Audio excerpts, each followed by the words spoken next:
Howard furious over local markets editing his show, he instituted a new program, enlisting his most loyal fans to help out. The CIA holes, Howard set up this mechanism because stations were dumping, his content. So Howard decided to recruit listeners as CIA holes, and it was priceless because anytime anybody would do anything that was out of the norm to the Howard Stern show, it was reported immediately. There was nowhere to hide. It was all transparent, and Howard would seek you out right away if you were weak in the knees and couldn't stomach the show or were diddling with the show in any which way. You became fodder for the show and ridiculed incredibly by Howard. What would happen was I would call the board up, and they would just plain lie.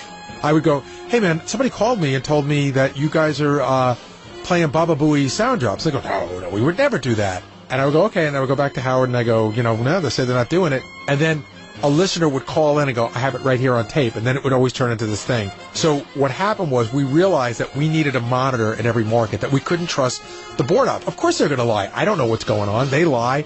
I think they're telling the truth, and they just do whatever they want. So Howard came up with the program, and we ended up calling them CIA holes, because they were like a-holes. They were tattletales, and they were like the CIA. And I remember we even had badges made up, and I remember I had one in every market, and I even had them on my list, their name and their phone number, and they would call me, and sometimes I would check in with them. Sometimes I would just check in, and I would go, everything going okay in Cleveland? Yep, everything's fine, nothing to report. It was sort of fun, but I mean, we had badges made up and everything.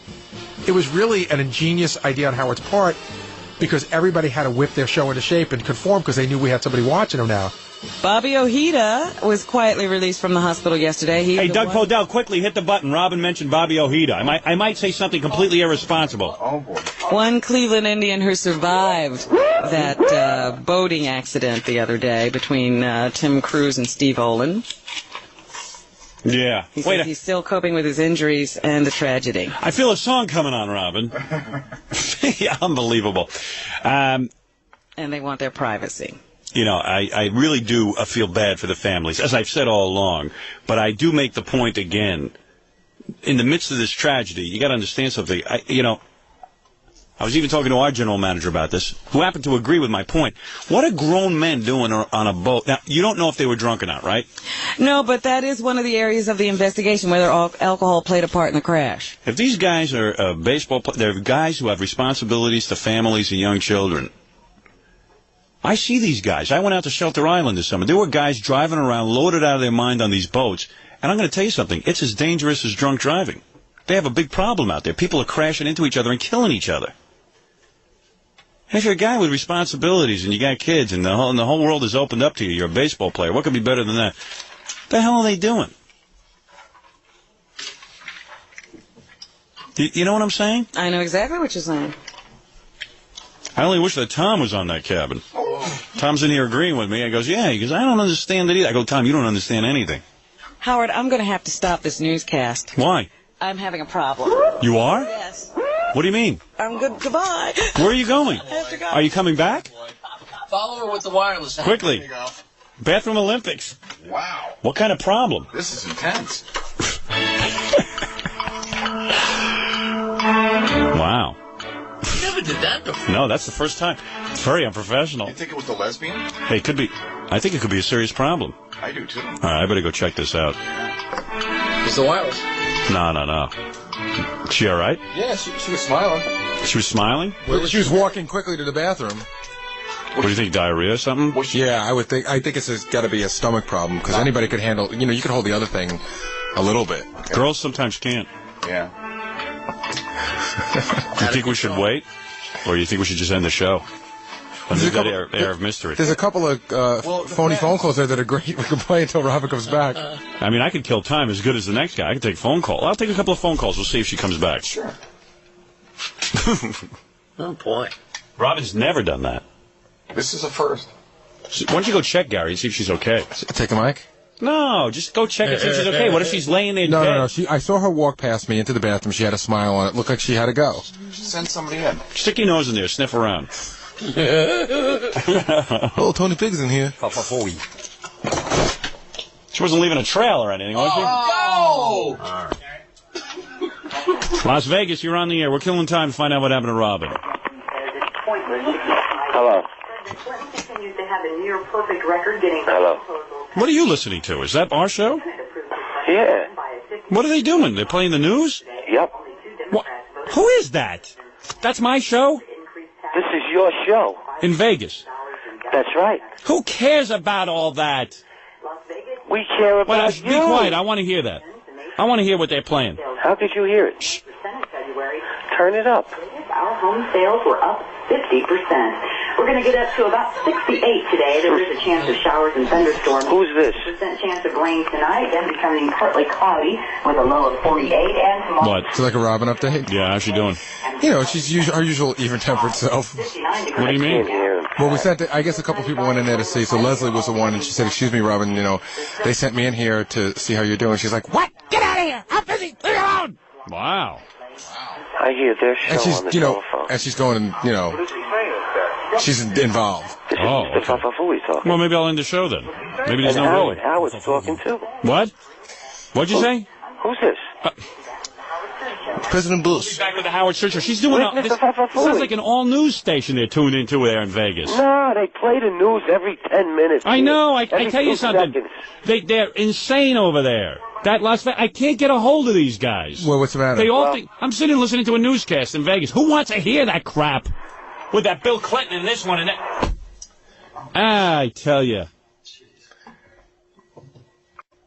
You know, I pick up the phone, or I've ceased picking up the phone to our affiliates, if you will. I can't control them. I tell you, I can't control them. They're all out of control. Cleveland, you're on the air. Cleveland. You know, I'm really upset about the way you're handling this Cleveland Indian situation. Yeah. I realize that Yes. they made a mistake. And Well, of course they made a mistake, a big mistake, and I think it's my responsibility to point it out. Or should I be like all the other people on the radio and say, "Oh, it's a terrible thing," and not point out to a lot of dopes out there who are running around drunk on boats? that they're irresponsible. I agree. So then why is that a bad Why the thing? parody? Why the joke? No, because you didn't even hear the parody. There wasn't even I a know I parody. didn't hear it. Of course not. That's that dopey program director. How can you tell me I did something wrong if you didn't hear it? He got all nervous. There was nothing wrong with it. We ran down the events of what happened. It wasn't a song parody. Well, I don't. I just think Oh, it was please. in bad taste. Please. You think it was in bad taste and you didn't hear it? Are you insane? You're a jerk. Howard. No, you're a jerk. You're a jerk. Give me that. How do people comment on something they don't hear? What? I just heard a really bad joke. I Yeah. wasn't sure whether I should tell it or not. Let me see that. No, that's not funny. What's the matter with you? How did you end up doing the show with me? No. The fact it was. I want to do the show with Robin, not with you. A fax came in. I was going to give it to you. Uh-oh. I knew you'd wait. I had to find out what happened.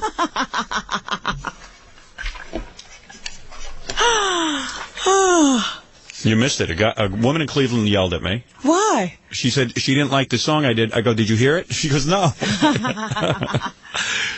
How are you, all right? I'm okay. You sure you want to continue or you want to just end the show? No, I want to continue. Really? Oh, so it wasn't anything that bad. Well, it might happen again, but we'll go on. Listen, the listeners have been taking bets. What? 4 listeners bet it's diarrhea. I'm betting with them. Was that it? Yes. What did you eat yesterday? What did I eat? Nothing that's out of the ordinary. What do you got, a virus going on? Stomach virus? No, there's just, I have no clue. I was fine, and all of a sudden. I don't like to think of you like that. I don't either. And please, you know, it really helps when you send 5 people, including John, to the bathroom to find out how I am. You know, I like to check on you. John screaming at the door. Yeah, but you would have been plenty pissed if, like, you were passed out on the floor because I didn't know what was wrong, and no one even checked on you. Well, send a woman. John can't get in there. Oh, John's like a woman. You don't have to be modest in front of him. But it's not your special time or anything. Fred was betting his special time, so Fred, you owe me 100. Okay. Oh, it was a money bet. Oh, yeah, there was a lot of cash going around. I wanted to get on all that. You know you get faint when you lose all that fluid. Are you all right? You know, I'm sitting here going, oh, dear, I need a commercial break. And I realized we're out of commercial, and there was just no place to hide. Yeah, I know the feeling. Good training. Yeah. For the Bathroom Olympics. Bathroom Olympic? You would have won the Bathroom Olympics today. I never saw anybody get to the bathroom that quick. Did anybody time her? 6 minutes. 6 minutes? You lose. She's running the marathon.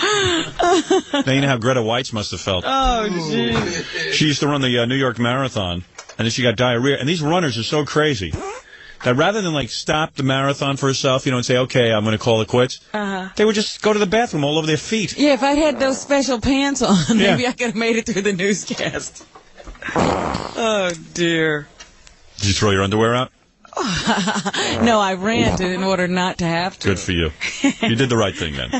Listen, we're only human. I could sit here and chance it. I was in pain, but I would have gone through the pain if I didn't think I was going to have a terrible accident. Wow. Oh, maybe you lost some weight, too. You know what I'm saying? I love when I do that. Isn't that the greatest? Look at the bright side. You ever hear that joke? What has 2 gray legs and 2 brown legs? 2 gray legs and 2 brown legs. An elephant with your problem. Oh. His kingdom came. The history of Howard Stern. Act 3.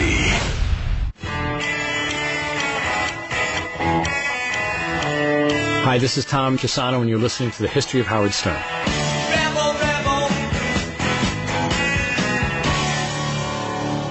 A New York-based broadcasting company may have to pay a lot more than expected to carry radio shock jock Howard Stern's program.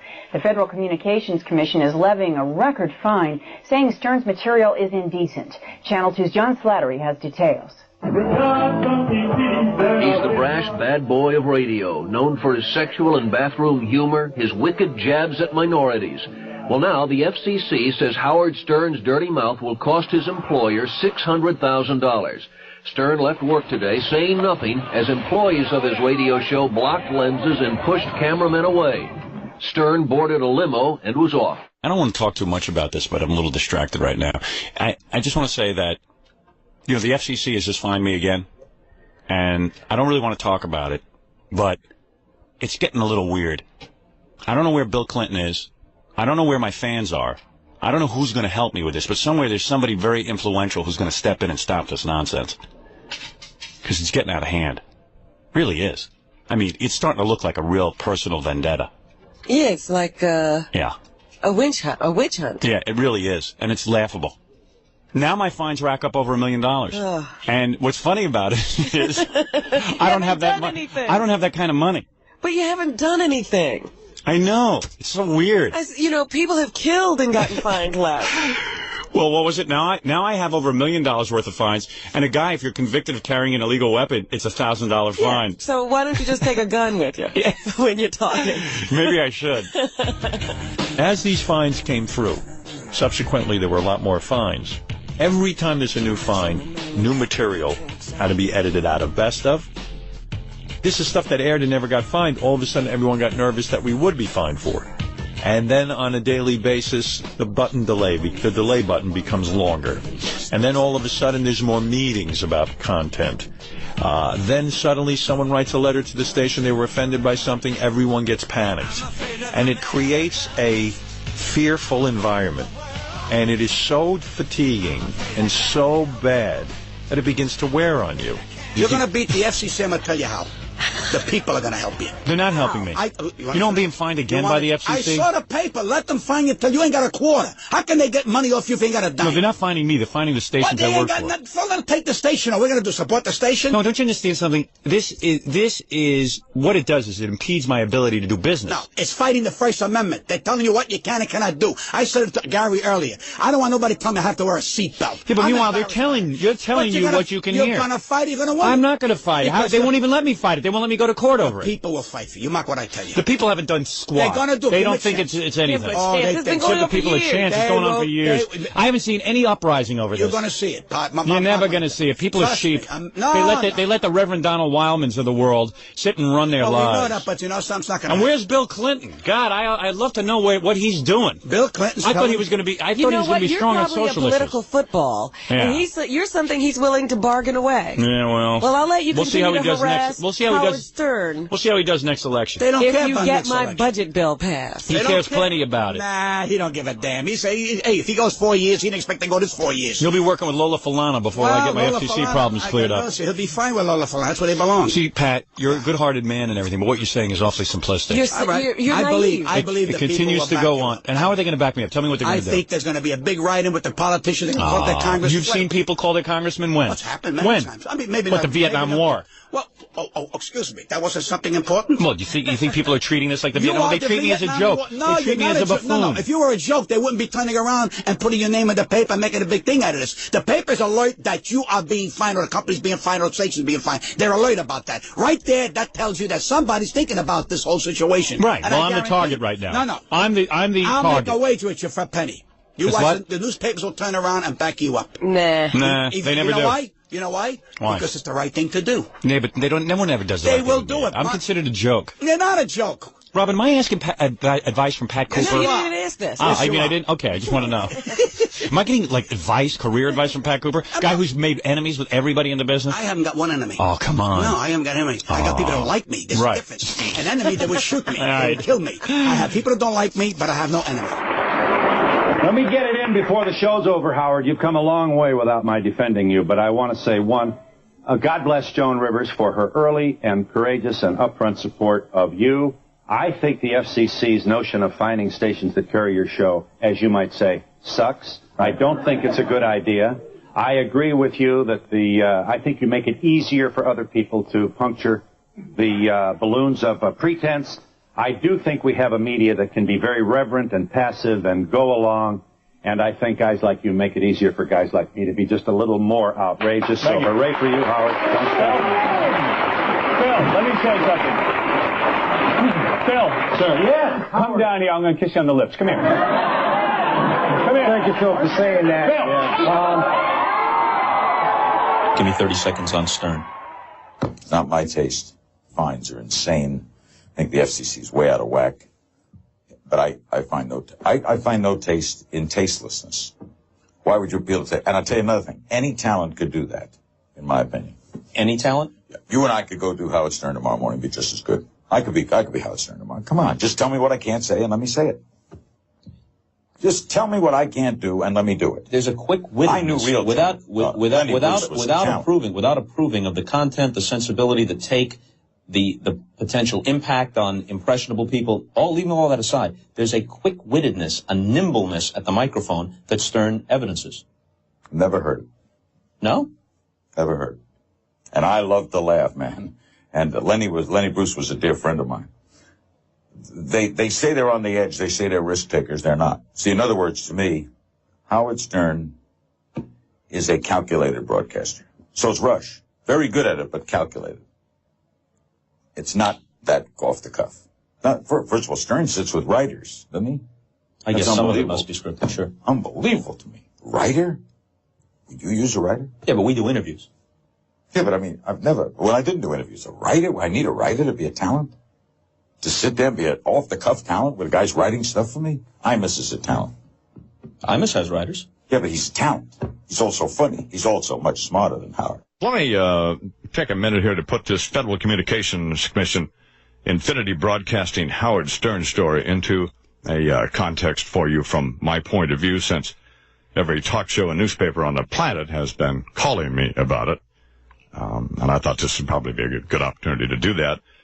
The plain truth is that Howard Stern is a vile, misogynistic, xenophobic punk who panders to the worst instincts in the worst people, and even to the worst instincts in some people who should know better. But then folks do slow down at a car wreck, looking for pizza guts there on the pavement. True. And sometimes, if you think that's funny, fine. And sometimes it is. Like if they were Howard's guts. That's horrible. Spilled as a result of the accident he just had on the way to an appointment with his proctologist or whatever. The issue is that Stern should be able to say what he wants. You should be able to listen to what you want. And Infinity Broadcasting's ability to do business should suffer for neither, stifled by some strutting panel of culture cops decrying the excesses of his species. You know what the real deal is? Because I worked with him. He's stupid. That's the deal. He's a moron. There's nothing more, nothing less. He's stupid. I mean, I realize better than most folks that humor is subjective. You know, he's just stupid. You know. Our guest is the Federal Communications Commission Chairman Al Sykes, who is stepping down in a week. Tell us about your thing with Howard Stern and the FCC and the fines, and put it in perspective for the audience. Well, people have complained to the FCC filing with us transcripts or tapes. The complaint has been that Howard Stern is engaged in broadcasting indecent material. Congress has passed several times laws against that. It's up to us then to determine what is or is not indecent. And in a couple of cases, we have felt the Howard Stern material was actionable. Now, as you and I both know, sometimes when a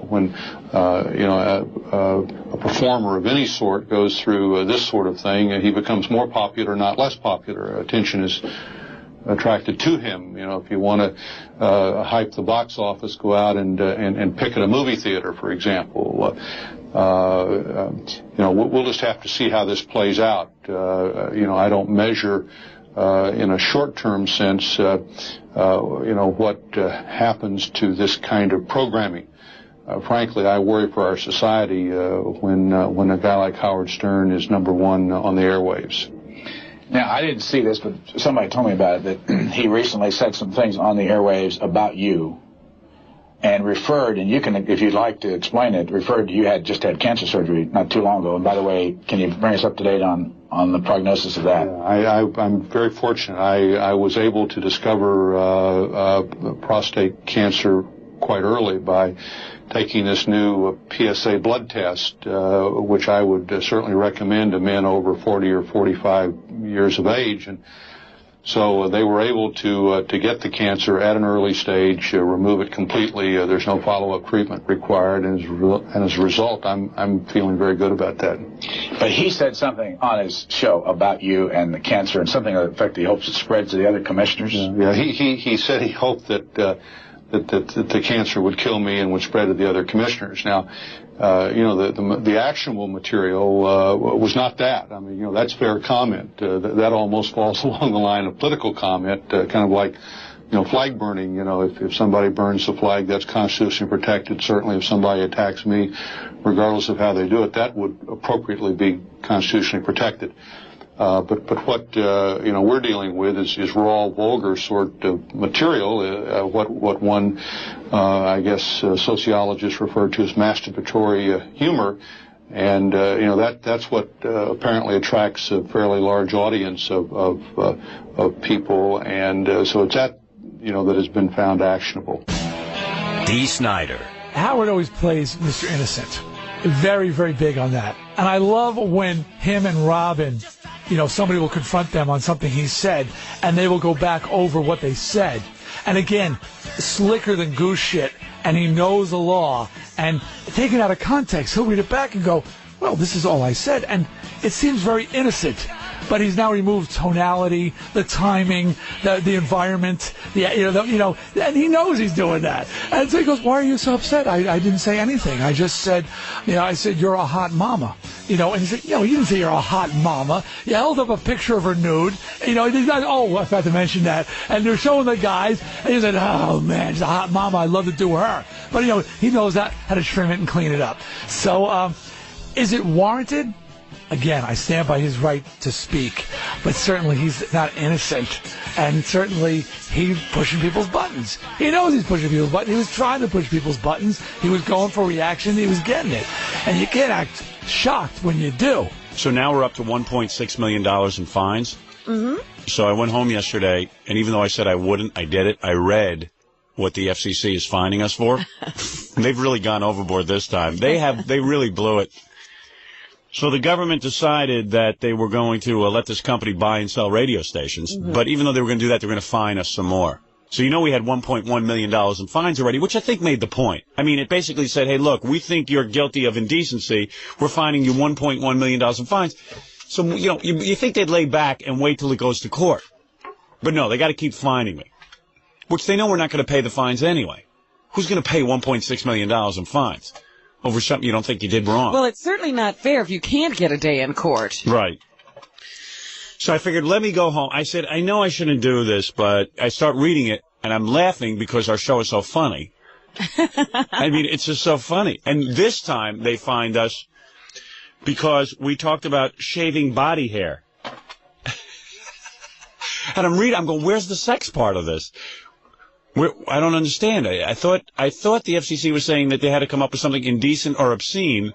And this one, I can't even figure out what. I think shaving your body hair must be indecent or something. The body is indecent. To shave it is certainly indecent. You know, we were talking about shaving body hair, how I prefer my wife to I want her to shave instead of wax, because waxing is futile. Uh-huh. Because what you do is when you wax, you rip out the hairs. And you have to wait for a certain amount to be back to rip it out again. Yeah, so I like shaving. I shaved some of my body hairs. And it wasn't a problem. I shave the back of my arms every other night. No, you don't. Oh, yeah.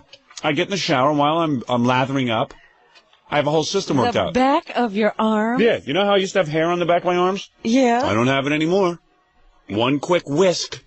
So the conversation was as stupid as this. And they fined us for it. I can't, but like $500,000. Yeah. I don't even know what they're talking about. And I read it. And I just said, now they've gone overboard. They're just going after me with a vengeance. They don't know what to go after me for. They just want to go after me. And they didn't even have anything good to go after me with. And then I asked Tom, our general manager, if he uses a vibrator with his wife. And then Jackie yelled out, no, he uses it on his son. And then they fined us for that. Oh, boy. Because that's pedophilia. Maybe they didn't like the joke. Pedophilia. That's not funny. Fine him. How's that pedophilia? I don't even know what these guys are all old guys, I guess, and I don't know, they're uncomfortable with anything. Jeez. I don't even think they're uncomfortable with anything. I think it's basically, they just have to find me because they want to look like something's going on. But all I did was talk about shaving body hair. It's stuff that I don't even know. You know, I read it, I just said I knew I shouldn't read this because it upsets me. I mean, it made me glad because it was funny, but it's just the human condition, trying to get rid of body hair. I'm serious. That was all there was. I'm not leaving anything out of this story. In fact, I probably should be fined again because I'm telling you everything again. I said. Yeah. I'm not sure that I won't be, but I don't care.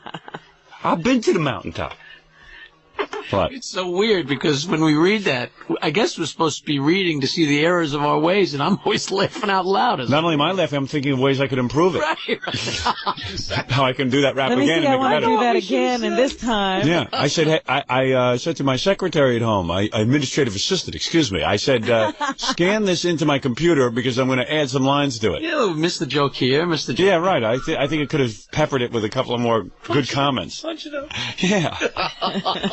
I don't know. It's weird. It's weird being the target of the government. Jeez. And I really am. Well, just one branch of the government. If the whole government was gunning for you, you'd really be in trouble. Yeah, You'd be out of here already. I'd be up S Creek. With the FCC fines beginning to mount at a staggering rate, Mel Karmazin, the supportive president of Infinity Broadcasting, realized he needed to take a much more aggressive role in controlling the content of The Howard Stern Show. Former general manager Tom Chiusano. Mel never called me at home, but I remember him calling me at home and saying, you need to come in for a short period of time to begin monitoring the show.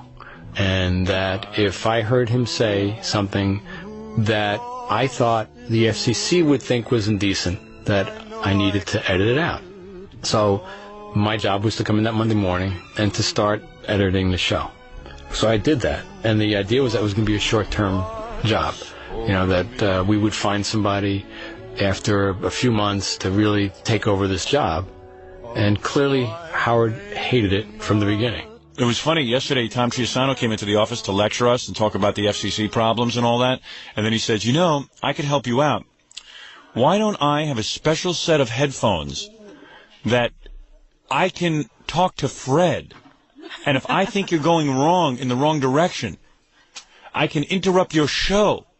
I just said, wait a second. I said, Tom, you were there, Robin, and so was Jackie. I said, Tom, the day that happens, do me a favor, fire me first. Shoot me. Yeah, shoot me. Do something, you know. I said, if that's what's got to be, that you're now a part of the creative effort here, then I would just as soon be off the radio. Yeah. I really would. If I have to do a radio show like that, I don't want to live like that. I don't want to do a show like that. I didn't get into radio. We live like that. We're not going back. One of the reasons I got into radio is so I wouldn't have to deal with guys like Tom. Be around guys like Tom, non-creative types. Tom thinks he could do a radio show. I know it. Talk about something else. Oh, yeah? What would you suggest? You got a topic that might be on my mind? Effing a-hole. God, is he an a-hole? Even suggest something like that to me. To suggest it to me shows his own stupidity. Only a retard would suggest that to me. Only a man with the brain of a fly would suggest to me that he come in here and interrupt me through Fred's headphones. First of all, I wouldn't even talk to Fred. Well, yeah, and that he would be talking to Fred. Why do you think that would mean anything to you? I can only wish that one day when I grow up I'll be as smart as you. I'll know everything. You don't know a thing. I am so much smarter than you. And I will be perfect like you. No. You can't help it. You know when I see a short yellow bus, like the retard bus? Those people can't help what they are. I don't hold anything against because you can't help what you are. You're ridiculous. Right. I don't know. You don't. You have no idea what it is to be creative. You're right. So General Manager Tom Chiusano. You're absolutely right. You are a guy. I forget I should come in and burn incense at your altar. See, non-creative guys don't understand why creative guys get pissed off all the time. They don't understand it. They don't understand why we're angry. To somehow be able to be in touch with what people want on a daily basis on the radio, talking for 4 hours. May I say you it's not. And let me say something, Tom. God chose me to do this. If there's a God, God hit me with a lightning bolt. Okay. I am a lightning rod. No. Listen to me. I am a lightning rod. I guess you're going to win because you got the... No, go ahead. All right, you say what is so important, Tom. No, you absolutely positively have a comedic gift. Right. All right, there's no question of that. Of course. And when you have a comedic gift, you have no control over it. Perfect. No, it means you have no control over it. I disagree with you. Wrong. But you wouldn't know. You don't have any gifts. I like your bed. You don't have a gift. What happened was we started to have some issues with the FCC, and the company decided they were going to put a monitor on us. And we went through a couple of people. The first monitor, I think, was like a lawyer or something like that. It was very uncomfortable because Howard would just sit there and he would seethe and he would go, there's a fucking guy down the hallway who doesn't know shit about entertainment and he's editing my show. So that got ugly quick and they got rid of that person. And then I think they brought in somebody else who was working for us, and Howard's like, who the fuck is that guy? Like, Howard was so upset that his show was getting edited. There was nobody good enough to push that button. So Tom Chiusano was probably the most palatable of a group of very not palatable people. And when I look back on it now, it probably was ingenious to send Tom because we had respect for Tom. Tom was our boss. And, and at times when it seemed like we didn't have respect for him because we would break his balls, we did. And I think they realized that sticking Tom there was the best case scenario.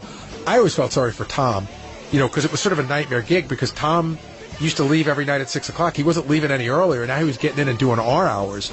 So it was almost like Tom was working two jobs. I didn't love the fact that I had to get up at 4:30 in the morning now to get into work, but I was willing to do it, again, because first responsibility. So I did it, and especially the first couple of days, there were some things that were said that I would hit the button, Howard would see the red light go off, and he'd stop the show. And the studio was 20 feet away from where Master Control was, because I was actually sitting back in the engineering area, and he'd come out of the studio. And I knew he was coming, so I wouldn't wait for him to come find me. I told you I'm kind of not confrontation, avoidance is not my thing. So I'd stick my head out, and he would look at me and say, what are you doing? I said, I'm sorry, but I thought that was over the line. And he'd, we would talk in not very friendly terms, and he'd tell me why he thought I was stupid and wrong, and I would tell him that I was sorry, but I thought I was right. So Tom would begin to guess, based on what we had read from this complaint by the FCC, he would start to interpret what was indecent, and he would begin to talk to me and have a dialogue with me, whereas I never had a dialogue with the general manager before. Now all of a sudden I'm having a dialogue. Now I'm in a dialogue about my show with the general manager, and it makes you start to have to second-guess everything you do. Yeah, what an exciting show for you today, Robin. Oh, my God. Just sit back and enjoy it, because Today's program features a movie. That's right, a made-for-radio movie. You did a movie? That's right. I filmed it, wrote it, directed it all in one day, Robin. Must be some production. Myself, Jackie Martling, Fred Norris Productions. We were back there a couple hours yesterday, and there it is. It is just about completed. It is in there with the Fellini of tape editing, Scott the engineer. And for those of you who are wondering what this movie is, imagine if there was a sequel to Rosemary's Baby, starring Kathy Lee and Frank Gifford and Regis. You mean Kathy Jew? Kathy Jew Gifford. And you will, thank you, Robin. Kathy Jew and Frank. I stand corrected. So it's Kathy Jew, and all through the movie, they keep calling her Kathy Lee, Kathy Jew. Regis is on the air with her at one point and messes up and calls her Kathy Jew, and she's all mad. And all of a sudden, she's carrying Satan's baby. It's unbelievable, Robin. Wait till you see this movie. Everyone will be excited. Everyone. Can't wait. When is the premiere? The premiere of the movie is, I would like to say in 45 minutes. I don't understand Fred. He's just about done. All he has to put in is one... Fellini told me it would be here in about 20 minutes. Oh, 20 minutes? Okay. Oh. All right. And, of course, Tom Chiusano even helping in the script. Is that right? Yeah, he's the reason I'm leaving radio. Oh, dear. What happened now? I don't want to talk about it. I already heard you in there complaining. I said, No, I was just having a private conversation with Jackie. You weren't meant to hear that. I don't like to bring your head down before the show. I hear you and I walk out. Something about Jackie, when you get around him, you want to complain. I said, it's wonderful how Jackie can work you up this early in the morning. I was working Jackie up, actually. Yeah, you started it. I know. Yeah? Well, you just see Jackie and you start. Well, we'd worked pretty hard on this movie, and Jerkoff was busy editing, but we didn't. We got through it anyway. He whacked at the script with his golf club. Stupid moron that he is. Oh, dear. Skivos. He is incompetent at everything he does. 2 times I got called for jury duty. Tom couldn't get me out of it. Oh, no. I'm sorry, Howard. They're making an issue of this. You gotta go. Oh, dear. Yeah. Unbelievable. He's unbelievably stupid. He's also pacing the hall. Who cares? He's trying to decide whether to come in or not. No, he shouldn't come in. He's not in the mood. Don't come in. You're a moron. Get out. Get out. You're the reason I'm leaving radio. I can't stand you. I don't know. I can't stand your robotic voice. I'm sorry. I can't. Good morning. Nice to see you. He sniffs around the halls, finds out what I'm up to. Yeah? Yeah. I'll sniff around the hall. You sniff around like a spy. I want everything locked up. I do not have a form letter. What do you mean he was sniffing around in the hall? He finds out what I'm up to. That's what it is. He sniffs around like a dog. How do you find that out? I don't know. Like, when's the last time I wrote a movie for radio? Oh, it's been a while. Been a couple of months, right? Yeah. Boom. Right away he knows what's going on. He's in, and he waits for me to leave, and then he gets Fred, and he tries to grab the script out of Fred's hands. You're kidding. But we kept it away from him. I had no idea these kind of shenanigans were going on. You think the guy's a nitwit, but at least he can, at least he cracks out a script. It's like the thought police running around the station. I guess so. Yeah, it's real annoying. I guess we were told that from a certain point on, Tom had to be there when we went on the air every morning, and that a second button had been installed, and that he would be sitting there monitoring the show while it was on. You know, when it was some lawyer and somebody we didn't know, it was anonymous and it was just irritating. When it became Tom, at least there was a sounding board, and it became a bit, it was something we could play with.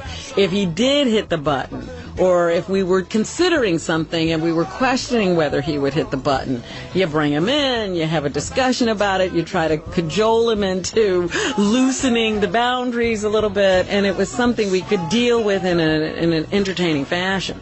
And then it started to create bad blood between Howard and Tom. But what it also did was have Tom at our disposal 24/7. So if we needed to get a hold of our general manager, he was right there. And Tom became a perfect foil. He was part like the woman in the Marx Brothers, but he got the joke. But some days he didn't get the joke. Some days he would get pissed like any of us would. So while I think that initially having Tom push the button sucked, I think for the show it ended up being endless hours, and it actually brought us all closer together. I think there was maybe something deep down where Tom might have disapproved of a few of the things that we did, but he is a good Catholic boy, and I think there are certain things in his heart that shouldn't be messed with, and he's very pure. So I don't know how good he felt about taking on that edit role. I suspect he had mixed feelings. I remember using the phrase once that I could turn my Catholic on, so I kind of was forced to do that. And again, not to think whether I thought it was. It wasn't whether I thought it was indecent. It's whether I thought they would think it was indecent. Because ultimately they being the commissioners on the FCC, they're the ones who were the final court. Where's Stuttering John? Is he here? Bathroom. He's in the bathroom? Yeah. He was taking a dump? Yeah. Oh. The third one today. Third one today. Why? What's going on? I don't know. He doesn't look very good. He's pale, and he keeps going, oh, man, I got to go again. Oh, man. What's his... Got a doot. I'm dooting. What's his story? You know, he always comes out with the newspaper, and he walks funny, and he goes, oh, man, I had 3 bowls of chili last night. Ugh. I shaved my entire buttocks area. I'm enjoying it. I'm doing it more and more. You're getting addicted. I am so thrilled with it because it has given me the freedom to go to the bathroom and not have anything caught in the hairs. See, you have backside freedom. I have such backside freedom. It's unbelievable. Have you ever shaved back No, there? but how... Wait a second. Let me tell you what I don't you want do. to be graphic, but, Yeah. I mean, the part that really gets caught is pretty deep down. All right, let me tell you what goes on, okay? I knew you'd say that. I have this, when John gets out, tell him to come in, because he hears all of Jackie's conversations.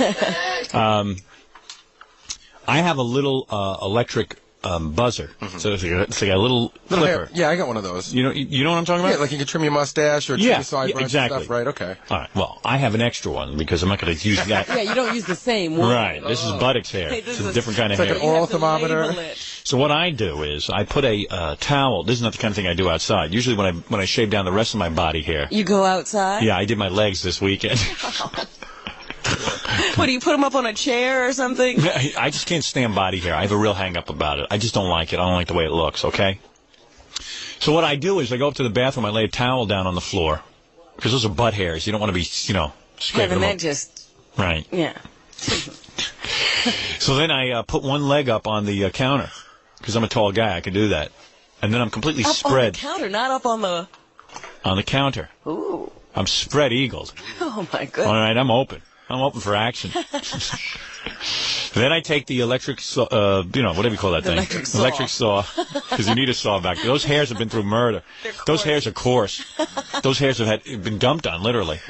So, I take the razor, the shaver, yeah, that's Now, it. how do you see? Well, in the mirror. I have a mirror up on the, There's a wall mirror. wall mirror and a counter in the bathroom. Because I had this vision of you bending down and having one of those mirrors with those necks that you can bend. No, I don't do that. I'm in a very vulnerable position, though. And then I take it, and I just go in that vicinity. And hairs fly out. I'm talking like a hedge clipper. You're not even close to skin. No. And it's flying all over the place. And afterwards, for about a second, you get a tingling that you're like, woo! You just have a sense of freedom. And now I notice I've been going to the bathroom lately every day, and it's just like, I don't have to clean up, or there's no mess. I used to have a mess down there because everything got caught in the hairs. I'm serious. I used to have to shower after I went to the bathroom. I didn't understand why you were having such a problem. I had too much hair. Now I'm so clean and neat. Now it's just a straight shot. Nothing lingers. Hey, I'm being honest. Guys ought to try it. I tell you, it's tremendously erotic. To say I was aroused during the process is not a lie. So now how often do you do that? Maybe I find myself doing it once a week at minimum. Jesus. I love it. What is that? It comes across very... odd. Gay was the word. I know. What can I say? But I'll tell you one thing. I smell great. I feel great. The gays do know things. Yeah. Yeah, right. They do. That's true. Yeah. Nothing wrong with being gay. When it comes to that. They've made some great discoveries. Yeah. They discovered the gerbil. You lock yourself in when you're doing this. Oh, yes. You don't want people walking in on this. I lock both bathroom doors. I have a bathroom door and then I have an outside door to the bedroom that I lock. What are you doing, Daddy? So that the kids don't come in and see me shaving You're the under inside of double lock. I'm shaving the inside of my buttocks. That would not be healthy. I'm giving you a present. I had a nightmare that I mixed up the razors and I started using my buttocks hair razor on my face. That could cause a terrible problem. Rectal itch on my face. But I did it, and it feels good. Where's Stuttering John? He's probably still in the bathroom. Really? Oh, man. Nobody doots like that. He's got a real problem. Man, can't he, rush out? I'll go check on him. Yeah, I mean, what's his story? Maybe he doesn't even know we're looking for him. He knows. Oh, he does. Man. Oh, here there he is. Where was he? You were in the bathroom that long? What? What? Yeah, I was dooting, man. Pretty bad the second time today. What's going on? I don't know. You look kind of pale. What'd you have to eat? Yeah, it was really painful. What'd you have to eat? Well, I don't know what I can say and what I can't say, but... What'd you eat? You can't say what you ate? Well, I must have ate a lot of liquids, if you know what I mean. Ate a lot of liquids. Yeah, He was drinking. yeah, I went to a wedding this week. You can't say you drank? Yeah, I drank. I guess I drank. Yeah, I drank. Oh, boy. Would you black out? Yeah, I just got out of there. You know. What, out of the bathroom? Yeah, I got out of the bathroom. Man, you look bad. Yeah, I feel bad. Why would you do that to yourself? I don't get it. Did you have a good time? Is this how you tell how bad you feel the next day? This is not the next day. This is like 2 days Saturday. later? That's why I don't understand it. Saturday. Yeah, well, maybe you ought to mellow out, dude. You know, I mean... You don't have to be the life of the party. Yeah. You look like you're still on the bowl, man. Are you okay? Do you feel like you have to go again? Do you still have to go? No. This is my second time. Hopefully that's it. Yeah, because I said, hey, where's John? I want to ask him a question, and it's like 10 minutes later. Doesn't it look like he's going to throw up? Yeah, you look like you're going to puke. I thought I was going to before, but I'm not. I mean, I didn't. Gary, breathe on him. I bet he'll puke. I didn't drink yesterday. I mean, it was just I'd like to see him puke. I'd like to see you puke. I really would. No, I'm not like that. I'd love to see you puke. Oh, here's Tom Chiusano, our general manager. Yes, Tom? I was just thinking about when you called the weekend and Tim, the voice, my son sounding like me. I'm trying to change the subjects, I guess. Get out of here. Get lost. Oh, get out of here. What is he, crazy? I mean, what are you doing? He just came to my window and was making faces in it. Is he nuts? And, he's acting like I can understand what he's doing. Forget it. I give up. What is this? Just changing my subject. So anyway, where were you? You were going to the bathroom? Yeah. Oh. And, what, you were drinking? Yeah, my general manager came in here and started to change the subject. Can you believe that? Can you believe that? I gotta get a straitjacket. He tried to change the topic on me. I've never had that happen in my entire career where a guy came in and tried to change the topic on me. Didn't even have a topic to change it to. He No. just came in here and started rambling. Rambling. I mean, it's just unbelievable. This guy has no clue that I'm doing a radio show. He has no clue what it's like. People who don't work for a living have no clue what it's like. Freaking a-hole. God, I hate him. God, I haven't experienced that since pig virus back at NBC. Somebody better have a long talk with him, man, because it's coming down to I'm leaving. I'm out of here. I've had it. Someone better have a long talk. Jesus Christ. He's a knucklehead.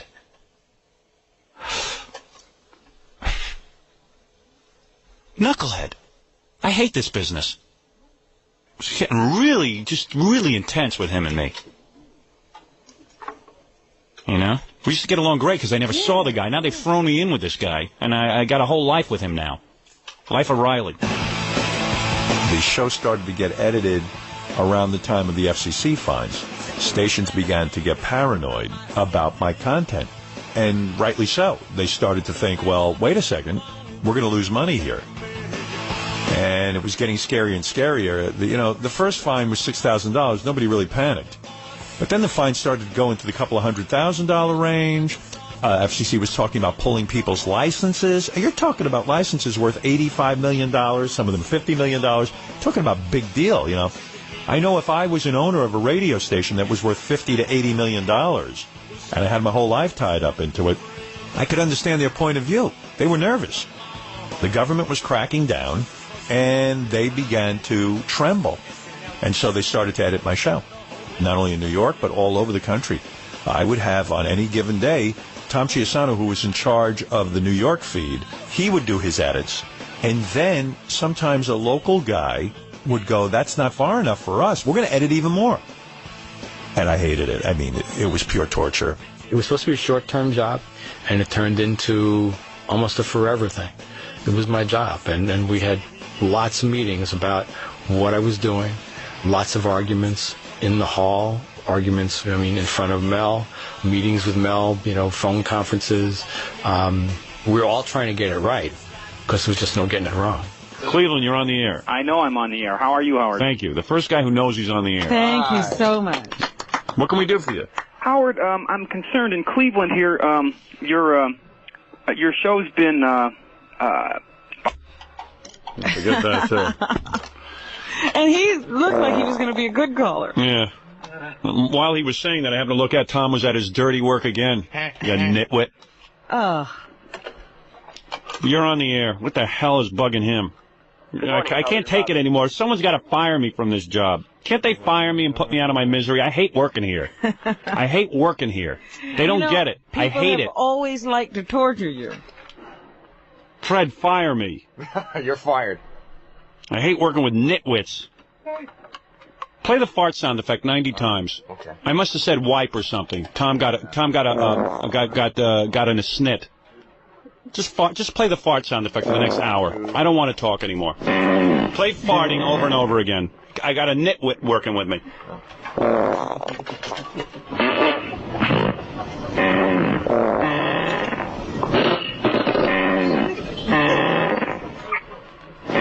This is going to be the rest of the show.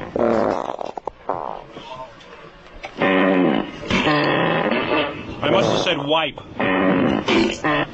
Nitwit.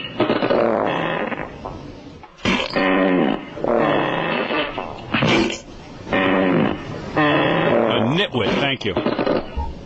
Thank you. I work with nitwits. I can't do it anymore. I can't work here anymore.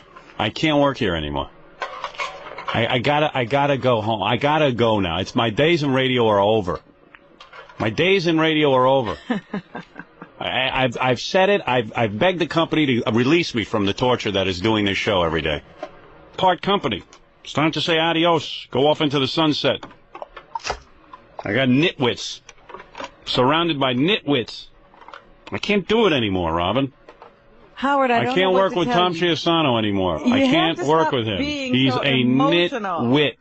You're reminding me of that play, Laughter on the 23rd Floor. Yeah, well, that's exactly what this is. I want out. That's enough. I'm like Sid Caesar. I want to go off and talk about all my great accomplishments. That's what I want. Want to spend the rest of your life talking about the good old days. I want to ride off into the sun. I asked Robin to go in and intervene in my problems with Tom Chiusano. And as the listeners have begun calling him Tom Chiusano. Tom Chiusano, our general manager, will not... he's got to handle certain functions of the show. I thought about it more, and you do have we have valid arguments here. Oh, yeah. I mean, the office situation is I can't sit in there past 12 o'clock. Did you write a radio bit yesterday? We wrote some stuff for today, yeah. Did you? Yeah, but we only went till about 12 o'clock because I get crazy in there. Yeah. Jackie goes, I'm tired. Yesterday, Jackie was like, I had it. He had it? Yeah. I'm tired. I'm sleepy. Right, Fred? That's what happened. Oh, come on.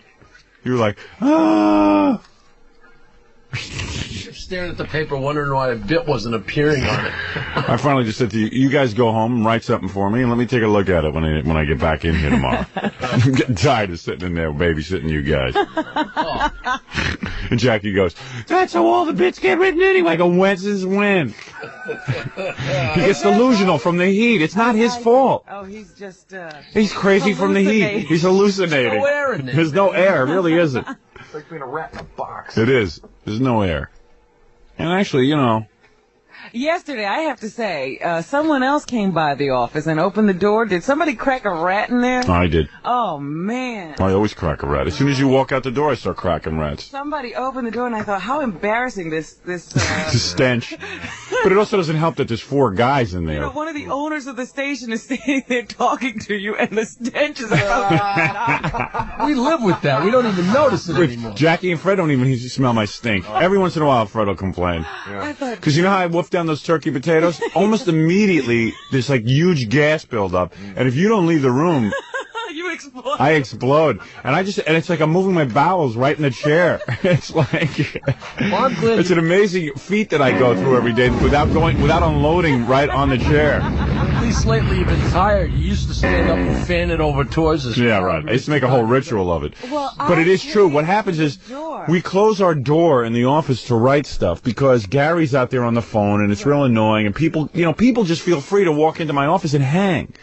We finally were starting to write, and Tom Chiusano walks in and wants to have a discussion. So we had to throw you. Thank God you took him out of there. Yeah. Tom Chiusano had time to talk to me. I don't know why he didn't have time to talk to you. He had Ed and Tom, what's this, Gizamundo. Yeah. Gizamundo? Yeah. In his office for some reason or other. Reaming them out. I guess. So our general manager fails to recognize that if you're going to write and be there for 2 or 3 hours in an office after doing 4 hours, you literally, when you close the door, you go to sleep.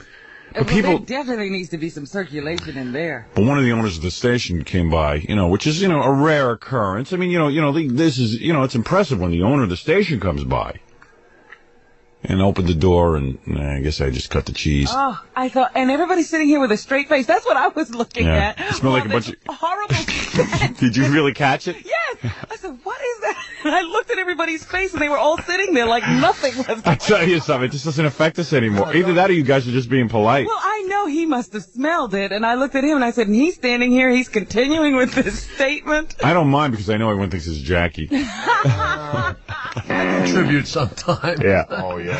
After you eat your Jackie has this ritual of he doesn't eat, and he's not going to eat any lunch, and then all of a sudden he breaks down, he's going to get lunch. So he sends John out to one of those guys who sell lamb on a stick on the corner. Oh.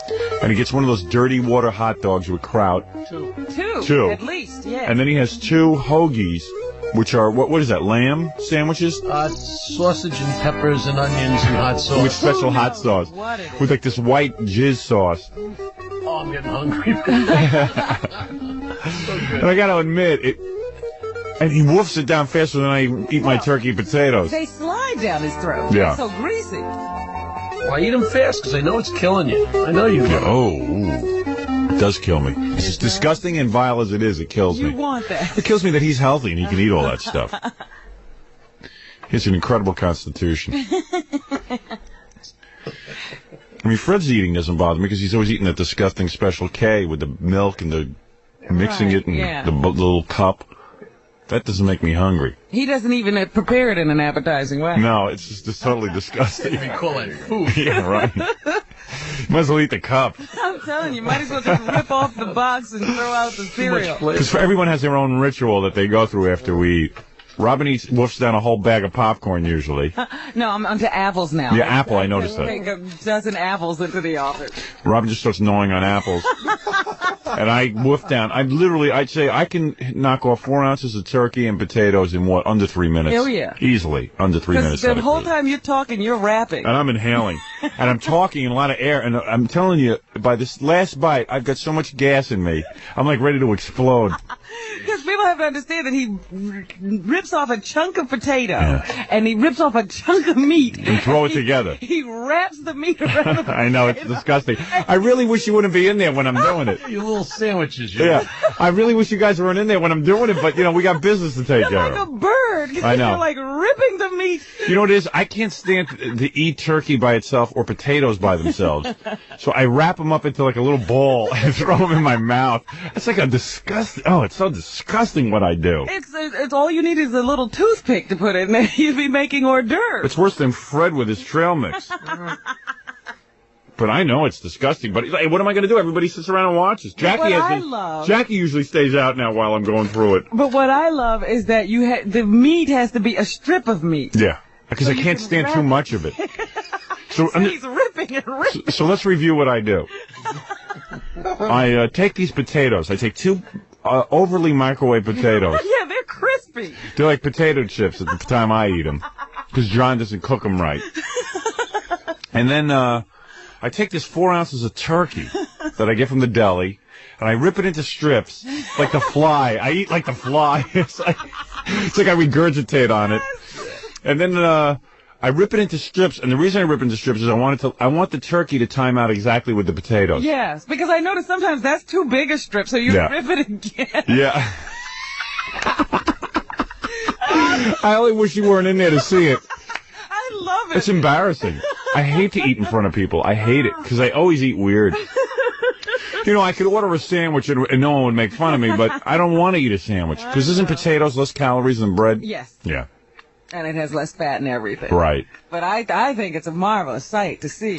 You know, why don't we videotape that one time? I'm telling you. Should. Yeah, why don't we? It is so efficient. A lot of people might be interested in my ritual. And it's so efficient and fast. She should have hidden camera me, because now if I know the camera's on me, Yeah. you know, when I go to a hotel now and stuff, I check the room for hidden cameras and stuff. I'm always thinking that there's hidden cameras all over the room. It's been 5 years. I don't think I've ever seen you use a knife and fork. No. A knife and fork, though, would just take too long. It would slow him down. It would slow me down. Wouldn't you guys rather just let me get it done with so we can get the hell out of there? It's like you're like a Chinese guy. You should be sitting cross-legged stuffing that. And I know it must look disgusting, right? It looks great. It does? Oh, it looks. all right, you good. make it look appetizing. Really? Absolutely. Oh, good. I thought it was. You go at it. I thought it was pretty gross. Oh, we're so hungry when we. Is that why you stay out of the room while I'm doing it? Because it makes you hungry? Well, not consciously. And Yeah. Billy's always sitting in the office waiting for me, and he sits down, and I go, oh man, he's going to sit here and watch me eat. Yeah, Billy and I usually observe the Yeah, you and Billy usually are there for the eating process. And I hate to eat with people when they're not eating. See, if you were eating, it's fine. At least you eat that apple now. Every once in a while, I join you. Yeah. Yeah, I can't say nothing because I know I sit there and get that stuff all over. And you get this, Jackie's dripping with jizz sauce all over his chin, and I can't tell you what it looks. Red grease on his shirt. Looks like he's just been with the, the gay man's health crisis or something. While we're all reading porno magazines. Yeah. It's like an orgy. Yeah, it's unbelievable. My office is one where some guy sent us, like, not beyond porno magazines. They're like, most of the magazines deal either with homosexuals, guys' butts, or white women with black men. Right, yeah. And they find the blackest men to have sex with these men. There's Zulus in there. Yeah, I say there's guys from like tribal ritual countries and stuff. Like there's guys like actual Zulus, Aborigines with these white women, and some pretty vile white women at that. Oh goodness, I don't know where they're from either. All of them, everyone there, the white women and the guys are close to ape. It's pretty disgusting. And it's just like white girls and black guys having sex together, and the black guys are huge. Oh, how? And the women are so open. I mean, they're just so open to everything. You know what drives you crazy about those magazines? There's black guys with white girls, and they're huge and everything, and all this disgusting stuff, and then they'll put like one little black circle to cover up the littlest tiny. Yeah, I don't understand that. I don't understand. Yeah, how do they choose where to put it? Right where there's contact or something. Yeah, right. Like that's going over the line. Yeah, you've gone too far. I think in those magazines you're not allowed to show a guy with an arousal. Is that right? Or something. I don't know what's going on. Where are they made, and where does that law come from? And what are some of the names of the magazines? Fred, you know. Oh, God. Taboo. Yeah. Taboo magazine. Now you know where they're Asian Cuties. Asian Cuties. Whatever. Well, and the bondage magazines. Yeah. And the rubber, yeah. And now someone sent me 15 porno tapes. Oh, no. Did you start screaming? No, not yet. We're going to start doing that, like, maybe tomorrow. I got 15 porno tapes sitting under there, Fred. 15? 15 of them. Yeah, he just read the titles yesterday. What was that one? The last one I read to you? It was based on Star Trek. Now, it was Sex Trek, The Next Penetration. Right. Magic box. Magic box. Right. Yeah. Magic box. So we have a lot of viewing to do. We have to go to my screening room after the show. A lot of writing to do. A lot of writing. Well, it gets you pumped up. Eat, fart, and watch porno. Right. Oh, Here's some magazines. It's a title. So we have like these really cool magazines. Now Darling, which is like girls just tied up in different ropes and stuff, which is really kind of erotic. Some of the women, though, are real slobs. In fact, 99% of them are. Yeah, they don't get models for this. These are real women. Yeah, these are real women, like real dogs. Hey, hey, wait a second. I know this girl. I think some of the girls on the back of our door are in this magazine. Yeah. You're kidding. No. That's her, yeah. That's her. This is Hardbound. This is just women bound up in chains and stuff, and like they all have that red apple stuck in their mouth. That ball, that red ball. This one's 300 dildo lovers. Oh, right. Over 300 photos of young babes who relish their toys to fill their ever-wanting... I can't say that. Ever wanting. Yeah, and look at this. Yeah, and they have this little... This is teenage masturbation. Oh, no. Yeah. Let me see that. No. Oh, please. You mean they got young girls in there? Gary, is this your aunt? No, I guess not. Just young girls doing that? Just young girls. Yeah, but they're not teenagers, sir. It says every model is over 18, but okay. they pretend like they're teenagers. I see. Fighting females, women wrestling video bonanza. Hey, look at this one's. I never saw this. Your reading is falling behind. You see, every once in a while you find a good-looking girl. You know, when you go through those, even though you've been through them before, it's like such overkill that it's like going through them again. You know? Fighting female hotline. Breast popping, ass busting. Can I see that one a minute? Because I think that girl. I think she's the one who's on the back of our door. This one? Yeah. No, it's not. I would recognize her. I know everybody on the back of the door. This one is bridled. This is guys in this is a pretty heavy bondage magazine. These are women swinging from the ceiling. Look at this. Oh, yeah, that's from that ranch I was telling you. Yeah. This one's swinging co-eds, hot college co-eds. Fetish magazine. They got a woman locked up in a, what would you call this? It's a gas mask. In gas mask stuff. Oh, my. Oh, man. She's totally bound in a gas mask.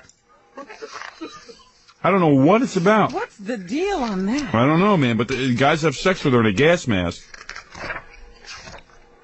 This is a great magazine. Here's a woman. Look at this. Look at this. Look at this, Robin.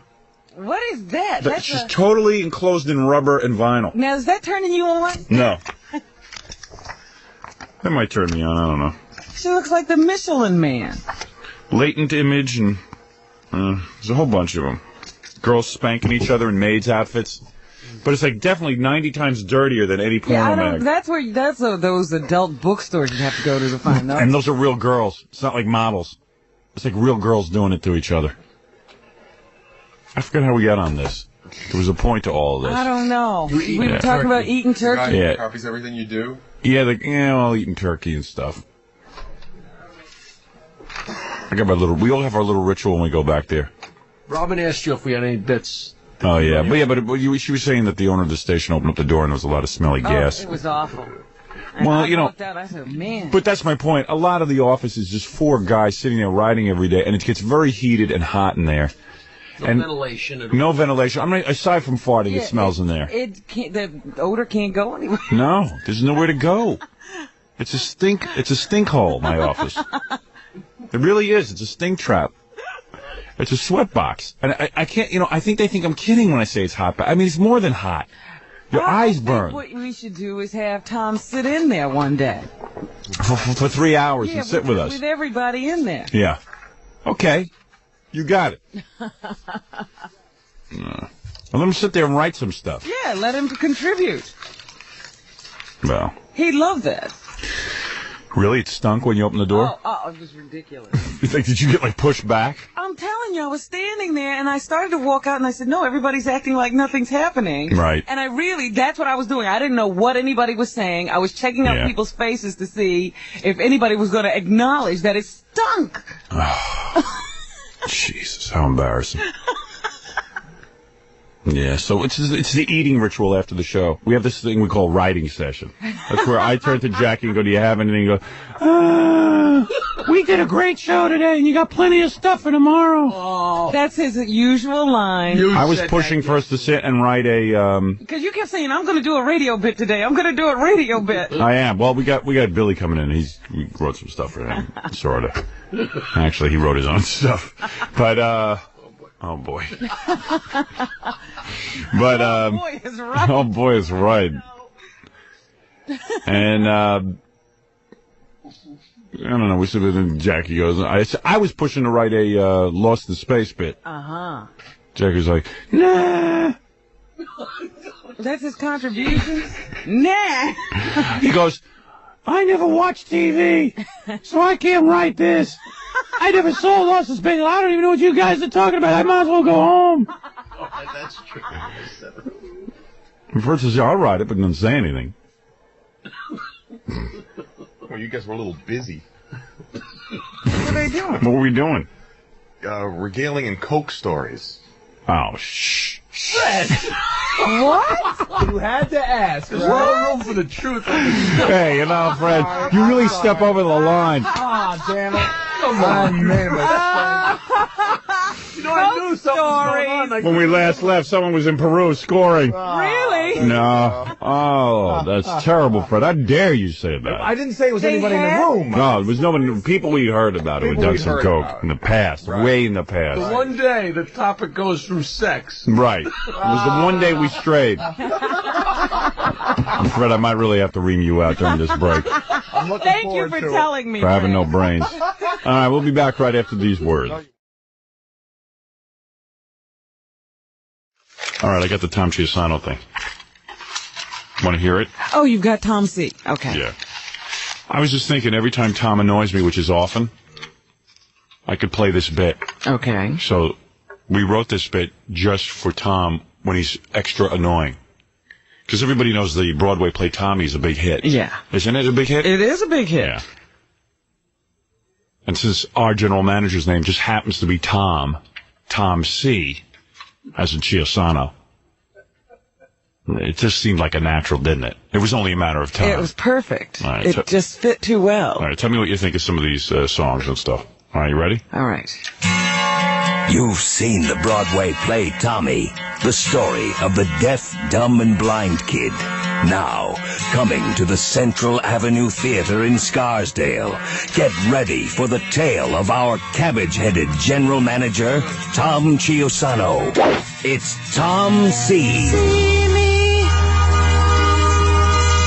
dislike me, ignore me,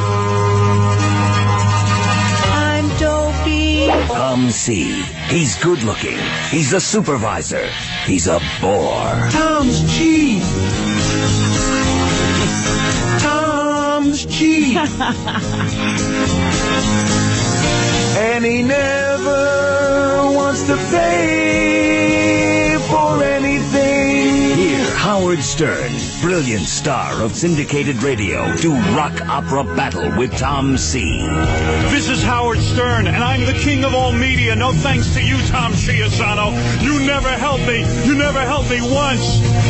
No thanks to you. I'm the king of all media. No thanks to you. I'm number one. No thanks to you. I rule in 15 cities. No thanks to you. You're no help. Your head is too numb. You'll hear songs like Chintzy. Tom is dopey, sleepy,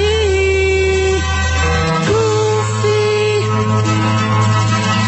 Chintzy. And songs like this. Howard Stern's a brain-dead Tom. We know that song isn't part of the rock opera Tommy, but we couldn't resist. Hear Tom sing. Sha-la-la-la-la-la. The critics all agree Tom C. is impossible to deal with on any rational level. Tom's cheap. Tom's cheap. And cheapness is his total personality. I'm going to see it twice more. There it is, Tom C. on Broadway, coming to a stage near you. Was Pinhead Wizard in there? Pinhead Wizard didn't make it in there. There's a lot of songs that didn't. We have a lot of songs that. Where are the songs that didn't make it in there? He's a Pinhead Wizard. There's a bunch of songs that didn't make it. Oh, that's a shame. I could add to it. Believe me, there's no problem. If he gets on my nerves, we could add to it. Pinhead Wizard. Hey, yeah, Fred, what happened to Pinhead Wizard? I think they're being typed into the computer. Are they? No, but I mean, how come that didn't make it in? I don't know. I think we wrote it up and maybe just got edited out. Did it? I think it did, yeah. All I thought it was a pretty strong song myself. Yeah, it is a good song. Pinhead Wizard. There was a bunch of songs that we wrote that did not make it in. Yes. You know, in the interest of time. Well, anytime you're putting together an album, you overwrite. Right. All right. But anyway, how do you like that? I like it. Yeah, okay.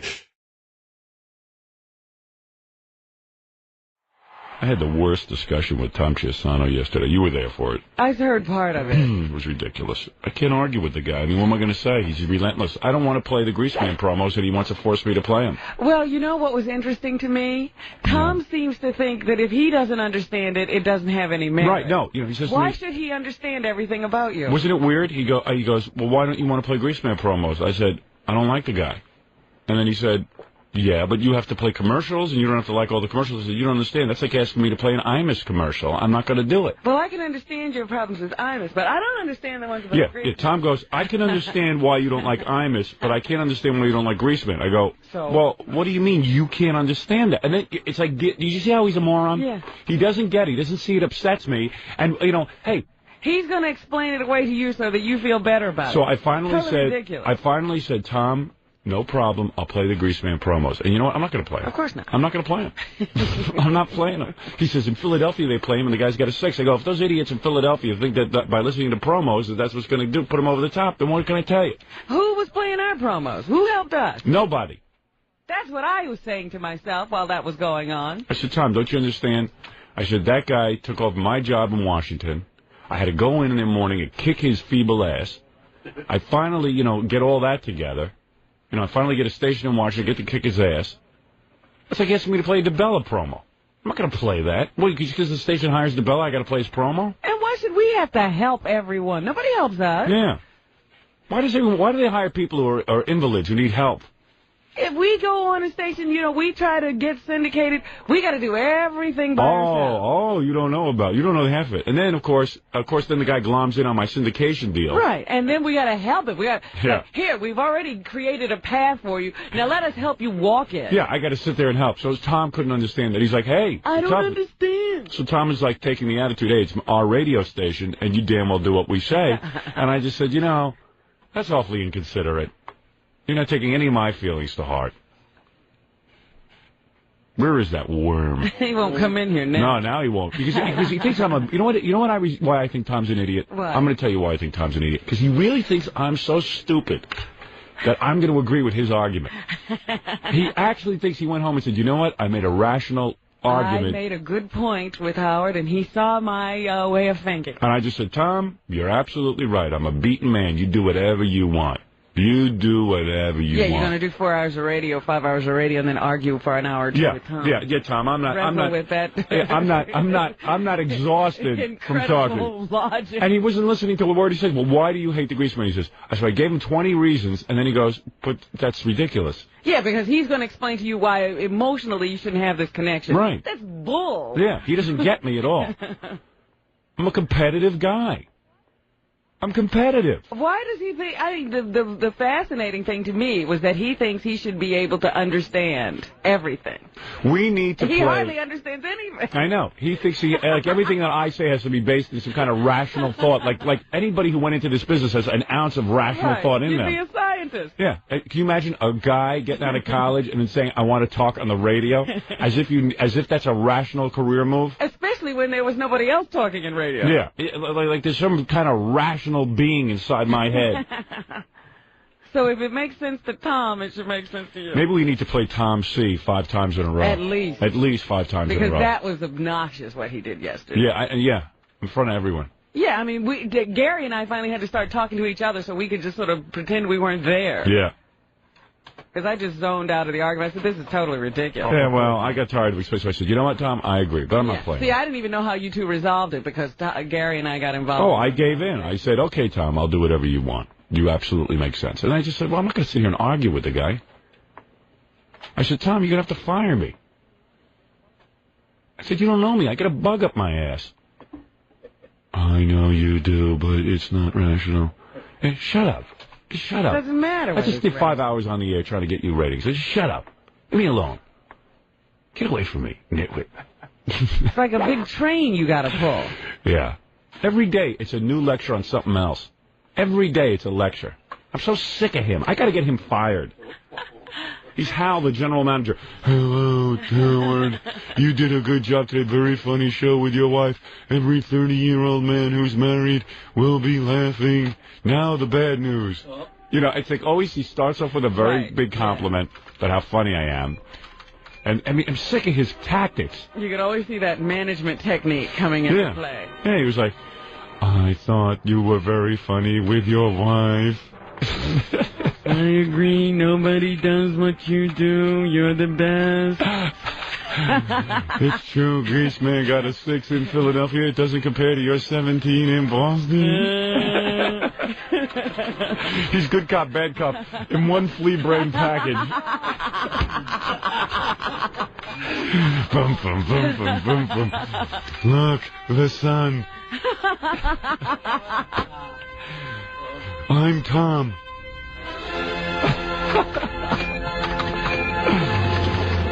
Da, da, da, da, da, da. That's him whacking at the monolith with his golf club. I want to learn to walk erect. Look at that long black monolith.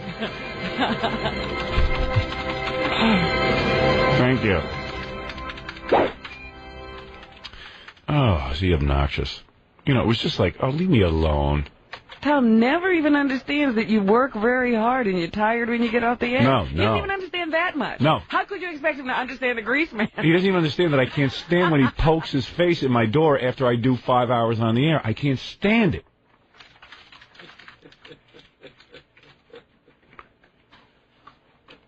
He doesn't get it. Because I give him a dirty look every time he does it. I'm like, what? What do you want? I know your eyes roll back. Yeah, I mean, it's like, get out. I want to eat. I want to eat. I don't want to be observed when I eat. Wrap your turkey around your potatoes. And whenever I'm wrapping my turkey around my potatoes, he's staring at me doing it and looking at me with disgust. He's like, you mishkite. Look at you. Look at your turkey and potatoes. It's like you wrap it to fill it. So, who wants to have an audience when you're wrapping your turkey around your potatoes with your hands?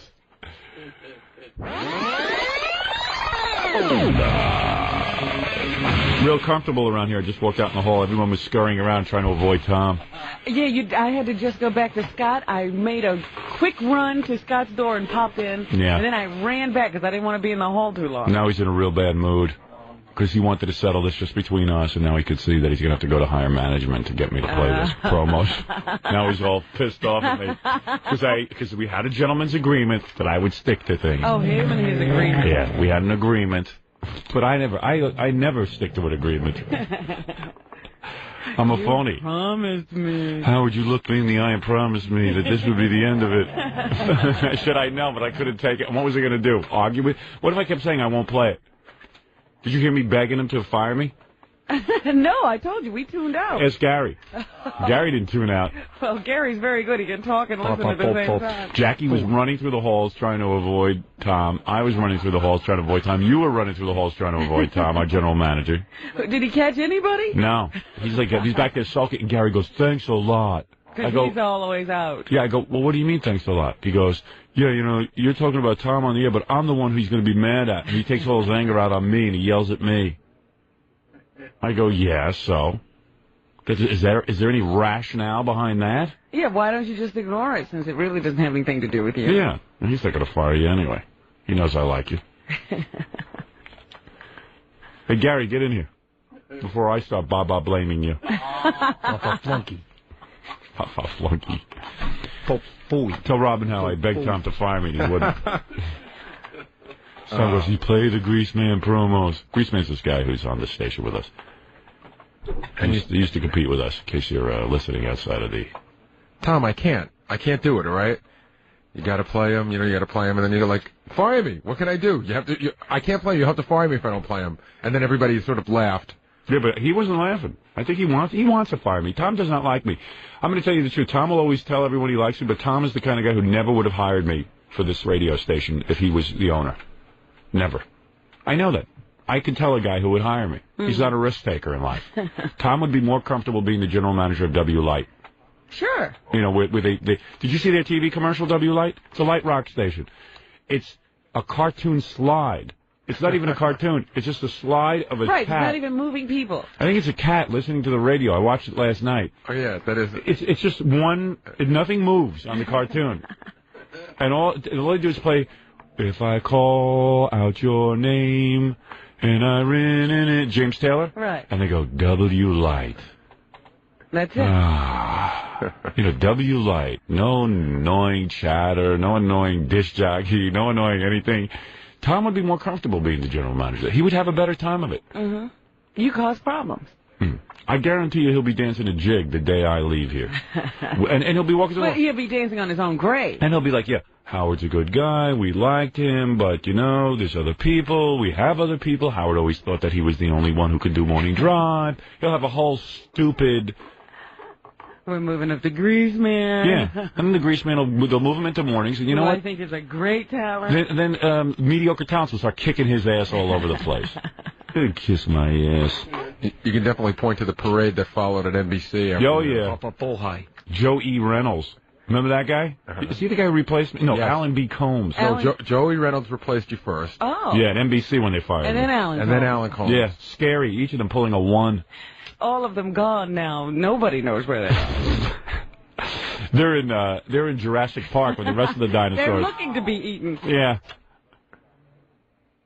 No, we'll do fine without you. And probably they will. It's okay with me.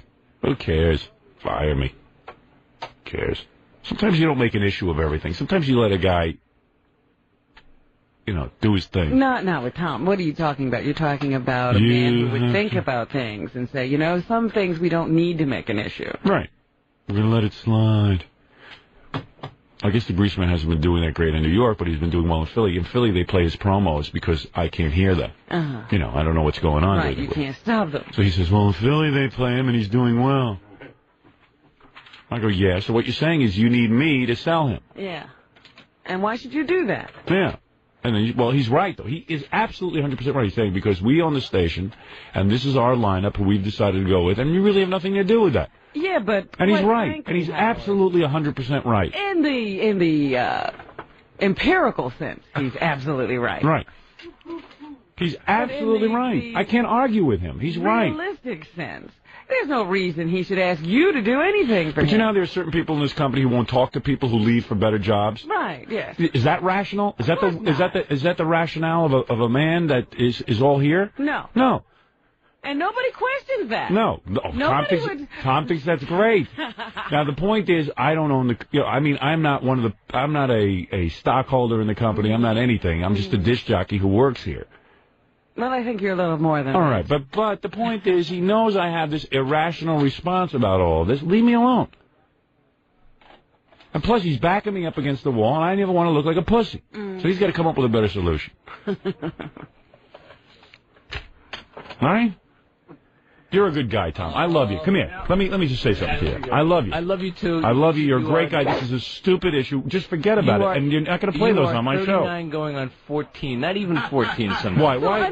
But understand that. You've got to understand creative people. I do. I think I do for the most part. I have enemies. That's what gets me through the day. This is the way he works. And I can't stop. I have a radio station. Let me ask you something. We have a company. Did you go to Vietnam? Did you serve in Vietnam? Absolutely. No, seriously, did you? Sure. No, you didn't. War is hell. No, you did. Did you ever serve? Did you ever serve your country? He served in a All right, I did 3 tours of duty. All right, so let me tell you something. I missed it. You think I'm supposed to love the Kong? You think I'm supposed to love the Kong just because I'm home? You know, I saw my own troops wiped out by them. So what am I supposed to do? Forgive them? Yeah. Please. And you know what? The Kong have never apologized to us for what they did. Nobody's come to me and apologized. I think 14 is too much. I think you're more like 39 going on 8. You know why I'm number 1, Tom? And you wouldn't understand this because you're a type B personality. Yeah. I'm number 1 because I'm a vicious competitor. I'm a vicious man. Ooh. And I'm a competitor. I don't have that sort of like, oh, Greaseman's my friend too. Live and let live. Live and... I don't have. Oh, I thought it was live and let die. I have live and let live attitude. Why can't you just play them? I'm not asking you to say something. It is not an endorsement if you don't. I'm going to see my radio colleagues at ABC. I am shocked that Robin agrees with you. No, I mean, it's just, you got to understand something. What she agrees with is not necessarily my logic. So surprised. She agrees with my Logic. methodology. Wait a minute, logic. What does logic have to do with it? Nothing. That's the point. Okay, so what are you saying? Robin about understands that I am not logical. I'm not logical. I understand that too. And you've got to understand that. You can't come to me anymore with that. But do you realize how it screws with his head when you make him do something like that? He doesn't believe that. It He's breaks like, my heart. he's Oh, like, it breaks your heart. oh, what's the matter? Oh, you want me a defeated man? You want me to be a pussy? Absolutely not. You want me to be a pussy? You're the one who's turning it into that. Let me ask you, do you want me to be a pussy? He's turning it into that. That's the way it is for him. You know what a pussy is? Yeah, absolutely. Oh, you do? Yeah. Well, there you go. Do you want me to be that? No. You don't? Absolutely not. You want me to kowtow to you? Is that whatever you say? I have never asked you to kowtow. Am I the type of performer? I've asked you to be professional. Let me tell you something. If you want a guy who kowtows, don't ask me to do anything. If don't ask me to be professional. Do you think I got to my level of by being professional? He's going to be able to play by some rules. Oh yeah, by new rules. Yeah, perverse professionalism. Yes. I don't want my audience to think that I'm in step with every dingle-brain grease nose that comes in here. You know what? And he can't comprehend. Right, you are right, Robin. He really can't comprehend. His battery is overloaded. Here's the point. If you wanted a guy, wasting time having a conversation. If you want a guy who toes the line, okay, perhaps we should. Can I say something? Can I say something to you? I'm gonna try and do this rationally. All right, now I'm gonna try and reason with you. Absolutely. Do you want a performer on in the morning? Maybe you do, but do you want a performer on in the morning who is willing to listen to everything you say, not take any risk, and then go on and he'll be able to pretend to be a rebel? Because seriously, seriously, Dave Herman is a great announcer. He's an announcer, and this is what that's his craft. And he will announce anything you tell him. You tell him to announce Grease Man, he'll announce it. He'll get on there, Grease Man. He doesn't have a problem. Right. Pete Fornatel. Now you're getting your carrots mixed up. That's me. Yeah, but I'm saying he'll do it. If you want him to talk that way, he'll do it. He might as well be you because he'll do and I whatever respect him as a professional. Pete Fornatel, same thing. Do I. Hey, Grease Man's coming up next. Whatever you put it on a card and he'll read it. Now, if you want that in the morning, you should hire that in the morning and be done with me. My contract's up in 2 years. Don't renew it. I'm telling you, Tom. If you want a guy who's got opinions, who feels strongly about what he plays on the radio, who's got a mind of his own, who feels strongly about his sense of competitiveness. And he has to live by his beliefs. I have to live by the sword or die by the sword. I'm leaving. Okay, it was your kind of attitude that cost us Vietnam. You're like, well, let's not kill them too much. They're not bad people. Do you understand what I'm saying? Not everything's going to be rational. You got to take the good with the bad. Is there a lot of good here? I cannot comprehend. Is there a lot of good with this show? Does the good outweigh the bad? There's one little bad. In my neck. No, the bolt's in your ass. Oh, man. You know what it is? After all of this, you still don't understand, do you? No. You don't? No, you still think I should play those promos? I understand your creativity. I understand your sense of competition. Let me ask you something. If you hired Imus tomorrow to be the afternoon guy here, if you hired Imus to be on the afternoon tomorrow, am I supposed to stop hating that guy? No. Should I stop hating him? No. Okay. Should I play promos for him? So I think that there's a difference because there was a personal relationship that was. No. It has nothing to do with you don't know. It has nothing to do with personal. It has nothing to do with it. What do you mean personal relationship? Matter. I wasn't personal with him. There was a relationship. No, there wasn't. Your nose was rubbed in. No, not by him, but by management over him. But that had nothing to do with why I didn't like him. And did he do anything to make that better? Yeah, he breathed. He annoyed me. He irritates me. It has nothing to do with a personal irritation, and it is a his kind of radio irritated me, and now all he is a stupid imitator. And it's the same thing. You should hate him as much as I do if you're a competitor. But you're type B. I don't expect you to understand it. Okay. Yes. You don't hate the other radio stations, do you? Do you hate the other general managers? With him. Do I like them? Yeah. Do you like the other general? You hate them? No. I mean, there's some of them I like. There's some of them I don't particularly care for. There's some that you don't like, and there's some you don't care for. Right. You go around bad-mouthing them? No, I don't. You do not? No. I would. See, that's the difference between me and you. I don't believe that's professional. Yeah, but I'm not professional. You are. No. Because I'll sell this station's attributes. I'll sell my attributes. I'll sell your. Do you understand I have a career? I don't need. Do you understand I have a career? That I have a credibility with my audience. That if I don't like somebody, I can't suddenly switch. I know. I can't suddenly switch. I can't suddenly switch, and then I get calls. Hey, Howard, what's with the Grease Man? I can play those promos. You big pussy. All of a sudden, you're endorsing the Grease Man. Right. What, he's your buddy You are now? right, Howard. Oh, he's your buddy now? How can I argue with I you? think the guy sucks, okay? That's it, but that's my And fault. it is a again. competition. Just You're because wrong, we but that's aren't okay. against him in the morning And now anymore, Tom tells me I'm not doesn't supposed mean to we're not say in competition. I'm not supposed to say the guy sucks because now he works on the same station as me. I can't change my opinion for you. Aren't you so clever how you have built all this in? You know that Howard doesn't appreciate him as a radio performer. He never has. I'm sorry, Robin. No, I'm supposed to because Tom hired him. I smartly didn't put my headphones on, so I missed what you said. If you want a rational morning man, I don't want to write. a rational person doesn't get up at 4 a.m. to talk nonstop for 5 hours to a bunch of morons stuck in their cars. It just doesn't. You don't get that.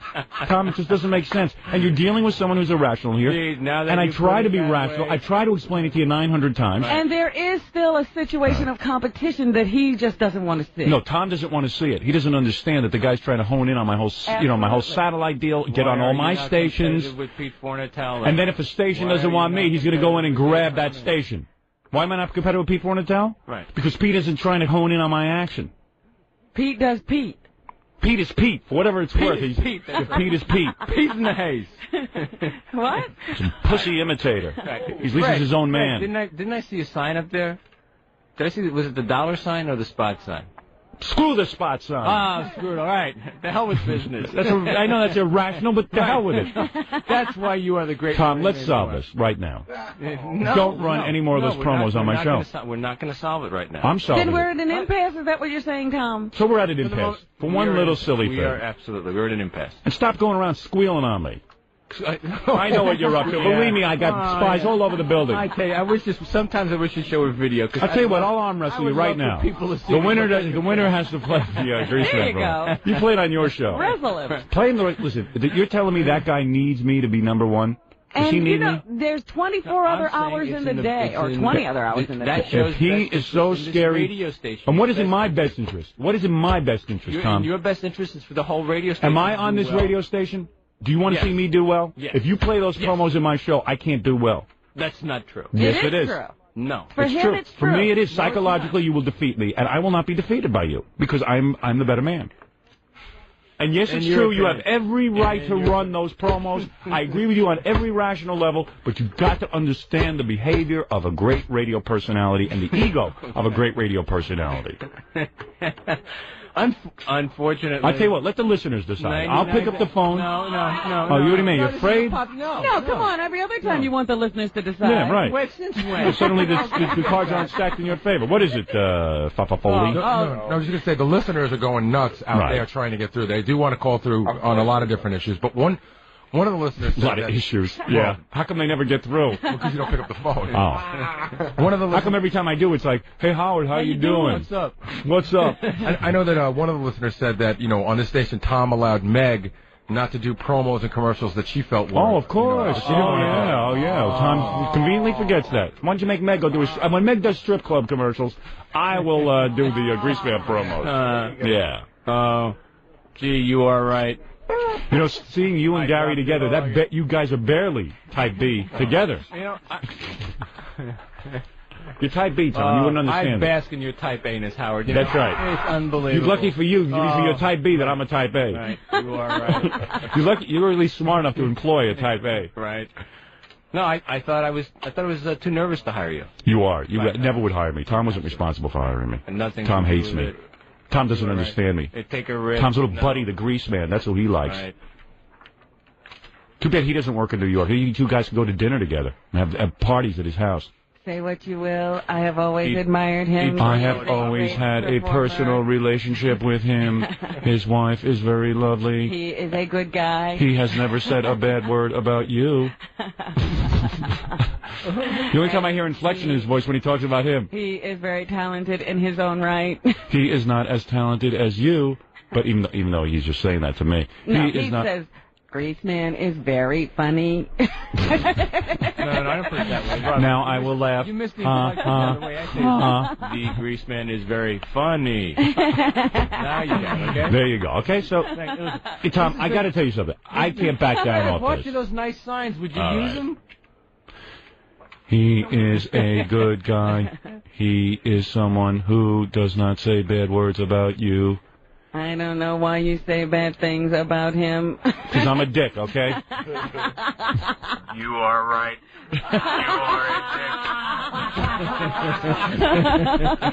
All right, Tom, go back to your office and do the oh, here he is. Tom, more now he's jokes. playing. This time's going to be funny again. Hey, go ahead, Tom. You ought to walk around with that all day. Okay. Tom, consider it resolved, and I never want you to bring it up to me again. Oh, shut up. Oh, please. Don't ever bring it up to me again. Seriously. And don't bother anybody about it. It's over with. I'm not playing them. Who's on the phone? Hello, you're on the air. Hello? Hello? Yes. Howard? Yes. Listen, I've been listening to the station for, No. It has nothing. I don't want any negative comments about any performers on this station. I'm just telling Tom what I won't do. See you later. All right. Peace in the haze. All right. Listen, Tom, I love working with you. If it means that I'm not a team player, am I a team player? Seriously, do you think I'm a team player? No. Just stop. Wait a second. No. You don't think I'm a team player? What better example is there than this? This is the one time I'm not a team player. Haven't you ever? Wait a minute. Do I Tom's take a client big meetings? Sports fan. Wait a minute. Do I get involved in station activities? Do I donate to charity with my paintings? You're the best at When have I meetings not I've helped ever you? worked with. When have I not helped You're the you? absolute best. But My client meetings are classic. Tom, They're wait great. a minute. I'll make a sports There's analogy never for been a Tom. client Go who ahead. hasn't walked away Sports with it. analogy. Sports analogy. Something you can relate to. All right, Tom, you relate to this. Please, make it simple. Tom might not comprehend. You know how you have a team like the Mets, let's say. Okay. And there's a bunch of guys I'm not who, sure it's a good have comparison have at a the certain moment, okay. chemistry. We'll talk about the 86 Mets. Okay. 86 Mets. Yeah. They play well together. Everything works. It's like a smooth running machine. Right. You can bring one person into that mix who doesn't fit in with the profile, Right. who irritates your star team player, Right. and what happens? The whole team fails. And The the great whole thing about the team 86 failed. Mets, the great thing about the 86 Mets were that there were a lot of strong personalities. Excuse me, that the 86 Mets was listen 1 to year. Rob, he is good at. You just got to tell him no, and that's it. That I know, because He doesn't. He can argue.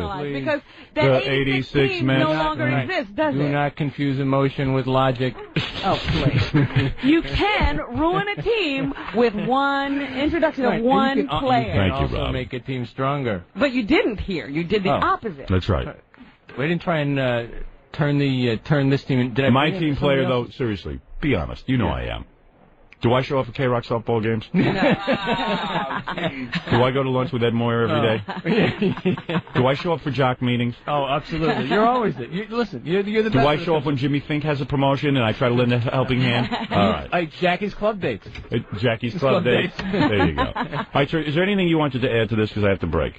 No, I guess you basically covered it out. All right, thank you. All right. It's been a pleasure. In other words, you agree with me and not Tom. Thank you. All right, we're going to take a break, and Tom's laughing now, but boys, he's steamed over this. Yeah. And now he's going to go yell He's at gonna Gary. break something now. Gary! All right, Tom, that's it. Don't be too upset. Oh, it's so uncomfortable out there.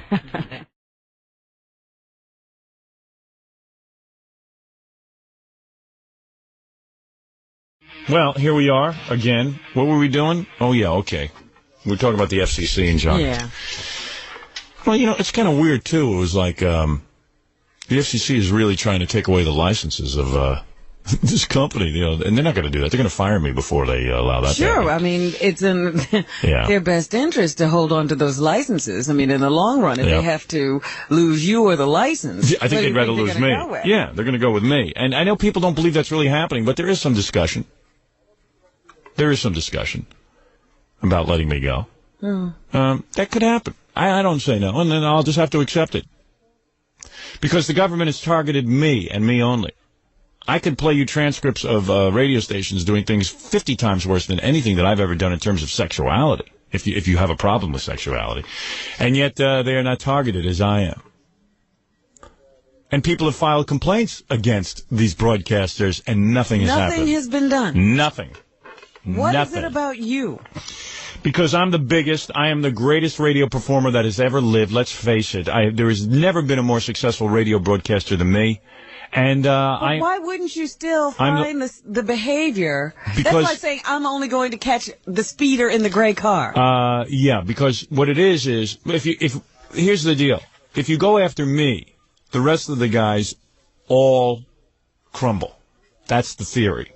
that if you get me off the radio or if you persecute me enough that I just shut my mouth or something, start playing records again. If you get the high-profile guy, the little ones will all follow. All of my so-called followers, imitators. I don't know. It seems odd to me that the same kind of behavior in others is not fined. Of course it's odd. It doesn't make any sense. And also, it's the kind of thing where it takes a lot of energy to go after these stations and stuff. And then you got to go into separate court cases and stuff. So go pick one guy, concentrate on him. All right, that makes sense. Go after him, and then, go for it. Go for the gusto. Yeah, they certainly don't want to have a whole bunch of people grouping together either. Right. Banding together to fight this thing. Well, yeah. I mean, if 25% of my fellow broadcasters got behind this and started screaming bloody murder, the thing would be over with already. But none of them will, because it's just me who's being targeted, and they figure they're safe. And they're in constant competition, and they don't think about the big picture. Yeah. So that's it. Listen, there's a lot of broadcasters praying for my demise. I mean, they don't want me on the air. I mean, I cost them a lot of money in advertising revenue. I cost them, they've got to advertise on TV against me. They can't get their own morning show. Big $10,000 giveaway. Yeah, they can't do. Buy listeners. In the old days, you do a couple of lame radio bits, play a couple of records, and everybody would listen to them. So now it's like I force the issue of, of having to be creative. It's a whole bunch of things going on here. There's a whole bunch of agenda going down. There's really a lot of people who are very jealous of me in the industry. I'd say 99% of the broadcasters in this industry hate my guts.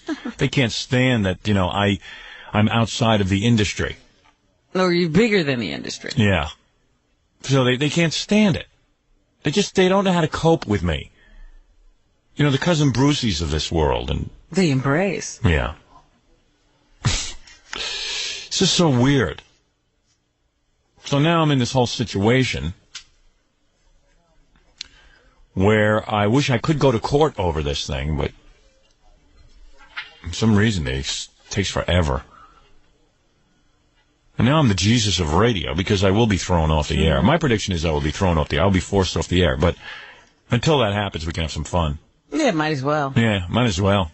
Might as well draw a paycheck until we're thrown off. That's the way I look at it. But I think my radio days are coming to an end. Gary, make sure nude girls are here on Friday because... How much longer will you have this? Might as well. Well, you got to figure, you better get in as much of that as you possibly can because you're not going to be... What excuse will you use after you don't have a radio? I know. Well, actually... It was funny. Yesterday, Tom Chiusano came into the office to lecture us and talk about the FCC problems and all that. And then he says, I could help you out. Why don't I have a special set of headphones that I can talk to Fred? And if I think you're going wrong in the wrong direction, I can interrupt your show. I just said, wait a second. I said, Tom, you were there, Robin, and so was Jackie. I said, Tom, the day that happens... Do me a favor, fire me first. Shoot me. Yeah, shoot me. Just I said, if that's what's got to be, that you're now a part of the creative effort here, then I would just as soon be off the radio. Yeah. I really would. If I have to do a radio show like that, I don't want to live like that. I don't want to do a show like that. I didn't get into radio. We live like that. We're not going back. One of the reasons I got into radio so I wouldn't have to deal with guys like Tom. Be around guys like Tom, non-creative types. But remember when we used to have to sit there with pig vomit? Pig virus. Whatever his name was. Yeah. At NBC, we had a guy who called Pig Virus. Vomit, so I call him.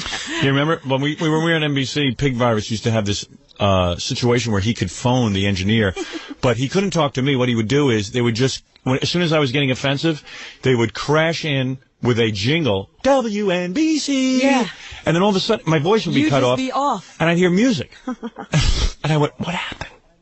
What are you doing out there? One time he did it because I'd gone longer than 2 minutes talking at a time. They didn't want me talking for longer than 2 minutes. He crashed in on my show. I went into his office. I was going to kill him. I was going to wring his neck. I was going to choke him until he died. I said, what did you just do? You went past your 2-minute mark. I was timing you. It didn't even matter what you were saying. He wasn't into content. He was watching didn't a matter. stopwatch. I said, look, man, I'm only putting up with this because I know eventually you're going to be gone, and I'm going to have my last laugh. I couldn't take it. I said, I know I'll prevail. Something will happen where I'll prevail. And it did. And now I couldn't even tell you where he is. Although I heard the station he was at somewhere in the Midwest, they put together some kind of morning show that sounded remarkably like mine. I wouldn't doubt it at all. Yeah. Howard, I now understand. Now I understand what you was doing. Yeah, well, you almost ruined my career, you freak. Thanks, pig virus. And he really thought he knew something. Well, that's like Tom. Our general manager thinks he knows something. He really thinks he knows something. Tom thinks he could do a radio show. I know it. Talk about something else. Oh, yeah? What would you suggest? You got a topic that might be on my mind? Effing a-hole. God, is he an a-hole? Even suggest something like that to me. To suggest it to me shows his own stupidity. Only a retard would suggest that to me. Only a man with the brain of a fly would suggest to me that he come in here and interrupt me through Fred's headphones. First of all, I wouldn't even talk to Fred. Well, yeah, and that he would be talking to Fred. Why do you think that would mean anything to you? I can only wish that one day when I grow up I'll be as smart as you. I'll know everything. You don't know a thing. I am so much smarter than you. And I will be perfect like you. No. You can't help it. You know when I see a short yellow bus, like the retard bus? Those people can't help what they are. Yeah. I don't hold anything against because you can't help what you are. You're ridiculous. Right. I don't know. You don't. You have no idea what it is to be creative. You're right. So, General Manager Tom Chiusano. You're absolutely right. You are a guy. I forget I should come in and burn incense at your altar. See, non-creative guys don't understand why creative guys get pissed off all the time. They don't understand it. They don't understand why we're angry. Because they don't understand how difficult it is to entertain millions of people and hold them.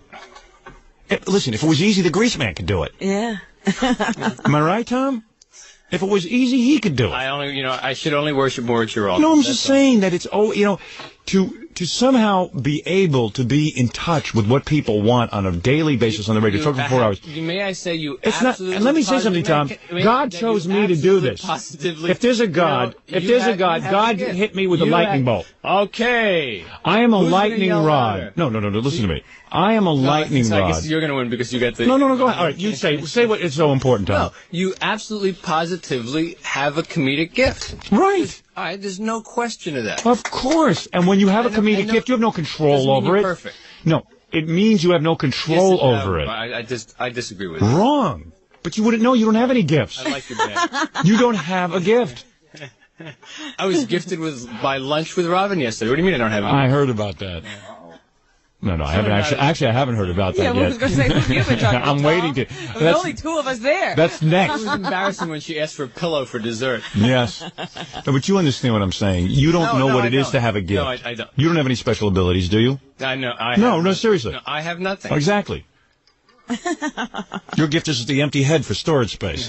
And it's not your fault. You were born that way. That was what was given to him. Exactly.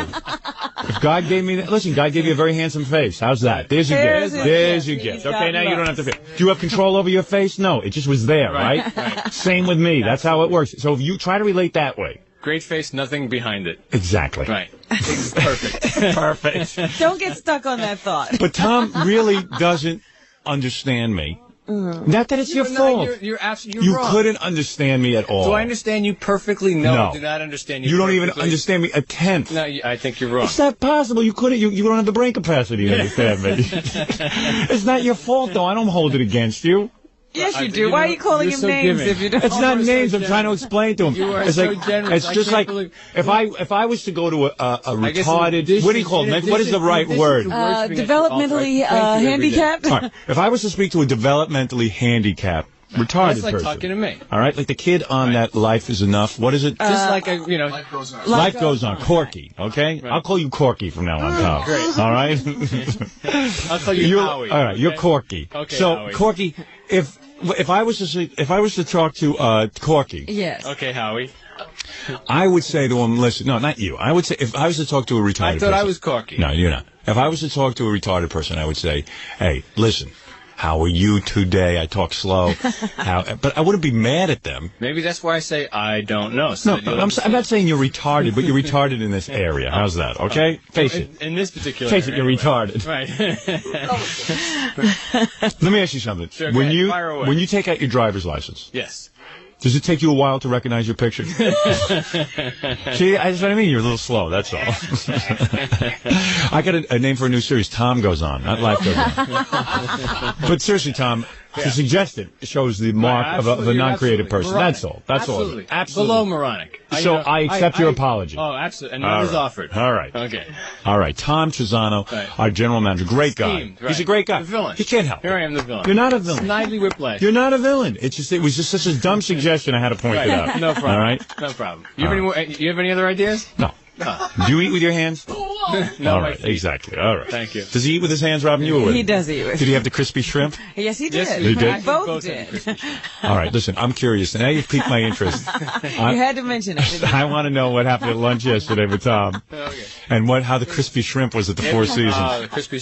It was perfect. Was it good? Oh, absolutely. Good. All right. I'm glad. I'm glad you were happy. I'm glad. Simple things make Tom happy. And Food. I'm glad you're miserable. So now we're even. Okay. There we Perfect. go. All right. Tom Chiusano, I really love him. Perfect. You gotta love him. You really do. I love I you. love you. I love you. There's no problem. Absolutely. There. All right. There he is. Just Tom. Jackie, I don't like. Nobody likes Jackie. That's understandable. That's understandable. Even a retard wouldn't like Jackie. I don't mean that. I didn't mean to compare Tom to a retard, but it was the only example I could think of. Well, if you're trying to get through to him, that was a bad one to use.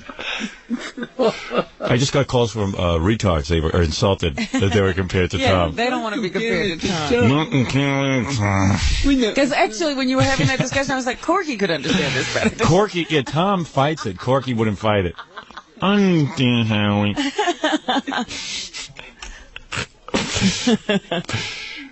When he came up with that suggestion yesterday, he says, well, I do have a suggestion. Maybe if I had a pair of headphones and I could talk to Fred during the show. Directly to Fred. Directly to Fred. I could talk to Fred. And then if I thought you were getting into a gray area, I could stop you. I said, Tom, I'd rather be out of radio than even suggesting that. Makes me want to leave radio. The idea, that Fred's got Ganji in his ear, and Yeah. Tom's going to be added on. Yeah, and then Fred yelling at me that we have to break for commercial. I mean, it'll just be... It's like a Greek chorus. Yeah, Fred, you could have like a yellow sheet of paper, which means Tom is on the phone and he's upset, a white sheet of paper for commercial, and then Ganji's comments could be on pink sheets of paper. It's bad enough I get a naggy about commercials. Oh, please. Fred, if you ever hear Tom's voice in your headphones... Tell me, because I will shoot myself. You shoot yourself. All right, I want you to shoot yourself. It's the only way. That's the only way to protect me. That was a great moment for the show, though. Yeah, it was. Because when he said that, all of a sudden I felt this incredible bond between all of us. Yeah, we all came together. It was like we all wanted to lift him up and throw him out the window together. But did I collectively voice our thoughts? Yes, and right away, I had no hesitation whatsoever. Well, you weren't even uptight. You said it was such a relaxed smile, like, that's the end. Yeah, right. I said, Tom, that's when you'll know I'll be out of this radio station. And we were all in line right behind Yeah, you. nobody even objected. That's when I'll do the Pete Fornatale show. We were absolutely the elephants connected at the tail. Yeah, and everyone agreed that might be the time to leave We were radio. going to walk right into the seat. Right off the plank.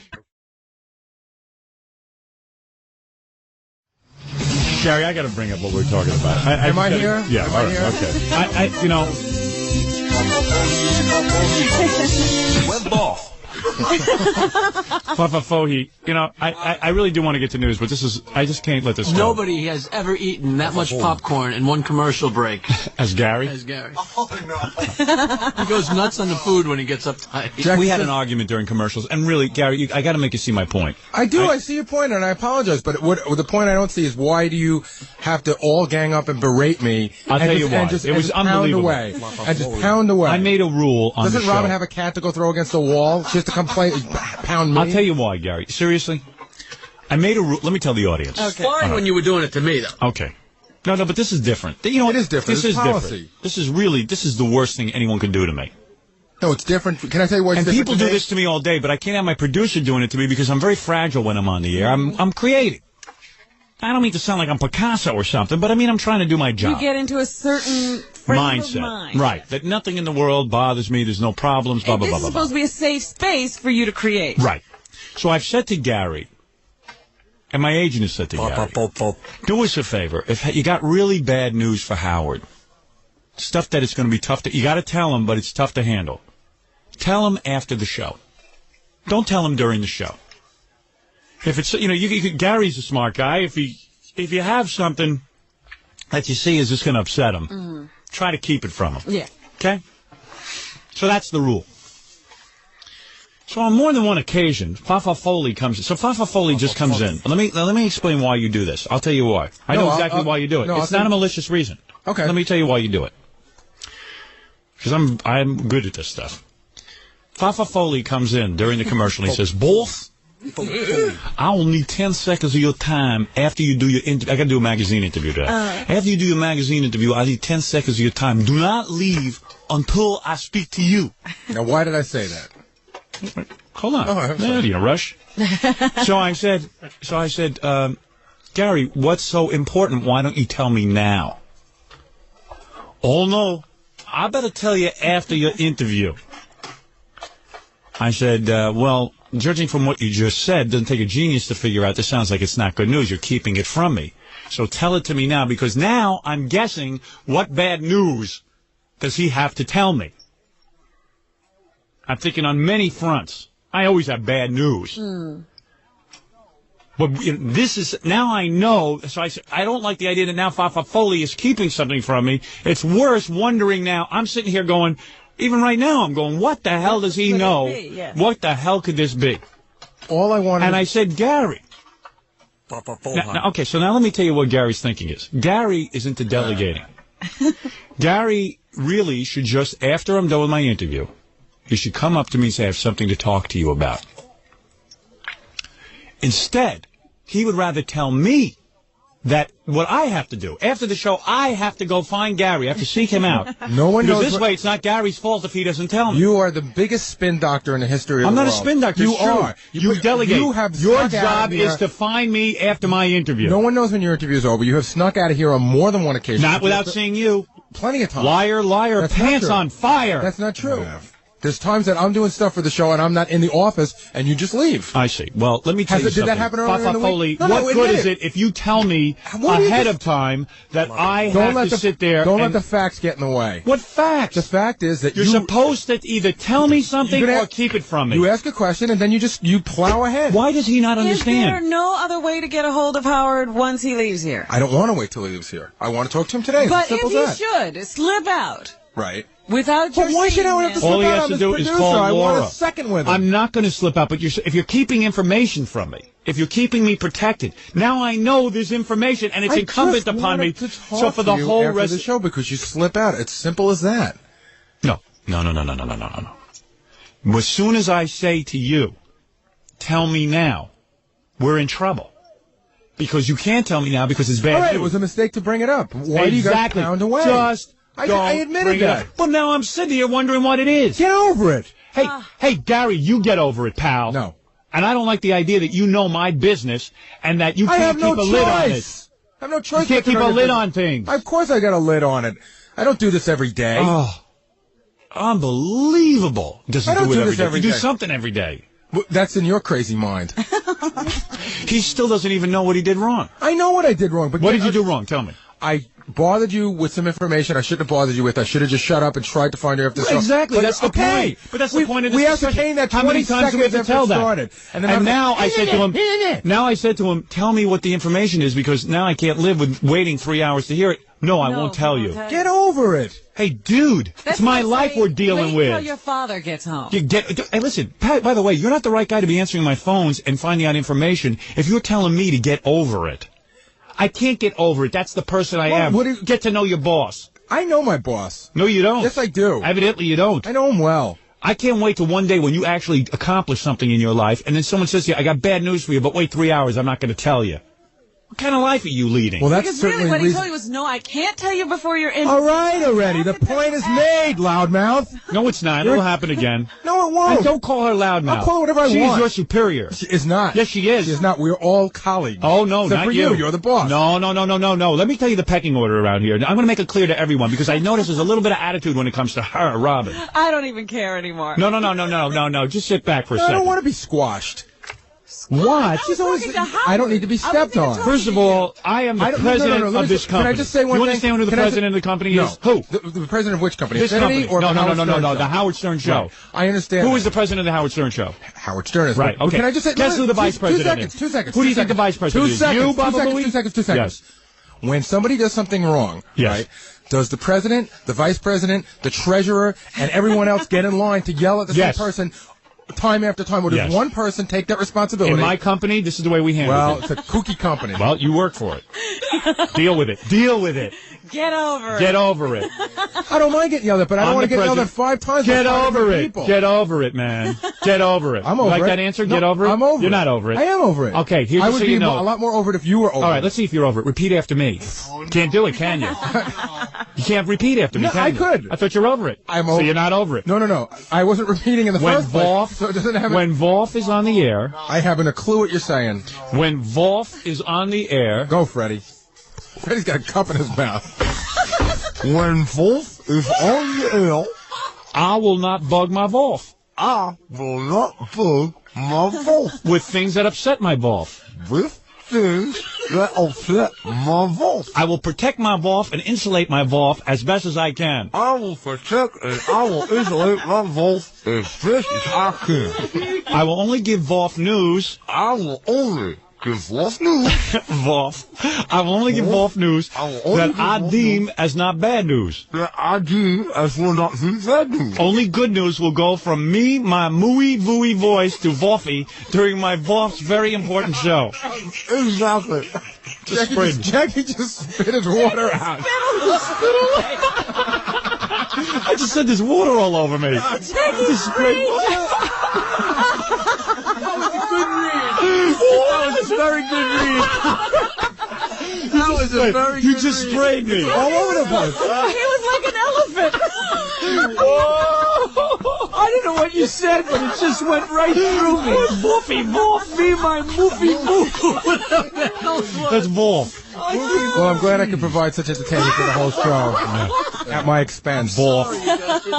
God, just clammed all over me. Oh, it was hysterical. That's almost happened a million times, but oh my That was a torrential rain. Volfy Volf. Be careful not to say that. It's like snot all over my... I didn't even know. What liquid was that he sprayed on you? Well, just water. Poland Spring, by the way. Well, then that's Coming okay. to you straight from Jack. That's from protected source. That's from a protected source. No, seriously, man, I'm the president, the emperor, the monarch, and the boss, and I've the never coolest guy disputed around that. on this show. I've never Robin is disputed that. second in command. She could be second in command if you want deems to it- delegate it to Robin Robin's to take your me boss. aside. No. I'm then not that's delegating fine. I'm anything. not going to You're get yelled telling at. us how to run the company. Again, you're telling us how to run the company, and it's not right. Well, how did this? This Seriously, is man. all news to me. I'll tell you what, I'm going to take a break. You can tell me the news I'm now. not going to. No, I want to know now. What's that? I'm look not for? kidding. I'm not kidding. I'm not kidding. Oh. I can never tell when you're kidding. No, you know when I'm kidding. Don't keep anything from me when you've When already you don't want to pre-announced. keep anything from Yeah, him. right. You want to tell. It's such I pressure. don't for, want to tell you. Whenever he has something to tell me, it's like such pressure for him. He's like, I don't want to forget to tell You know Volf. why? I can't. So you know what? I'll put it on Volf. Hey, Volf, you have to meet with me after the show. Duh. You have to meet with me after the show, Volf. When you do your interview and you don't want to be bothered by anybody, you're way too busy to be bothered with Right. anybody, including your own producer. But genius, way too busy. We don't want to So know who has when you the have information. responsibility to make sure he gets the Howard? I had another half But I'm hour to tell- go on the air, and Genius here has to bog me down now with information. All you had to do, in fact, you could have at least waited till I got done with the Whatever show. happened to the old days? Remember when you said don't book any guests after 9:15 because we have to start the news at 9:15? Yeah, we do. What happened? Well- We're 45 minutes late. If I had a competent producer, I wouldn't have to be late for the news. Now wait, on the show. You're not competent. how did I do this? You're the one who started this. So, okay. I see that. See, now. he still doesn't know how he did it, how he started this. Remind me again how I dropped the bomb on Hiroshima. All right, we're going to take a break, and you're going to tell me the news during the commercials. Gary gave me the bad news during the commercial, but I could deal with it. Was it so bad Yeah, it's bad. that it needed that kind of attention? Yeah, it's just more stuff about Tom Chiusano, our general manager. Oh, boy. The traitor. What's that guy during the Civil War or something? He was- Benedict Arnold? Benedict Is that- Arnold Chiusano.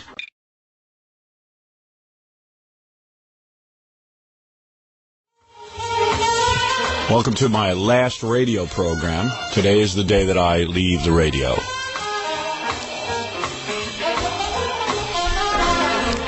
What did I tell that moron that you went to lunch with the other day? You told him that if you ever had an instance where he was talking to Freddie while the show was going on, you'd be out of radio. Right. So I'm now officially out of radio. I'll do the. Well, maybe I'll even just walk out. I'll just play records today. I refuse to do my show. I have a spy now. I have Tom Chiusano listening in on me on headphones. Can he talk to Fred? Oh, yeah. He can talk to Fred, and he can also he can hear my conversations in here during the commercials. Is that If Fred accidentally leaves his microphone up. I got big, stupid brother watching me. What happened? Why don't I put a pair of headphones in his office so I can listen in on his conversations? So, in other words, he was just... He went against my wishes. I told him not to do that, and he did it surreptitiously, like he doesn't think I know about it. He doesn't even tell me about it. You know what I think? I think he was probably having it done all along. Yeah. And decided to say, oh, would it be a good idea if... Yeah. Well, I don't work here anymore then. I have never been subjected to that before, so I will discontinue my association with the station. We'll work out the legal matters. When did you find out about it? What? I just found out about it. How? Someone told me about it. Ah. It's now the Tom Chiusano show. He can do the show today. I'm not going to sit there while that guy wears a pair of headphones.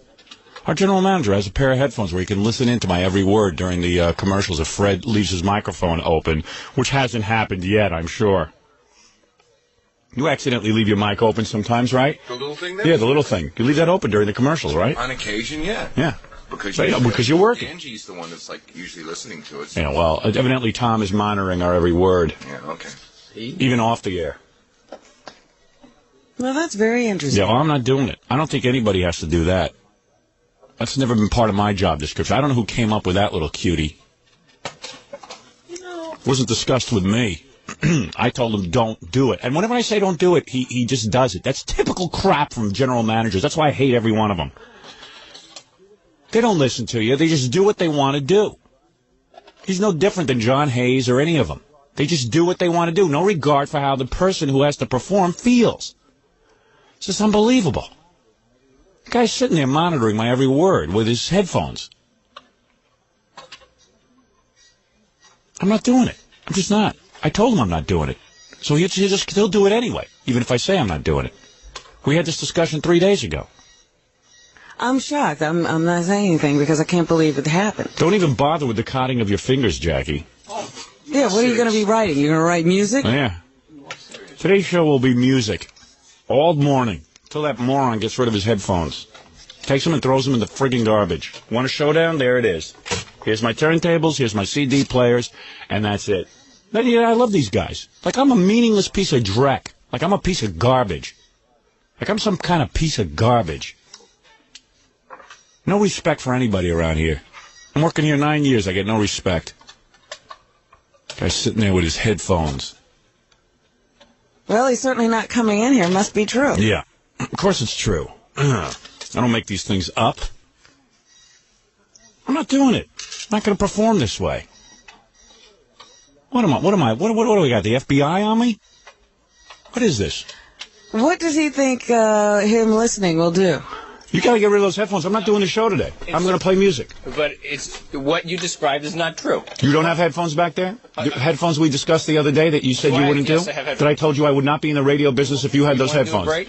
No, I don't want to do a break. Okay. I want you to take the headphones and throw them in the garbage. I don't want anyone listening to me when I'm off the air. I'm not doing How do you that. know you're not? How about if Fred leaves his mic open? That's what I'm happens. not doing that. Yeah, but that's what happens. It's not what happens. It's not what's gonna happen. You mean if Fred leaves his mic open, you're going to rip off your headphones so you don't hear it? I don't have them on. Well, you shouldn't have them, period. I don't want it. I don't want the potential of somebody listening in on my conversation. Is my phone bugged too? I have no... I wonder if my phone is bugged. Sometimes I hear clicks on it. And people say I'm paranoid. Do you want to hear tapes of your conversation with Don yesterday? Possibly. Jay Thomas used to say the place was bugged. Oh, yeah. He sure did. Oh, he thinks I'm joking. Oh, it's joking because that's ridiculous. Right? He says it was. Yeah, He says he has proof. Jay was worth bugging. Well, I don't know, man. But I'm telling you, Tom, I'm not doing the show till those headphones are out of the room. I'm not doing it. I'm not. I'm not going to have the FBI on my ass. I'm not doing it. We're not playing those games. I'm sorry. I'm not doing it. I'm not. It's psychologically torturous to me. And you don't understand that, but believe me, it is. It's embarrassing, especially after the other day, in front of all of my people, I said, I will never work in this station if you wear headphones during my show. I'm not going to do it. I'm not backing down. I'm a man. I've got too much pride in my work. I'm serious.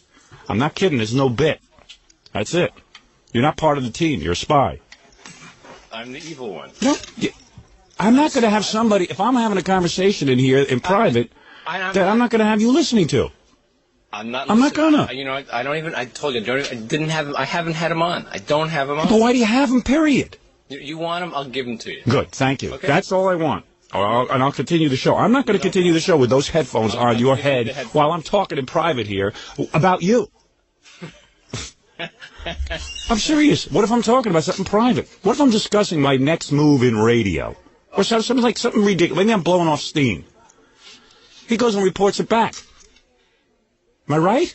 Or it becomes dinner conversation. Yeah, dinner conversation. And some reporter sitting next to him. Yeah, I don't want... Hey, what if Tom is out one day and those headphones just happen to be hooked up and some other person is sitting there listening in on my conversation? Somebody could be listening. I'm not condoning having my... Have I ever repeated any of those? You know something? When I do television, they give me a microphone and then they say to me, okay, we're putting the mic on you now. That means the mic can be open. So if I'm walking around backstage, I have enough brains to know to keep my mouth shut.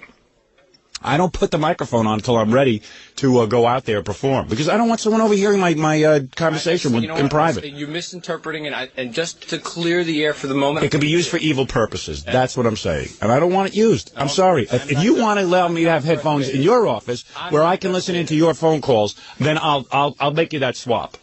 Because I'll leave a big sign in front of me. Tom is listening, so I'll be careful. But I want headphones so I can listen in on your private conversations with your people.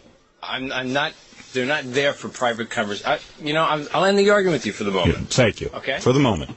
Right. And the day that I lose this argument, look for another morning guy. Okay. Get the grease man or somebody. Imus. Old fart. Is he dead yet? Seriously, Tom. No headphones today. You work it out with some, and don't work it out with me. Don't discuss it with me. That's my final. You don't have to give me you can final. call. I already said. Talk to management here about it. No, you guys have a discussion about it. If you feel it's necessary for me to do a show with you with headphones on, so you can hear my conversations. I already told you I don't have them on. Well, you don't have them on right now. I haven't had them on. Yeah, but who knows when you'll put them on? I can't predict.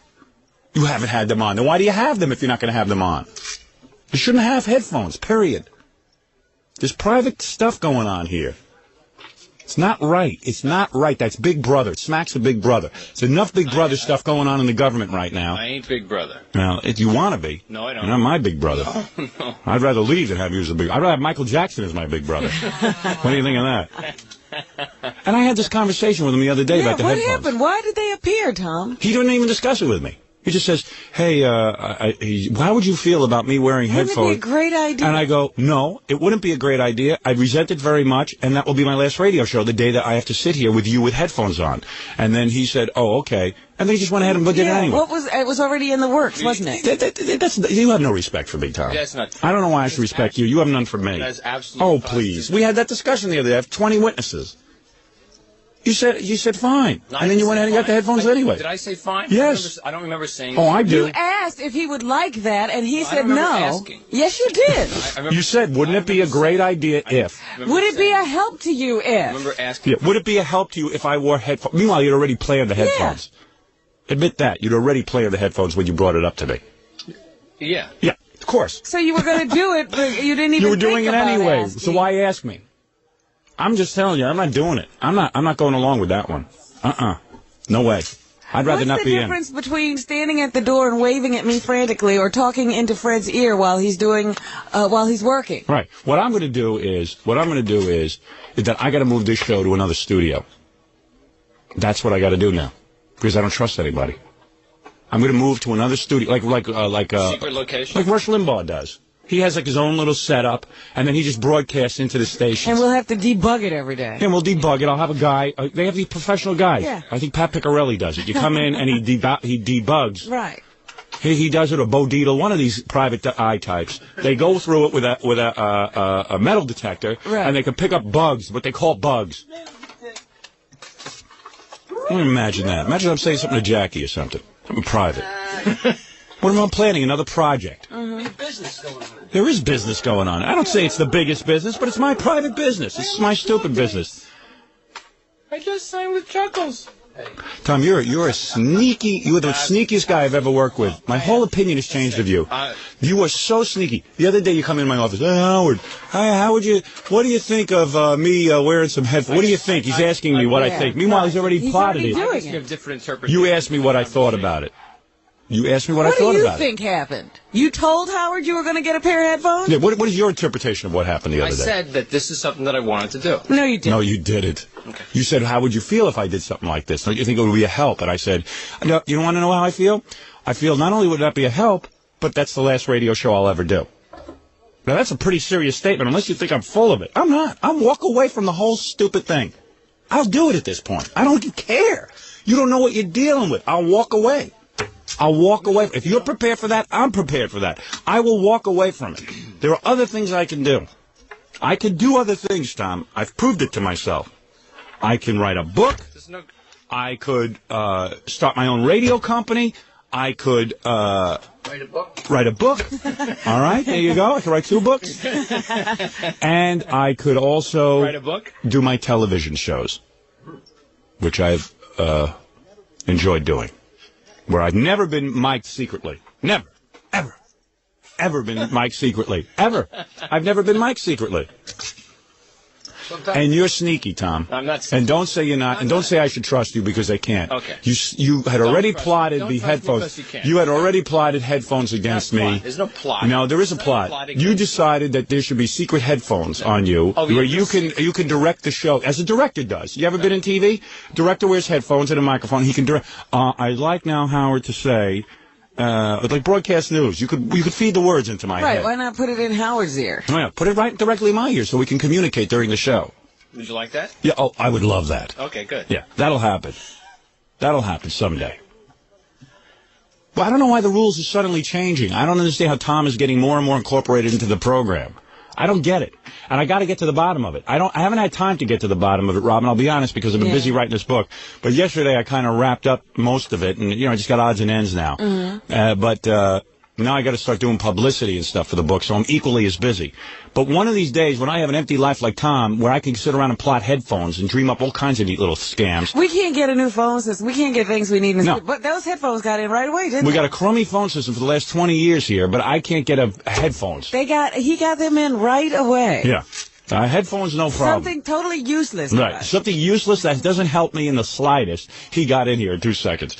Tom, and you lied to me the other day. I understand everything. You were surreptitious. Why didn't you just say then, well, I'm putting them in, Howard. They're going in. I'll be using the headphones on Thursday. He was sneaky. He thinks I wouldn't find out. Oh, get it. You did. You didn't think. Why did you tell me you were doing it? You never told me you were doing it. You just did it. Did I? Wait a minute. Didn't I mention to Freddie yesterday? Not to me. To Freddie? What about me? Yeah. You already. Why would you talk to Fred? I have a phone number. You can call me. I tried. You called me yesterday, and I tried to call you back twice. Yeah. But I was home all day. Any other time, I need to see you. Right, this time he didn't need to see me. And the other day when he was in the office, he should have said, I've already installed them. You knew it already. You admitted you knew already that you were putting them in. Then why didn't you bring it up? I already had the plan, yeah. So why didn't you say it? Why did you say, well, they're going in? Because you're sneaky. You're a sneaky Tom. Right. You're not my friend anymore. You are never my friend again. You could be Robin's friend, but not mine. No, he's not even my friend. Your I don't want to speak. I don't want to speak for you. No. That was wrong. You're not a friend. You're not a friend. You're a boss. You're not a friend. No friend does that. I never believed you could be deceitful, Tom. You're the original peeping Tom because you're going to peep in on us. All right. I don't know what to say there. I'm shocked. I really am shocked. Maybe it's from G. Gordon Liddy speaking to you during the management seminar. Is this what he told you to do? Secretly mic everyone? He told me how to kill somebody by inserting a pencil into their esophagus. Yeah, I'm sure he did. And when are you trying that? Yeah, when's that? Why don't you just do that to me? Can I try it on Jackie first? I'm telling you, G. Gordon Liddy spoke to Tom during the management seminar, and Tom, of course, whoever speaks to him, he becomes. He's like a chameleon. Spy, Now he's a secret agent. If that were the case, it'd be you. I don't know if people realize Tom was going against my wishes secretly, not telling me, and installing headphones where he can listen in on my conversations. And despite what he says, he wants to be Big Brother in the worst way. He wants to be part of the show. If you want to be on the air, why don't you quit your job and get a show? I don't want to be. Get a radio show. I don't want to be on the air. You're like G. Gordon Liddy. You've outstripped G. Gordon Liddy. Fun now. I believe Did G. Gordon Liddy tell you to do this? Because it sounds like, he was in Here's what you do, espionage. Tom. Here's what you do. If you want to get to Howard, Nixon told me you to install headphones in there when he doesn't know about it. Actually, Rosemary Woods told me to do this. You're joking, but I'm not. I tell you, that's terrible what you did to me. That's just wrong. What happened to all your management techniques? They failed you. Right, Baba Booey? Yeah. Dominic Barber just called. Yes. You know, he said that listening to a conversation between two parties in New York State is a felony. Right. Thomas committed felony, as far as I'm concerned. Those headphones plugged in, go check. That's a felony. Arrest him. You've committed a felony. Take me away. You have committed a felony. And Dominic Barber is one of the top attorneys in the country. He could haul your ass. You could be sharing. You could be sharing. He's one of the biggest. What's he weigh now, Robin? About 300. 300 pounds. Thomas committed a felony. Maybe it was a felony in the state of New York. In Massachusetts, it would not be. You know. I don't believe you did this against my wishes. I'm shocked. When were you going to talk about this? You were going to sit there and just let it be discovered in this horrible He should have brought it up the other, like a man. He should have walked into my office when he gave us a lecture the other day, and then at the end of it, he goes, "Hey, how do you guys feel about me? Maybe what'll be really helpful if I wear a pair of headphones." I know, just became aware of that. I know that Ganji has an ability to talk to Fred during the show. Yeah. What if? Yeah, great. So you know what, Fred? Take off your headphones and throw them out of here with the microphone. I don't want you talking to Ganji or anyone else. Okay. Tom will pervert anything that's good on our show. Absolutely. And I'll tell you something. You know, it's a funny thing. I said to Tom, my answer was, and I hope Dominic's listening because this is now a court. I said, Tom, if that ever happens, the day that happens, I think you were a witness, Robin, and Jackie and Fred. Without hesitation, you said that. I said, without hesitation, and I thought I had put a stop to it. I said, the day that happens, that'll be my last radio show. Mm-hmm. I'd rather not be on the air when you have to wear headphones and listen in on my show. And Tom said, okay, and he walked out. That was it. That was no the discussion. Last thing he said. He didn't say, I'm doing it anyway. He didn't say, I am going in. I have this plan and I'm following through. Tom, admit, you presented it as an idea. You presented it as an idea. Hey, I got a good idea. Like, almost like, hey, here's a good time to work it in. I got a good idea. But you had already done it. No, I hadn't already done it. And I didn't, and I don't think... But you had already said, given orders to have it done. I was already having it. I didn't know how quickly it could get done. But you already had ordered it done. Yeah, I mean, it was something I already planned on doing. Yeah. And that's... So there you go. What am I lying? Nope. It's something he planned on doing, but he brought it up like he just had a spur-of-the-moment light bulb go off over his head. Tom, I caught you here. You know, we should have caught it then, because light bulbs never go off over his head. I know. All of a sudden, it was strange, too. What do you think? You know, I got to watch everything he says. What do you think? No, forget commercials. There's something more important going on here. You're about to lose your morning man. Because you deceived me. That's deception. That's deception. That is deception. He thinks I'm kidding. I can't tell you how deceitful it is. It's deception. I don't know how a trust can be formed between us now. There's damage here in our relationship. I'm serious. I'm sorry, but when you get that look on your face, I would never do that. No, well, you're laughing. I'll tell you why you're laughing. It's the laugh of a nervous man. You've done something here that's wrong. You've been caught. You've been caught red-handed. It's the first time in your career you've always managed to cover up. Is Dominic a defense lawyer? You don't need a defense lawyer. This is not a court of law. I'm just telling you, you have broken the trust of management and artists. You have. It's not right what you did. To secretly go ahead and violate me. I'm as violated as a visitor to Never Neverland, allegedly. At least those are the allegations, are they not? Those are the allegations. They are. You can't lie about that. Apparently they are multiplying. Evidently. You are right, sir, about that. Maybe this is just tip of the iceberg with you. Yeah, who knows what you're up to. I bet you my office is bugged. I'm going to have a clean sweep. You know, the other day, this liar who stands before us now. The liar, yeah. He said, the incubus. The one thing I've never done is be dishonest. I always tell the truth. I said one thing about Tom is he's an honest guy. Right. You're not honest. You're a liar. You really pulled a fast one. No.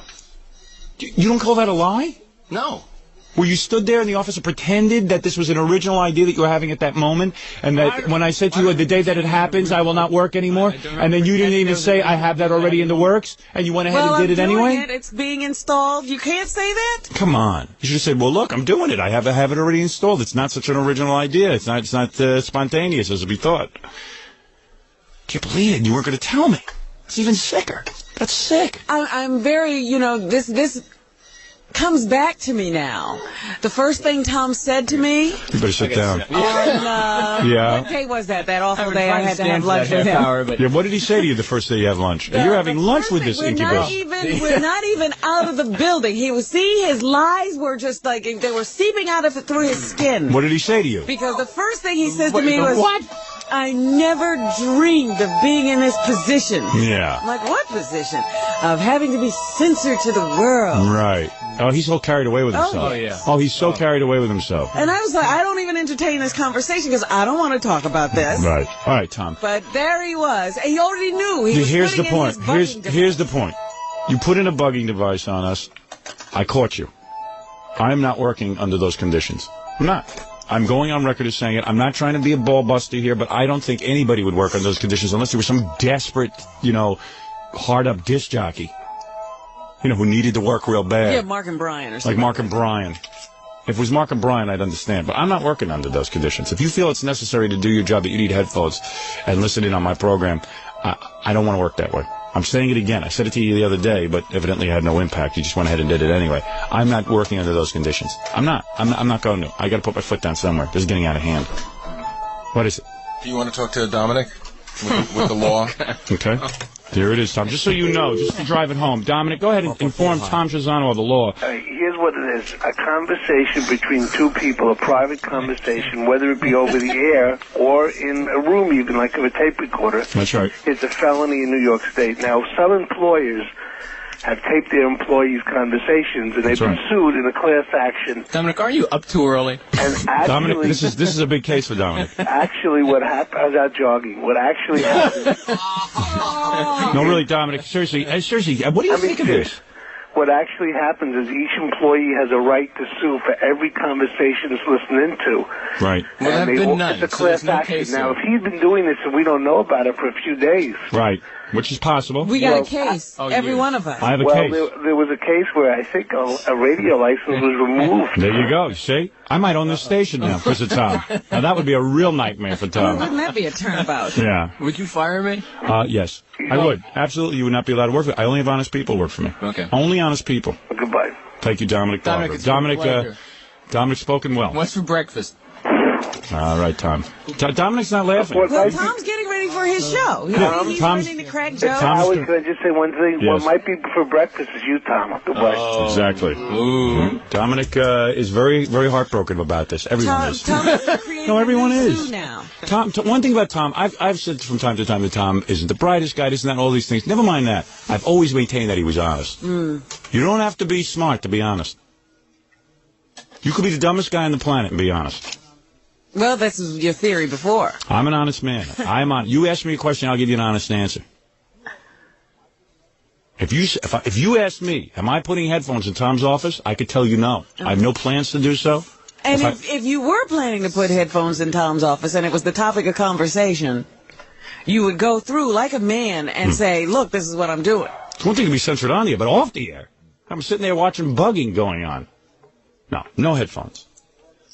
I want the headphones removed, Tom, before the show. The one last so thing we had I will was remove our myself. Conversations off the air. I will play records. I won't leave you in the lurch here. I won't just walk out. I'll play some records or You'll have whatever time you to want. get someone else. You can call in someone else. You can call him Pete Fortell or Meg Griffin, any one of the fine disc jockeys we have here. Greaseman, any of them. You can have them all come in. All of them at the same time. You can do a group show in the morning. 900 disc jockeys. Night of 100 disc jockeys. We'll have. All right, Tom, thank you. Thank you very much. And I would appreciate it if those headphones were disconnected, or if they're not going to be disconnected, that I be informed so that I can play music. Thank you. Are they going to be disconnected? Yes. Oh, they are? Okay, thank you. So you went to all the trouble to put them in to disconnect them? Well, because he thought he'd get away with it. I have to keep my eye on that guy. Let Zachary do the show tomorrow. Hello, this is Zachary on the Howard Stern Show. Seems to be a bit of an altercation between the general manager and Howard, and we're going to play some Monster Mash right here on the Zachary Show. Grandma? Grandma?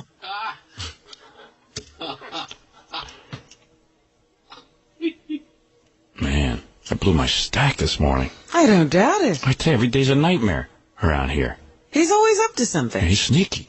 All right, well, For now, that's his fault. as he said, for now, he'll put the headphones away. What does that mean? It means he's still He's still got a plan. He's still got a plan. He's still, now he's back. Now he's thinking, hey, wait a second.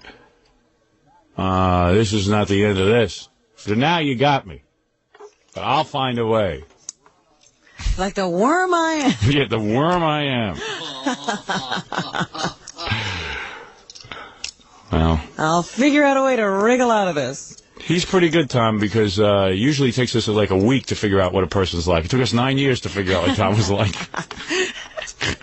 You know what I mean? Usually they come in a week. He's such a blank slate. Yeah. It was hard to see the writing on it. Yeah, yeah. Well, ladies and gentlemen, you have just been witness to the breakdown of a relationship. What was a nice relationship is now gone very bad. Yeah. Taking a terrible turn. For the worse. The worst. It's a nightmare.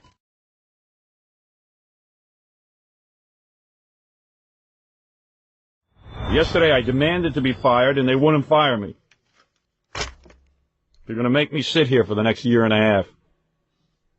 Then my mother calls me. She goes, "You're not serious. Everyone loves you on radio. Everyone loves you on radio." Did you talk to her yesterday? Yeah. She called up. "Everyone loves you. I go everywhere. All they do is talk about the show. They love it. You can't give it." I said, what do you mean? You mean I got to stay at something because people love me?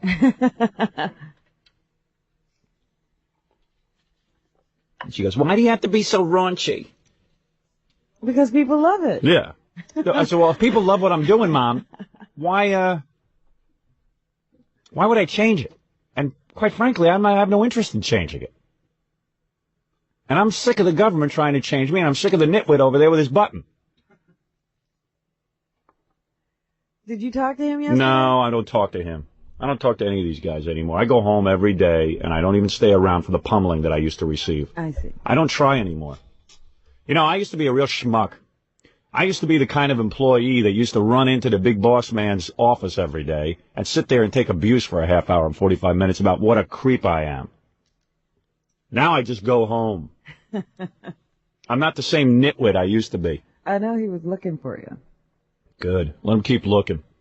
I finally got wise. It took me 40 years to figure out the whole routine. Well, then you did get smarter. If you sit around and wait for your boss to sit there and talk to you, you're a fool.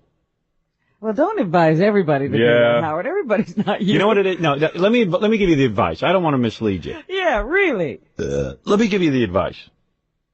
If you hang around work, people will find things to talk to you about. That's why I do my work out of my house. After the on-air light goes off and Pete Fornatel walks in here, I now leave. And I'll tell you why I leave. I used to hang around and do some work, schmooze a little bit, unwind. But I don't find it comfortable. Because what I learned is the more you hang around, the more they get a hold. Every day was a meeting with somebody. Now they schedule meetings with me. Now it's a whole thing. They got to call my house. They got to create a meeting with me. It's a whole different scene now to get me and to drag me. It used to be every day everyone would drag me in the office. Hey, Howard, Howard, I need to see you. Howard, I need.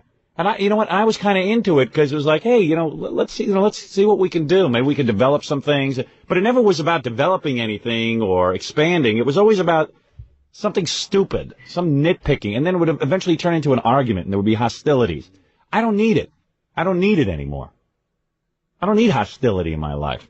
I got enough of it in me just naturally. As of yesterday, I declared myself officially invisible. It just happened yesterday. Yeah. This new revelation. No, yesterday I declared myself officially invisible, and now you can't even see me after the show. I have been avoiding people because they could see me before. And I am particularly invisible to Tom Chiusano after my show.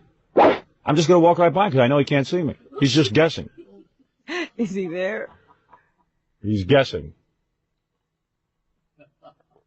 Is Gary talking to himself or is he following Howard? Right. The other day I made a mistake. I had my gloves on so he could see me. Usually I'm nude. You saw these pair of gloves floating in the hall.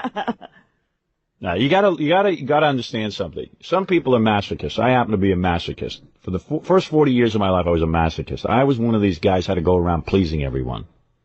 I was one of these guys that would sit there and, oh, gee, my boss hasn't talked to me in 2 days. Hey, let me go see what's going on. Hi, how you doing? What's up? I was a masochist. And all their negativity and all their negative energy. Hey, the ratings weren't good here. The ratings were good here. Give me some air. Let me breathe. And they get a hold of you and they grind you down every day because people are naturally jealous of anyone who's successful. I've learned that. We have a society where there is class jealousy. Well, you participate in it. I don't know what that means, but... You're always telling me you're jealous of everybody who's doing well. That's right. So I know better than anyone. And the few nitwits that perceive me as doing well, as if I'm on some kind of party roller coaster. Me, I sit there, I'm jealous of interns. They're having more fun than I am. I am dying in here from the heat. One thing works here is the heat, that's it. Everything else is in disarray.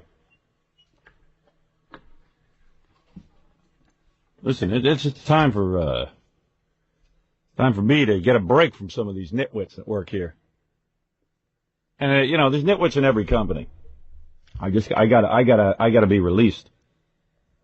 I gotta have freedom, Robin. Freedom. That's what I'm after. Like in Easy Rider on that motorcycle.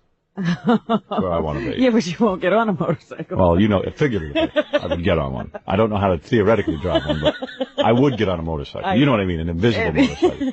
A make-believe motorcycle. Yes, I'm pretending. A little plastic motorcycle. Fred, give me the song Richie Havens, Freedom. It's an old standard. And you're feeling in need of it, right? Yeah, I need the Richie Havens Freedom. Because I'm going to sing about my own freedom. The freedom to not have meetings. I've liberated myself from meetings. If Tom Chiusano wants to meet with me, he will call up and schedule an appointment. Because you won't be here. Yep. I see for the next couple of months I'm not free. So sometime in the summer I might be, with the big thaw out, I might be able to see him. Nothing to talk about. It's the same stupid conversation every time I meet with that guy. Let's welcome Mr. Richie Havens. Right, here he is. Here's Richie Havens, Robin. This is my theme song for the day. Freedom. Sweet freedom, Robin. Freedom from meetings with general managers. Thank you.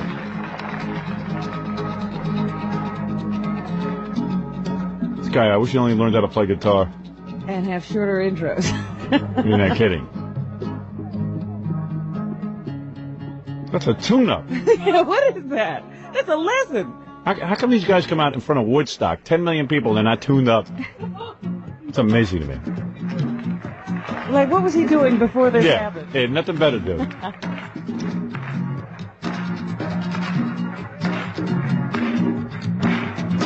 Freedom. That's what this is all about. Freedom from this long intro.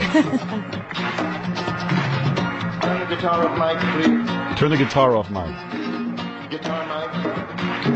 He's actually giving stage directions. It's all fun. That's Fred on bongos this I morning. can't hear my guitar. I guess there was no sound check at Woodstock. Freedom. Freedom. Freedom. Freedom. Freedom. Freedom. Freedom. Freedom. This world is too hard for me, Howard Stern.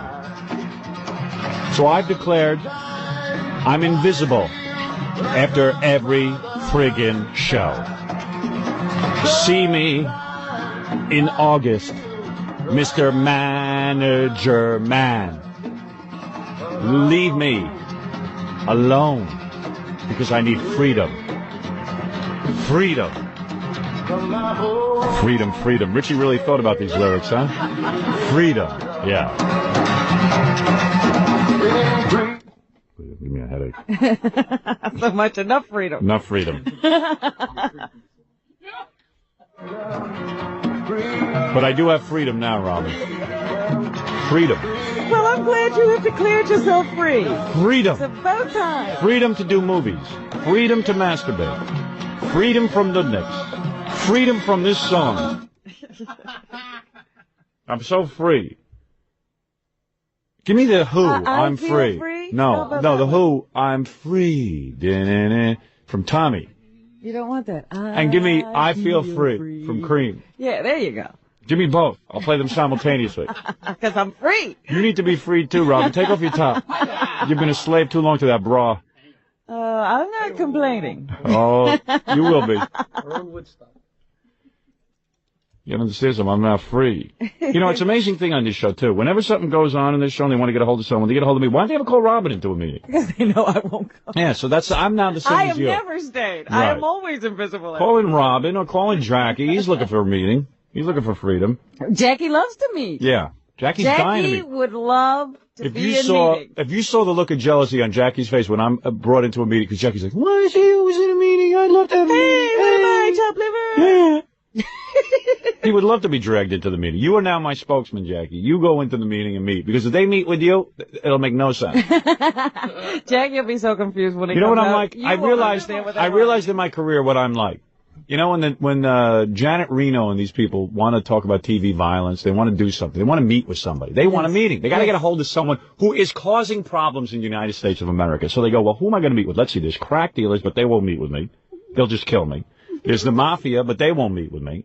Let's see, there's the angry Ku Klux Klansmen. They won't meet with me.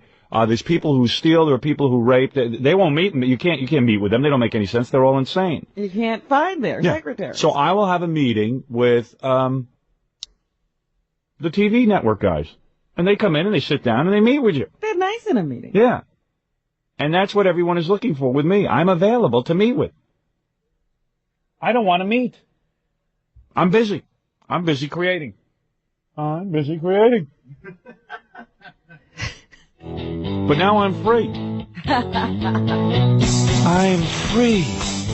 I'm free from all the meetings. I'm free, Robin. I'm free from Tom Chiusano and all these guys who work here. I'm freedom. And freedom is my taste of reality. It's my personal taste of reality. I am free. Not Fred, not Jackie, not you, but I am free. Wow. This is about me being free now. How dare you? That's your problem. If you want to follow me, that's fine. See there? I'm not saying don't follow me. I'll take you on a text-a-risa. I'll take you on a what? I'll take you on a what, Fred? Trek or something. I'll take you what it takes to reach the highest. I'll take you where it takes to reach you. I'll tell you what it takes. I am so free, it's ridiculous. Now after the show, I'm invisible. I walk around the station and I don't take meetings and I go right home. I don't sit around. I never sit around for meetings. I'm free. I am free. Now, I don't mean I'll work for free. That's a different story. But I'm free and liberated from upper management. I've liberated myself. And freedom, no, it reeks of reality. All right, here we go. Tom, kiss my ass. But you have to guess where it is because I'm invisible to you. I'm free from your meetings. I'm free from anyone in upper management's meetings. That includes everyone from the top guys on down. Really? I am free of all of you. If you need to meet with me, call my agent. I am no longer taking meetings. Wow. I am free from your tyranny. I am more serious than I've ever been, Robin. I've gradually become freer and freer, and now I am totally free. I'm the most free guy here. I'm more free. I'm a free spirit more than Jackie the hippie or Fred from Mars. I'm as free as a disc jockey can be. Whoopee! Hallelujah! Amen. Balls against the wall, Robin. I'm as free as can be. I feel free. I'm free from upper management meetings and the hassle. That's you humming right there. I'm free. I have nothing better to do. I feel bloated. I have my period.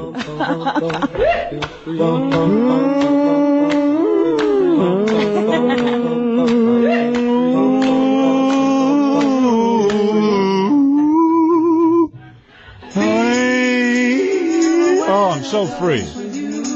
I'm more free than I've ever been. I come in, I do the show, and I go home. And this is a good lesson for anybody who has a job anywhere. Do your job. Do your job, and the more you hang around after your job, you will be caught up in station politics and other people's boredom because they have nothing to do. They don't have thoughts that are creative. I feel free. Was everybody in the 60s too stoned to write lyrics? I walk down the street and no one's there because they can't see me. I can drive down the road. I could drive down the road and my eyes don't see because I'm free.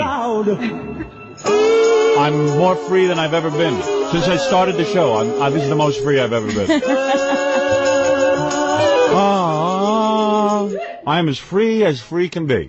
I'm as free as the hippies. I am free of lyrics. Quickly, somebody write me some lyrics. I am free of lyrics. I am free. You know how free I am? I'm not wearing underwear today. That's how free I am. I'm wearing sweatpants and a pair of shorts over it. It's definitely a revolution. Yeah, well, Patty Smythe's coming in later. Wait till you see how free I get with her. She turns me on. I can walk down the street, there's no one. No one's there because I'm invisible. Pavement's a one huge crowd. Ah, shut up. Well, you get the idea. That's my personal liberation. When did this come to you? How free I am? Yeah. It's been coming for the past year. If you notice, I don't run into meetings anymore. I just go home. Even when Tom says, let's have a meeting, I need to talk to you. Yeah. I don't talk. See, I didn't know because No. I didn't know whether you were going or not. That's not my job to sit and meet with Tom. Tom can have meetings with my agent. Let him sit there and the two of them can talk. My agent loves to talk. He loves to meet. He loves meetings. Guy has meetings all day. Hey, Gary, buy me a headband and a peace symbol. Because I'm now free. Where's Tom? I want to tell him how free I am. Where is He's he? probably been listening. Tom, why don't you come in here so I can tell you to your face? Although you won't be able to see it in my eyes because I'm invisible to you. Tom, I have something I want to say to you right now. I ain't free. All right, I don't see. You might not listen to me. I don't see anybody. Listen to me. Yeah. Can drive down the road. You could drive down the road. I am as free now from your meetings. Did you want to meet with me yesterday, seriously? Did you seriously want to meet with me? I'm probably not. Because I don't meet after the show. And I don't meet after the show. You have to call my agent. Because I don't have meetings after the show. I'm totally free. Jackie's available. He's not free. I'm free. I'm a free spirit. I walk around here. I don't know what's going on. It's amazing. Jackie's I looking see for those me. buttons moving up and down on the board. Yes. And I don't see anything moving. Because I'm liberated. You're invisible. That's right. I am as free as can be. I no longer talk about the show. I'm a true creative artist. I'm one of those I'm like Roseanne Barr. I'm a kook. I got 16 personalities. I can't You even are concentrate. so fired. The only one that you could really, cosmetic surgery? you got to talk to someone who makes sense. Talk to my agent. Don't talk to me because I don't even know what you're talking about. I'm such a creative artist. I don't know what I'm talking about here. I'm as stupid as a wall. Right, Robin? That's right. Right. And as Roseanne would say, when this show is #1, you are so fired. Where's my free song? I'm going to play Freedom and I'm Free at the same time. You can't play Freedom too? I don't know. I can't even find it. Magic at work. I am free. I'm as free as I am. And you are not free, Tom. I am free. That's all I wanted to say. That's it? That's it. I'm free now. Thank you. Thank you, Tom. Howard? Don't look for me. If I could see you. You could look for meetings for me all day and night, but I am invisible. I don't want to meet. I've had it. I'm going to do how much time is left on my contract? Do you know, seriously? How much exact time? I don't know exactly. Begin looking for a replacement. I'm free. I'm free. Da, da, da, da. I'm free. 10 years to the company, enough service, enough meetings, me always being available to you guys. You're going to sit there, you're going to talk to me, you're going to have meetings, you're going to train me, you're going to this and that. You got this, free. Do you think invisibility created a memory lapse? Yes. I am telling you, I don't even remember what we meet about. There are times that we have emergency meetings. Everyone's got to be. When I used to hang around the station, when I was stupid back in the old days, I used to hang around the station till 2, 3 o'clock. I'm writing, I'm doing, I'm this, and sometimes I'm just hanging. And I haven't spoken to my boss in a You're while. making phone calls. Yeah, I'm doing all kinds of things. I said, boy, that's looking for trouble. Now I'm free. I said, and then and all of a sudden, Howard, we have to meet with you. We have to meet. You'd find that because you were here. On your screen? What? Are those roaches on your Yeah, screen? because those roaches are free. That's my new thing. I have a computer in front of me that just listen to this. While I do the show, roaches. do you know how free roaches are? They just do whatever they want all day. They survive. Yeah, and there's one going across now, and that reminds me to be free. Because I am free. I feel free. I'm going to play 2 songs about freedom at the same time. I Feel Free and The Who's Free song. I feel free and free. This is a multiple free song. See, that's one song, and here's another song. I'm playing them at the same time to show how free I am. I don't even have to play one record at a time. That's how free I am. One of the amazing things to me is how you've held up under these... What? Let's see. What is that? I said one of the amazing things to me how you've held up so well under these 8 years. It took you 8 years to become invisible. No, let me tell you something. Why I was stupid. Constant barrage. So if I would stay here till 2 or 3 o'clock, inevitably within that period of time, people would find things to meet with me about. Now, if you notice, there's nothing to meet about because I'm unavailable. You're invisible. I'm invisible. Right. What do you think there are left? 1.5 years left of us together? Something like that. Now, how many days is that? That's 365, 1.5. That's 490 days. 490 times 5/7. 5/7 because don't forget there's 5 days in a 7-day work week. I go with 490.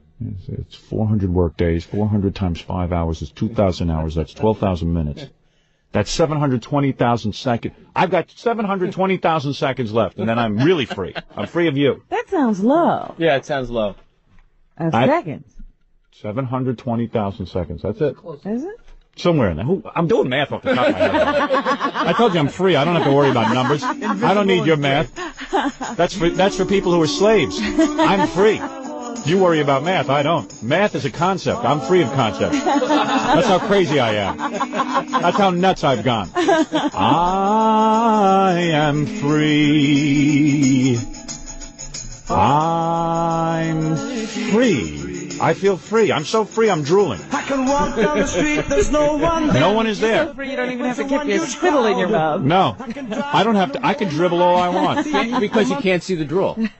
All right, Tom. I'm going to go back to doing the show. I just wanted to make my announcement of freedom. And I don't know what you wanted to meet with me about yesterday, but I'm unavailable. No problem. I'm serving notice right now. Okay. And don't even try to find me after the show because you won't be able to see me. That's right. Thank you. There he Go is. meet with some of your other high-powered Robin, can I talents. see you after the show? No, you've never seen me. Robin, you'll have to declare your own personal freedom. Jackie? I think he should meet with some of that other talent he's got on You this got. station. You don't. He's got a whole station of a whole people. roster of people there. I listen. If I'm stepping out of line here, you tell me. But There's then a lot you're of, not free. There's a lot of other guys on this station. Yeah, that's all right. This is the last time I'm not free, and then I'm going to go back to being free in a second. This is me. Okay. I'm having a little meeting with you. All right? There's other guys on the station whose ratings are not as high as mine. Not that they're not great performers, every one of them, but there are guys that certainly you could impart wisdom to and have meetings with. But them you don't have meetings with. Me, you have meetings with. How do you know? I know. Because I know. Oh, because you're invisible. You can meet with Danny, my intern. He needs help. He needs your advice. Help him stand up straight. No,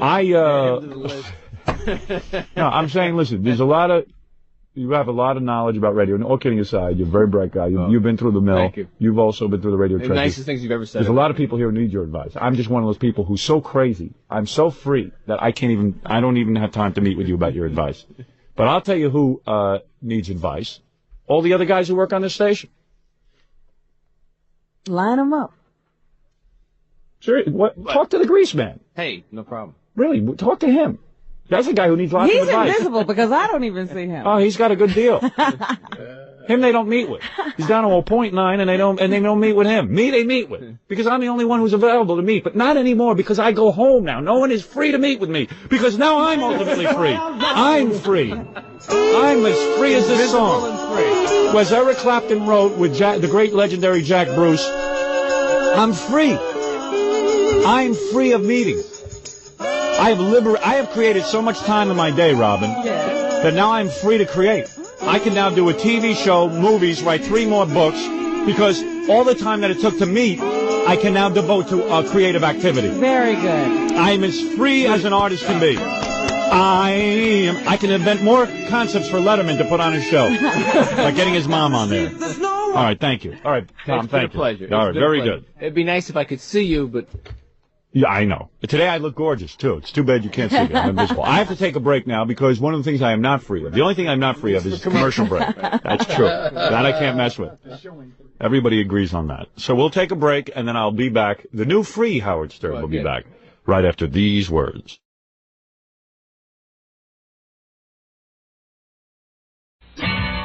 You've seen the Broadway play Tommy, the story of the deaf, dumb, and blind kid. Now, coming to the Central Avenue Theater in Scarsdale. Get ready for the tale of our cabbage-headed general manager, Tom Chiusano, whose head is so full of mush, he can't golf and chew gum at the same time. It's Tom C. See me, dislike me, ignore me. I'm dopey. Tom Chiusano, our general manager, is now the toast of Tinseltown in his Broadway debut as the star of the Rocks in His Head musical, Tom C. He stands like a jerk. He's such a thimblewit. Tom drives Howard crazy and always gives him fits. Tom wears his sweater vest and puts inside the hall. Our stupid general manager, Tom's dumb as a wall. Tom C. He's good looking. He's a supervisor. He's a bore. Tom's cheap. Tom's cheap. And he never wants to pay for anything. Hear Howard Stern, brilliant star of K-Rock and syndicated radio, do rock opera battle with Tom C. This is Howard Stern, and I'm the king of all media. No thanks to you, Tom Chiusano. You never helped me. You never helped me once. No thanks to you. I'm the king of all media. No thanks to you. I'm number one.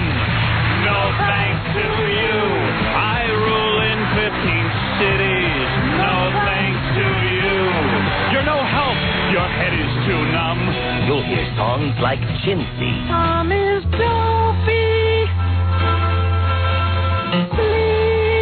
sleepy, goofy, chintzy.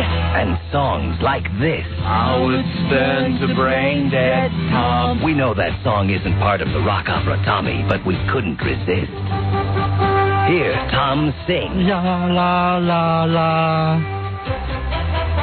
Sha la la la la la la. Sha la la la la.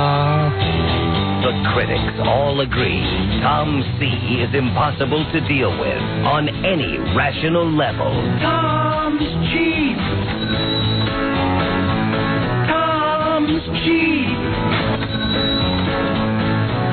And cheapness is his total personality. I'm gonna see it twice more.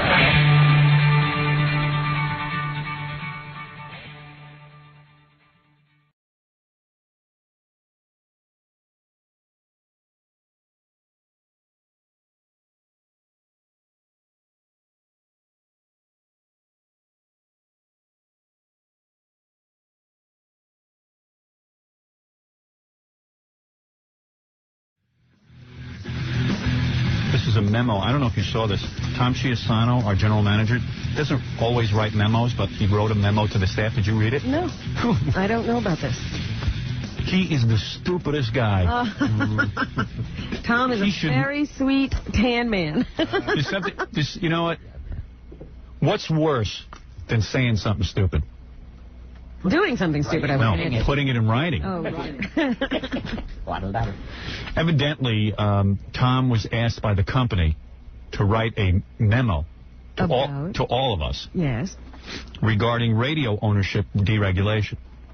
You know, our company buys a lot of radio stations. In our company's opinion, you know, the company that we work for, I mean, personally, I don't care. but they feel they should be allowed to buy 100 radio stations if they want to. Personally, I agree with them. I believe in the freedom of the marketplace. Do you also agree that they should be able to buy up more radio stations than is already allowed in the same market? Yeah. Oh, yeah. I think that if someone wants to buy 10 million radio stations, if they got the money to do it and they want to run these things, let them do it. It wouldn't bother you if every station in New York was owned by the same company? No, would not bother me at all. As long as it serviced the marketplace, which I think it would, because the guy wants to make money, he's going to service the marketplace. Yes, but he's also going to control a lot of what you hear. Yeah, and what are you hearing that needs no control? Well, I don't know. Exactly. But suppose, then you really got a lock on the industry. The music record companies have to kowtow to you. Hey, I wish it was me. You get to decide what's news. Look, please. I believe you could buy to me, the government should not be involved in any aspect of the free marketplace. So anyway, Tom wrote a memo encouraging all employees. He was told by the owners of the station to write this memo. Why didn't they just write it themselves? Because they wanted to make it seem like Tom was the boss. Okay. Well, why didn't they write it and have Tom put his name on it? Because they figured, well, we got to give Tom something to do. Oh, okay. So they give Tom the assignment of writing a memo to the staff, encouraging the staff to write to their senators. Okay. How long do you think it took Tom to compose this letter? Well, a teacher would say he put no effort into this. They say it took 5 seconds. Would have put effort into it. I believe Tom put tons of effort into this. That's scary. There's no way that a normal human being could have reread this and put it out the way it was. Oh. Listen to this. I'll give you the sentence. The sentences make no sense. This is our general manager. To the staff from Tom Chiusano regarding radio ownership deregulation. Okay, now you're excited. Tom's written to you. Yeah, I was excited to get it. Tom very rarely writes. And tell me if the sentence makes sense. If it makes sense, I'll stop right here. Last week, the U.S. Senate... Stop the noise. I want people to concentrate. All right. Tell me if I'm crazy. Okay. Last week, the U.S. Senate had the opportunity to help you, comma, by helping the radio industry continue to grow, comma, they dropped the ball. Wait a minute. I read you got to that read it again. That's the first sentence. Should I read it again? I got to read it again. Okay. I sat down to read this because I care what Tom thinks. And I said, I must have no reading comprehension because I don't know what this sentence means. You know what I thought? Maybe he wrote it out longhand and then typed it and left out a whole phrase or something. Well, about 10 people have come to me so far and said, did you read Tom's memo? Everyone is laughing about it. Because that's what it sounds like to me. It sounds like something is missing in the sentence. Well, I'll read you the other sentences. I don't think it can keep happening. So everyone said, did you read Tom's memo? I said, yeah. I said, I didn't understand it. They go, neither did I. Oh. And they said, well, maybe it's how Tom talks, because sometimes you know how Tom pauses a lot? Yeah. Like maybe if he read it to us, it would make sense. Yeah. All right, well, read me that sentence again. All right, because okay. I'm trying to... Last week, the U.S. Senate had the opportunity to help you, comma, by helping the radio industry continue to grow, comma, they dropped the ball. There's no sentence there. No, There's no thought. No. What is he... Now, you got to ask yourself, what is he trying to say? The U.S. Senate had an opportunity... Want me to read it to you again? Blah, blah, blah. First of all, those commas don't belong there. This sentence is a festival of ignorance. There's no other way to put it. So give me the second sentence. Maybe it clears up. All right. All right. It gets worse. You read it, right, Jackie? Yeah. Okay. I read that first sentence about 5 times. I thought, well, it's just a mistake, and then you keep going. All right, here you go. Fortunately, it is not too late, comma. This is a democracy, and we've got a voice, period. Okay. All right, that sentence made sense. Okay. Right. Now, this next one's a doozy, so hang on to your hat. All right. In WXRK's case, it is, comma, 62 people strong, and I urge each and every one of you to exercise yours, comma, by writing to your senators. Oh, boy. Exercising what? I know what he's trying to say, but he's leaving out things. I told you the guy was stupid. What, did he do this while he was jogging? No, he's golfing. He was with OJ. No, I must imagine that he was dictating while he jogged and he yelped words and nobody heard them. Anyway, it goes on and on the memo. I mean, I only got that far in the memo. Did you get any further, Jackie? No. Yeah, I read the whole thing. In WXRK's case, it is 62 people strong. And I urge each and every one of you to exercise yours, comma, by writing to your senators. You know, there's run-on sentences, and the grammar's bad, and it's just real weird. It's like wait a minute. he got done like when he had 5 minutes till. I know what this is. Yeah. This was his rough draft. It fell into the wrong hands. Well, you want to ask him? Or she being nice. Hey, Tom, would we be out of line to ask you what happened here? No, that would make sense. That this is the rough draft, then it was corrected, but the wrong one was zero. Right. No. But he must have given it to upper management to read, but I think they just didn't read it. No. They figured, well, hey, let him just do what he wants. Nobody. Tom, what went wrong? What? Well, I says you can eat me. Eat you? Tom, what are you mad at me for? Don't be mad at me. I didn't write this Let him thing. read it to you, Howard. Seriously, did you read this? Yeah. You wrote it, really? Yes. You wrote this? Yeah. And that was the draft you wanted copied. Is this the wrong draft or the right draft? I stand by my original statement. Which is, eat me? Right. Well, that I understand. Got that one right. Let me read the sentence to you. You explain it to me. I know exactly what it means. You, don't You have do? To read, yeah. Hey, you read it. What college did you go to? Puppy City, remember? No, really, what college did you go to? I went to St. Bernard College. Oh, really? Yeah. St. Bernard. What kind of retard school like you went Did you to? go to St. Bernard College? Yeah. The dog that carries liquor.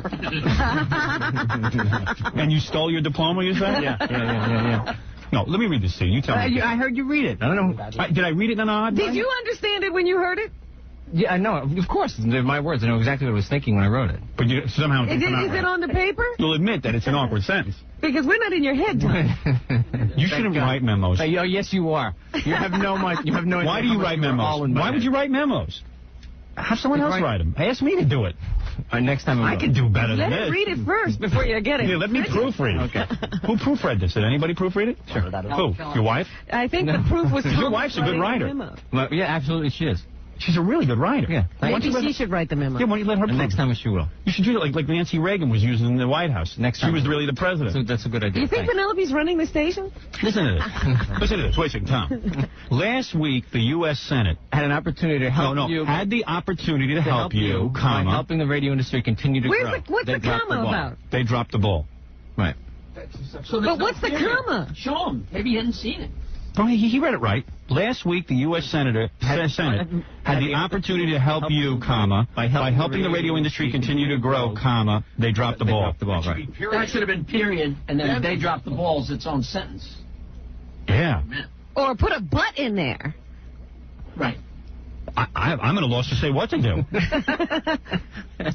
The one that I don't get, in WXRK's case, it's 62 people strong. And I urge each and every one of you to exercise yours. Your what? Your voice. Yeah, but you got to say don't it. say that, Tom. You got to say it by exercising your voice. Where? Where do you say voice? It refers back to the other sentence that didn't make sense. Oh. Wait a minute. Read the other sentence again. But I mean, that's the way I communicate. I communicate informally. Oh, you do? Yeah. By inference. That's very informal. Read the first sentence because you know what, Robin, please. Can we move on? He wants to move on. It's very embarrassing. No, he wrote this in Hawaii after 5 my time. No. He was drunk on the beach. Tom, this is maybe the worst memo I've ever read. You've got to work on that. Because people judge you by your memos. Okay. It's like presidents are judged by their speeches. They have other people write their speeches because they know they're going to be judged. You should just get somebody. You get your wife to write this junk. Okay, well. You shouldn't be embarrassed by this kind of stuff.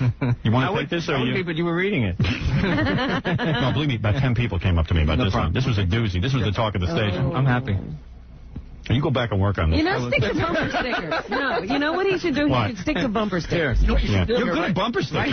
Write your senators, will you? All right. Give that to a school teacher and have her correct. Oh. Ooh. You know, that's a great idea. Yeah, go back to my Incredible original idea. statement. Doesn't that suck when you write something and Howard gets a hold of it? You know what? I've got a perfect idea, Howard. I can't wait to hear this one. We can have the memo blown up Right. on a big board. Put it on buses. Have the teacher come in and with a big red pen, circle. And I can have my daughter's 5th grade teacher come in. Just fix it up so that we can sit with it with a pointer and point out to Tom what he did. All right, I can get a like a 3rd grade teacher to come in. Yeah. Because that's, simple grammar we're talking here. Yeah, Tom, I bet you get a D. Oh, thanks. But we want Congratulations. everybody to be able to see it. Yeah. It's better than I got in college, so. Man, Tom, what happened here?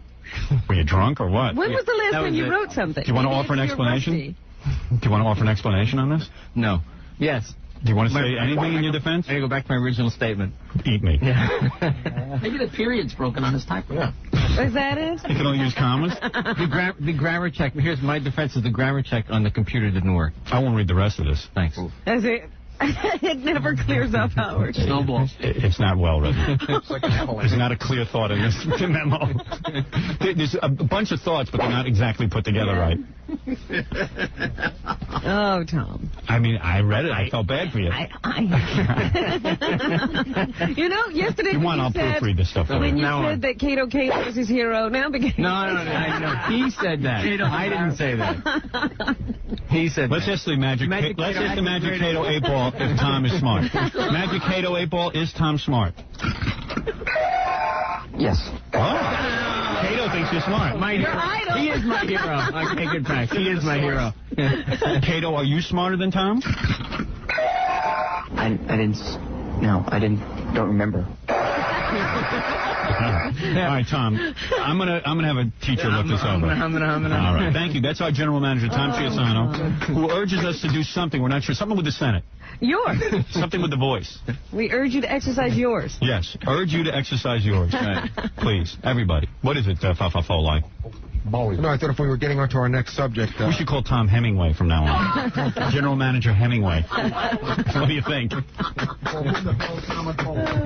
who the bell, comma, tolls. Right. I like it. All right. Well, Tom's a good golfer, though. Let's just mention that. You know, he's not completely... Pars and birdies are my strength, absolutely. This is probably just one bad memo. You've probably written many good ones. Oh, absolutely. All right. Well, want to bring us some of your others? You don't write a lot of memos. You're not a memo kind of general manager. Absolutely not. How did this one come about? Did management ask you to... Well, because I wanted everybody to get it and have a chance to talk to each person individually. Right. Therefore, I wrote the memo. Right. Did you help us compose our letter to by Congress? talking and communicating directly with people, not by writing memos. But also, if you go on the fourth page of that thing, the owners of the company urge him to write this memo. Oh, I see. So they Which is a good forced idea. you into it. Normally, you wouldn't do that. You would probably have communicated individually. Before I ever written. Did you write a letter to Congress? Tom, have you written your own letter to Congress yet? Absolutely. Oh, you have? Sure. Did we see that? Did anybody proofread that? No. Do they know what you want? Dear Congress... Did you get a letter back from your congressman? Imagine it comes back with corrections and stuff. D-. All right, Tom, look, you did the best you could. You messed up this one time, that's all. All right, very good, Tom. Congratulations on your memo. I'm sorry I sent Howard into his briefcase. He wouldn't have found that. I really wasn't going to get to that today. She told me to look for the letter from the woman who made love to her mother-in-law. Right. All right. Thank you, Tom. I didn't know anything about that. I can't wait. I can't wait.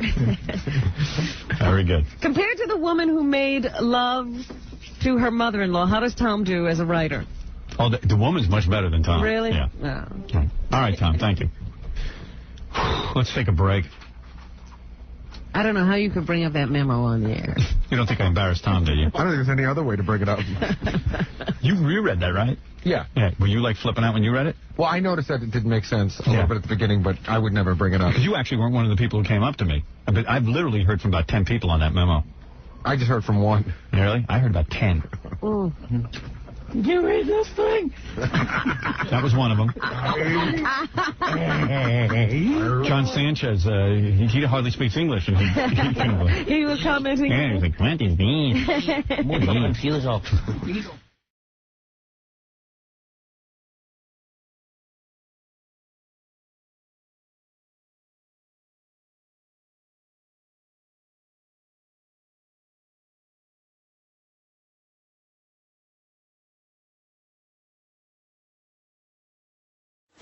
I don't want to keep this woman waiting. She's a very important woman. Who is this woman? This woman is a school teacher. What grade does she teach? 6th grade. Okay.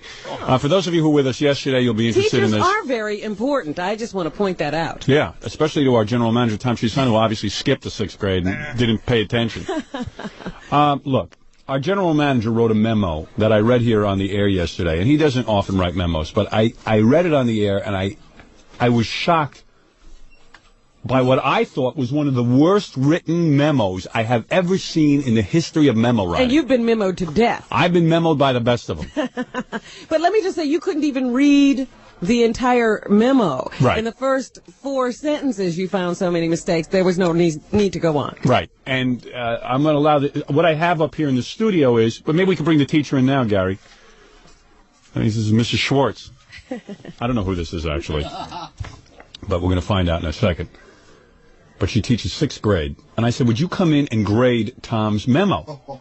Because in my mind, I really, when someone gave it to me, I thought it was a joke memo that people were saying, hey, look, Tom wrote a memo. Well, when you said you had a memo there that Tom had written and it was bad, I thought it's just going to be, you know, a silly subject. I had no idea that you were going to talk about the way it was written. Now, I don't feel comfortable calling the teacher Maria. I think it should be Mrs. whatever your name is. I'm Mrs. Caivano. Hi, Mrs. Caivano. Good morning, Howard. Good morning, everybody. Good morning, Mrs. Caivano. Well, I would have loved you as a teacher. Wow. Hubba. The students must all have crushes. And you know what? Yeah. Baby 6 weeks ago. Really? What do you think of that? Look at her. Oh, bod. Thank you. I'd like to see you like in a year when you really pull yourself together. I go to karate, so I'm working out. Is that right? That works. Man, you got a lovely face and body. Boy, I would have loved to teach you. Like every teacher I have was a battle axe. I'll tell you that. Oh, this is the new breed of teacher, Mrs. Caivano. Thank you. Well, I'll maintain some decorum because obviously students are looking up to you. Yes, and right. you have to respect the teacher. We respect you, Mrs. Caivano. Thank you, Howard. All right. Thank you, everybody. Jackie, seriously, do you ever have a teacher that looked like that? Absolutely not. All right. Mrs. Fox, Mrs. Flood, average age 63. Yeah, Mrs. Lazar, 73 years old, way past retirement age. I never told you about my teacher who used to come in with hickeys on her neck. Really? Well, you had a hot teacher. It's crazy. I had a teacher, Mrs. Carr, in 5th grade. She had like psoriasis all over her arm. She was like scratching her arm or something. I don't know. Mrs. Lazar with a mustache thicker than Gary's. Really? Wait, I got you all beat. I had 70-year-old women, and they were all Miss. Really? They'd never been married. Never married. No guy had ever Miss touched me. Gambino. I had one teacher that had to wear a wig. She was bald. Oh. And she wasn't like, she didn't have chemo or anything. She didn't have any hair. Wow. And the wig was always sliding off her face. And We had one art teacher who was maybe 25 with huge cans. It was like, you look forward to Matt, art. don't say that for Mrs. Caivano. Oh, I'm you sorry, putz. Mrs. Caivano. You are the world's biggest putz. Sorry. Yeah, I apologize, Mrs. Caivano. Sorry, Mrs. Caivano. Now, Mrs. Caivano, you don't sit on the edge of your desk with your legs crossed, do you? I bet you she doesn't realize it. And all the kids drop their pencils. We had one student teacher who was good looking and would, what are you wearing, a dress? No, his pants. Oh, your pants on. Well, But anyway,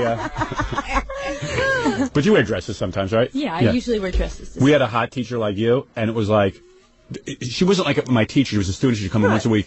She would sit on Mrs. Weinstock. She would sit on the desk and cross her legs. She didn't realize she was reading stories and stuff. I'd be like passing out trying to look up her dress. I couldn't even pay attention. You didn't even know what the story was. You don't teach therapeutic massage, do you? No. No, because that would be some class. Sorry. Oh, I'd love to have you as a Maybe teacher. we'd better let Mrs. Caivano do what she's here for. Yeah, right. Okay. A bunch of horny guys. Massage us. Yeah, right. Mrs. Caivano, can we have a massage, please? So, Mrs. Caivano, you are a 6th grade teacher, obviously very qualified. You teach English, math, all of the different... Right. Okay. I teach 6th, 7th, and 8th grade English. Have you had a chance... Now, hanging behind you... Where's Tom? Why doesn't he come in for his 6th grade... I really think he should be here because I want him to learn. Do we have a dunce cap? Oh. When you have a particularly moronic student... Well, wait a minute. Mrs. Caivano, how old are you when you're in the 6th grade? You're 12. Yeah. Okay. My daughter's in the 6th grade. Okay, so Tom, we'll have to see what level Tom is on. I want you to give him... I know what level he's on. Well, don't give it away yet, Mrs. Caivano. All right. Mrs. Caivano, meet your student. No, what? Where is he? He's. You know what? I think he finally pushed the right button on Tom. He's pretty upset. Is he? He said he spoke to you about this yesterday. No, he didn't. That was after he told me F you. But he said he spoke to you. He did come in and say he didn't want this. He said, yeah, he said he told you yesterday that he didn't want this. Yeah, but he seemed to be joking. Well, he wasn't. Oh, Tom, don't come in and don't be a baby. Mrs. Caivano's here to help you. And when did this conversation happen? He walked in after I made fun of his memo. And really? In here? Yeah, into my studio. Yeah. Where I forbid him from coming. Are there, Mrs. Caivano, this is Tom Chiusano. Student. Tom, you want to put a dunce cap on?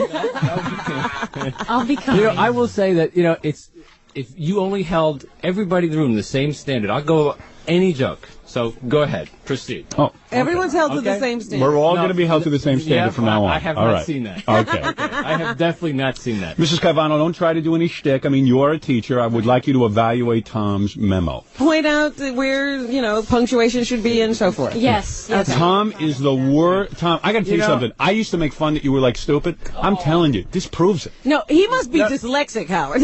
Are you dyslexic? You want to say anything in your own defense before Mrs. Caivano starts? I go back to my original statement of yesterday. All right, let's see what happens. See, I don't think he's stupid. I think he got a problem. I think I have a real good command of the language. Maybe. Punctuation. Let's ask Mrs. Caivano.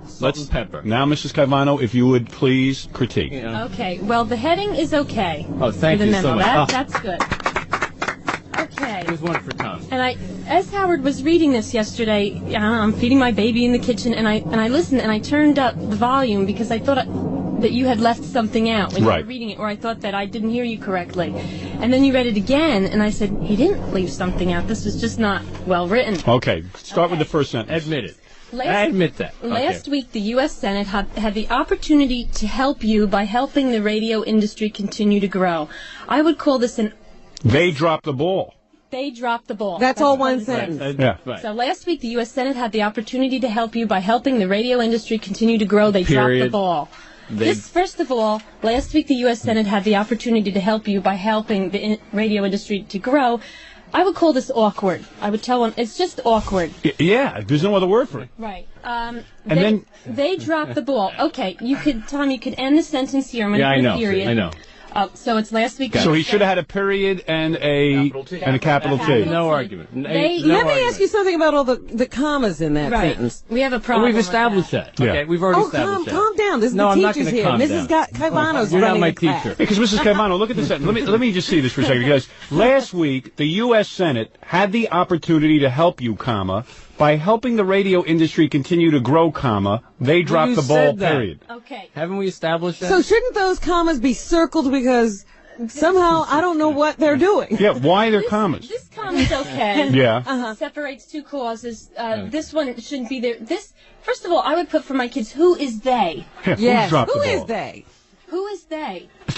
Yeah, who is they? They dropped the ball. The Who? radio industry or the U.S. Senate? So if you want to end your sentence and say the U.S. Who did this? Oh, the U.S. Senate Look at dropped Tom's the ball, or the U.S. Senate failed to help you. I'm sorry. Tom's already glazing over, not even paying attention. How would your face feel? I'd be pretty embarrassed by this. All right, go ahead. Now, let me read the next sentence. Okay. Fortunately, it is not too late, comma. This is a democracy, and we've got a voice, period. All right, you should have a comma after this. Fortunately, comma, it is not too late. You should have a period here. Capital T. This is a democracy, and we've got a voice. That's not... I didn't want to copy Let me ask Hemingway's one style. thing, though. Yeah. Tom starts a new paragraph there. Mm-hmm. Is that okay? I mean, his first paragraph, he made one sentence. Yeah. It's okay. We're going to leave it because we'll... You know what, Robin? There are so many bigger offenses that you can't even critique that. I just want to prepare you. You know where the button is, right? Yes. Okay. Yeah. Oh, All right, now the next sentence is my favorite. Let me read this one, Mrs. Caivano. Okay. I'm sorry, I didn't say. Good morning, Mrs. Caivano. Good morning, Tom. Yeah, Tom, you're going to be demoted. You're going to be a delinquent. I can't wait to the end of this bit when she tells me what grade level you're on. Right. In WXRK's case, it's, comma. The voice is 62 people. No. No. Don't I'm reading correct what's it on the now. paper. In WXRK's case, comma, it's 62 people strong, and I urge each and every one of you to exercise yours, comma, by writing to your senators. Okay. Take it away, Mrs. Caivano. All right. In WXRK's case, comma. Okay, Yeah. you're starting this off comma. Okay. It's no comma here. I crossed this out. No Gotcha. comma. You have to, 62 should be spelled out because it's less than 100. Anything less than 100 should be written. Of course. Oh. No, you write out the word 62. Right. Anything over Okay. 100, you can Right, write okay. the number. Anything less, you have to That's a write minor out. point. Go ahead. Okay. It's 62 people strong, comma, because you're You should have a comma there. right. You're combining a simple sentence and you're making this into a comma. Would it be fair to say that he puts commas where there shouldn't be Right. commas Oh, and then absolutely. leaves out the commas when they're supposed to be there? Right. You're comma crazy. I am He is comma reckless crazy. with Why his don't you have commas. somebody proofread? You know the whole damn station's going to read this. Okay, so you're going to join these two sentences. You need a comma. And where's your secretary in all of this? Denise. Third grade grad? Yeah. Comatose. Go ahead. Comma, you're joining the two sentences. And I urge each and every one of you to exercise yours. Exercise what? Right. Exactly. This is unclear. And you don't need a comma here, by writing to your senators. It should be exercise your voice. Right. Right. Okay, so, good. New paragraph here. That was good. Radio is safe. Can I count? Now we've done three sentences. We've done 3 sentences. I'll tell you how many errors. 1, 2, 3, 4, 5, 6, 7, 8, 9, 10. There's about 13 so far. And how many? And there's only 30. There's only 30 words. Right. Yeah. Right. So how many sentences is that? 3. 3 sentences. How many? 13 mistakes. Whoa. and then we're only 3 sentences into this thing. Okay. You want Look at that page. You want to read the next one, Howard? Okay. Radio is, Gary, move the mic a little bit. Radio is faced with unfair ownership rules, comma. There are 1,000 TV stations within the broadcast industry, 12 of which can be owned by any company, period. Read that again. I Mrs. can't Caivano, understand. just tell us what's wrong. Again, it's very awkward. Radio is faced with unshared. You think that's awkward? How do you think this feels? How did TV get into that sentence? I don't even know what Tom's writing about in that one. Radio is faced with unfair ownership rules. You have a period. That's a period. That's the end of the sentence. Okay, your thought is complete. And the sentence. Then it should be He there. wouldn't know. There are 1,000 TV stations within the broadcast industry. I've read a certain book. Don't. There are, all right, capital T. Let's, you know what, Mrs. Caivano, Yeah. before I embarrass Tom anymore, let's, you are really pretty, Mrs. Caivano. So, You can't keep your mind on English. yeah, You might man. be my third grade teacher. Yes, obviously you didn't pay attention in third grade I time. was looking at other things. Ms. Caivano, are there any other big mistakes in the whole next rest of this thing? I mean, like, I see things like... just sort of. Okay, the TV stations, like Robin said, what is a TV station doing in with the radio? Right. Well, Okay. they're obviously for comparison because But that's there are an end of a 1,000 TV sentence. stations. Any company can. Well, she asked me why it's there, and I'm telling you why it's there. Well, we're telling you that should have been one sentence, and then this should have been Right. another Right. sentence. I read your book. So She was smart enough to have a proofreader. Oh yeah. Yeah. Oh, he's found mistakes. There's a mistake on the cover. Oh, really? Yeah. All right. Really? Yeah, co-host has a hyphen between it. Between co and host. Right. It's 2 separate words. Uh-oh. Wait till your book comes out. Wait till your book comes out. We have your press conference on the air. I didn't write that cover. Mrs. Caivano's going to be there. Didn't have anything to do with the cover. Right. And Just ruined Robin's day. And if you're still proofreading, Robin is not one of the hosts of the Howard Stern E-interview show. That was a different show. Oh, big deal. Someone made a mistake there on the back. Where Go ahead. That's why I talked about standards. All right, go ahead. All right. Okay, well, I'm gonna. What I do with the kids, I have like a little conference with them. They handed this will be your I feel like I rough should be draft. talking in a higher voice. Well, this Right. would be your rough draft, and I would be conferencing it Okay, to you like I Miss do the kids. Mrs. Caivano, you got to like this part. If you need help, please see me, Denise, or Liz. All right, this was a problem too. Are we skipping ahead here? Yeah. Yes, we are. Wait, I think one of the worst errors is right there. Well, there are this- 10,000 radio stations. Yeah, this is I want to go over this because there are 1,000 TV stations within the broadcast industry, 12 of which can be owned by any company. Right. There's different common errors and things in here. There are 10,000 radio stations. Simple math says that Infinity should be able to own 120 of them. Why? Why? You have to give an explanation. Why should Infinity be allowed to own them? What's the simple math? Yeah. Right. Yeah, we don't The know simple where math says. Simple math is. Yeah, what is? but you have to explain the rule then that governs why the Infinity should be able to own them. You didn't explain it. Why? You're just... I love this. Look You at know? Tom's face. Tom, you know she's right. Just I mean, grammatically, between radio stations and simple math, there's got to be some kind of punctuation. Right. Right. There are 10,000... and. You could put a semicolon here. Right. Okay? Simple math. But you have Tom's really uncomfortable. But you have Oh, to absolutely. explain... I love this. Absolutely. I love when people are uncomfortable. Yeah, I know you do. I do. You really have to explain. When you write something, you should always write it as if somebody is coming in like me that doesn't know anything about the radio industry. Or And believe me, most TV. people who work here don't, including Tom. I was going to say Tom is writing it like he doesn't know. Yeah, Tom doesn't know a thing about it either. So you should always explain yourself. Always give a little background. So you have to explain why Infinity should be able to own 120 of them. What's Because the rule? because TV companies can own 12 of 1,000. If you the Yeah, but proportionality that's is TV. This is radio. You're a radio. What's the, Right. you know? Don't try to defend it, Tom. It only gets worse. Uh-oh, he's getting let mad us at me. get through He it. just shot me a look. He's Let going to us cry. get through Are you going it, to cry? Tom. No, You look like you're almost in tears. No, believe me, I'm All not right, all right, almost take it in easy. The only thing... You're good at golf. Oh. You could beat her at golf. That's it. Yeah, let's see. Hey, Mrs. Caivano, let's see you play Tom in golf. I lose. I know. All right. Well, there you go. The only thing, the major problem, and it's not a major problem in the fourth paragraph, is cable television telephone, computer, satellite. They don't have to be capitalized. And we are willing to compete. There should be a period here, capital W. So that wasn't too bad. All right, yeah, there's only 97 mistakes.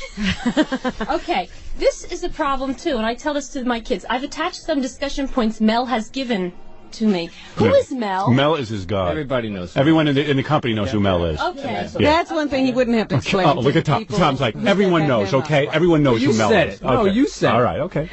I didn't. I'm giving you a break on that one. Thank you. Okay, there doesn't have to be... Mel's the guy who forced Tom to make this memo in the first place. You know what I would like to point out? Yeah. Tom has even, I've seen Mel's signature when he does a memo. Yeah. Tom has taken that style. Yeah, I see. I know. Yeah, well, that's who he worships. Yeah, that's good. Wait till Mel actually reads this memo and realizes what you wrote. He's been kind enough not to comment on All it. right. Okay, I've attached some discussion points Mel has given to me, as well as he doesn't need a comma here, a letter I'm sending. Okay, I really want, Howard, somebody to proofread the letter going to the House of Ms. Representatives. Caivano, I think you're overstepping. No, Mrs. Caivano makes a good point. What she's saying is, Which was... Tom offers his help in helping any of us write a letter to our senators. Yeah. And I'm saying I think Tom should not be the one to help. I am saying has anybody actually written to the senators yet? I believe so, yeah. Really? Have you given them help? No. All right, see. Well, there you go. Well, that's fine then. Okay. This is okay. I checked the spelling for all the senators' names. That's Thank okay. you so much. Right. If you need help, please see me, Denise, or Liz would be happy to type for you. No.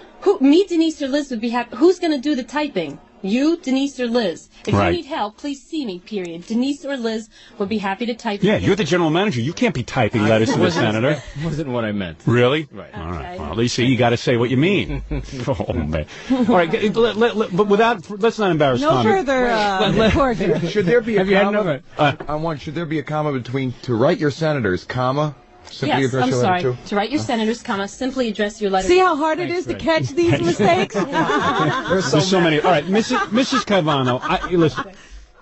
Well, seriously, a letter like this, what would you grade someone on this? Okay. If this were one of my 6th, 7th, and 8th grade students, and Yes. I've been teaching them, I would give them a D, Howard. A D. It's better than any grade I ever got in English. I've improved. What level would he be on? A 3rd grade level? When I talked to Gary yesterday, I said 4th or 5th grade. Low. Fourth or 5th grade level? Low 4th or 5th grade. Wow. I smell summer school. Tom, I have a hat for you. No, you don't. Yes, I do. No, you don't. Says dunce. You got to put it on. Come on. All right, just like this. You put it on. Zero. Can't be embarrassed. This would make you pay more attention to your memos. If you wore this dunce hat, then you would pay more attention when you. No. Seriously, when you write a There's memo a next place I'm time, thinking about that dunce hat. let us Not on my proofread head, it. though. Don't be embarrassed to bring it to me and let me No, I'd proofread be it. I'm pretty happy good to at be this your stuff. All right. Especially if it's going to like a senator or a House representative. Yeah, and everyone in the company read this memo. I think that you really okay. Just, I appreciate all your right, constructive all help. right, all right. And Howard, before Tom leaves now, Uh-oh. Giving him another assignment? I have worksheets for him. Oh, look at that. Creative writing and penmanship. Fill them out. Try it. I have grammar. It tells each great grammar. Because I don't think you've actually studied the semicolon, have you, Tom? Definitely not. There was no use of that one in there. I have a worksheet for simple Thank you. sentences and compound sentences. He really has a problem with that. And then a problem with, problems with punctuation. So there's a period, question mark, exclamation point, and Howard, the crying When do I comma return this in? worksheet. Ooh, crying comma worksheet. Let's take a look. And that teaches you how to use a comma? Yes, it teaches you how to use a comma. And then first day feelings, I give this to my kids on the first day. This is You completing. don't want to know what I'm feeling. Completing sentences. Completing simple sentences. Yeah. So, Because Tom doesn't complete his sentences. He For runs on. example, some of the questions on here is when I feel sad, it helps to. He has to complete that. It helps to go golfing. Right. If I could change my name, I'd call myself. Mel. I wish I were as tall as. The biggest golfer in the world. So that's what this worksheet is. and Very it would good. help him. Tom, would you like it? Seriously. It's yours. Oh, I'm dying for it. Oh, don't be embarrassed to take it. You obviously need some help. What's the big deal? Don't be too much of a baby about it. Here, work on this. Thank you. Mrs. Caivano, I want to thank you for coming in and helping Tom with his grammar. Well, I hope he, works on those sheets. I'll be better. Yeah, because he isn't the executive of a company. He should write better, right? When is Tom's assignment due? Oh, well, as soon as possible. I'll give him the weekend. Tom, fill out those sheets. You'll have them ready for Mrs. Caivano on Monday. And, Tom, now it's recess. You can go play or go do whatever you want back there, You know okay? what, Howard, what made me nervous is yesterday when I was listening to this, some teachers let him get through high school writing in this manner, and then he got through college Right. writing, and then he got a well-paying job writing like this. And that encourages So- other young people to Not ignore their to grammar do- and ignore all, because they say, hey, why do I need it if Tom didn't need it? So that's what worries me. The system has failed, Tom. Right. Some people do, some people teach. Well, if that's your attitude, very good. Okay. Well, They Mrs. say- Caivano, obviously a little knock against your Only profession. cheap shot I could get in. Sorry, I had to go for it. The safety net slingshotted Tom into a high position. It's true. You know, Tom says, hey, for all your grammar and everything you know, he's making a couple of $100,000 a year. Yeah, doesn't he laughs at you. That's right. Well, I can write a letter. So. Absolutely. You have nothing to be embarrassed about, Mrs. Caivano. Absolutely. Tom? Because I won't answer. I'll be nice. I'll be a gentleman. Right, say it, Tom. Nya, nya, nya, nya, nya. Mrs. Caivano, I want to thank you for helping us out here with Tom. You're a lovely teacher. When do I clap the erasers? You should clap them against your head and be thoroughly embarrassed. I'm shocked by that memo. Don't write any more memos. Thank you very much. All right. Our general manager, the great Tom Chiusano, who has a lot of people skills, not writing skills. And Mrs. Caivano, the beautiful, very charming 6th grade teacher. Thank you. Hubba. Just had a baby 6 weeks ago. Snapped Really? right back into shape. You look great. Thank you. Yeah, brown nose, Tom. That'll help. That's how he got through. That's it. Every time you always make told mistakes. the teachers she looks great. Yes. So, Mrs. Caivano, thank you. And we're going to take a short break, and we'll be back right after this. All I know is we brought in the teacher to critique Tom, our general manager's memo. Yeah. And he usually is a real good sport about everything. But he was out in the hall screaming, because we blew up, for the e-camera, we blew up big copies of the memo so the teacher could critique him. Right. And he said, I didn't give my permission to have my memo used on TV. Oh. So they were like, what do you, well, you know, gee, Was this just now? yeah, it got real ugly out in the hall. Oh, boy. Because he doesn't want his memo critiqued. I heard it got real ugly. Wow. I hear you're really pissed. Well, I mean, I'm over it. Calm you know, down, man. You wrote one lousy memo. You'll come back. Did I go along with the joke? Yes. Okay. I heard you were out in the hall getting really angry. I wasn't out in the hall. I was in the E, and I did say. I remember giving permission for this to be used. All right? You should have seen me trying to put a good spin on it out in the hall. I'm sorry. Take it easy, man. It's just a memo. It wasn't that bad. I told Tom that he had made hundreds and thousands of people feel better this morning. Right. Yeah, they feel like they've there's been hope. through the same thing. Yeah. Thank you. I feel better for that. But you know what I did? I took the two big signs it's and I put them in your office. You can hang them up on the wall. I'll have them framed. Would you autograph them for me? This really got to you, huh? Oh, yeah. I mean, yeah. Do I like looking stupid? No. No. Did I write? You know, was it poorly written? Yes. Yes. So no argument. Okay. All right. I'm sorry. I feel now I'm feeling kind of bad. I suddenly realized what happened as we were going through it. Tom really did dash off this memo. He really did. Yeah, that's what must have happened. You probably were busy. You had just gotten back from Hawaii. And he had to pass out pineapples. Yeah, he could have done a much better job. I'm not making excuses. Well, I'm going to make it for you. No, you don't have to. I apologize. Did you get your pineapple yesterday? What was that? I don't know. He was walking around passing out pineapples. Well, maybe a little more attention to the memos and less attention to the pineapples. He's a good guy. He's a good-hearted guy. We could say that. You know, you're a good-hearted guy. You really are. I like you. I left you the memo in your office, the big cardboard signs. So much. I'm going to get it framed. Yeah, seriously. Backwards. Play it up. I'm going to get it framed backwards. All right. Actually, I told him I'd like to Xerox his workbook and take it home. I bet you can't even fill out that workbook. I'm telling you, man. You know what? You'll never find out. Oh, okay. Hi, Tom. I'm sorry there for the misunderstanding. No Although, as the E people explained, it was a blanket release that he signed. No. Yes. No. There's a big argument going on in Tom there. has called a lawyer. Tom, you better get your lawyer on. No problem. Hey, Tom, who was rallying around you out in the hall? Who was rallying? Carol came over from traffic, and she said, "You people are so cruel." Really? Oh, Carol, she's just sucking up the tongue. And then she whispered to me, "It was really funny." Absolutely. That's why I went along with it. It was funny. It was funny. It was just, come on. Obviously, it was something that you wrote in haste. All right. Thank you, Tom. He can write much better. He's working on a new memo. Absolutely. Go write another memo. All right, there he goes. He's our general manager, and we love him. You're plenty smart, but you got street smarts. That's on the golf course, no one can touch you. That's all. Dumb as a wall. All right, very good. You know, I feel bad for Tom. Early in my radio career, I had general managers who used to beat the crap out of me. Right. They constantly hauled me in and yelled at me and screamed at me and told me I was a moron. Ripped you apart. Yeah. And now that I'm a big shot, And Tom is just Tom. Everything I find wrong with him, I just, He is taking the brunt Yes. of all the bad general managers That's before right. him. Exactly. It's not It has his fault. nothing to do with him. It has nothing He's to do with him a wonderful personally. general manager. No, he's not, It's just the resentment you feel. There's nothing innovative in that head. All right, very good. Let's get off of Tom. I love Tom, I do. And he's a good sport.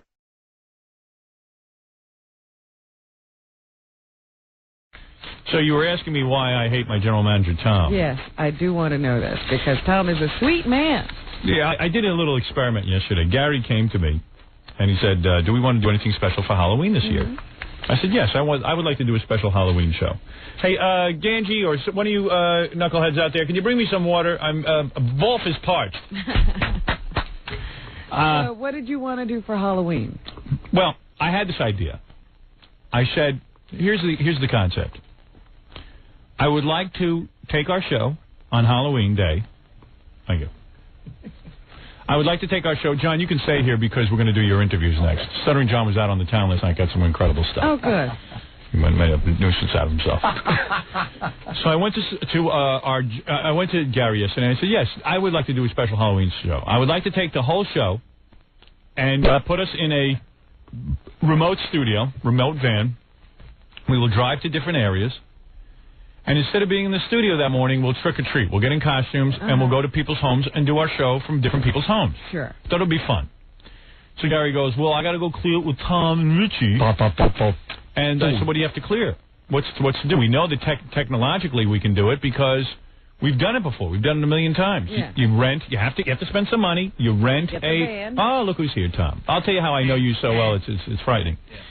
So I said, okay. Let's do something different. That's what this radio show's about. Let's go out and do something fun. So I said to Gary the following. Go present the idea to Tom. I'm busy. This is your job. You're the producer. You have a dialogue with our boss. But here's what Tom will say to you. I'll rehearse you. Tom will say, all right, let me look into it. Tom will go to Richie. Richie will say it can't be done. And Tom will accept it. And come back and say no. I said, that's how it will go.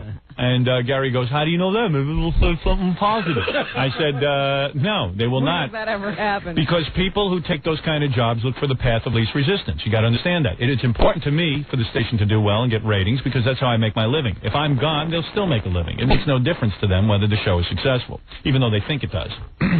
I said, the answer will be no, and that's how the conversation will go down. Well, true to form, Tom asked Richie. Richie said no, and Tom agreed. Am I right, Tom? Well, it wasn't quite that simple, but It's essentially the same the bottom thing. line is that the truck that we used, those however many years ago it was, is no longer available. Why? That you mean no one else has a truck? It just that truck doesn't exist anymore. You mean because we used that truck once? Let me finish. All right, go ahead. And that to go out, the idea was presented as wanting to do it out on Long Island. Well, wherever. Okay. You do it in Manhattan, Queens, wherever you want. That I met with Richie and the other engineers from the station. Oh yeah. And and what other engineers? Just tell me who. And Richie and who else? Well, I mean, Scott was there. Eli was there. All the engineering staff was there. Should I call some of my engineer friends? No, let me finish. Yes. That were in the middle of trying to move the studios. Yeah. Within the next 3 weeks or so. I understand. So programming should suffer. Well, look, I mean, no, but I mean, it does sometimes. The burden of work. I don't think anyone. Can you imagine all programming stops? Imagine the TV station. Listen, the move should not be loaded onto one guy. Richie's overloaded with that move. I'll tell you right now. Between you and me. I'm going to tell you. He's working his butt off because there's nobody else. He should get some assistance. That's number one. Of course it's true. Tom, I'm a genius. You don't understand. You're arguing with a genius. You can't win. You're the genius of wrongness. No, I'm genius of the right. You're telling me you can't get a remote truck and assign it to another group of engineers? And send us out on Halloween? Of course you could. It costs too much. You never even looked into it. You didn't look into it. Admit it. Did you look into another truck? The specific cost? Right. No, Richie was gonna look into other ways of doing it. All right. And Richie will not look into other ways to do it. Richie's overloaded. Richie's busy. Other problems are that if it was out on Long Island... Forget Long Island. Where would it work? Where will it work? Why not work on that? How about Queens? I don't know. I mean, it doesn't have to be Long Island. Someone said to me, well, where would you like to do it? I said, well, Long Island would be fun, or Queens. I mean, any one of these places. It would be a great Halloween show. And I know I'm looked at as a pain in the ass for coming up with these ideas. And it really shouldn't be. Listen, I could sit back on my ass at this point and just stay in the studio Halloween. Nothing would be easier for me. I'll be a fat cat. I got big ratings. I don't need to do this stuff. People come to you. Well, I need to go out and deal with the riffraff of my audience out in Queens somewhere. No, I wanted to make a great Halloween show that people would talk about. So I've come up with an idea. All you got to do is technically pull it off. Richie's too busy. I agree. Richie's a great engineer, but he's too busy. You got too much loaded onto one guy. Let's get another team of engineers, rent a truck, and go out and do it. And it'd be very... We never travel anywhere. It would be what? It would be very expensive. Yeah, but maybe it would be good programming. How do you know how expensive it will be until you look into it? I knew. You see, I knew you true to form. You would blow off the idea before you even looked into it. No. I was going to bet Gary. Gary wouldn't bet against me because he says I know Tom too well. I knew it. I knew it. Not just blow it off. Make it happen, Tom. Tom, seize the moment is what I'm saying. You're the boss. Seize the moment. Say, hey, this is a great idea. I got to make it happen. Seize the moment. Hey, E-Team, maybe you can help Tom with this. Maybe E could help us defray the cost. No, in fact, we went to E. Gary went to E. Came to me with an idea, a much less expensive idea. What is the less expensive idea? E was not prepared to share in the cost of it because they're trying to. They're at the end of their year. And they don't have the expense money. I can get them to share in the cost. Who did you talk to? Einziger? No, we spoke to John Reiber. John Reiber's a puppet, a Franche. I'll call Franche. It seems to be getting into a gray area. Gray area. Just go out and do it, and that's it. This is great program. We're talking about the greatest morning man that ever lived is willing to go out among the people in a van and trick-or-treat. This is very rare. This is rare. You don't say no. That's like... Gee, when the Pope wants to go in that Pope mobile, they don't say no. If Tom was in charge of the Vatican, it would be like Pope mobile. But you know what they do? Because I go to church every Sunday, and they pass the bucket around at extra time to make sure that. Oh, gee, Tom, we have no money. We just acquired 19 radio stations for $48 billion, and Westinghouse just bought us. You're going to tell people to pass the bucket? I am the profit center of me, is the old. Oh, please, please. What is it? I always wonder if I've always heard this rumor about Tom, which is denied in the past, but I've always heard this rumor that Tom has a certain line he has to reach every year, and his bonus is based on how much money he saves the station. I don't care about bonus. So you know what? Go to a sponsor and have him underwrite the cost and make him the sponsor of the Halloween show. Get creative. You guys all sit on your ass. This is why I resent all management guys. And no offense to you, Tom, you're the same as them all. I resent all of you. A guy comes up with an idea to make the radio station. You guys are resting on your laurels. You accept that I have high ratings. You go, well, he'll have high ratings anyway. Let him sit in the studio. Need to do anything for I don't even want to go out and trick or treat, but I'm willing to force myself to do it for the good of the show. I don't want to be lazy. I want to be the hungriest morning man on the planet. I want to consume creatively this planet. I will come out with movies and books. I am now in the middle of making a record. You are great at that. I'm never lazy. Yesterday I was in a fit of depression. Yesterday I was skulking around my house. I mean, I was sulking, not even skulking. I was sulking. Good word. Whatever. I was walking around the house with my head down low because I said, Jesus Christ, I got all this going on. I'm on the phone with the record company guy. He wants me to write the lyrics to the record. I got the movie people. I'm giving them notes on the movie, what I think would work and what I wouldn't work. With Betty Thomas, I'm on the phone. Then I'm on with this. I said, Jesus Christ, look at me. I don't even see my kids. I'm so busy working. And that's a good thing. That's right. Oh, they like to keep me away from them. I go, I wonder what Tom's doing. I called Tom's house. He was out golfing. You're so full of baloney. I called. I found out. I sent out my people. Yeah, not true. Whatever. Not true. Why don't you make this happen? Why don't you sign yourself a task that's insurmountable? That you're going to move mountains, Tom. Go and seize the moment. I know you think I'm crazy, but I'm not. No, I think that you got to make things happen. Once a year, I decide to go out. It can't be done now. Yeah. Richie's busy. Because Richie's busy, I should stop my show. Because Richie's busy. I know this Richie 10 years now. There's never a time he isn't busy. This is the first time. He's busy with the move. He's busy with... I don't care. I can't stop my show for one Richie. Get two Richies then. There's two Richies. Give me a station with two Richies. In defense of Richie, when have we ever... I'm not putting down Richie. I think you got it. Listen to me. It's always a battle, though. He'll execute this as well. But it's always a battle. I always got to prove to you guys that, to leave Richie alone and get another engineer to do it. Call up Greg and have him put it together. Have him charge us a couple of bucks. We'll pay him for his time and show Tom how to do it, all right? Okay. Call Greg today, all right? Do me a favor. Help me out here, Baba Booey. Okay. Show Tom how it's done. Get a list. Here's what you do. Take the pressure off Tom. It's too much work for him. He's got to play golf this afternoon. Call up Greg. Have him get prices on a truck, what it's going to cost. Then call our sponsors and ask if anyone would like to underwrite the Halloween show. All right? I think I know. Go to the sales department. Tell them we have an exciting new concept. Ask them if they want to sell it. It'll be a special sponsorship for the day. Tom, you're out of the picture. You don't have to worry about it. I'm taking the heat off your shoulders. It's too much for you. I decided. It's too much work for you. Gary, you get it done. Thank you so much. All right? Gary will do your job, Tom. But I still do have to run the prices by Tom. No, leave Tom alone. It'll blow his mind. Don't even. We'll work it out. As I said, call Greg. I am the bottom line of me. All right, whatever. We're going to do it so it doesn't cost the station any money. Okay? I'll do your job too. I don't have enough to do. Okay. I will do your job. Thank you, Tom. Well, Howard, aren't there other subjects you wanted to do? One at a time. I have a million other subjects to bring up with Tom, but just one at a time because I'm going to have. All right, you want to get into it? All right. The other one. All right, here we go. The other one because the other one may affect this is the great. earliest This is Monday. great. Yeah, this is great. So I line up 2 super groups to come in and perform. Yeah. Well, this is news. I first heard of it. Well, okay. But he already knows what you're going to do. No. I don't even bother you with it anymore. I already know. Thank you. I got Phil Collins coming in. Yeah. Who's agreed to do a medley of all his greatest hits. Wow. And I got the group Yes, who's going to come in and do their 3 big hits. Roundabout, I've Seen All Good People, and what's the other one? Long Distance, Run Around, Long Time, Waiting to See the... Got it all lined up. They want to come in with organs and guitars and drums. Rick Wakeman plays 5 keyboards. All right. So I said like this. Gary gets a hold of me. He says they want 5 keyboards. They want drums. I said, Gary, here's the sad reality. Call back Yes. Call back Phil Collins and tell him there's, first of all, Tom has never once addressed the fact that every time we have a group in here, it never sounds right. Right. Okay? It's just never been addressed. That is absolute. Let him finish. Let me finish. No. Every time Scott the engineer comes in. You'll have your turn. So you'll have your turn. You can. No, okay, I'm a liar. Scott the engineer will come in after Phil Collins plays. It'll be horrible because he'll have his whole band here. It'll sound all distorted and everything. And I said, forget it. It can't be done. I know it. It won't be done. Richie's too busy. He's moving the station. He's busy. He can't address it. Scott can't address it because Scott don't know anything. Right, and then you're talking about 2 different setups? Right, and I know that Tom has not had any discussion with anybody about any of it. So I said, look, we're sunk.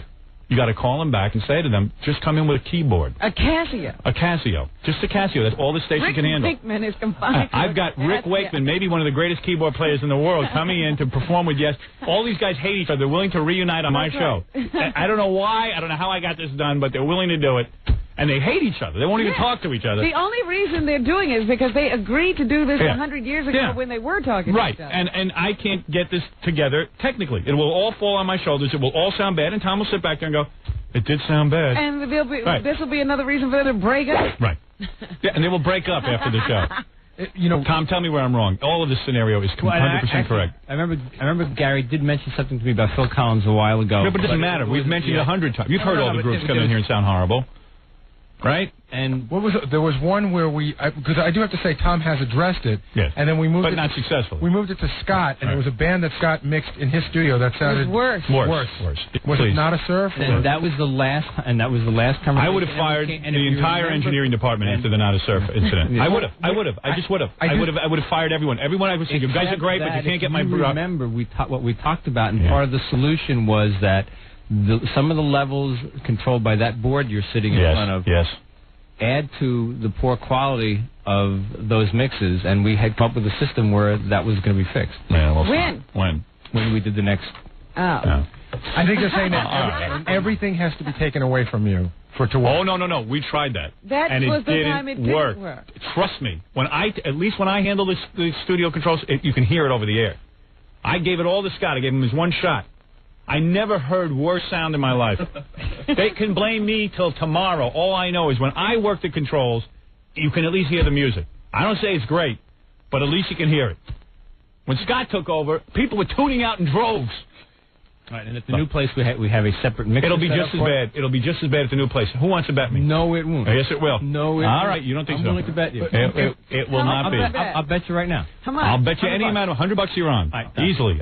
You might as well pay me now. And you know what? I'll tell you what. 5 days after we moved to the new studio, we have another super group coming in to bet on. We'll test it out. We've got a major band coming into play. I'll tell you what. I'll let you out right now for $90.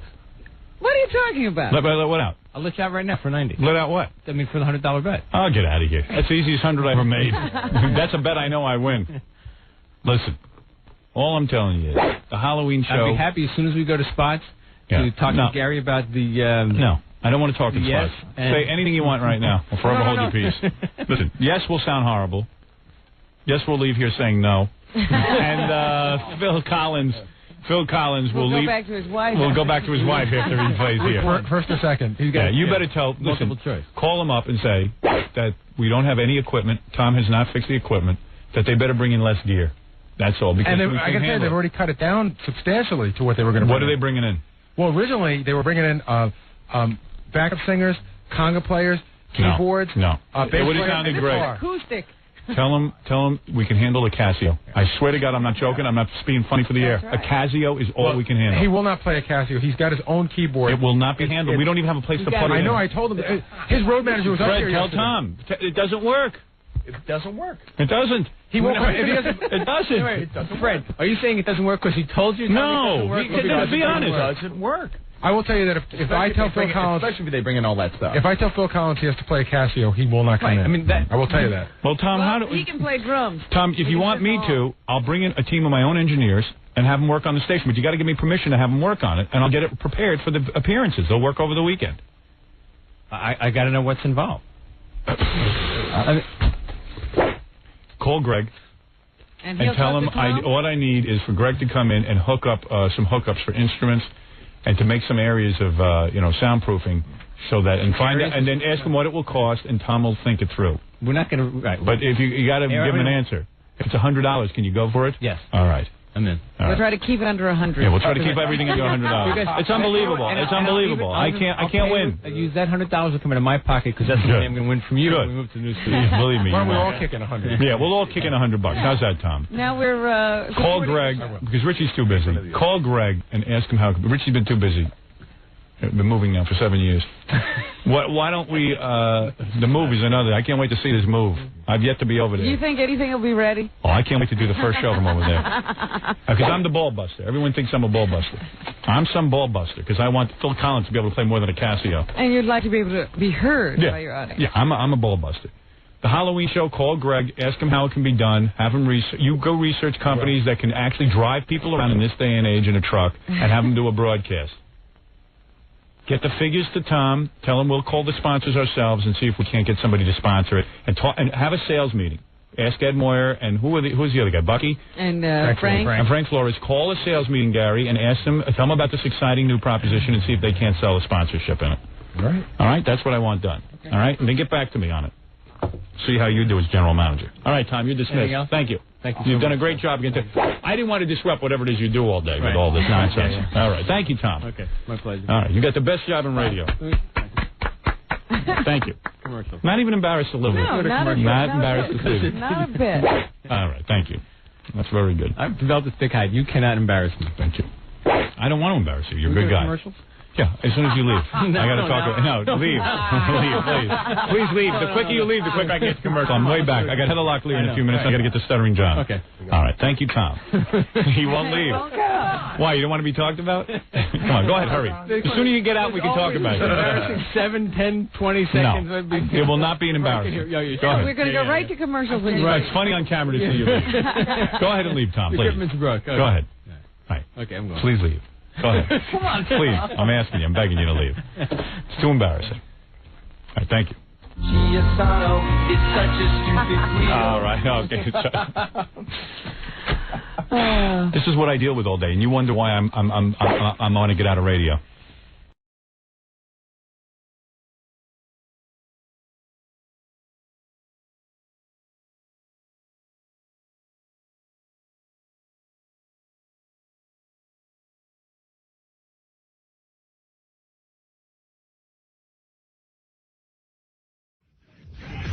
The real reason Rachel Hunter's leaving Rod Stewart is because he's not sexy anymore. He's too old and likes to watch TV and sit around and drink and Play with his train. play with his train, so she's got to leave. She's got to leave because she wants to go have fun, like jump up on bars and let her hair down. Whatever. Yeah, good for it. Yeah. I guess. Can't do that for it. Believe me, they had enough of each other. That's all it is. It says here they hardly have any sex anymore. And then if you can't get it on with Rachel Hunter, if you get bored of that, Yeah, but she's leaving. He's not interested in sex anymore. He's had too much. Right. He's had too much sex. Imagine that. I cannot make that claim that I've had too much sex. You know, Rod Stewart. Yeah.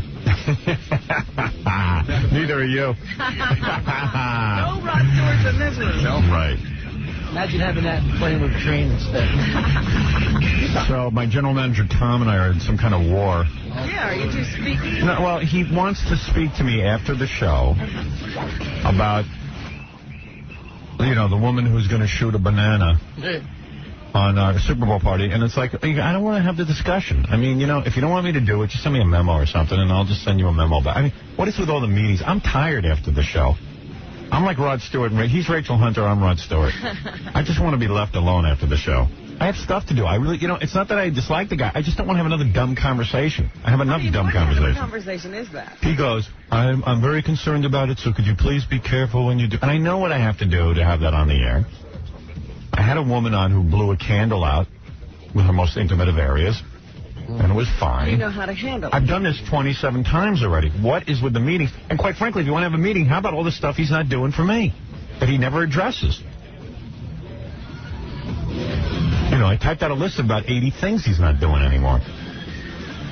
You want to really get down to it. And, I'm tired. Why do I have a producer so I don't have to take these meetings? But Gary's never sort of evolved into that role. Yeah. He's still immature. He doesn't really know how to rap to management. Howard, don't blame this on me. No. I'm just saying. No, I'm not blaming you. No. I don't mean. I didn't mean to make this about you. No, but he always wants your ear. It doesn't matter. No matter what he'll evolve into. He just always. He started talking to you, and he'll never get past that. No. Well, yeah, I know. But you would, if you had evolved, you would have become the guy to talk to. You haven't evolved. Walk up, right? I always prayed that Baba Booey would evolve into that guy. But hasn't happened for me. I'm still very much hands-on. So does Tom get it now? You just want a memo? Yeah. I don't want to talk to anybody after the show. He doesn't understand. I want to leave. Like, he wants me to, come to him or something and talk with him. I want to leave. I want to go have a day. How is he presenting this to you? Oh, and now he's not approved. Now the latest thing is, see, this is where the guy's unprofessional. He's now, what do we need, stuff for the New Orleans broadcast? We go to New Orleans and we need, some DAT machines and stuff, and a purchase order needs to be signed, and he said he's not going to sign it until Howard comes to see him. Well, I'm not going to come see him until he agrees to do what he said he was going to do with the live commercials. That's blackmail. I mean, what is this? Football and going home. Yeah, exactly. So you know what? We don't want any DAT machines. Get it from somebody else. I'll pay for it. How much is it? It's about $400. All right, I'll just go buy it and I'll pay for it. Really, I would rather pay the $400 than meet with him. Find something else not to pay for. But right. I mean, this not paying for stuff is ridiculous. That's another thing. Ever since I got the TV show, the new TV show, everything that he's supposed to pay for, he's passes off onto them. I can't get anything done. This guy used to beg me, go do remotes. I come up with a great remote. Oh, this is not a good one. This is for television. They've made it very clear that they're not a fan of this remote. Yeah. What remote were they a fan of? Going to where did we used to go? We used to go to Los Angeles and sit in a hotel while the Grammys were a block away. Right. That he was a fan of. He's so inconsistent. I can't take it anymore. I can't deal with stupidity. You don't understand. I can't take it anymore. I'm like Rod Stewart. I've gotten older. I see it all now. I wouldn't say, Robin, that he isn't a fan of it, but he's just saying that if he was going to spend this kind of money on a remote, he wouldn't have chosen this one. Until he was involved in the process, I think it bothers him. He's never chosen anyone that was worthwhile. What has he ever chosen? The only thing he ever chose was I don't even know what he chose. Remember when we used to sit in those meetings, we want to do remotes, and Tom would say, well, how about broadcasting from the top of a diner? Yeah. Tom would have approved broadcasting from a diner. It's very good. One of those truck stop diners. Yeah. I remember a great... I mean, the guy just doesn't realize how he comes off.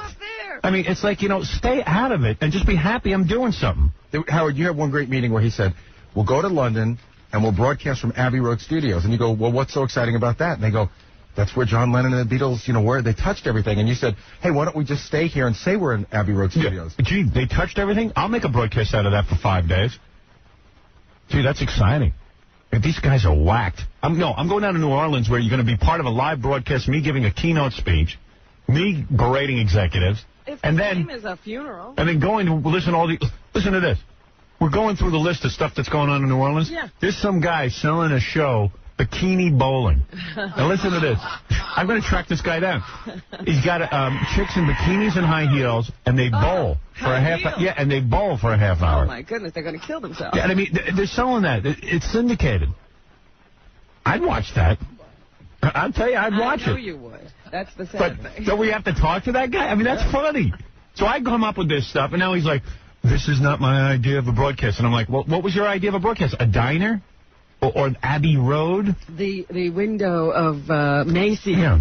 How about the top of Radio City Music Hall? I mean, all the years that I've been here, I get absolutely zero respect. The guy should be thrilled that I chose to do this remote and support it. Now he's holding back money for DAT machines. F him. Just just fill out what you need, and I'll give you some cash. F him. I mean, really, what now he's not buying DAT machines till I meet with him about something I've done 1,000,000 times already? Actually, it's what and with that goddamn button back there that he's hitting way too much, I got to get that Andre out of here. That's the other thing I'm working on. They finally found something for him to do. Bother me. He's been here, and no one even knows what he does, and now he's sitting and hitting a button way too goddamn much. And I got to get rid of him and Tom and everybody. I want everyone out of my life. Leave me alone. Leave me alone! I'm screaming here for help. You sound like a drowning man. I'm a drowning man, I am. I am a drowning man. You don't know the half of it. I'm an island. I'm alone. I mean, really. I'm on the island, I think. That's what... Yeah. He's over there painting. I mean, it's just so ridiculous. This guy wants to have a conversation with me. And it's become this whole big thing. Please, have a conversation with Baba Booey. No, it's gotten really uncomfortable. Yeah, I mean, it's retarded. He feels that but I'm going to have a conversation with him afterwards, and I'm going to sit and tell him what he doesn't do.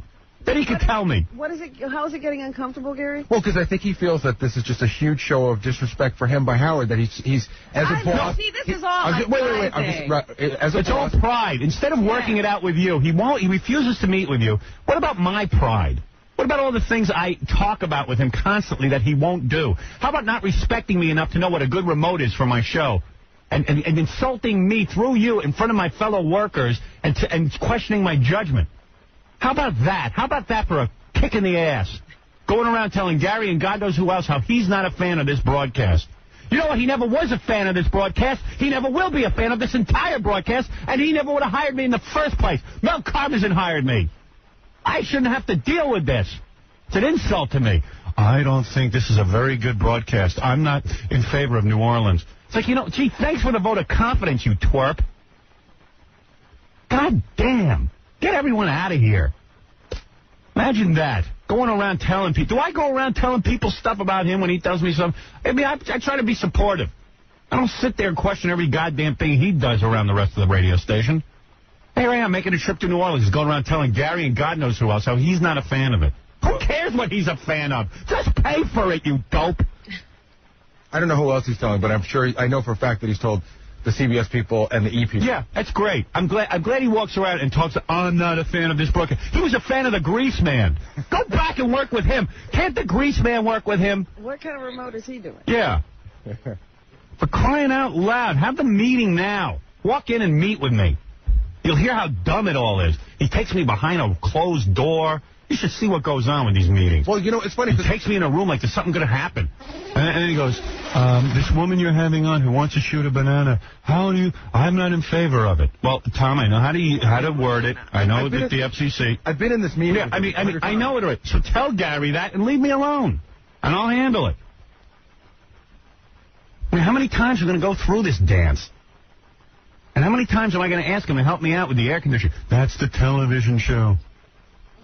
I'm going to New Orleans. You're going to New Orleans because of the television show. No, I'm not. I'm going to New Orleans because it's funny. It'll be a great broadcast. That's why I'm doing it. What do you think, I'm going to sabotage my own radio show? Jeez. And then to go over and tell the E! Crew and everyone else he's running around, I'm not a fan of this. Well, gee, maybe I'll fail so you could be right. I knew it wasn't any good. He's a genius. What am I going to do? I tell you. The TV show is for CBS, the same company I do the radio show for. It's all the same. Yeah, it's all right to be for CBS when he wants to use something that CBS owns. Right. But when we're just doing a broadcast, he's just a small thinker. He's a small thinker. Then I got to pick up the phone and call Mel, and Mel's got to straighten him out and be the white knight in shining armor. And it's like, I got to deal with all this. Well, you know, Howard, I'm too tired to pick up the phone and call Mel and tell on Tom and Andre and Andre's button abilities. And, you know, I mean, it's just like, it's a joke. The inconsistency is making me nuts. Howard, can I tell you? I haven't been here at this, how long have I been at this station? I would say 1985. Tom, how many times have I been wrong about the content of the program? How many times have I picked a bad remote? I'm not a fan of this remote. You can't have your DAT machine. Just give me the bills from now on. I'll pay for them and I'll submit them to Mel. See, the interesting aspect of this, Howard, I'll go around, Tom. A lot of this is about money. Right. When he says he's not in support of the broadcast because of what it costs. Yeah, and everyone knows it's his posturing, so he can walk around afterwards and go, I hardly paid for anything. But listen. You know, I'm sick of it. But Howard, here's the interesting part of it. Yeah. The bill to K-Rock on this whole thing is around $20,000, and he doesn't want to spend that money. Of course not. But the interesting thing is that he sold sponsorship for this, so it's really not cost him anything. Right. But he's still bitching and bad-mouthing me. Things shouldn't be your concern at all. The idea, there should be somebody here who says, all right, we got to get a broadcast done. This is how much it costs. How do we get that done? Right. Without it having to come back to you. I mean, if I was doing something nuts, I understand why people wouldn't want to pay for it.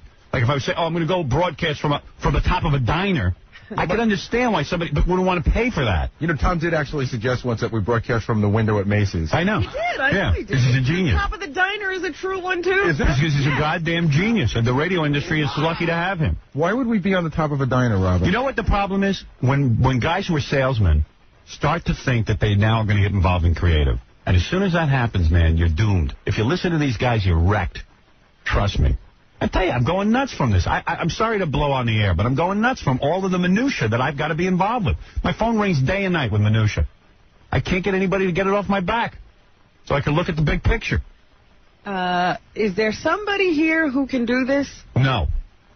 There's no production person who could take it on. No, because no one is... All right, now I'm going to make sure that this gets done. No. All right, now how do we do it? They're a liaison between whoever, how many ever... Well, that should be Gary, but Tom doesn't give Gary any respect. It doesn't matter because the bottom line, Robin, is cost. And if Tom doesn't believe it's spending money on this broadcast, well, it doesn't matter Tom's not the only guy, apparently. Well, I've talked to Mel about it, but, you know, like he and every time Mel will fix everything. But it's personally, it just takes a lot of my day to call Mel, and I don't like tattletaling all the time. But I got to. I can't talk to Mel in that way, Robin. No. I'm not saying. I'm saying there should be somebody here whose job it is to talk to all the entities and who works things out. You're absolutely right, but that person doesn't exist, and nobody has decided how that works. I'll tell you who it should be. Who should it be?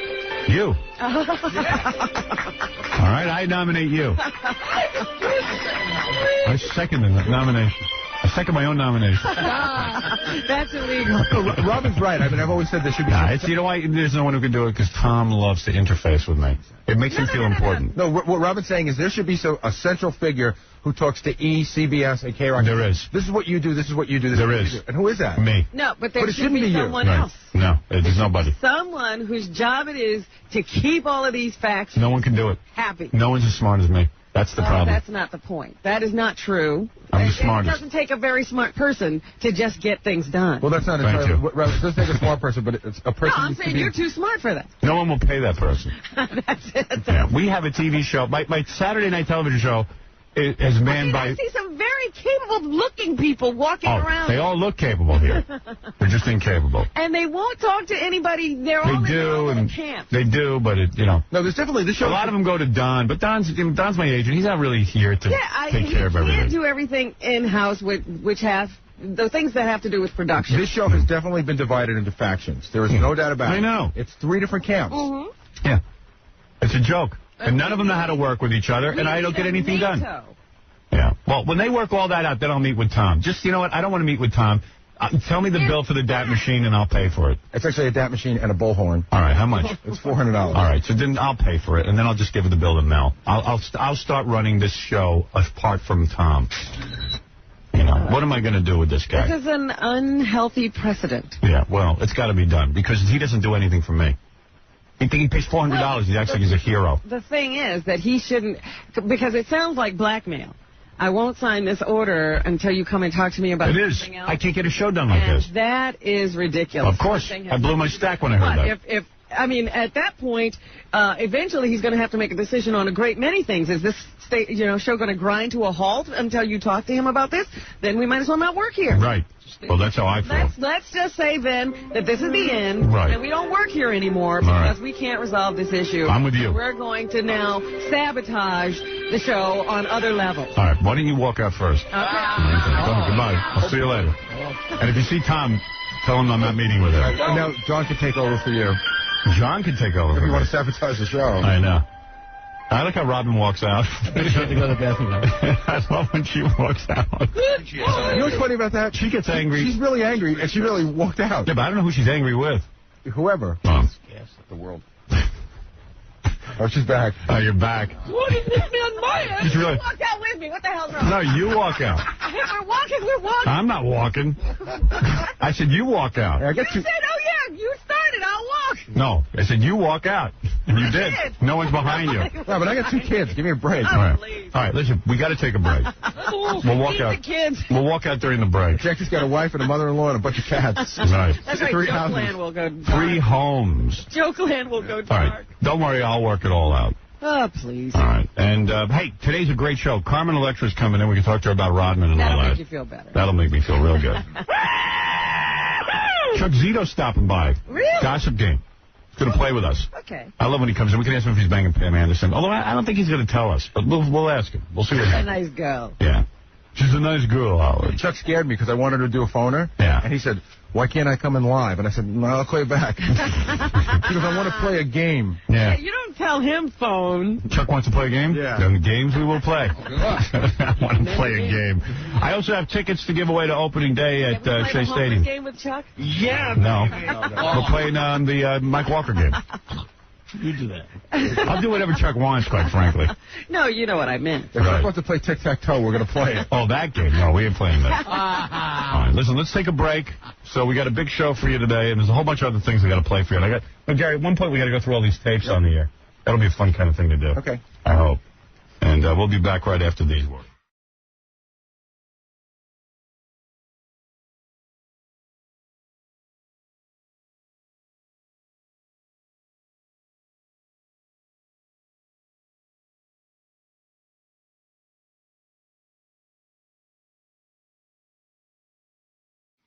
Your daughter to work there.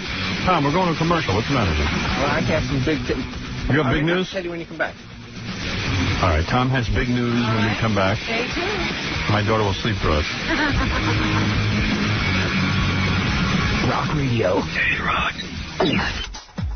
92.3 K-Rock. You're listening to The Howard Stern Show. Oh, yeah. All right, Julia Roberts tomorrow, Mary Jo Buttafuoco. Next week, recording artist Eminem, Miss New Universe, William Shatner, Governor Jesse Ventura, Kennedy. So many people coming up. Yes, Kennedy. Wow. John Kennedy? Ralph Kennedy. What did Tom Chiusano want to tell us? It looked like we had ratings news. He was running around with sheets of paper that looked like ratings. This is a nice little song. Where is Tom Chiusano? I'm calling him now, Howard. He's on his way down, they say. Oh, he's on the way upstairs? Yep. What, are we supposed to wait? I don't know. I want to just do the news. Yeah. Tom was so excited he almost changed his expression. No. Hi, Tom. I have really big news. Uh-oh. I'm very excited. No, this is our general manager, of course. Who I bought a new tie. Your father is a success. Thank you.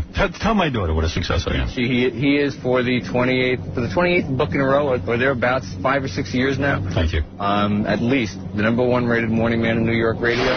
Thank you, Tom. At least. At least. I mean, at least. That's never been accomplished. Nobody's ever done. No. 6 or 7 years in a row. No. Every book. And I'm still mistreated. You, Howard. I know, I'm still mistreated by the media. I really am. You're mistreated by Tom. You never see a headline that says, this man is remarkable to entertain and maintain the level of comedy. Absolutely. I wish they'd let me write the article. Why doesn't Tom give us a new piece of equipment? Hey, can we have a new computer? Wait a minute. No. It's not that good. It's very expensive. You've only done it for 7 years. I will change character very quickly there. But what is our rating? Go ahead. Our rating is at 8.8 share. Oh my! Which is how everybody looks at it. Which is up from the fall book. Thank you. Which was an 8.5. Thank you. It's the ongoing continued success, the dominance, 25 share of men 18 to 34. What would that be? 1 out of every 4. 50 or 60. Yeah, and 1 out of every 4. Wow. 1 out of every 4 men in the morning are listening to me. Amazing. What do you think of that, Deborah? Congratulations. Thank you. I only do it for you. I do it so you can be proud. And I got to tell you, the station kicked butt. Good. It's a good station. We have a great station here in New York. We've had it in a long, long time. What do we have? Something big? Yeah, I mean, we're up tied for 4th in the market with a 4.4 share. Wow. Which is huge. That's good. I mean, that is... I like Steve Kingston, our program director. I was a big fan of his. I guess that's going to You pull have always said nice things about I have always said that was a good... When you hired the Grease Man, I told you I was against it, and I was right. And when you hired Steve Kingston, what did I say? You said good hire. That's the man to hire. Yep. You said good hire. Well, that finally pulls Tom's fat out of the fire, I guess. You're not kidding. There were rumors that Tom was the next one out of here. According to the ratings, we have 3 billion listeners in China. Really? Right. Whoa! So, congratulations. Thank you, Tom. Congratulations to you, because you are the reason... You're the man who runs this whole thing. Right. You're my inspiration. I'm the sticky glue. You are. That tries to stay attached to you. Thank you, Tom. No, I credit you just as much as I credit myself, and Robin, and Jackie, and Fred. And Deborah. And Deborah, of course. My inspiration. Thank you. All right. Thank you, Tom. Cheep, cheep, cheep. Cheep, cheep, cheep. Cheep beside us. Now that he's out of the room, I can tell you he was no help. He's in the way. He was in the way. He's always like, any small part I play. We could have done better without him. Yeah, right. Go ahead, Tom. No, that is not true. You're a great team, aren't you? We are a great team. You're the best general manager I've ever worked with. Tom, do the rap you say. And you're the best morning man I've ever worked with. Thank you. He doesn't have headphones on. Tell him to do the rap. I hear you. Believe me, I don't need the headphones to hear you. Where he tells you how proud he is that he has any small part. No, I don't want that rap. Thank you, Tom. I want to just get on with the news, and we have many things to do. We have more commercial breaks to get. Right. Thank you. Let's sell lots of advertising. He's so funny when he says that. I am so proud. And I have to stand there with a straight face when he does it.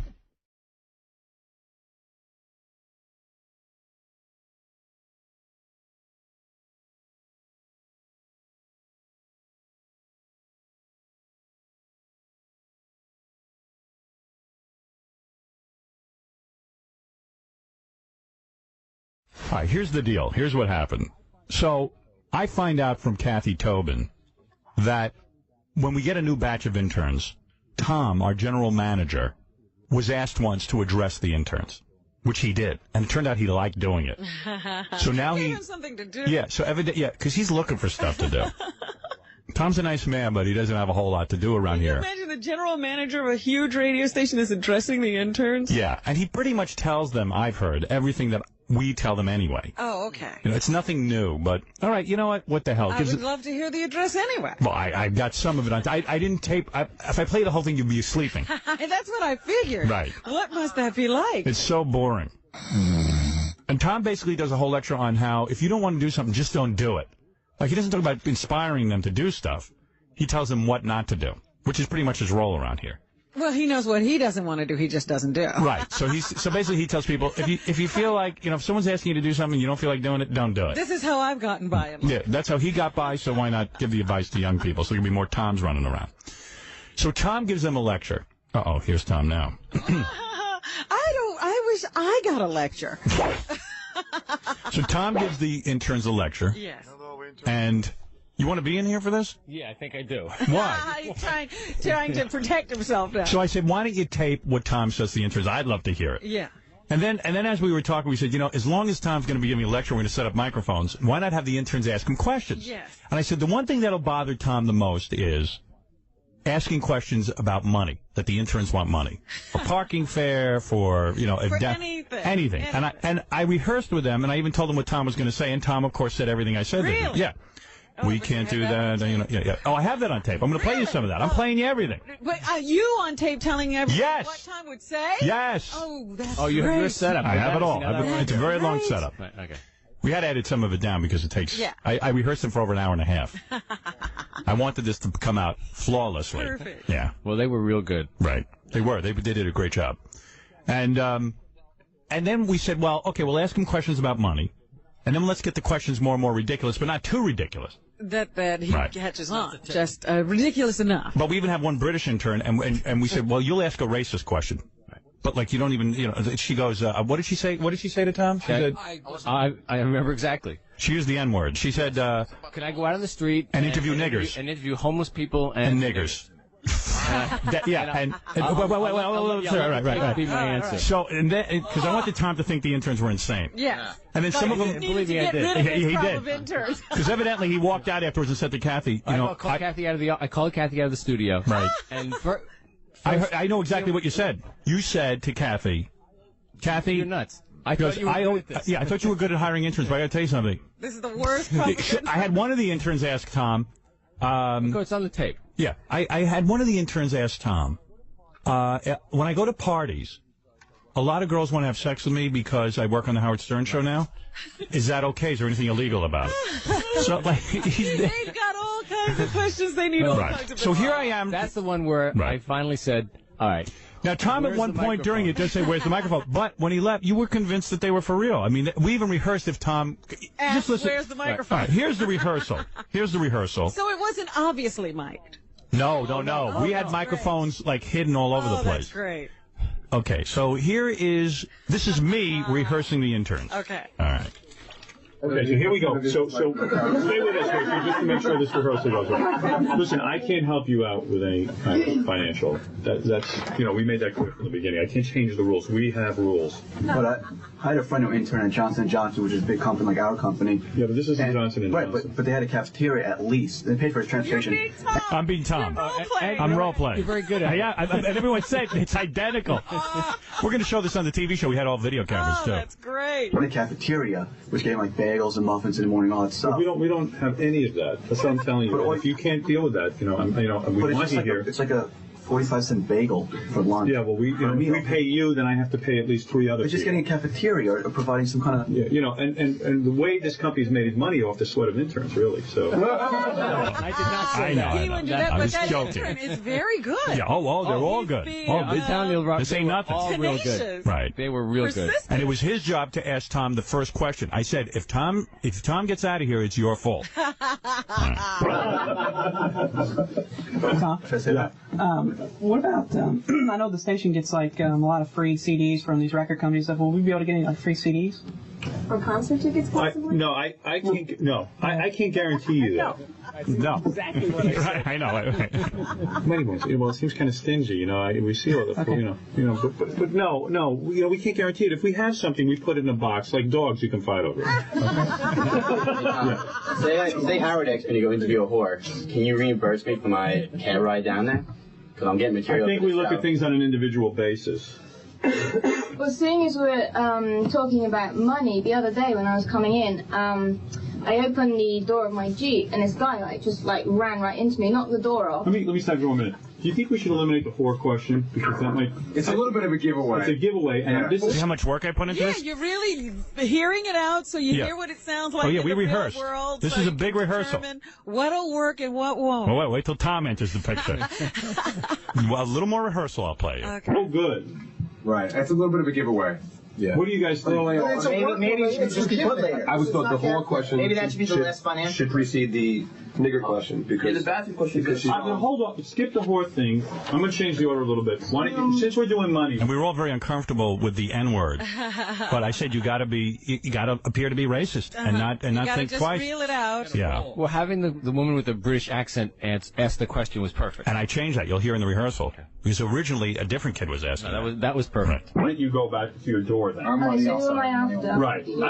This is so good that I'm afraid as soon as you say whore, he's gone. So let's get that. So after your question about free CDs and free tickets, no, we can't help you out with any of that. We can't help you out with free CDs and tickets. Okay?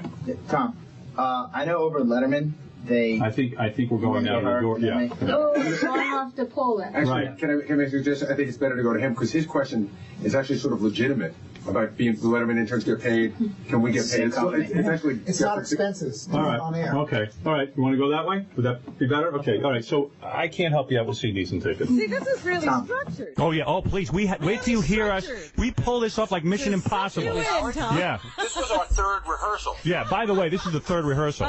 Yeah. See how they worked for you? Yeah. Tom, we did this all for you. I know over at the Letterman show, when the interns get on the air or anything like that, they use their voice. They get paid for it, and I was wondering if you do that here, because there's a chance that any one of us can get on the air, and we're wondering if we can get some money out of it. No. But it's CBS, same company. Yeah, I know, but no, we can't. I'm sorry, we can't. Well, I have a question. It's kind of about money. The other morning when I was coming in, I opened my Jeep door, and somebody ran right All in right. the... So you get the idea. Right. This is how we rehearsed. Okay. So everybody had All right. to actually do it. Right. So now it was time, and we ended our meeting early so we wouldn't lose Tom. We were afraid I wonder he'd... if the interns got nervous. Well, I rehearsed them so many times, over an hour and a half, that they were loose as a goose, and you'll see. Yeah. Oh, great. They started out some of them were nervous in the beginning. And was this the first time that you took questions, or did you always open it up? Oh, they have asked questions before? Absolutely. Oh, I didn't know In fact, that. I've always encouraged questions before. Yesterday, though, Tom has nothing better to do. He loves to answer questions. Please, I'd love to spend all afternoon with you. All right, so Tom comes in to make his opening statement. Oh, you have a statement to make? Go ahead. If I may. Yeah. Yesterday, I had no intention of taking questions because I waited to see you about something else. Right. I was already late for a lunch date. Golf game. Yeah. All right, lunch date. Well, yeah, it was not good for golf. And yes. So the last thing in the world I wanted to do was take questions. Right. Because I'm just trying to get out of here. I am late, and I don't want to, All right, let's. All right, so here's Tom. Tom comes in and gives a good 5-minute speech, but I cut it down because it's very dull. But you know what's funny is that he very would have complimentary, though. Yes. liked not to have taken questions, but these questions were so... He realized that these people really needed his time. Yeah, they really do. I was so blown away by the first question. It was like, All right. wait a minute, what could come after this? All right, here we go. Everybody sit back, relax, and hear Tom in his meeting getting shanghaied. So this is Tom Chiusano, everybody. He's our general manager. Among the most picked on and abused people in broadcasting, but I'm happy for it. I make this speech every term. Every term we have a new group of interns, and I'm kind of actually late doing this, and I do it because I want you to understand that. He does it because he has nothing better to do. Yeah, I love addressing people. No, I do it because... You are a very dull public speaker, by the way. I got to talk to you about this. Watch the whole tape. I already did. All right. I hopefully will be a great fun experience for you, something that you learn at, hopefully learn a lot at, and it'll make those credits that you're gonna be getting for being interns here actually means something to you. There's a lot of fun involved. There's some downsides. So, and I just kind of want to make sure that everybody understands that if anybody has a problem with the downsides, the fact that the show can be bawdy, I think is a good word. That there is an unbelievable amount of pornographic or certainly X-rated material. Unbelievable amount. There's a lot. An unbelievable amount. All right, okay, we understand. He's unbelievable. How is unbelievable? Unbelievable. It's so unbelievable. Yes, He Fred. still can't believe it. He can't believe it. He's been here 17 years. He can't believe it. By the way, it's 14. 14 years? It's 14. All right. And Claire Bloom was married to Rod Steiger. Thank you. Thanks for clearing that up. What the? You're going back to a 6 o'clock reference. Yeah. George C. Scott. I don't even know what he's talking about. You're right. I know what he's talking about. You know why? Because I'm on his wavelength. Good for you. Come on, we're in the middle of Tom's big speech, and this Please, is cut down. I'm having too much fun with the unbelievable. Okay. Show. That we have an obligation to you, to your parents, to your school, but mostly to you to make sure that you're not involved in what you might consider a hostile work environment. If it ever gets that way and anybody says, you know what? This is Tom's sexual harassment speech. Right, he's trying to clear the company right away. Yeah, right. Yeah, before anything happens. Yeah. You kids, you gonna file a claim here? It ain't gonna happen. Okay. That's right. I got a speech for you. I got this covered every which way to Sunday. I've talked to my lawyers. Yeah, I've talked to everyone. Exactly what to tell you. In fact, I would like you all to leave now. Absolutely. Right, here we go. I can't look at another Penthouse magazine, or I don't want to have to file another XXX rated video that comes through because Howard's doing his porno of the month. That's okay, and you have the right to not want to be involved with that stuff if you so choose. You've passed a very stringent interview process to get in here, because Kathy's really good about this. She really does an excellent job in trying to select. Not that we don't have to get through, who we kind of scratch our heads about it, on occasion. Here he is complimenting Kathy on our choice of interns, and but every once in a while she baffles him. Yeah. Well, we have had some really good at making sure that, that Howard and the show has a very high quality of interns. I mean, we've worked together for almost 15 years now. I still laugh every day. I still enjoy being around the show. And don't believe it. I mean, sometimes it's not easy for me to, some people say, well, how can he enjoys irritating us. Yeah. Oh, absolutely. He'll say that after all these years and all that he puts and these moments only make the irritation all the more enjoyable. Because it's funny. Tom wakes up every day wondering, how are they going to F with me today? How am I going to get him back? It's all done with a sense of humor. Is this the most boring speech you ever heard? But I had to leave it. I had to leave some of it to show you how make you believe. They look, and they all looked asleep. And, they were enthralled. And it's a joke. Wake up. And I think I'm one of the lucky ones. I get the joke. And obviously there are millions. Tom gets the joke. Oh, yeah. He's a lucky He's one of the lucky ones. He gets the joke. One of the few. I said, You're one of the lucky No, I said I'm one. And You're one of the lucky ones. Along with millions of others. All right. There's other people around this country who get the joke. And hopefully you'll be laughing and learning at the same time. Nice line. So thanks. Tom, here we go. You just mentioned, if we have, any kind of problems. One point I counter is, I'm coming from New Jersey at Rutgers, and it's costing $17 a day to get here. And I calculate by the end of the whole internship, it should be I think almost $800. So, because I'm here part-time, I ain't taking classes, and preparing for the LSAT, I can't work a part-time job. And I'm aware that other internships, offer some kind of stipend, whether it be Yeah, ours don't though. I know, but I had a friend who actually interned at Johnson & Johnson, which is a big company, like our company, and they actually had a cafeteria inside, which provided breakfast or lunch or nothing too expensive, like a bagel here, a bagel sandwich. So I was wondering, why, or if you have something like that, or we don't. Kid asked for $17. It's so funny because Tom is like, money, no. Yeah. Right away. You don't even have to finish. Tom hears $17. That sounds like $17,000 to Tom. Bagel, no. I hear you, and it's just kind of what you see is what you get. I mean, the setup is what the... You've heard that before. You see nothing, you get nothing. Right. The setup is, that we don't offer expenses, we don't have a cafeteria, we don't even have air conditioning. We don't have a cafeteria. Benefits of that free lunch every Wednesday, I think, when Ranch One delivers.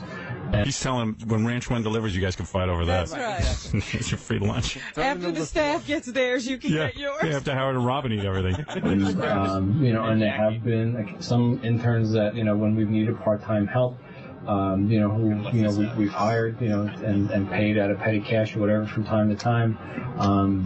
But those, those are very limited. You shouldn't hold out hope for that. The good news is, kids, we don't charge you. Every once in a while, after you give and give and give until you have nothing more to give, we sometimes throw you a bone. Yeah, by the way, kids. The college charges you guys for an education. We're thinking of actually calling this a university and making your parents pay. What do they pay? Yeah.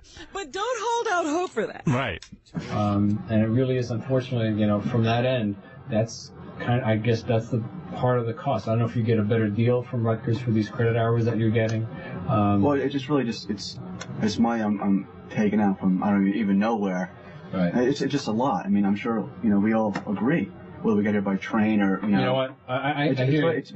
I hear you, but let's move on. I don't want to talk about money. Hear you. I got to go have lunch. That I put on the company credit card. No. From a point of view, it's extremely difficult to come in here 3 times a week. As much as I love it, I love working here. And by the way, where Tom lives, it's against the law to show emotion. It's wonderful. I hear you. It's awesome. It's just that it just sucks financially. It really does. And I know that other internships, do help, their students out. You know what? I mean, no problem. If there's, this is what the intern program is here. The company, CBS, Viacom, Infinity, Infinity Radio, which is really who you... Tom doesn't even know what to call the company. Yeah. CBS, Viacom, Infinity, Hasbro, Mattel. Hasbro. Every week it changes. The makers of Barbie. Mobile. This week we're a billboard company. Every week the company changes. Gulf and Western. There are also Infinity Ventures. It's a growing company. That are involved in the internet. iMark. Mitsubishi. You could buy stock. Jokeland. Kentucky Fried Chicken. It is a public company. You can buy stock. Buy stock, but we won't buy your lunch. All right. So Tom's getting a little irritated, I think. Nothing frozen. Guys, still talking about money. Who owns the station, operates the station. This is the way it is throughout the company, and I'm not aware of any move afoot to change that. Slave labor. So You don't feel like I'm sorry, and if it's a burden, you should. Do they have more money now, though, since they just bought another company? I have a question, Tom. What about... Oh, they have less money. No, we never have more money. No, that's no way. impossible. We had our best year, but we have no more money. We make a lot of money, but there's never any money. Yeah, don't let the door hit you on your ass. All right, come on, we have a lot. We have a lot of tape to get to, and the good questions are yet to come. Right. And, at the radio station... What's your name? Rob. Rob, okay. Oh, Just he's helps me to know noting his name. Uh-oh. I said, this kid's in trouble. Tom never asked anybody's name. Just made a mental note. A troublemaker. At least I noticed they get like a lot of CDs and stuff from all these record companies. I mean, there's a stack that's all in Howard's office. Will we be able to get like any free CDs or anything? I mean, a lot of that stuff comes in like duplicates. Comes out, we put out whatever is excess, whatever is available. We're happy to put out, and we do that from time to time. From all the extra things that show up. People send it unsolicited, and from time to time, Mike Peer cleans out his music library from. Gives you all the crappy CDs. Well, yeah, the stuff he doesn't want. Right. Why say that at the end? I don't think it's too often that there's extra copies of the new Rage Out CD that are put out. Tom's already angry. Everyone's asking for stuff. Yeah, they want things. Yeah, these are the money grubbers. Give me. They sound like Jackie. Are there ever free concert tickets that we have access to? Or backstage passes. Backstage pass. That one got me. That was not written. Somebody ad-libbed. Time to time, maybe. But no, that's we get concert tickets. We give them away on the air. Or if you're going to work a concert, then certainly we're going to get you in. And no, you have to buy a ticket. If you work, in the past, we had the interns paid to work the concert, but we're going to let you in. Don't call us. He's trying to give him something. All right. If you get to work, you'll get in for free, as opposed to paying. We of course would let you in. Most people would be embarrassed to say that. No. Not Tom. No, we understand. Okay, here we go. You never have to pay for that. Right, we understand. I don't know how many people were at the MTV Music Awards the other night. The VMAs, and I don't know if we got people into the hall or not, but certainly, so it's just, Kathy knows. I mean, it is the way it is. Oh, Kathy knows all too well. I kept looking for, okay, Kathy, could you tell him to stop asking these? Yeah, right. Yeah, Kathy's just sitting there. No, Did Kathy she was tell real you good. already? Kathy was real good. Yeah, You already know the score. Stop pounding me. And there's not a lot of freebies, and that's, it's not available. Right. Not The available only to thing the free is your labor. Right. field staff, any more than they are or less to the intern staff. Tom, I know that over at the Letterman show, I had a friend of mine that worked over there, and whenever they would use an intern on the air, whether they just use his voice or they put him on the show to do any sort of thing that would actually air, they gave him some sort of financial benefit almost. And I was wondering, since this is like the same company, it's all CBS, why that doesn't happen here, and what happens for TV. I'm assuming TV has a different policy, and maybe because they're actually on camera, there's some kind of a SAG responsibility there. I don't know. I don't know the answer to that, and I don't want to know. That is a SAG responsibility. I don't care. In one ear, out the other. Radio. I don't know anything about giving people money. My wallet is staying in my pocket. All right, you down with this? Here we go. Back to Tom. You enjoying yourself so far? Like this? This is great. I have a question too. I mean, it's kind So of. your name? My name's Sarah. Money related was the other morning while I was being dropped off at the train station in Jamaica. Someone actually, as I opened the door, they drove right into the truck and demolished the whole door. And I know you were speaking about their returns and petty cash and stuff. I was wondering, like, in a I didn't business bring up like petty that. Says he didn't bring him petty cash. Did I say petty cash? Did I say petty cash? I withdraw. I withdraw that. I said petty cash. Strike that from the record. Petty cash? Yeah, I did. You know, would that be something that, you know, you could help me out with, or, you know, I didn't. Did you have an accident when you were going to the? Did you have an accident as you were going to work? Right, yeah, I was just sat there, and, you know. No, no more than I would if Kathy were driving a car and Kathy's car was, you know, it's hit. Poor Kathy. If Kathy was killed, if Kathy was killed, I wouldn't even pay for the funeral. If Kathy could afford a car. Before she came to work, and that's not part of the deal. As if it was my car. Well, Kathy gets here at a reasonable hour, and I know that Sarah has to be out at like 4 a.m. She probably wouldn't have been in Jamaica at 4 a.m. had it not been for her internship here. But I think we laid that out as that, you know, that's the downside to the intern. You know, to being an intern in the morning, you know. See, there is a downside. You come in at your own risk. Can everybody hear this okay? I mean, I know it's a little muffled because we couldn't get microphones right on top of people. Right, but All no, it's good. All right, there we go. Lavalier me, right. I wanted to lavalier you. I was gonna shoot you with a dart and knock you unconscious and lavalier you. It starts at 6 o'clock in the morning. You should have to wear lavalier every day. That way, because we know we're going to be taping you. Letterman starts later. I have a question, Tom. It's not about money. It's it actually goes back to what he said. If we do come in and we actually get on the air, I'm not real clear about what we can and can't say on the air. You know, I mean, can you go over? Just watch your language. You know, don't curse. Don't talk about. I mean, I know there's supposed to be 7 words, but I don't even know what the 7 words are. I mean, I know. We're trying to get Tom to say the 7 words. Tom won't say no the way. words. Tom won't say them. Tom wasn't invited. Tom's religious. The obvious ones, but I can only come up with like 5. But I mean, I really want to get on the air, and I know they do a lot of interviews and stuff. Oh, now here comes the N-word question, but Tom interrupts it, but we get back to it. Sure, I'd love to be on the air here and in my future career, but I was just wondering, you know, if I took the initiative to go out and interview homeless people and niggers or something, if that would be okay. Homeless people and niggers? Oh, Black sorry. Niggers is a very pejorative term. Oh, I'm sorry. In this country, you know. Oh. His acting was great. And you know, that's up to. Niggers is a pejorative term? What does that mean? Yeah, now we have to have somebody explain Tom. What is that?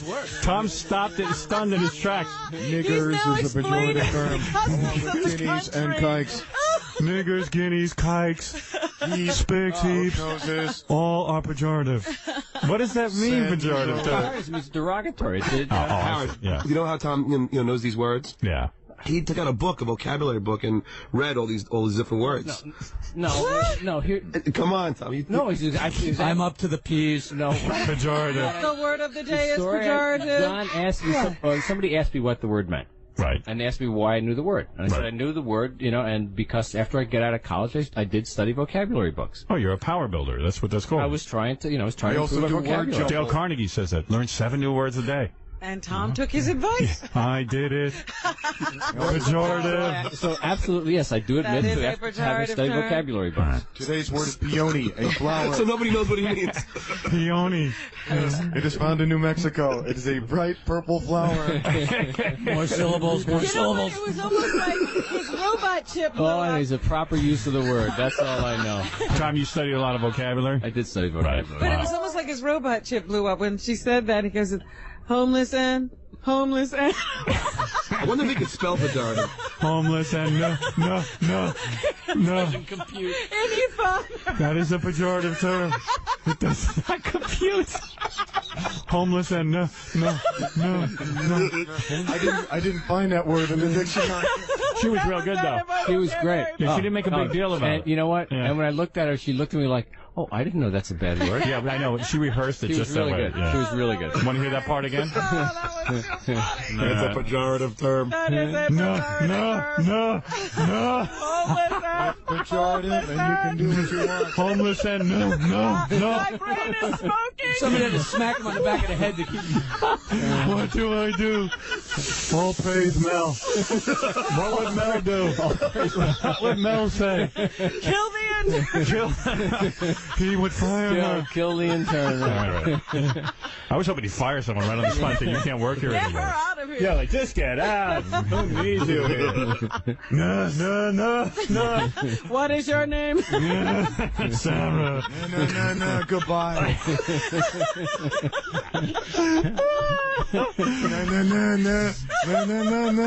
Hey, goodbye. Guys, I mean, I really want to get on the air, and I know they do a lot of interviews and stuff.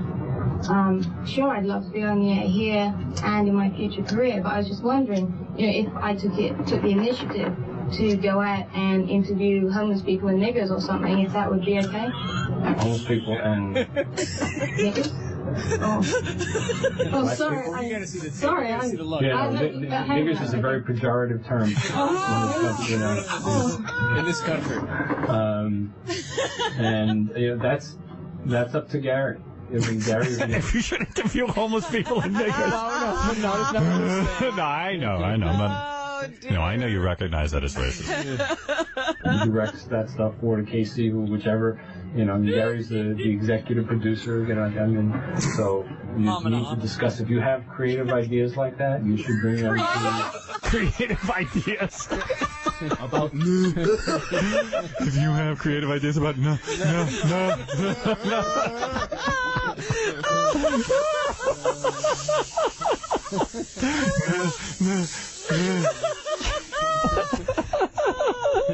Oh, that's the best. All right, next question. But he's cool. He's cool and calm. He's cool. He If you charges have creative ideas about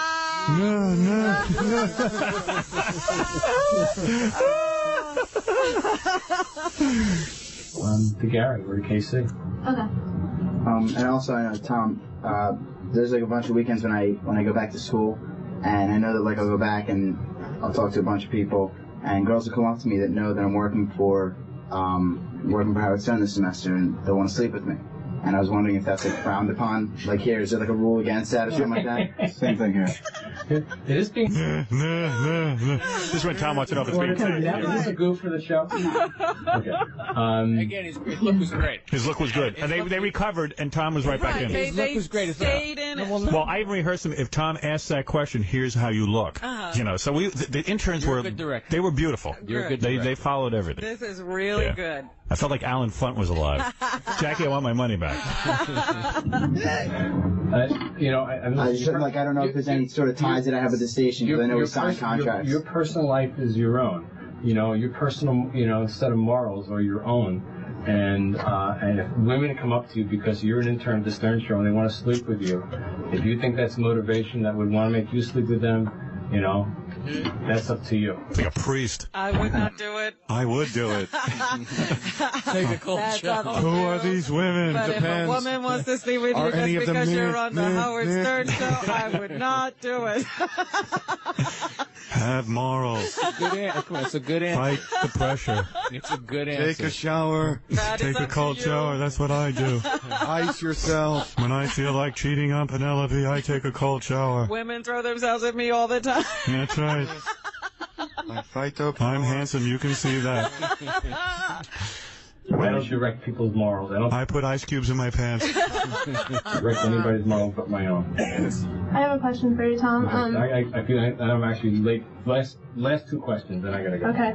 Everyone's asking you a variety of different questions. I know Howard talks a lot about you on the air. I was just wondering, what exactly do you do? Yeah, what do you do? This will just take a minute. Wait a minute. We all want to hear this. Now you're going to know. That is a complicated question. It's the first time anyone asked me. Please allow me to elaborate. I am responsible the for follow-up everything. to this question is the better question. The follow-up is good, Which is where you tried to set me up. Right. If it happens within the... I just want to get to who is responsible for hiring the grease man. Because Tom's the one who did that. The one that you tried to set me up on those, so what was it like when you hired Howard? Right. Because I wanted to see if you'd take credit for it. And, no, you did fine. Okay, watch what happens. Yeah, he is. I said, but I told the interns you'd be honest about that. Walls of this radio station. I said you try to squirm out of the grease man debacle. No. Really? Okay, listen. And I'm responsible for it ultimately. I'm responsible ultimately for the content that goes out on this show. I'm responsible for the sales of the radio station, for the engineering of the radio station. When Howard's not happy with the setup for the band, ultimately that winds up back with me.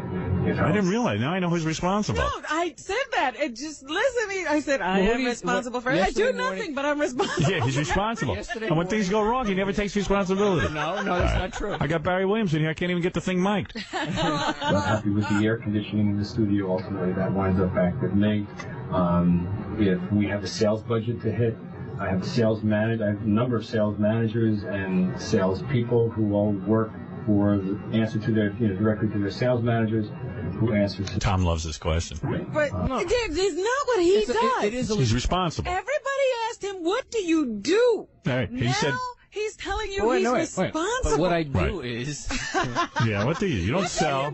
You don't... Oh, no, that's not true. All right, let's see. That's not true. Were you responsible in getting Howard here?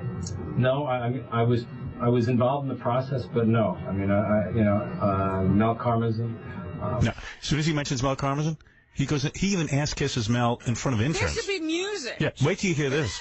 He gets dreamy. Mel. Watch. With my boyfriend. With God. I love him. A rather important man in the broadcasting industry now. I worked for directly back then, and have worked for us since 1981. He has a beautiful body. He is. He keeps leaving me for other managers. Salt and pepper hair. He's handsome, that's right. He has salt and pepper hair. His powerful forearms. He scoops me up in his arms. Romantic Sumner Redstone. Now he's kissing Mel's ass in front of the intern. Who is a very important man in the broadcast industry. There's been a little... There was BK and AK, my life before Karmazin and after Karmazin. Howard's agent, so it really came through that, but I was certainly involved in the process because I was the general manager back then. And What about the grease man? Are you responsible for that? Ultimately I accept responsibility. Ultimately. Yeah. Exactly. I would like to squirm out of it, but I have to accept responsibility. Ultimately, I do have to accept responsibility. That's the funniest. You didn't hide behind a rock. You were a man about it. I had an idea for a bit where I went out. You should discuss your bit ideas with Gary. Oh, well, I just want to know if you thought this was appropriate. If I went out in the street and say I threw feces at someone, just to get their reaction and tape record it. I wouldn't think that's the point. You had it. You're out of there. I'm ready to go. This crew should be locked up. Yeah. No, but it'd be pretty funny though. I wouldn't think it's appropriate. It's not appropriate unless Howard thinks so. Throwing feces is pejorative. If Mel in says this it's country. okay, I'm for it. If Mel says okay. Question? Yeah. I know that after the show, some of us come in here and clean up the studio, and is it possible that we could use Howard's bathroom when he's not here? Since we're already in the studio. There's a bathroom down the hall, right? No one uses Howard's bathroom. I don't even use Howard's bathroom. I would like to. I have peed on the seats a number of times. I'd rather pee in my pants. Than use Howard's bathroom. He doesn't know. I sneak in. Right. Nobody else uses that but him. His is nice though. What do you say? Is it nice? His is nice, though. Yeah, his is nice. Stay out. Stay out of Howard's bathroom. Damn you. I have enough problems. Ultimately, it is my responsibility. And with that, Tom left. Yeah. And then told Kathy she had very poor judgment in hiring interns. Kathy, So there it I would is. like to see you for a moment. You are in big trouble. All of my interns are hot because I train them. I sound like President Clinton. All right, we sent our interviewer Benji, the intern, over. Talk with Soupy Sales. Soupy, as you know, has a long history with this show. I was a little kid. I used to worship Soupy Sales. I know. Yeah, I worshipped him. He was the man. And then we got to work with him at NBC, and then Soupy and I just would fight every day because I would yell at him because he wasn't the man. It was the fastest meltdown in It was. It was a huge meltdown. That was so fun. It was also a very bad time in my career where everybody was being treated better than I was, even Soupy Sales. I had huge ratings, and NBC hated my guts, and I took it out on him, and it got very ugly.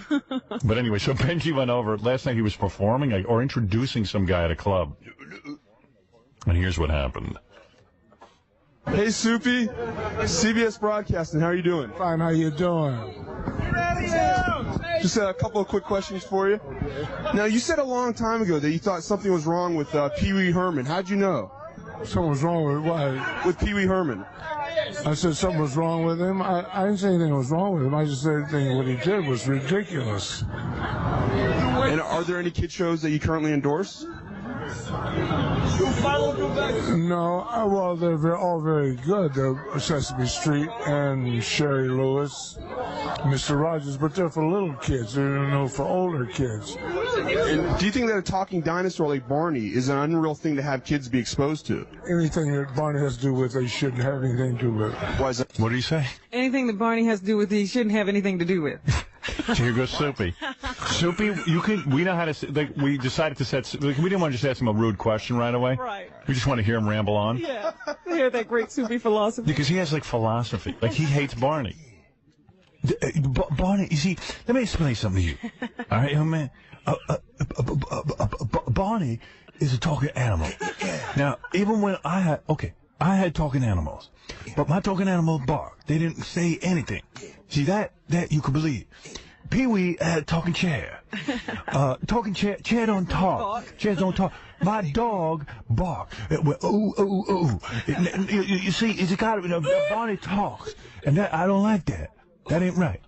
I think he's revving up for a blast off here. I'm Barney. Hold on. Because I think Barney's strange. He upsets you? No, he doesn't upset me. I just wish he'd go away. And do you think that Pee-wee's humor was almost identical to yours? Well, certainly he took from my show, but that's okay. Do you think it's right that Pee-wee is getting a second chance in showbiz after betraying the children's trust? Well, he didn't do anything. He didn't know mistrust. He paid his fine. He paid his debt to society, so let him go. And do you think the humorists go too far these days? Well, sometimes they do, and sometimes they don't. Depends on what. What's with Soupy, man? He's mellowing. He's not even ragging on Pee-wee. Well, I guess, Pee-wee's gone. I think if we'd stayed with Barney, we would have tapped a mine. Soupy sounds awful, doesn't he? Maybe he doesn't even remember who he is. He sounds very tired. He does. He sounds worn out. After a long day. Yeah. Talking about. What name were you born with? What name I was born with? What was your birth name? Milton Sutman. Did you change your name to hide your ethnicity? Hide my what? Ethnicity? Oh, no. They changed it. They, the invisible man. They. Who changed it? Oh, those Soupy, people. please. Power brokers. The people who run this business. You know who they is. You know they. They changed their name too. Yes. Yeah. We came from another planet. And they changed it. Jor-El changed his name to Milton Berle. You can tell he's annoyed.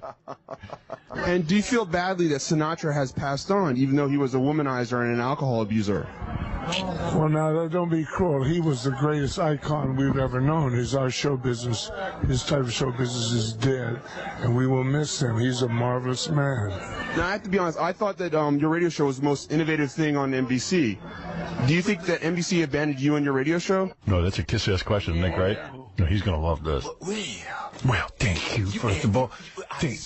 Yeah, you're right. It was the most innovative. And that boy said that it wasn't. And then I said... Well, no, they were going to sell it, and it was a matter of cost. So they wanted to get rid of it. And they wanted me to stay there, but I didn't want to play request. Oh, Lord. The show. And they said, the request show. And I said, no. And I said, and then they said. And then I said, and they said. And then somebody changed my What is this? NBC wanted him, but he wouldn't play request? Yeah, they were going to get rid of the show because it cost too much. Yeah. And then they told him he could play request. He could say... How about they wanted to get rid of the show because it wasn't getting any ratings? They had a request. Well, you see, look, I don't want to play request. They were supposed to sell it. I like playing my own music. I'm like Meg Griffin. I like to play my own songs. Nobody can tell me what to play. These people, they call up, they request like Celine Dion. I don't want to play that. I'm too big to do overnight. Yeah. In your opinion, what has been your greatest accomplishment? Coming to New York. And do you think, are you more talented than Captain Kangaroo? Please. Well, it depends what you're talking about. Well, of course, I think I got more talent in my little finger than I do in my big finger. But And why did Pee Wee Herman get so big doing what was essentially your act? well, when you get $300,000 a week to work on a budget, you can have any way you want it. And is it true that you were the first person on television to involve the crew and the backstage guys in your program? I think so. I broke the fourth wall. Now I'm going to break your head. I broke the fourth wall. By smacking my head against. Could you have been successful as a stand-up comic, do you think? I am successful as a stand-up comic. Why did you lay such a monstrous egg on NBC Radio? Lay such an egg? Why? Here we go. Uh-oh. What you talk about? Meltdown. Wait a minute. Hold it. You just said. I didn't realize I laid an egg. You said I laid an egg?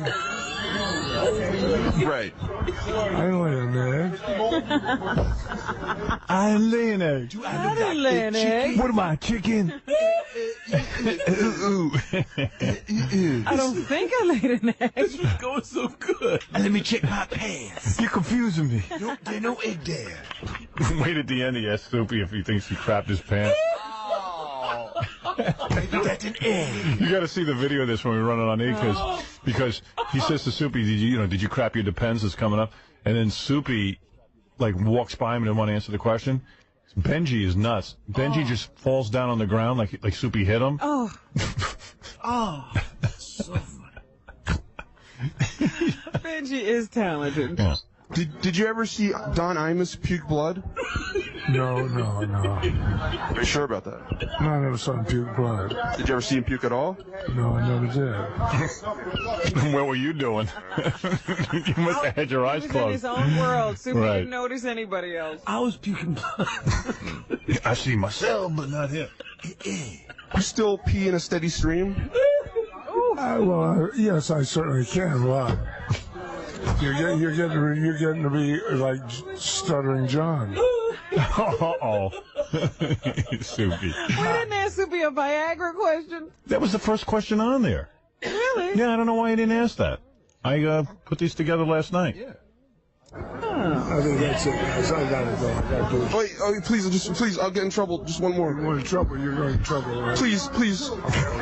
Okay, who picked out that wig? What wig? Poor Soupy finally got interviewed, and it was a sucky interview. I'm feeling bad for the guy. Who picked out that wig? What wig? Oh, man. Oh. As we speak, are you crapping in your Depends? Oh. No, I'm just thinking about what an asshole you are for being ridiculous like this. And that's it, guys. Wait, please, I'll get in trouble. Please. I am. Please, I'll get in trouble. Come on. And then Benji fell down on the ground. You should see him laying there like a big retard. And Soupy must have felt like, I think I hurt this guy. Yeah. So he comes back and does some more interview with him. You're kidding. No. I don't want to. I'm sorry. I think you misunderstood before, and I want to apologize. It's the Howard Show, right? This is for CBS Broadcasting. It's the Howard Show, right? He got you now. He figured it out. Soupy. He's like a detective. He's like Philo Kvetch. It's the Howard Show, right? Well, this is what I really wanted to ask is why do you seem to have a problem with Howard Stern? I don't have a problem. I like him. I think he's very talented. Oh, see, that upsets me. See, no more busting on Soupy. No, let's leave Soupy alone. Yeah, let's leave him alone. Yeah, I felt a little bad too, Howard. Although Benji's got nerve, because Soupy's there with his wife, and Benji actually knows her name, so he goes, "Oh, aren't you Trudy?" And she goes, "Yeah." And then Benji says, "So Soupy, when you met Trudy, what happened to your first wife?" Oh. Ooh. Is Trudy hot? Yeah, I don't know. remember She her. sounds hot. It's hard to tell. I never met Soupy's wife. We saw her. She was this tall blonde thing. Really? Yeah. Good looking? Yeah. Much younger, obviously. Much. Oh, for Christ's sake. Even he's having fun. What happens to the Viagra question? Baba Booey. Benji's coming in. Benji, what happened to Viagra? Reggie, that was funny when you fell down. And Richie, the film guy from E, we worked it out. Next time, I should scream when I fall down. Right. Because the guy will get real scared and everything. Right, yeah, because Soupy was nervous. Soupy didn't know his own strength. The Viagra question, honest answer? Yeah. It wasn't the first question. You had it like the 36th question. Oh, really? I guess I think they reordered them then. Yeah, maybe. All right. So I didn't get to that one. Okay. Also, his wife is very attractive. Yeah. Like, older, but you could tell, like... But he's married her a long time ago. Yeah, probably about 20 years older than, but, like, an older, attractive type woman. Right, I hear you. Yeah. You would bang her. She's gotten old now. Yeah. I just asked you a question because you asked those dumb, stupid questions. You were doing fine till you got dirty, and it's ridiculous. I'm sorry. I'm actually a fellow Jewish person from Carolina, so I feel a little bit of bond with you. Are you from Carolina? Is Soupy Jewish? Yeah. Okay, yeah. Yeah. Soupy used to work on Yom Kippur. Oh, really? Yeah, like Jews are not supposed to work on Yom Kippur. Mm-hmm. But Soupy would, and then like all these Jews would call him and go, "Hey Soupy, what are you? What's the matter? You don't want to be a Jew?" You go, "Whoa, now hold on a second here. Who? This is the whole radio show. Be like, I'm look, okay. A lot of people born Jewish, Catholic, Protestant, and they don't, some people, they do it, and that's fine, that's good. But others, they have it in their own way. So, this is the radio show. This was the brainstorm of NBC to put this guy on the radio. Well, don't say NBC. It was John Hayes. John Hayes, this maniac who was our boss, whose dad gave him everything he ever got in life. NBC didn't know what was hitting him. Yeah, they hired this guy, John Hayes, whose dad owned radio stations and steel mills. And, he said, I'm going to put Soupy on. I give him everything. You give Howard nothing. Brainstorm is what he called it. He called it a brainstorm. A light bulb went on over his head. So he'd go, yeah, and I work, okay. So then, Yom Kippur, okay, that comes up, and I don't, it would be hypocritical. So, that don't mean that, God, I believe in God, but, okay. All right, next call. That would be it. So, I'm here. That doesn't mean anything. And I'm not trying to hide nothing. And, and we weren't really raised Jewish. And I'm sure the people who were screening the calls got screamed. Yeah. Jews who were raised down south don't want to be Jews in the worst way. Did I tell you about this play on Broadway called Last Night at Ballyhoo? Yeah. And I was told it was a Jewish play. Right. And then when I got there, there was a big Christmas tree on the stage. Right. And, as the play rolls on, I said, I thought this was about Jews. And these people were talking, they were decorating the tree, and then all of a sudden somebody wanted to put a star on the top, and the mother screamed, don't put a star on the top. Don't you know that means we think Jesus is the Messiah? No. But they did everything else. Yeah, I mean, it's just that Jews from down south Jews everywhere hate themselves. They don't want to be Jews in the worst way. They just don't want to be. I love being Jewish, man. Are you Jewish? Oh, yeah. Oh, I didn't know that. Yeah, yeah. Well, you certainly don't make that clear. Look at him. You can tell he loves himself. Yeah, sleeping in the street. It must be the only thing he loves about I thought all Jews were rich, man. How come you're sleeping in the street? There's many types of Jews. You're one of them. But anyway, He's the poor Jew. Yeah, we never really practiced. Right, because that was the whole play. The play was about how Jews in the South didn't even know what being Jewish was. Yeah. They celebrated Christmas. Yeah. Yeah, like I'm half Jewish. And my Jewish side of the family, we have southern relatives who live in Georgia. And they would carry shotguns, and you would never know they were Jewish. Yeah, they're Jewish, but they get pretty quiet. I mean, it was just they had shotguns and shit. Well, you should if you're from Carolina. The lower one, though, not the upper one. But are you still mad at Howard for cutting the piano wires? He never cut them, no. I'm not mad at Howard. We went dancing the other night. You went dancing with Howard? Sure. Where at? I gotta hear it. Strobe light. And wait, is this your wife Trudy? Yes. What do you think of Howard? Howard who? One question, Trudy, because you were a former rockette. Are you? I really enjoyed the accent. Just a couple more questions. I promise. That'll be it. One more question is okay. What? Soup. One more question is okay. What happened to your first wife when you met Trudy? What happened? My first wife. I think it was over before I met Trudy. Would you want it? Sorry? What? If you could talk directly to Howard Stern, like what would be your message? Leave me out of this. Oh, I like Howard. I think he's very talented. Would you be interested in doing a show? No. No. He turned on me. Do you listen to the show? Yes, I do. Does he make you laugh? Yeah. What's the funniest thing about him? He's very natural. He's a very funny man. He's a funny guy. He really is. All right, thanks a lot, Soupy. Oh, man. All right, it was a good comedy show. I appreciate it. Benji won't let him go. I know, you're relentless. Man, why don't you just put a knife in the guy's back, for crying out loud? I felt bad and I wanted to become his friend. Yeah. So. I feel bad, too. You have a strange way of showing it.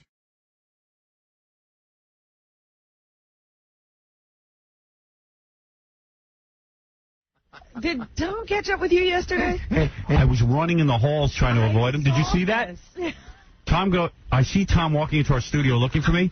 I ran to get away. Howard, I was right, you know. I ran. You were coming out of the production studio. Yeah.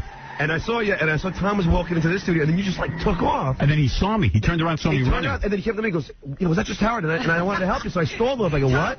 John was trying to stall Tom for John you to faked get the stutter. away. So Tom starts yelling out, Howard, and I keep running. Did he catch you? Yeah, he caught me at my office. I had the door locked. He caught me in my office. I wondered where you went, because Tom was tearing down the hall. He goes, lobby. He goes, did you hear me yell your name out? I go, yes. I'm not going to lie to the guy. I said, yes, I did.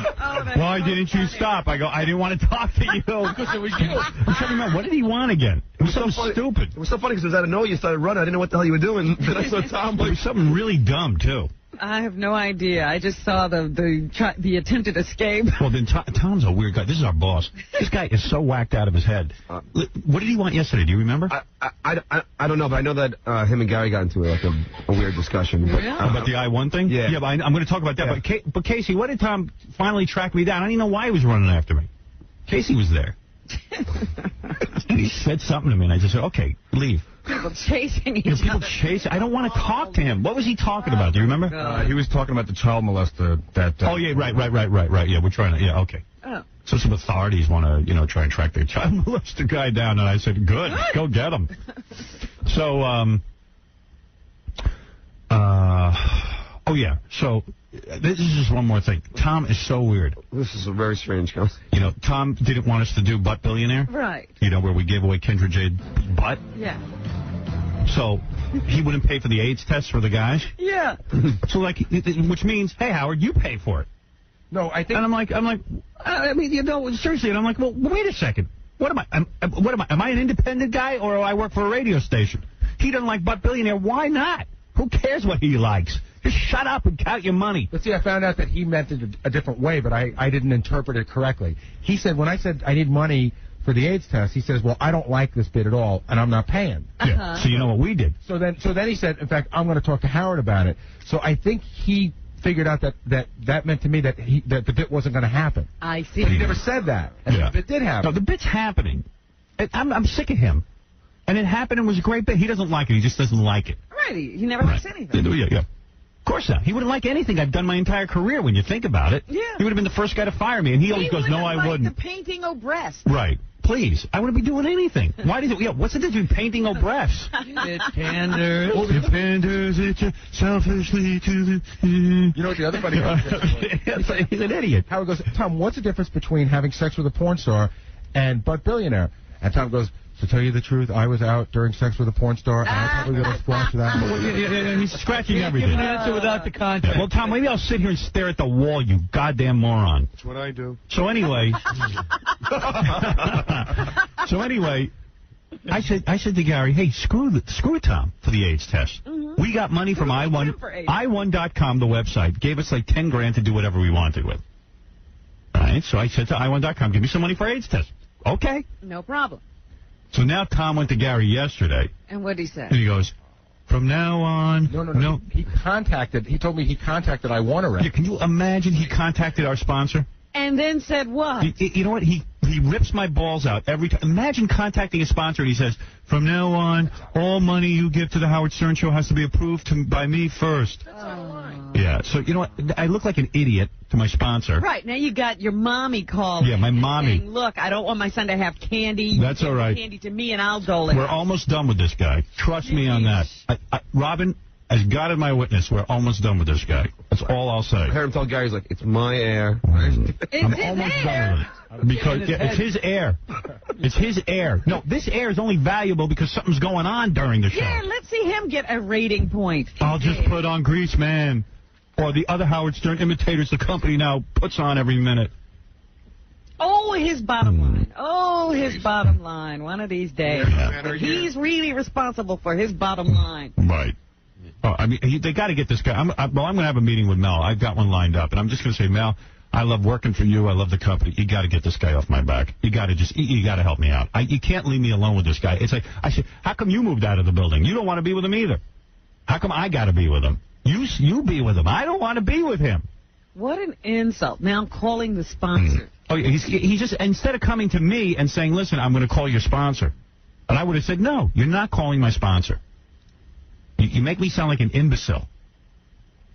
Ridiculous. Well, I felt Mommy. Because I had emailed the guy from I-1 earlier in the day, and I said, hey, I have some other things that we want to do. And I realized now, I'll tell you what I asked him for. I need to pay for a limo for Kendra Jade from Hartford to here, because we're going to do the bid again. Right. So what's the good? What's the good of having this money? They're going to have to call Tom and say, guess what? We got a memo from Gary. Yeah, because I didn't know. Yeah, you know what? This is absurd. Back to the same problem. Yeah, I'm up to the same problem again. So whatever Tom doesn't like. Excuse me, Tom. If I listened to you my entire career, I wouldn't have anything to do. You stupid putz. Get him off my back, Mel. Please, here. Forget about anybody else in the audience. I'm talking to Mel directly. Get this guy away from me. I'm going nuts. These guys think it's a bit. It's not a bit. You know, Laura, my assistant, said, I know when you're telling the truth. She goes, I hear you. You don't want to be near this guy. I don't want him in my life. Get him away from me. I mean, Mel always says to me, when you're running from him in the hall. Mel always says to me, if you don't want Tom, we have to get someone else. Get someone else. Get someone else. I'll try someone else. It's enough already with this guy. Get me legally separated from him. I can't get away from him. He's making me mental. It was uncomfortable yesterday because it was in front of John and our program. Well, of course, he has no couth. Yelling, well, no, screaming. No, it wasn't yelling. No, it's started out, we were just having fun. No, it wasn't yelling. No, it's, you know what, first of all, he can't do that. He can't do that to my producer. The whole thing's with the sponsors. This is an in-house They would never do that to Letterman. They're afraid of Letterman. They're not afraid of me. I'm sick of it. I'm sick of them not being afraid of me. He treats you like a child. No, but Howard, the bigger point is, we're talking about we're going to get the money from I1.com. The bigger point is that there should be some sort of a budget or a discussion. Like, I shouldn't even have to go to I1 to get money from No, we should have our own. I should be able to get a limo. But there has never been a budget, and Tom wants to have approval over every voucher and expenditure. Yeah, because you know what? He's got nothing. Do you think if a guy had anything to do all day, he'd have time to sit there and worry about calling I1.com? Absolutely not. He has nothing to do. This gives him something to do. Right. And it's my show because my show's the only goddamn thing that's successful on the station. He wants to be involved. I know what's going on. I want out of this guy. I'll stay here another 5 years. Get rid of him. I'll take less money. Just get rid of him. Get him out. Transfer him to Philadelphia. Anywhere. I don't care. Transfer him to FAN. Let him work with Imus. Please, anywhere. Bring Boy Lee Davis in here. Switch general managers. I don't care. Don't even have a general manager. I have a general manager for the rest of the day. And leave me alone. I want to deal directly with Mel. That's it. Someone's got something to say to me, I want it to be Mel. Not Tom Chiusano. I can't deal with a guy who doesn't have brain power. Or promote Bucky. Make Bucky the general manager. I'll deal with him. I'd rather deal with Bucky. He's relaxed. Ed. Right. Ed Moyer. Anyone. Ed's perfect because he's not here from 11 to 4. I really don't want to deal with this. I really am tired of it. I'm tired of this guy with his smile. I'm tired of it. He's a nice guy off the air. I got no problem with the man. Just give him a different job. It's time to mix it up. Give me somebody new. Oh, here's Tom. I don't want to talk to Tom. What is it, Tom? Yes, Tom. You're a nice guy. This is not personal. It's professional. You can kiss my big you-know-what. Go ahead. Whip it out. Don't say it. Yeah. I can't take it with you, and I got to find...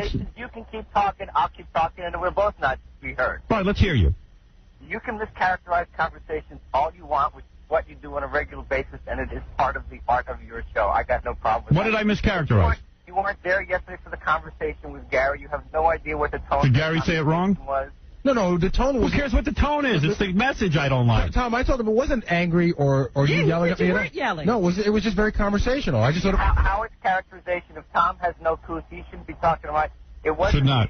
It's embarrassing to me. You're calling the sponsors, Tom. Tom, you're embarrassing me. Robin, you don't know what the hell you're talking about. Did you call the sponsors? You have no idea what you're talking about. And you know what? Call? Did you call? Robin? Did you call? Yes. Did you call? Did you call the sponsor? Excuse me, wait a minute. I'm on a cell phone. It's breaking up. Did you call the sponsor? Hello? Yeah, he's done. Yeah, because he can't. You know what? Because he's completely out of line. That question. Yeah, he did call the sponsor. Of course he did. Of course he did. And I don't care how lighthearted it is. When you get a hold of my producer and you tell people in front of everybody how great you are that you now called i1.com, it's putting yourself up like, hey, I showed you guys, and spread the word. It's a pissing contest every 10 minutes. I'm tired of being adversarial with the people I work with. That's an adversarial move. I don't care how lighthearted it was. It's, look what I did. I ripped Howard's balls out. Right. I mean, you don't have to yell when you say, guess what, i1.com will have to call me every time you ask me for money. Yeah, I mean, at this point, I've been in the game too long for this kind of treatment. This guy's a nuisance to me. He really is a nuisance. Like a gnat on my eye every minute. I don't want it anymore. I don't want to work with him. That's all. That's not the way you conduct yourself. That's like, hey, John and everyone else, look at me. I got Howard under control. Look at me. You tried to get around me one way? Well, I fixed that loophole. Yeah. That was the uncomfortable part of the conversation where it did get weird. Because Tom didn't yell at me, but there was a part where it got odd where Tom said, when you... He's going to spring the news on you in front of John, and who else was there? Mr. Kingston. Oh, of course. Hey, Steve, look at me. Look what I can do. I can take their money away from them. All I know is at some point, me and Steve just started talking. Well, this is his way of showing everyone that he's in control. Yes. He has Howard under control. I'm tired of everyone trying to prove how under control I am. I'm not under control. Believe me. That's a problem I got now. I'm clearly out of control. Trust me, I don't even know what I'm going to do in any given minute. Well, that's the other rap that we get, that you're incorrigible, so now it's our job to be controlled. No. We get that quite a bit. No, that's absurd. The only thing that's out of control is my anger toward Tom for doing that. But you have to know not to tell Howard things like that, because... now you weren't supposed to tell. No, not I'm talking about even bigger things. Oh, here's Tommy. Suddenly his connection's better. Oh, you're back. No, I listen. It's a bad sell on the No. Are you ready to tell us whether or not you called my sponsor? I know it's your sponsor. Yeah, my sponsor. It's the station sponsor. The station's account. Why do you have to, in front of Kingston and in front of Stuttering John, prove to everybody that you can control the flow of money to this show? That's not the case. Why wouldn't you keep that confidential? That's a mischaracterization of the conversation. Why wouldn't you keep that confidential? Why wouldn't you keep that confidential? Is it so you can prove to everyone what a big man you are? No, it has nothing to do with that. No, none at all. No. Why did you do it in front of everyone then? The conversation happened spontaneously. I wasn't the one who brought the topic up. Well, I don't care. Why not say that? I don't care. You know what? Nobody's business. That you don't care. No, I care that you bring up my business in front of Stuttering John and Steve Kingston. I didn't bring your business up. I'm not the one who brought I1 up. You're the one who talked about it. No. Wait, hold Tom. Wait a second. You're the one who divulged confidential information. Wait a second. I am the one. You know what? I'll be there in 5 minutes. Why don't you? I'm not interested. I'm not interested in you anymore. It's all right. Do what you want, Tom. The clock is ticking. It's fine. You know, Howard. I'm dealing with Mel from now on. No problem. You're not my general manager. I'm firing you. I work for Mel Karmazin, and that's who I answer to. And so do I. No, you don't. No, you don't anymore. You don't know yet. I got a secret. When Mel tells me not to report for work, Mel doesn't like you. Mel even admits it to me. He says, I don't know what else to do with him. I feel bad for him. You have my permission to tell Mel you won't work with me anymore. Oh, I don't need your permission. I've told him it already 100 times. There'll be another Tom after me. You know what? And no, there won't. There's no one like you.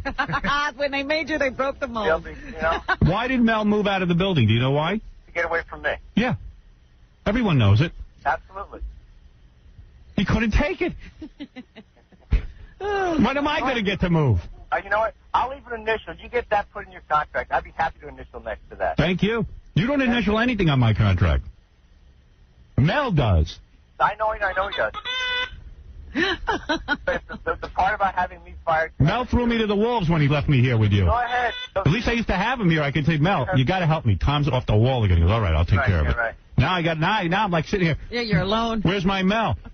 Moved out in the middle of the night. Alone in a rowboat in the middle of the ocean. Yeah, it's like Roosevelt all over again. He moved out in the middle of the night. You don't even know it. Mel's still in this building. He just won't tell you why. I have a secret office. Fortress assault. All right, listen, can you keep my business to yourself and stop trying to prove what a big man you are? You know what? That's just absolutely not... Why would you bring up my private business? I have still put my ego aside for you. Yeah, sure you have. Can I say one thing, Tom? You know, and I didn't bring this up, but the way it came up in conversation yesterday, we were talking about I-1 on a completely different topic, and you said, hey, by the way, I want to let you know I contacted them. But that wasn't like... Of course, it's Tom showing Kingston and John how that he's got everything under control. Contest. Yeah. You know, next time I do Butt Billionaire, I'm giving you away. You're going to service the audience. Okay, it's okay when you and Gary tell the world how you've gone around me and gotten things done. That's okay. We didn't go around you. You said... But you did. You told us I-1 wanted to give us money. I-1's money. That's not going around you. Tom, when you said you wouldn't pay for it, I thought you meant like... Yeah, you know, I thought we had a... Tom, I'm not paying for AIDS tests. Why do I need you then? No, You just see, Tom, let me think up stuff and I'll do it. You sit there and count the money. I have a very easy solution to this. There's no solution. You resign. Have a conversation in front of Stuttering John. Again. Of course you shouldn't. Of course of course. And Stuttering John and Steve Kingston don't need to know my business. Well, Steve is the program director. I don't care what he is. What does that got to do with anything? It has nothing to do with this bit. Come on. That was you showing what a big man you are. No, it's not. Howard Stern's under control. Absolutely not true. Company's going to hell in a handbasket. Could you go take the break, please? Boy, there is it's no sensitivity around here.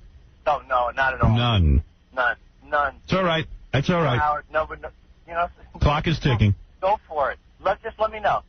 All I want is like a day's notice. You'll have it. Okay, thank you. Day's notice, you're entitled. I want more severance than that, but a day's notice. I can clear the office on a day. Who else have you ordered not to give me money? So I can book a tea time. He wants me to pay for AIDS tests. We have made so many efforts to get you money.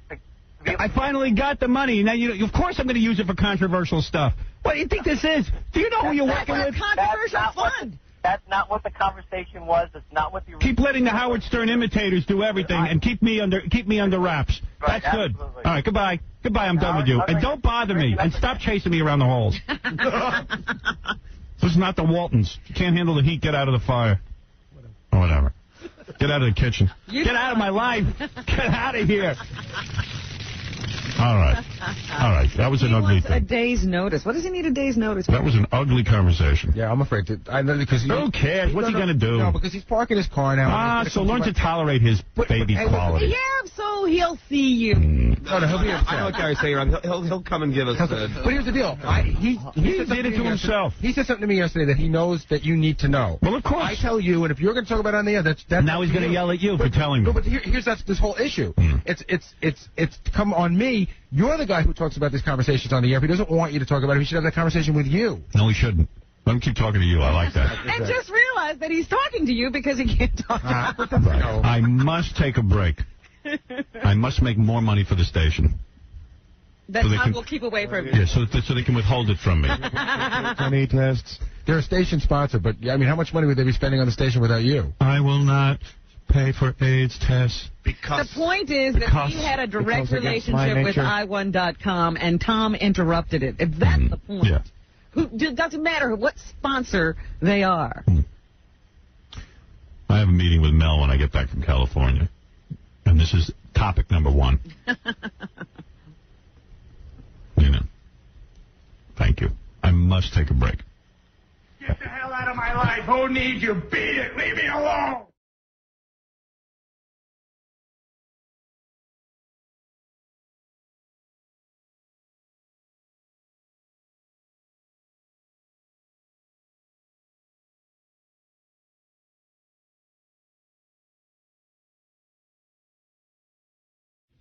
Hi, good morning, everyone. It is Thursday. Everybody looking forward to a big show today.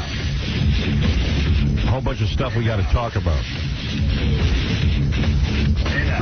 All right, here we go. Great Rob Zombie. I tell you, when you make music like that, you get a great-looking girlfriend. You know what I'm saying? He's got some good-looking girlfriend, this Rob Zombie. Big, tall, blonde. Taller than him. Crying out loud, Robin. All legs. All legs. Legs forever, as you say. Legs for days. For days, thank you. Line green open. Yes. Listen, we have to take a break. You know, that's what we have to do first thing in the morning, because the company needs money. Yeah, we have to start by taking a break. Yeah. In fact, they want us to break all the time. Constantly breaking. The first thing you do when you get on is break. It's so funny, you know. I figure we have enough commercial breaks, you know. So yesterday... I know, I walked in on that. Oh, you did walk in on that? I walked in and walked out. You know, so Tom comes to me, our general manager, and he said, this is unbelievable. I'm sure he doesn't want me talking about this, but I don't care. He walks in on me, okay? And, so funny. He walks in on me, and, you're in the middle of trying to plan a show. I'm trying to do the show. So he needs, set up your next right, break. so he needs money for something. He like, there's something that... He's got an idea. He has an idea. He needs to raise money for something. So he says, do you think we could have a sponsor for the Mike Walker game, the National Enquirer thing we do every Friday? Yes. I said, Tom, another commercial? Because no, all they're going to do is mention. It's not a commercial. It's not a commercial. I was thinking about it in my car this morning. He goes, it's not a commercial. What is it? He goes, it's just the guy says, brought to you by, you know. Just a sponsorship. It's just a sponsorship. I go, but Tom, don't you run enough commercials to have money to pay for stuff? I mean, now I've got to put more commercials in? It's not a commercial. He's just going to say, brought to you by. I said, well, I'm against it. And then he was trying to promise, we'll have somebody else say it. You won't have to say it. Yeah, I said, well, what's the difference? It's still a commercial to me. We have enough commercials. Well, that's why I thought it wouldn't be more clutter, because somebody else will say it. Yeah, he's insane. I go, what, you mean you can't pay for stuff as it is? At what point are you going to have some money around here? I didn't see how it ended because me and Robin, as soon as it started getting heated, me and Robin just walked out. Yeah, we ran out. We both said, couldn't take it. So then he wouldn't take no for an answer. He said, I'm going to have Paul Turner, who's our voiceover guy, cut a spec spot. You know, I said, so I can hear it. I go, I know what it's going to sound like. It's going to sound. The National Enquirer game brought to you by... Must clutter up the show. Must clutter the show. He doesn't get it. He just doesn't get it. Introduction. Yeah, I want to clutter the show more. I don't understand. Infinity had record earnings and stuff. Yeah, it doesn't matter. Evidently that has nothing to do with us. It doesn't have anything to do with last year. That's the reason why we had record earnings. We still have to figure out how to get money. No, it's like, it always comes down to, like, you know, we got to do something, more. I go, Jesus Christ, at what point do you have money for something? We're hardly on. There's so many commercials, but he has to add another. The money was for a security guard. But it's not a commercial. Right. So it's now up to me to figure out how to pay for the security guard. Like, I'm like, individual things now are going to be by commercial. We need new pencils around here. I'm like, what? What do you mean? What do you mean we need to? I have to pay? Why don't you just reach into my pocket? Have Gary wear a sandwich board. It's so funny. Could we plaster a poster on your forehead? Yeah. We'll do like the baseball games. I said, you mean the commercials you're running aren't paying for this stuff? I need to add more commercials. Well, my answer is no. I prefer not to. And then now it'll be vindictive and, you know. Well, now, but you got to listen to the spec. You haven't even listened. I don't know what that's going to sound like. How did it end? Because Robin and I left when it was just getting like. Well, you got to go back. Eventually, I had to get back to concentrating on what I was going to do in my next. Because he wasn't going to let go. No, he wasn't going to let go. He was gnawing on my foot. So I said, all right, why don't we listen to Paul Turner's spec tape? He goes, I'm going to have Paul Turner do a sample one. Why don't we do this? Then I heard him latching on to Fred, and I left the room. Oh, he goes, Fred, who is the one that tells Paul Turner what to do? Oh. Now Fred was like, and Fred's so out of it. He's like, what? But John and I, we met in the hall. He was, It was great. Can you believe No, I know you heard the whole thing. You were jerking him around. And he knows you're jerking him around. You're a little too obvious. I said, before I have to say something, I'm getting out. All right, you left. I didn't even see you leave. Oh. Everybody leaves me. Me and Robin saw each other in the hall. We go, oh, my God. No, it's better you leave, because I know then Tom gets all threatened when you guys are sitting there listening. When everybody starts to pile in on At it. first, I thought he was making a joke. Yeah, I'm surprised he asked you that, and without knowing that you're going to get upset by it. No. First he comes in, he goes, I need to talk to you after the show.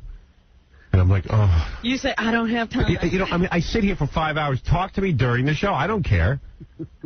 We need to talk because we'll talk after. Yeah, I said, I don't really want to talk after the show. I want to go home. We have to talk now. I'm here for 5 hours doing the show. I got, commercial breaks. Talk to me during the commercial break. I don't care. Upset me. I have a great idea. All right, I'll talk to you. I need a 2-second conversation with you. It's never a 2-second conversation. He always yeah, you're right, Jackie.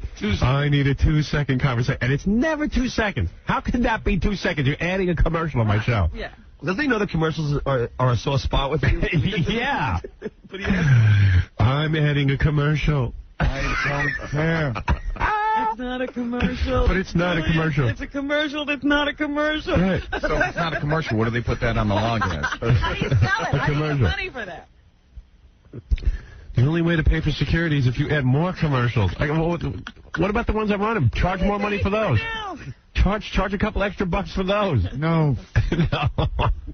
It's easier to add more. But he was so funny because it wasn't anything that he was doing. Yeah. It's not a sponsorship. It's not a commercial. Yeah. It's just Paul Turner saying brought to you. But mix it in with the other 3,000. It's enough. It's enough. Stop the bleeding. Right in the intro. They gotta have some integrity. I think most people would just go, yeah, sure. Who cares? Why not? Everything will be brought to you by. Anything for a security guy. I'm going to start talking now. That's brought to you by. No, we have security people throughout the building, but evidently it's my job to raise money for them. The company doesn't buy anything. No. We have to supply everything for ourselves. What do you think? God. This is a great idea.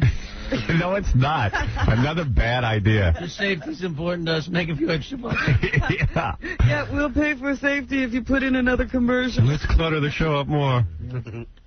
It's not cluttered enough. We're trying to entertain people, so we try to write an entertaining opening to the National Enquirer game. Let's put a commercial in. Let's make it not entertaining. We're protecting you with a wall of commercials. During the show, there's always some intrigue going on. And I didn't talk about it yesterday on the show because I just needed time to calm down. You should have seen your face. I was watching the whole dynamic. Yeah. You were, like... your head was about to explode. Yeah, I sit there and I rub my head and I go, I don't believe I'm in another dumb conversation. And 2 seconds. He never knows how irritating he is. Yeah, I wish he wouldn't have to talk to me about it. I wish he'd call my agent. I tell him, call my agent. Don't clutter my mind up with your crap. And then I'll discuss it with my agent. Robin and I knew that your head was about to explode, though. Yeah, no, he doesn't know it. Left, but he starts leaning further over the console. Because it doesn't matter to him what I feel. It doesn't matter. I'm not a human being. Howard. No. It's not another commercial. It's not. Because you're like, oh, Tom, it's another commercial. It'll only be 2 seconds. Tom, so charge more money for the present commercials and raise money. No. But this is just a sponsorship. I know. Crazy. I'm crazy. I wonder how long ago he thought of that idea, and whether it took him like a couple of weeks to work. No, he doesn't get that I'm a human being with feelings. It's just unfathomable to him. It's always like you don't understand. Right. I'm stupid. All right, I got to take a break. Money has to come from somewhere. And usually it's from this show. It's not coming out of my pocket. Yeah. How about another show? Add something to another show and pay for this. It doesn't have to come directly from me. Show. It's out of the time we get to talk. Oh. It's always coming out of the time. Let's slice more of the time you talk. Do it. How about like during the afternoon show? Who's on in the afternoon? During the Will Penn Darby show. Spots or something. And pay for it that way. There's a whole other 20 hours. You know what? We can pay for that security guard from the Will Penn Darby show. Right. I mean, or the top 5 countdowns. The Bob and Slappy show. I don't care which show it comes out of. They do like top 5 countdowns in the afternoon. We should just sponsor that. Yeah, I know. Yeah, sponsor the top 5 countdowns. Why does it? In other words, if I need a security guy, why does it have to come out Because it's for you. Right. It's for me. You have to suffer for it. Right. So there's another way to just clog up and clutter the program. Doug, you're on the air. You can't talk. Howard. Yeah. Why don't we have your bowel movement sponsored by Dial a Mattress, and then Robin's period. Wait a second, you're onto something. Tampax people. Yeah, because that wouldn't cost. That would be funny. And all right, I'll suggest that to Tom. Hey, Tom. Okay. We tried that once. We may, in fact, we should play this going into the commercials. So funny. One time we had Gary call Bucky, one of our sales guys. He's like the top sales guy, and say, "Gee, do you think that you can get someone to sponsor Howard's bowel movements?" It started off with burps, farts. And Bucky was like, "I think we can do it." In a second. In a second, I could sell that to my computer guys. Did you ever hear that tape? I heard it. You did, yeah. Okay. Yeah, definitely I did. All right. I've been listening for 17, 18 years. All right, thanks, Rick. You want to play that going into the break? I'm going to find it in the book. Oh, all right. So I may have it for you out. He'll read it to you. You're going to find it in the book. I've got a book. Yeah, you don't have to find it. It's all right. All right, if you find it real quick. I don't want to press you. I'm doing the best I can, man. No, I know that. I know you. All right. Listen, let's take a break. We'll hear that some other time. Can we sponsor Fred looking for the commercial? Can we get Fred another? All right, we're going to be back. We got to, you know what? Never mind, Tom. Let's move on. But you know what the funny thing was? You said, at the time, I'm really not into it. And then he kept going. Well, no, you don't understand. It's well, that's my thing, because he then starts leaning further over the console, because you start backing away. He's going to use, he's going to use all his sales technique on You know me. who he is? You ever see Dagwood and the salesman gets his foot in the door? Right. Yeah. Oh. And then it becomes this tug of war. And once I say I don't think I'm into it, he doesn't give up. He doesn't get it. And then I start rubbing my head and, like, moaning. And he still doesn't give up. The conversation's now 25 minutes. He could sell ice in the winter. Well, you have to relent, because he won't take He won't take no. He's a rabid wolf. He's right behind that no is a yes. No is a yes. Yes is a no. Obvious, because you fill your face full of food and put your nose right to what you're reading. Right. And it's all the way down. It's like it's so obvious you don't want to be bothered. Right. And then he starts pulling on the hair, and Tom is still talking. Yeah. Are you listening? Anyway, we got to take a break. We'll be back right after these words.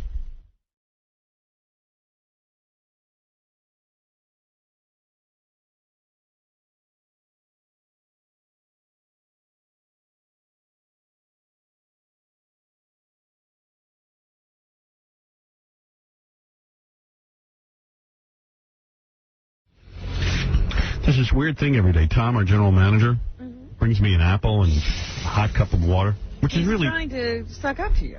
Well, no, it's very nice of him. Don't get me... I like Tom personally. I don't really need to see him every day. He can give it to Gary. He's trying to maintain some kind of friendly relationship. I know, because then every day, I'm working on the show, then I have to stop and smile and laugh about the apple every day. I don't want to go through the ritual. I can have somebody buy me an apple. But, you know, Tom, if he did it once, it's tradition. Right. I do it every day. And, you know, I feel funny bringing it up, but I don't have... I said to Gary, can you tell Tom to give it to you if he wants to bring me an apple? Because I really don't want to take the time out. I've got a few minutes during the commercials to talk to my staff. And then I have to stop and have a whole conversation with Tom. See, he's now doing this every day. Yeah. And that's weird. Yeah, every once in a while, I don't want to know he's here. You complaining about, you know, having a throat problem when he was driving in. But now it's become like an everyday thing. Well, it's his shtick. It's his thing that he does. Here I am. Here I am for the day. I'm here now. I've arrived. Yeah, I really don't. He doesn't understand. I don't even want to know when he arrives. I don't know how to explain it to him other than I'm a performer, and I don't need to have people walking into the studio. Relax, Howard. I'm here now. Yeah, I mean, it actually gets me bummed out. I know. And, you know, and then he'll come in and now that'll be a joke. And I don't even...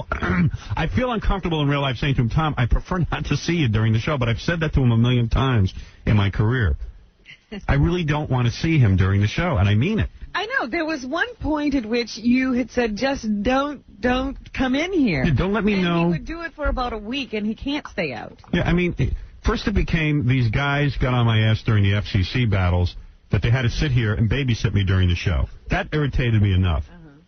Now it's like, now they're part of the show. And they have to let me know when they're here, and it's a whole big thing. And it's a big joke. And he comes in with a big smile. Howard, I brought you your apple. And I'm like, ha, ha, ha, ha. Tom, I don't want to see you during the show. I don't mean it.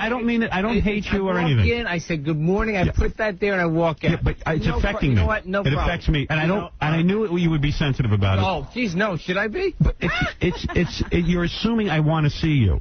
You know what? No, I don't care. No, you do care. No. I know you're going to take it the wrong way, but I really don't care that you're here. What's the right way? I would prefer, and I would prefer, I'll tell you the right way. What is the right way? Okay. I would prefer, and you're getting defensive about it. I would prefer that you stay away from the staff unless you have some emergency. Yeah, like a building's on fire. Right. Stay away from the staff during the show. Make everybody think you're not in the building. Can you do that for me? No. Why? No, because I'm the manager of the staff. Ultimately, yeah. No, I know you're the manager, but my little area here, do you have to be down here? What do you? I come down, I walk in, I say good morning to people. I have papers because I'm asking you why you have to do it. Because I like to do that. He's on a meet and greet every day. I'm asking you for the good of my show. I'm telling you I'm not because it distracts everybody. It stops the activity. I know for me, I'm sitting here watching tape and stuff. I got to now interact with you every morning. No, you don't. No, I don't ask No. I'm telling you that's my personality. I don't blow people off. I'll fix it. No, I just don't want you in the studio. I don't want to have to interact with you during the show. I don't ask you to interact with me. I said it's my personality to interact with people. Wouldn't it be rude if you brought him? I don't feel like being mean to you during the show. I don't feel like blowing you off. Hey, you'd rather do it over the air? Yes, I would. I feel more comfortable doing it. So fine. So now you're doing it. I don't want to see you during the show, and neither does anyone else. And I don't want you to see my staff during the show unless you have to. I don't know why you have to walk around greeting people. No one needs greeting. This isn't the Love Boat. I don't walk around greeting people. I don't come down shaking people's hands. Why do you have to go around shaking people's hands? I don't. Why do you have to come into the office every day? Why do I have to? Yeah, why do you... No, I don't mean your office. I mean my office. Presents to everyone. Why do you need to go into my... come into this office. No, why do you need during my show? During the Letterman show, Mel doesn't go walking through the Letterman show. Hello, Dave. Why do you feel... You know what I'm going to do if I sign another contract here? I told you. I'm moving out of the building. Or I'm moving you out of the building. Somebody's got to go. You know, and Tom, he's a nice guy. He brings the staff crumb cakes many days. Yes. Yeah. And does nice things. He brings me an apple. Flowers. I love the apple. Can you just give it to Gary and he'll bring it to me? I don't want to see you. You buy better apples than KC, actually. Right. You buy good fruit. Love my apples, love me. Yeah. That's the deal. No, I don't want to see you. I'll skip the apple. Okay, then. no problem. All right. Because, and why you have to walk through my offices during my show is beyond me. And I have to create an ambiance. Yeah, it's my offices. This is where the Howard Stern show takes place. I understand. And the Howard Stern show takes place where? In my office. No, at WXRK. Yeah, don't get all hung up on that. We can change that in a minute. I can get Mel to give me an office somewhere else. I'm the one who started to get hung up on. You're the one who's like, we want Howard here because it adds to the energy. Please. I know everything that goes on here. If I move out of this building, you got nothing to do all day, all of you. That's right. He will be permanently. Yeah, the excitement's gone. Right. And I know you're excited and all charged up that you're part of the show and you can walk into the offices, but it would help me if you would stay away from the office. Explain to me how it would help? It slows us that you become a distraction. People have to pay attention to you. You're their boss. I walk in, I walk out. No. Yes. You walked in here and walked out, right? Yeah. In my studio? Yeah. I am telling you, it throws me completely off. I have to stop what I'm doing. Thank you, Tom. Give you a big smile. No, You're my boss. No problem. I will no longer. So I don't want you. I don't want you in here during the show. I also don't want you back in Gary's office during the show. Why? Why do you need to be? If you need to, fine. But if you don't have if it's to bring people crumb cake, don't do it. Why do you not follow what I say? What is wrong with you? What? I am telling you, if you have to sit there and you need to have more time to work. I want you upstairs working on the other 20 hours of the day. You know, Mel doesn't know what anybody likes. He doesn't know about crumb cakes or apples. Right. Mel doesn't know. You know why Mel's a success? He doesn't know that Stuttering John likes crumb cakes. I'll dispose with being a human being. Are you a caterer or the general manager? You want to be in the catering business, we'll get you a catering job. No, but in all seriousness, are we done? No, we're not done. Can I ask you a question? Because this is distracting me now, okay? Can I ask you a question? You can ask me anything you want. Would you please, during the show, I'm asking you as a favor, forget about coming in here into this studio. Can you stay out of my offices during the show unless you have specific business that you need to address? No, I'm going to come in and I'm going to say good morning to the people in there. I'm going to grab the papers that I get from in there each morning. If we have the papers put up by your office, will you be fine with that? No. Why will you fight me on? Why would you fight me on this? Why has it become an argument? I'm telling you it disrupts my office, and you will not acknowledge it. I don't understand how it disrupts your office. People are forced to now stop what they're doing and conversation. You do, Tom. Sometimes, some mornings I do. Most mornings I don't. What is the point of being in the office? Why do you need that? Tell me what you're checking. Are you checking for something? Do you think some people are doing drugs, or what do you look? If that's the case, then fine. But as far as I know, there's no drug use going on. Dog, sniffing dog? Yeah. I don't understand, because what it's like is you stop the activity. He doesn't understand. Maybe he doesn't understand that when he walks into a room, people stop doing what they're doing and pay attention to him. Yes, you're the boss. I don't need the influence of the boss during my 4 hours. You want to come in after the show? Fine. After the show is fine. Can you please stay away during the show and pretend that your presence is here? Be the invisible man. Would you be willing to do that? Or do I have to go and call Mel? I mean, I can get Mel to force you to do it. It's not because it's not. It's a demand that right now he'd probably be happy to comply with, because it doesn't cost him anything, and he's in the mode of being nice to me right now. So, I'd rather straighten it out between me and you, and I'm trying to explain it as nicely as possible. You're the boss. It's not because we don't like you. You're the boss. And nobody wants to be stopping their activities to interact with the boss. And I know you're looking for stuff to do. You're getting here early, and you'd like to have some fun. But this is not about fun. This is work. It's work. I come in here for work as well. Yeah. Okay. So, but why do you work upstairs on your desk? Do your office work. He probably went to some management seminar where they said, when you're friendly with the people and you have some personal interaction with them every day, it's good for people to see that you're not sitting up in your office. Fine. But what I'm saying is I have a different dynamic. It was a management I'll tell you what, there's a different... Voice is why I'm not putting my headphones on. We have a different dynamic on the show, sort of like I'm in charge of the show, and I'm trying to create a certain ambiance. So I'll keep an eye on everybody, I promise you. And you can sit in your office, and then you'll get more work done. I'm going now. All right, thanks, Tom. Good morning. All right. Ganji was telling me Tom walks up and down the hallways picking up little pieces of paper that are on the floor. Anything to just... Tom, why do you pick up pieces of paper off the floor when you left? He polices the kitchen, Yeah, I mean, when the general manager is walking around picking up a piece of paper, it says to me nothing is going on. And I'll tell you the truth. One day he came in here and he had a little box of cake, and he was running around. First, he opened it up and pulled back the flaps. He was presenting it.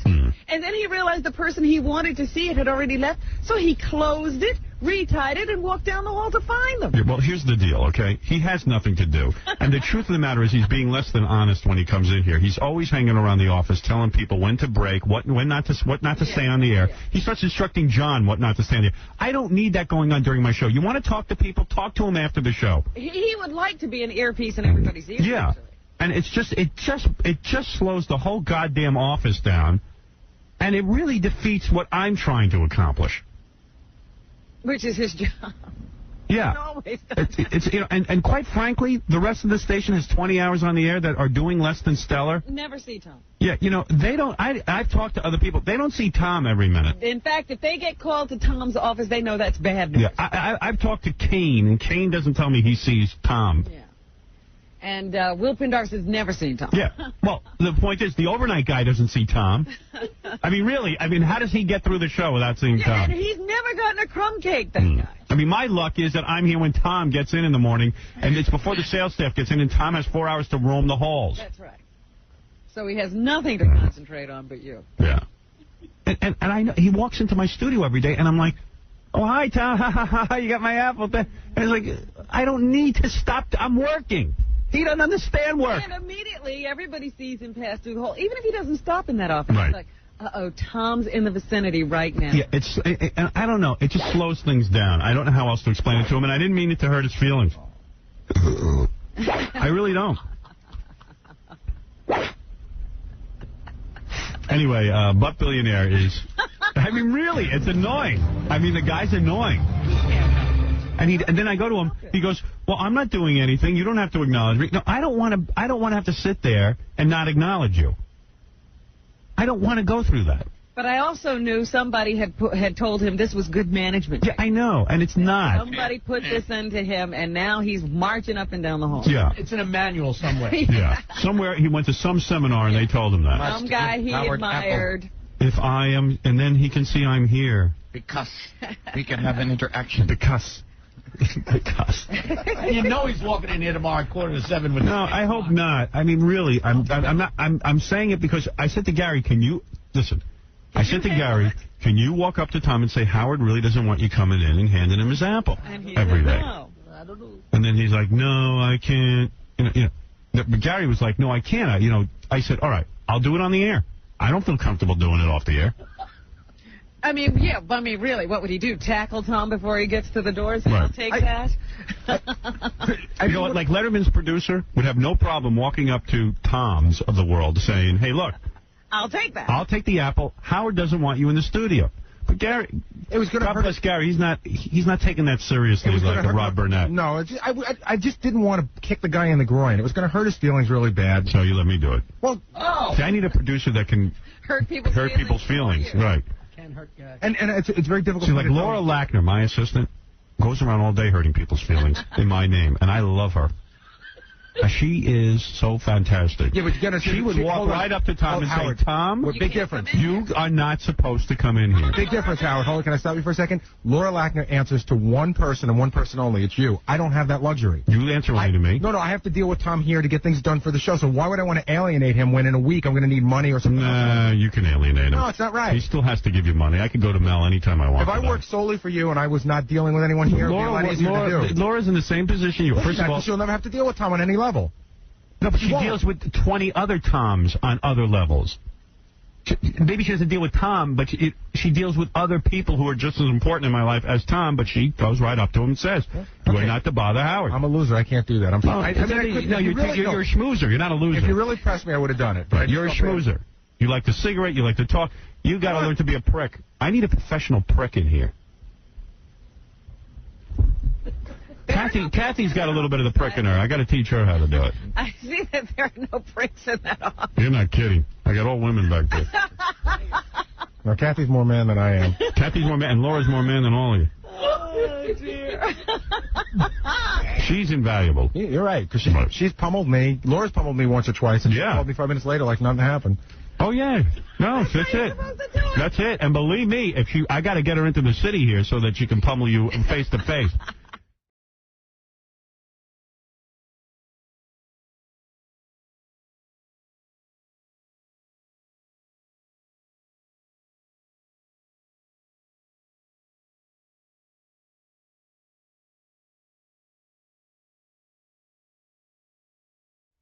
Meanwhile, you got to hear this one. So I get a memo last night that Tom, our general manager, is upset the way our new interns are dressing. Oh. What? They just got here. Yeah, he says that they're showing, I think, too much cleavage. That's right. Oh. Cleavage? Have you seen cleavage? Yes. No. You have? Yeah, but I mean, it's not like, I didn't think it was anything crazy. Yeah, I mean, they wear scoop shirts, but that's Robin wears that. Robin's wearing. Let me see what you're wearing. I don't have a low neck on today, but generally. Honey, just stand up and let me look. Oh, yeah. Oh, yeah. All right. You see that? That shouldn't be allowed. No, I mean, it was a scoop shirt. Got my hand on my pants. Oh, yeah, disgusting. I'm sorry. I don't mean to treat you like that. Really? Can't help it. I'm a guy. No, what I'm saying is, so Tom issued some sort of... Tom must walk around here with dirty sex fantasies. Nothing to do, apparently. Because I've seen the girls, and I got to tell you something. I don't see them dressing all that sexy. You know what? The shirts are a little tight, but it's like that's that's the style. They're young girls. Where do you go that you don't see that today? Walk out on the street. Stop it. Yeah, Kathy sent me a memo about it.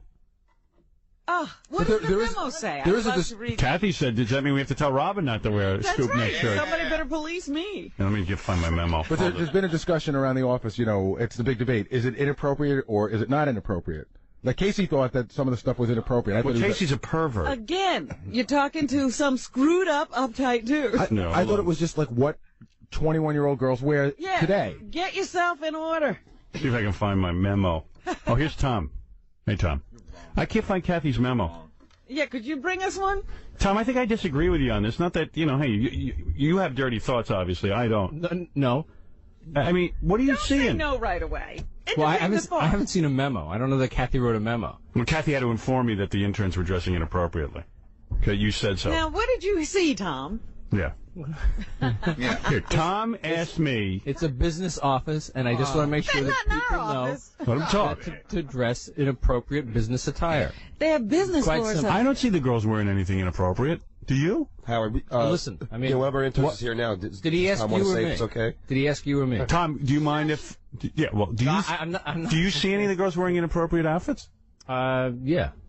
You do. Yeah. What are they doing? They're not Bring in greeting one of the the interns. Let Tom tell us if it's inappropriate. I'm not here to judge. Oh, yes, you are. For you. Sure you are. Already said something. Bring one in. Today's intern. Bring me an intern. She's not really, I don't think, inappropriate, but I could be wrong. We don't know. Well, that is a tight shirt, and I got to tell you, it makes me think sex stuff. Step up, I can But that's a nice outfit. Perfect. Perfect. Cute. Very business attire. By the way, what is your name, our new intern? Katie? Yeah. Now, Katie's outfit is an ensemble. It's a long skirt. It's a tight shirt. She has an ample bosom. I'll admit that. Now, does that offend you, Tom? No. I see bumps. I see things. I see bumps. Tell these girls. Girls. Strap things. Strap them No, you're down. fine with her outfit. Absolutely. What did you Find her see that breast. you found offensive on the other girls? Bicycle shirts? What's a bicycle shirt? Well, I'm trying to figure it out because John, shut up. No, I was watching. I know the. You know what? I know the outfit in question. Wait. What are you saying, John? You know, he hates that I say anything. I know. You know what I mean, it's like it irritates. But what did you see an inappropriate outfit? No, I mean, Look at John. I think the only one was the girl was wearing very tight pants. What? She was wearing really tight pants. Was it the tight pants that offended you? No. Did you see camel toe or something? Yeah, did you? No. Howard, I know the offending outfit. I'm pretty sure. There was a woman that was wearing, I would say it was a scoop top. Neck top. And you know she's got very big breasts. She's endowed. And the shirt is tight. It's it's like I'll tell you what. It's as tight as what Anne Marie wears. That would give you an idea. So imagine if Anne Marie wore a D cup. That's what I can imagine that. Tom, can I imagine that? Wait a minute, Anne-Marie, come in here and stuff things in your shirt. Anne-Marie, can you show me what you'd look like with a D cup? Yeah. Would that be about right, Tom? It's a scoop top, and it's as tight as the shirts Anne-Marie wears. Yeah. You know, what happened to you when you saw that shirt? Yeah, what happened when you saw it? I thought I went to bed. No bed wedding. Anne-Marie always wears tight outfits, though. He never says anything. Do you have a problem with Anne-Marie's outfits? Not that I can remember. Is a belly shirt inappropriate? Probably, but I don't have a problem with them. I don't have a problem with it. All right, so in other words, Tom said to speak to the interns about cleavage. Really? And about Where's dress. Kathy? I would like to know what he said. That's right. Okay. And no excessive makeup. Because she's got to deliver the speech after Tom tells her. Right. Some of the girls are leaving little to the imagination. Is that it, Tom? Are they coming in with... Yeah. And is it? Do you find it a distraction at work? Yeah. Yes. Personally... Stop it, Tom. You're the one who brought it up. Inappropriate. That's all right. You know, I hate to tell you this. A couple of the interns complained about your tie. Could he stay on his floor where all the Both business of these should are be my taking? floors. No, Yeah, why are you here? They are not. What are you and Booker doing in my office? All right. But there's been plenty of employees that wear these shirts and he doesn't. Right. That's anything. I don't understand what's the difference. He's very involved with my interns. Always this office he has to police. What? He wants us to learn how to be in an office. Right. What do you have a crush on Tom? He's a cute guy. Now Mellow out. butter him up. Tom doesn't fool around. Give up on him, honey. You know, I've been trying for years. You know, he's treasure 8 plus 10, right? Yeah. He's too old for you. Now, me. I have a great son, though. Yeah. No. Would like to introduce him? 22. Honey, you want to date, you date someone like me. I'll tell you. Tom has a Porsche, you know. His son can borrow that, take out on dates. But you must remain All right, so now we understand the dress code. Everybody, please dress so Tom doesn't get excited. It's not. All right, I think that's what we're I saying. wonder if it's filtered down to the interns already. Has somebody talked to you about dress? Dress like Amish. Has here someone talked to me about dress? Uh-huh.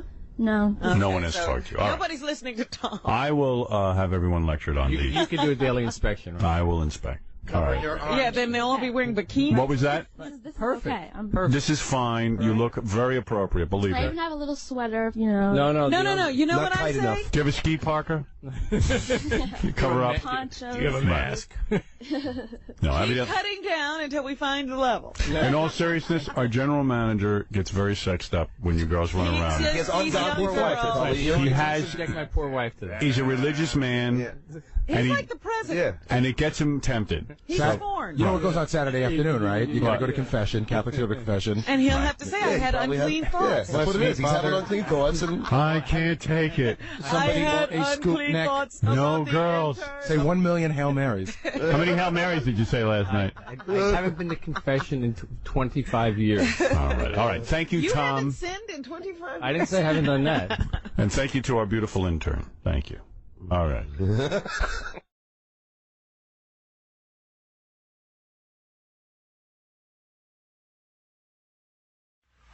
I'm talking to Booger, and he goes, "Can you believe this place?" I go, "What's wrong?" He goes, "Look."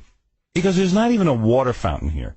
He goes, I'm sitting on the air 5 hours. He's been out all night drinking, too.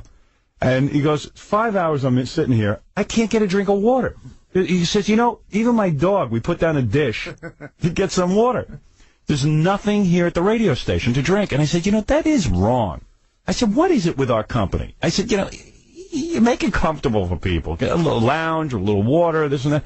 I'm not looking for I'm not looking for crudité. I'm just looking for water. It had even become a thing, apparently, with the DJs, where one of the DJs was saying, well, look, let's collect some money, and we'll, put in for the water. Yeah, so they said that. They go to Tom Chiusano, and they said, look, Booger said, and a bunch of this guy, Woody. Where is Woody? Hey, Woody, come on in here. I don't even know who Woody is. He's one of the DJs. He's the overnight guy. Yeah. Who pays attention to him? Where his career is going. Hey, Woody, how you doing, bro? I thought he worked on the E! Show. At least he's in New York. I guess that's what he tells himself. Never heard of him. All right. That's Woody. Well, he's an overnight guy. He's up and coming. He's up and coming. Young guy. Yeah. Woody, how are you, Woody? Good, how are you? I thought you worked on the E! Show. I didn't know you were a DJ. No, I say hi to you every morning. I know. I thought you were from E! No. I didn't realize you were a disc Everybody jockey. thinks I'm an intern, though, because, Yeah, how old are you? 24. And you're already on a New York radio station? Yeah. I came here from the St. Louis affiliate. Really? You're doing a lot better than I am. Yeah. I swear to God, at 24, okay. I was in, I think... You couldn't make ends meet. I couldn't. Well, at 24, I guess. All right, so anyway, Booger's talking to me on the phone. He's freaking out that there's... he wasn't, like, freaking out, but we were just talking and stuff. Yeah. And I thought about it, and I said, oh, that's so crazy, That is a valid complaint. So I figured, the jocks here can't complain. Because if they complain, Chiusano hates them, and he's like, you're lucky to have a job, I pay you, shut up, who do you think you are, Howard Stern? You should be thanking me, that's his right. Line. Yeah, but it's like, you can't even bring anything up, and Tom will never go, that's a good suggestion, maybe I'll take care of it. He's never heard a good suggestion. No, it just doesn't happen. Well, you're the only guy to get anything done around here. I know, and believe me, I barely can get anything done. Well, you can't get done what you want done. Yeah. I played a bit yesterday. Tom banned it. Really? Yeah, that was my day yesterday. Tom won't let me play it. The anal sex bit. And it's not bad. The woman says anal sex. Right. That's how she practices birth control. Yeah, so I got to have a whole meeting now with that. Tom's like, the lawyer said it was no good. So it's just, I can't take it here anymore. But everything is a meeting. Everything is a meeting. Everything is a discussion. How do you get anything done? How do you get anything? How do you get any excitement going when everything's a meeting? Anybody else to meet with that Tom can see? Besides you? So anyway, Booger's complaining about the water fountain. You offered to pay for one. A year ago. When I first got here, I was like, I can't believe there's nothing to drink here. And I found out that, I guess, corporate owns the soda machine in the break room. Really? We're making money. Yeah. Oh, God, you got to be kidding me. So I'm like, no way. So I go up to first I'll go to Tom Gisamando. Right. I'm like, when did Tom Gisamando become a big player around I don't know, here? But I'm like, who do I need to talk to about this? He goes, go upstairs and talk to Tom about it. So I go to talk to Tom about it. By the way, why does Tom Gisamando have a ponytail? What's all that all about? And when does he unfurl that ponytail? Yeah. He's got the two haircut thing going. I know. He's always in a ponytail. He's got a corporate look from the front, and then you see the ponytail in the back. Yeah, and it's all gray. His hair's turned gray. Right, but I'm wondering, does he ever take it down, or does he always wear it? I think for his wife at night. He becomes Fabio. It's a sex toy. Yeah. I can't believe it's not butter. Right. So anyway, to make a long story short, and this is funny, you went and said you would buy one. I said to Tom, Woody said it. I said, can we get a water cooler? It's not in the budget. We're like the third highest billing radio station in the world. Right. And it's like, what, $15 a month? Yeah. I worked at radio stations that bill no money, and they have like a water cooler and free soda. Yeah. Hey, by the way, hey, Tom, are you listening to this? Hello? Yeah, what's up? What do you want? Up? What do you I want? don't want to confuse the truth with your story, that's all. All right, so wait, let me finish the story. So I hear this, and I embarrassed Tom yesterday. I said, what are you going to do about a water cooler, blah, blah, blah, blah, blah. He goes, he came in, he had... Well, you said, I'll be a big shot. I'll pay for it. I'll pay the $15, whatever it is. Because we have been told that Woody was, I guess, getting to the story that he was told he couldn't even pay for it himself. Yeah, because that would embarrass Tom. Why wouldn't he let you pay for it himself? No, I just heard that we couldn't pay for it. It wasn't in the budget. We really couldn't get. We have water in the refrigerator that comes out of the refrigerator, like the tap water. Yeah, who wants to drink that? It's disgusting. Yeah, you want bottled water? Let Tom drink that. My dog won't drink that. I brought the dog up here one day. Wouldn't drink it. It's cancer. Yeah, it's cancer. It's cancer water. It's running cancer. Oh, that's what did it. Yeah. Running cancer. Running cancer. Yeah. Why don't you just let me just have cancer? So, Tom's trying to give us all cancer. So anyway, cancer. So I didn't want to be the only one, you know. So anyway, Wasn't that cancer with ice? Long story short, yesterday a water cooler was delivered. Tom was beaming. Look at me. I delivered a water cooler. Did you say that's not true. Wait a second. Wait a minute. Tom was supervising the delivery of the water. Yeah, of the water. And, yeah, go ahead. Ernie, our delivery guy from Poland Springs, the great water company, shows up and says, we heard the whole thing this morning about the water cooler. We want to give you we'll give you the cooler. We'll give you the first delivery free.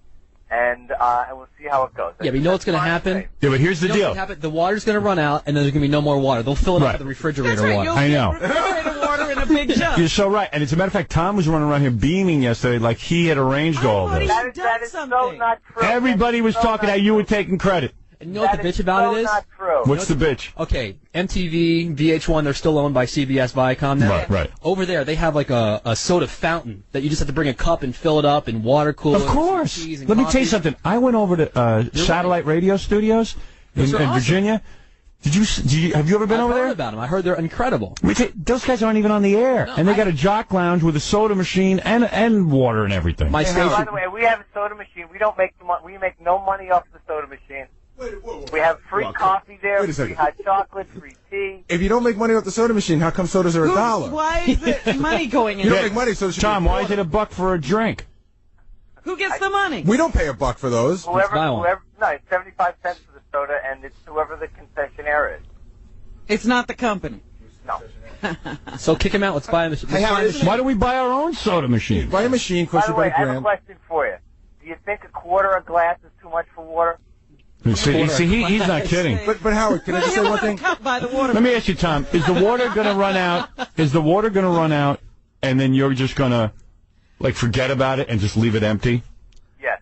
Let me tell you, I that's saw honest. them delivering this water thing. Yeah. All right? And Tom, who was there? Tom was there. The guy had, excuse me, the guy had, Tom, I'm talking. Yes. Oh, he doesn't want the ugly truth to come out. The guy had... Everything's because I heard this story too, Robin. Go ahead. Just keep talking. Go ahead. All right. The guy had 4 to 6 big jugs of water. Now, he wants to store the water, so the water's right there, so you can put it in the water cooler. Right. You don't have to wait. Tom's giving him a hard. He's standing there watching the guy lug these big jugs of water around, put them inside a cabinet. Then he says, "You know what I think would work?" And he made the guy rearrange them. The guy's Let giving me tell you us something. water. No. That is why we're doomed. Because this is what. Now listen, I go through this on everything. The water is an example of what I go through every single day to get something done. Howard, I heard Tom was shaking his head about it. He was upset that they brought the water. He was like, I don't know what we're going to do about this. And you know what? And now Tom is going to be the first one enjoying that water. Yeah, I'm surprised we didn't have a ribbon cutting ceremony for the water. Oh, I mean, and this is such a big deal. This water. But Howard, it's a drink of water. Tom, he's supervising the delivery of the water. Tom, was I in your office yesterday at around 1, and I didn't know any of this went on, and you said to me, by the way, tell Howard that Tom Chiusano got water delivered. You told me that, right? You took credit.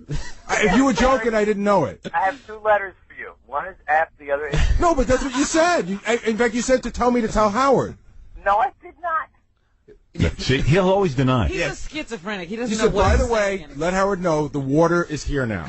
Because Howard, I said, make sure Howard knows that there's a cooler there. Right. I didn't say tell him that Tom arranged for a cooler. I didn't say anything. Well, the implication is there. You didn't tell anybody where it came from. Gary, didn't he tell you Tom Robert, Chiusano? you were standing there when you saw it. So and well, Tom, once again, you're a prince. You've, Look, all I saw was you. Tom, once again, you are a prince. You made things happen. That's all you ever see. When I'm near Robin, that's all you see. Tom, thank you for getting water. That's my pleasure. Thank you for arranging the water I didn't arrange in anything. the cabinet. Yeah, cheers. All right. Thank you, Tom. Hey, Howard, did I tell you the story about the other day when I was washing my hands in the bathroom? Oh, yeah, this is unbelievable. Have you heard this? So Howard, so I'm washing my hands, right? And right when I'm done with the soap and everything like that, I go over to get a towel and I leave the water running. Tom's standing there and he says, hey, turn the water off first, then get the towel. There's a timer on the lights in the bathroom. Yeah, so Tom's freaking out that the lights are on. Now there's a timer and a trip mechanism on the lights and on the water. That's new. He stands in there and yells at people. I mean, dude, it's a radio station. We want to have a little fun. We didn't get into this business to have some grandpa sitting telling us what to do. You know what Tom does that's really funny, Howard? He keeps a couple of cases of water in his closet, locked up. Yeah. Okay, and then he keeps them under his desk. And what he does is, when you go in to see him, he says, hey, can I get you a water? Right. Like, that's his big thing, you know. But it's funny because they pay for it. I remember, like, my kids were up here a couple of weeks ago. Right. And he's like, hey, kids, would you like some water? You know. Oh, he's giving it water. Yeah. Right. Did you have to put a quarter Howard, in the cup? doesn't Tom, like, get, like, a bonus if he doesn't, like, spend a certain amount of money? See, that's the rumor. The rumor about Tom is that Tom has a bottom line. And anything that he goes under the bottom line, a percentage of that is his bonus. He did. Yeah. Well, I'm going to tell you something about Tom, and maybe I shouldn't even talk about this. The guy's under a ton of pressure. Sure. I mean, Mel puts him under, you know, like, Mel could care less. If a nuclear bomb went off tomorrow and all the advertisers went away, I mean, Mel would just, you can't sell it? You can't sell it, you're out. Get somebody who does. You're out. And I know that is a tremendous problem, bottom line. Is every one of our general managers in the company have that problem. But some of the guys appear to be having fun as general manager and understand that in order to make money, the radio station has to be exciting, things have to happen quickly, events have to be morale, and events have to be planned. And that's the part that he has trouble. He's more into this corporate thing than he is into the fun of the radio station. And he's got to find a way. He's got to dig deep within himself. And this is free advice. You don't have to take me up on it. You have to dig deep within yourself and find the joy of why you got into radio. Now, part of Tom's problem is Fareed. Fareed was just appointed the president of the radio division. And Fareed has never worked at a radio station. He's never been involved in a... He's only been a pencil... He's a stock market manipulator. He's a nice guy. I love Fareed, and I hope he doesn't take this the wrong way. But because Fareed is a pencil pusher, and I mean that in a positive way. He's a money mover. A numbers guy. He doesn't... when Tom goes in and says Howard wants to do a boxing match, and we want to make it bigger than big... He's like, what are you talking about? How much does it cost? How much it cost? Why we do this? We have plenty of radio. You have telephone. Too much. Other shows don't do these. It's so aggravating. I'm sure to Tom as well. And there's nobody around to talk to. Well, you know, so even a simple decision like getting a water cooler makes Tom shake in his boots. You know what the toughest thing to deal with? We got a tough situation. He's married, right, Tom? Tom's married. His wife's vibrator works on the clapper, yes or no? Yes. You know, there's something else I've never... You know, the coffee cups, he talks about the free coffee. The coffee cups are rationed. Right. He keeps those locked up. You know what the toughest thing to deal with, Tom, is that Tom here as a general manager of the station is one of the stingiest guys I've ever met. But Tom... away from the station is incredibly generous. I've seen him do like I saw an intern go in there once and yeah, but no. Here's what I'm talking had about. A bad tooth, and he'll pay for them to go to the dentist, but he won't give them another penny rent. Yeah, but that's not even what I'm talking about. I'm talking about a spirit. When you plan like events like we are with the boxing match, get into it. Figure out how you can help. Here's make what it we can do. Make it I have happen. some suggestions to make it even bigger and better. That's what I'm talking about. He can't like Bob do Moore. it. Let me take this. Well, Bob Moore. I don't want to say good things about Bob Moore because he'll be fired. If the company hears that, the company hears that Bob Moore spends money and knows how to make things happen. Oh my God. Hi, Tom. I'm trying to help you. I swear I am. Water on me. I don't want to say. If you like some water, it's free. Like I have a meeting with Mel today, and I have an agenda that I have to get to, and it's nothing to do with Tom. But I was going to compliment Bob Moore in the meeting, but even my agent said, don't compliment Bob Moore. He'll be fired. Because the company will think that he's spending money. He's frivolous. Right. Your biggest I'm going to be honest with you. I'm going to help you out You here. always are. I appreciate Your biggest problem is, aside from... I'd be a mere shadow of who I am if it wasn't for you. Fareed is the president of the radio division. You got a pencil pusher. No. What is he? He's not the president. The head of Infinity Broadcasting. He's the head of Infinity Corporation, which has outdoor, TDI, and radio under it. Right. And he has never worked in radio. President of the radio I know. But Fareed hasn't worked in radio. He doesn't know. He's driving a brand new Magic Carpet, though. 2001 Magic Carpet. I love Fareed. I think he's one of the nicest guys. But it's a really nice compliment. Let him do his stock stuff. Let him push pencils. No, let him do this brilliant stock manipulating he does. I love it. Radio people run radio brilliant. You got to make Bob Moore the head of everything, and let Bob still has the joy of radio.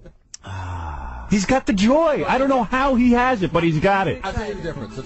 Tom, don't take this personal. No, why would I take it? Don't take any of this No, personal. of course not. Tom, make sure you save that cup. Here we go. We say, hey, we want to go out to Los Angeles and do some incredible shows. Bob goes, oh my God, how can I... Don't say this, he'll be fired. How fast can I get you here? What can I do? No, don't let the word out. And Tom doesn't have as much joy about that. No. He goes, He's like, oh no, you want to go?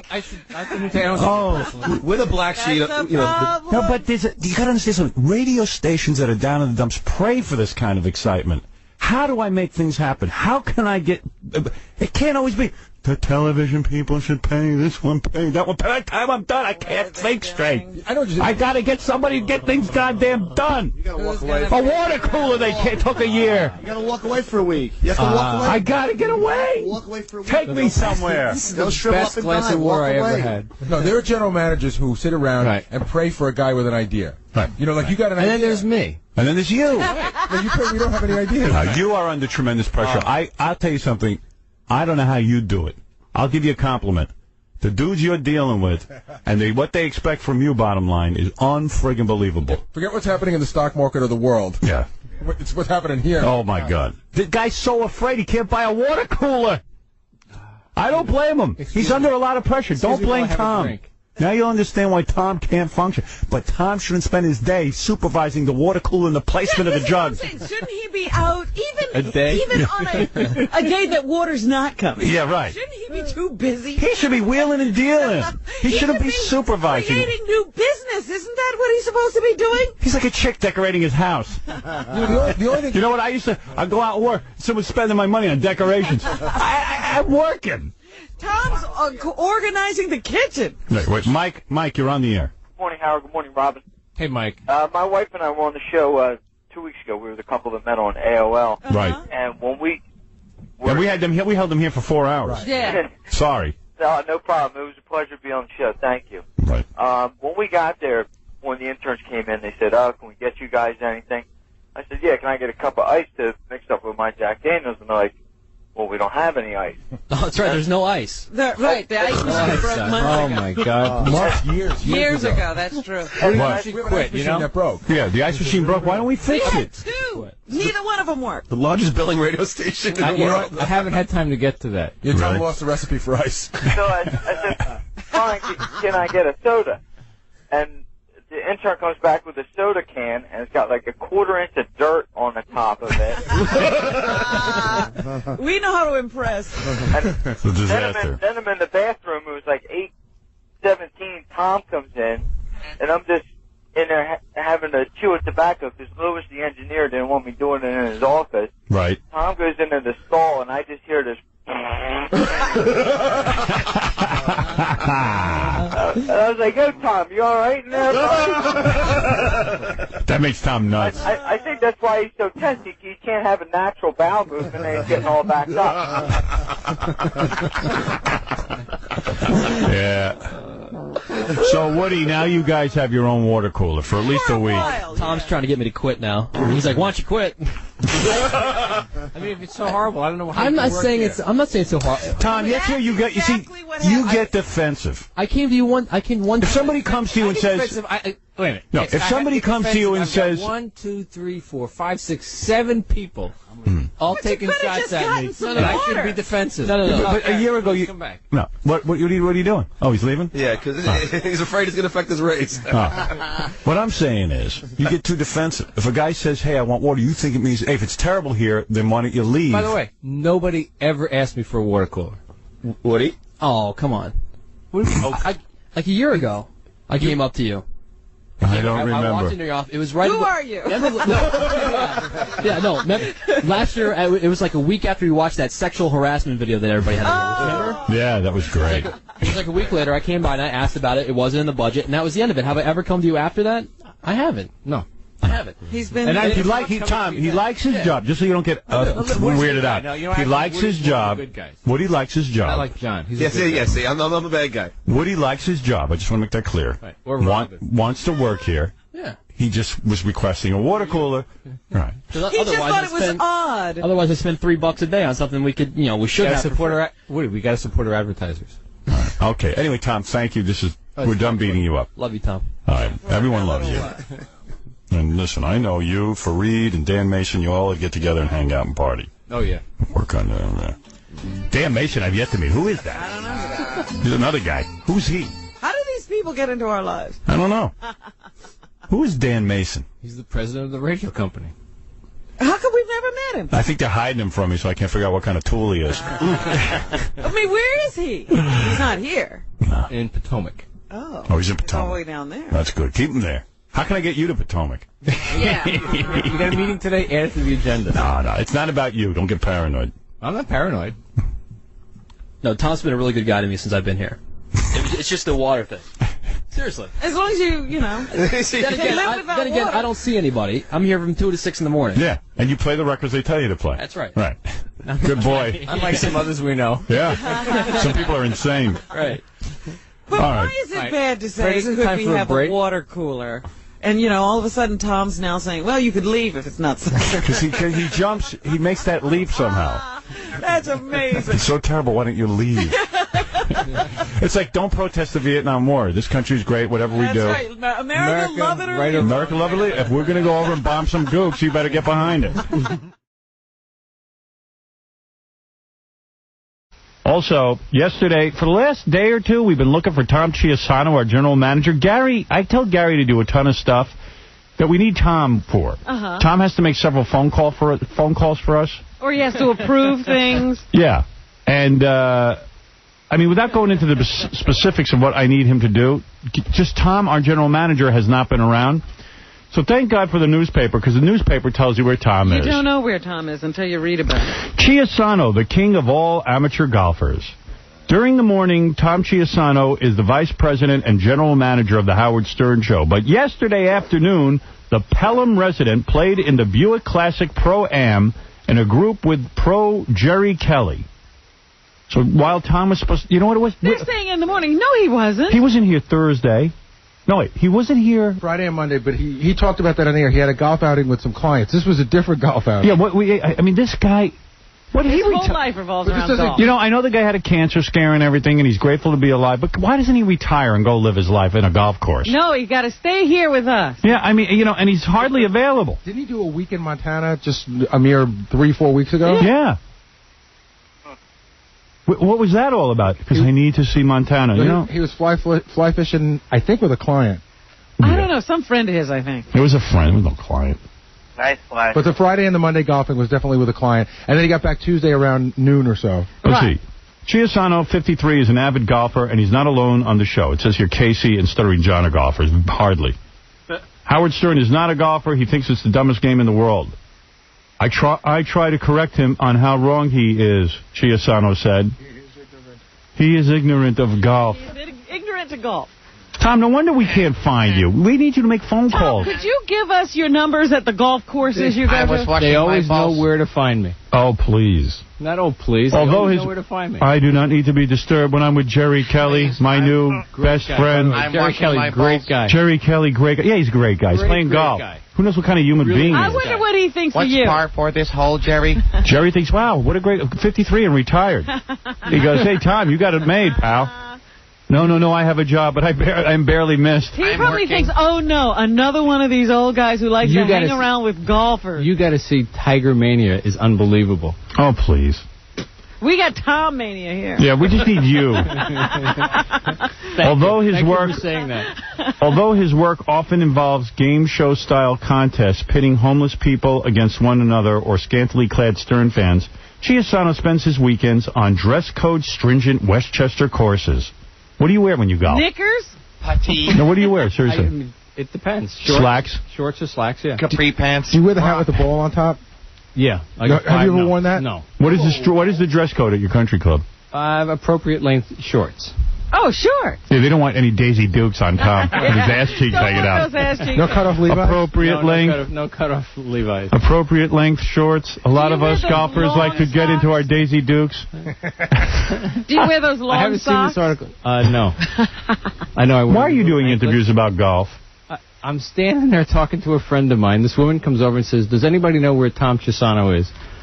His best round was That's what we ask all the time. His best round was a 71 at the Pelham Country Club, and Chiusano's son Tim even worked at the Westchester County Club driving range for 5 years. That's your best round ever, or your best round this year? Best round ever. What'd you shoot yesterday? 81. See, Howard, 81 is awesome. 81. Yeah. 81. And I like how he says 81. 81. Like all the flat tone, like, it's no big deal. 81. 81. A normal day. You know what? That's great, Tom. That's something to be proud of. You hit a little ball better than anybody. 81. No, far from. I knocked Be the best general manager you can be. I think I am. That's how you make the money. I think I do. What do his golf pals think of his day job? All of my friends think it's an interesting, goofy job. Yeah, it's a goofy job. Gets in the way of golf. Yeah. And it is an interesting, goofy job. And it is an interesting goofy What job. a quote. All of my friends think it's an interesting, goofy job, and it is an interesting, goofy job. The golf is serious. No, Well, some of us around here... Let me give you a lecture. Some of us around here take radio very seriously. And it's about time you got here. Wait a minute. Montana, golfing, how dare you? Away from work. You don't want to make that comparison. Oh, please. If you put in the hours I did... Yeah, right. Oh, please, Tom. Please. 8 weeks. Tom, you don't, so you take yours in 4-day increments, going to Ireland to get on a bus to go to golf. I'm going to Ireland to golf. I wouldn't mind if we went to Ireland and learn something about radio. I don't think we're learning about radio in Ireland. All these rich guys think a job is a goofy thing. It's what a goof. I go to work. Yeah, golf is my passion. Why not go to work for golf? Radio is my passion. Really? I like golf, yeah. I like Get golf out of here. You probably work a total of 8 weeks a year. Get out of here, who are you going to talk to? All right. Anyway, where were we? Can I see that article? You're going to CD1. Oh, CD1. Yeah, you can have the article, Tom. I never want to see it again. Here it is. Well, how was it watching Tiger Woods, your hero? I'm telling you, the guy I happened to be standing on the practice putting green. What was his best round? It is probably 58. Who knows? But it is like it's like the Beatles are coming off the green. He's got 6 security guards around him.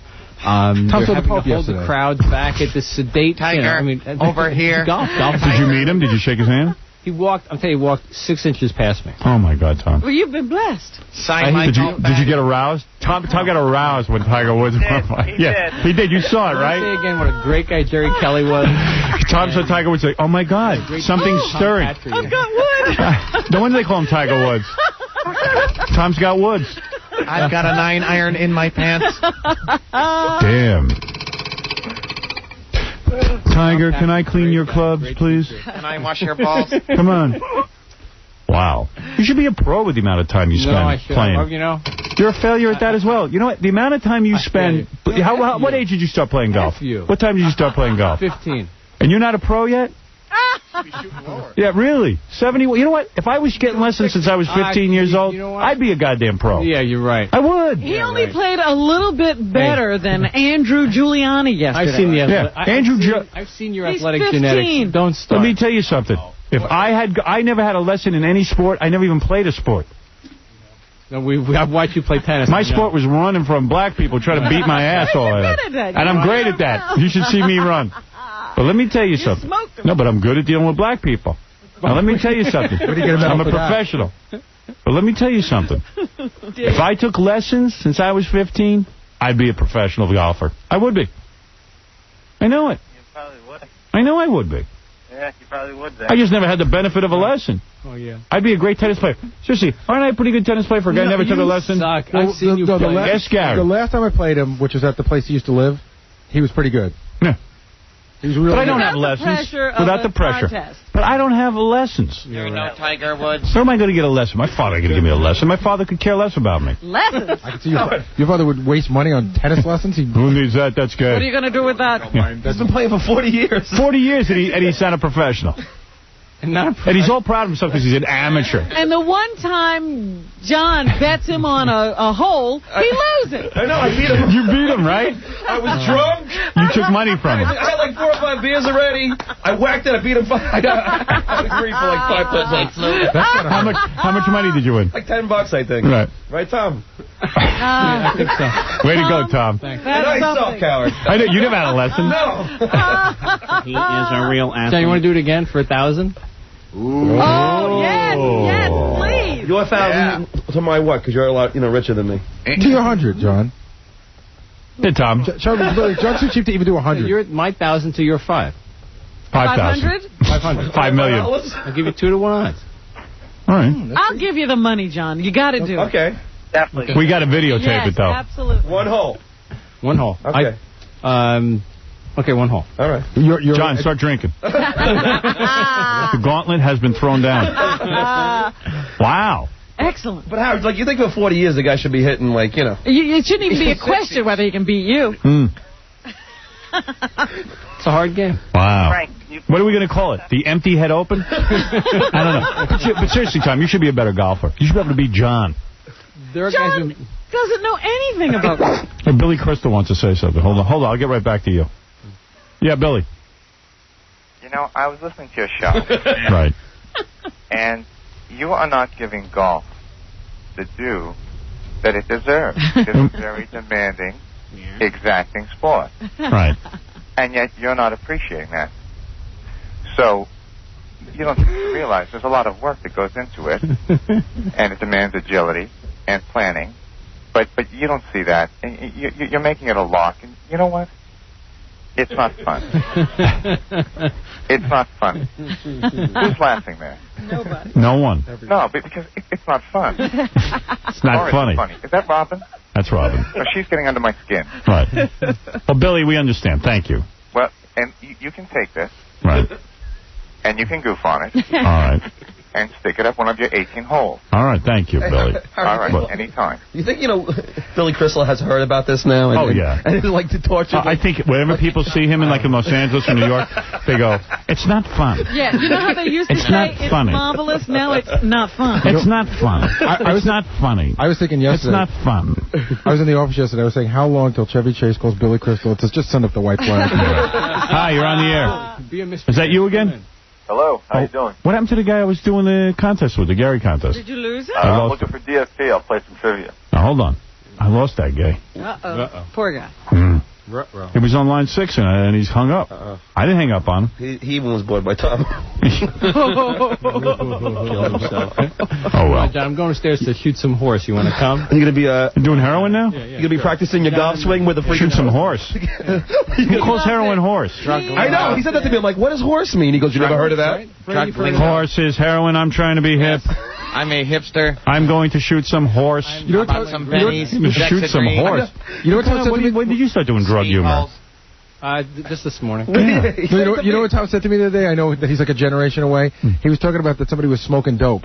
Yeah. And I haven't heard that expression, you getting high or smoking pot, but I haven't heard smoking dope. I've heard that. I am but shooting horse, I never heard. I am cutting edge. Right. I'm going to be at the DFP in my cut-off jeans. Oh, yeah, that's right. He wears the jeans. What does he wear to DFP? Every DFP, he wears these shorts. And the Davy shoes. Dukes. No, the special. I want Scott Weiland. The special moccasins with no socks. Oh, yeah. The rich I man dress like sandals. a gay Indian. The rich man sandals. I met Jane. She has an shorts, addiction. but shorts with a belt. You know when you wear shorts with a belt, you're like... They're Sansa belt shorts. You're getting like over 50. No. Shorts with a belt? Yeah, you have the belt Tom, on. what are you wearing to DFP? Yeah, and then you have the golf shirt on. John, Tom, what are you wearing to DFP? It's not funny. I'd be happy to get pictures done. You go back and look. All right. Tom, what are you wearing to DFP this year? I haven't checked. I don't... shorts and some kind of a shirt. And probably sneakers. Appropriate length shorts. Appropriate length shorts Sneakers. in case there's golf. Sneakers. Will you wear the same shorts you wear to the golf course? Anklets and Probably, right? I don't know, man. I can't. Will you wear appropriate length shorts? I have some nice blue jean shorts. If I wear those. You know they're not frayed at the bottom. Tom's going to wear shorts? They're in my hip drawer. He always wears shorts. I want to talk about shooting horse with Scott Weiland. I got great legs.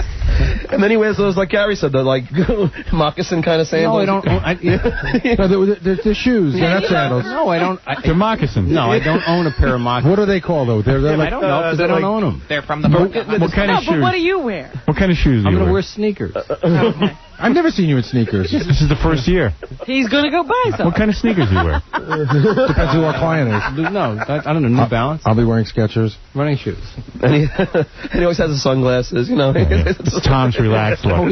Oh my God! I shouldn't. You know what? No, it's just, I shouldn't bring sunglasses. It's just shorts, the golf shirt, the moccasins, the sunglasses. Listen, John, you're going to come dressed in black? That'd be really clever. You know, everybody. That'd be really stepping I'll out. be wearing my golf shirt. Everybody goose on Everyone Tom. will know I'm a golfer. Everybody goose on Tom, but I swear. I want to look like one of the kids. He looks like he's going to choke John. I know. Yeah, I know. That's what I love. He hates it when John laughs at him. Wait till we get on the golf Everyone course. does. You'll see in the golf course, I'll John. fix your stuttering wagon. I'm wearing my appropriate length shorts. Let's go shoot Let's bang our heads and shoot horse. I wear appropriate length shorts when I shoot horse. I think you should double up the Luvox. Will you shoot horse at the DFP? Yeah. You will? Actually, backstage there's a hoop, so you never know. I might. Oh, hoops you're going to shoot. Yes. I think you should shoot horse. I did. That's it's a double entendre. Shooting heroin or the game horse that you play basketball, which is... Oh, H-O-R-S-E. I see something. All right. I'm working both sides of the comedy fence. I will shoot. I will get wild and hang out with Jane's girl with addiction. Jane's addiction. Jane, the girl with an addiction. You know what? Dave Not Navarro's... Stealing is my favorite song. I don't want to see any of the bands with smoking pot. I will be in my appropriate length shorts. I will shoot the horse on appropriate stage. length. There's a dress code. What do you want from me? I will. Would you come out in your appropriate length shorts and greet the crowd? Hello, with me? crowd. I'm going to bring out Tom. Bring out Tom. Are you Now, ladies and gentlemen. Are you ready to Notice that Tom is dressed appropriately. Here's a man in appropriate length shorts and moccasins. How do I look? How do I look? How are my Are moccasins? you ready to rock appropriately? Should I wear the moccasins or the Birkenstocks? Does he wear moccasins? There's some sort of shoe... Own moccasins. No, I know what he's talking about. It's like those leather... They have little... Docksiders. Yeah. I don't. I like them. Do not own a pair. You come go through my closet. They're not docksiders, but they're like docksiders. I know what they're talking They're about. shoes, but they're not dress shoes. They're You know what we're slip-on. talking about. They're slip-on Slip-ons. shoes, but they're not dress shoes. Yeah. And you Nah, and you Jane. wear with do I own a pair? Do I own casual shoes? Yeah. Are you going to wear socks? No. I'm telling you to wear sneakers. Without socks. No, with Anklets? socks. Yeah. With socks? What? Anklets. Anklets. Socks? Oh, anklets. Black socks. I will wear anklets with my appropriate length shorts. Please show enthusiasm for the bands tonight. Exactly. You love the DFP. I do. It got you off the golf course. It's a great, you know. Yeah, it'll be fun. I maybe bring my golf clubs. You never know. Right. Well, Tom will have a lot of responsibility. I will bring my picnic basket. John's doing his imitation of Tom at the DFP. All right, Tom. Listen, you have a good time there. I'm going to be watching you. Great show. I sit back and watch Tom. But Tom does a lot of hard work. He seems to be running around. You know what? Does he run around at Last year, there was a lot of problems between the bands. Last year was a hard year for him. And Tom was called in. Tom was called The year in. before was no fun either, by the by. Why? Let the guy talk. That was the morning that Ozzy canceled. Oh. All right, yeah. And last year, it was Fred from Limp Bizkit. He wanted to change the time slot. Oh, my God. Yeah. I had to handle the biscuit. Come on, Fred, don't be head. People are waiting. I will handle your biscuit. That was a lot. You had to go back and talk to Fred from Limp Bizkit, right? No, I didn't. Management. I was in the room with the managers with Sharon Osbourne, with the manager from Creed. It is a goofy job. Oh my God, you know it is. But and they're all screaming. They're all saying we're not going to play. You know what? If he doesn't get on the stage in 5 minutes, we're not going to go on the stage after him. You know what the big discussion was? Because I remember this was really funny. Limp Bizkit arrived and then decided that some guy who's barely in the band needed an hour to get his face painted in order to be ready for the show. Yeah.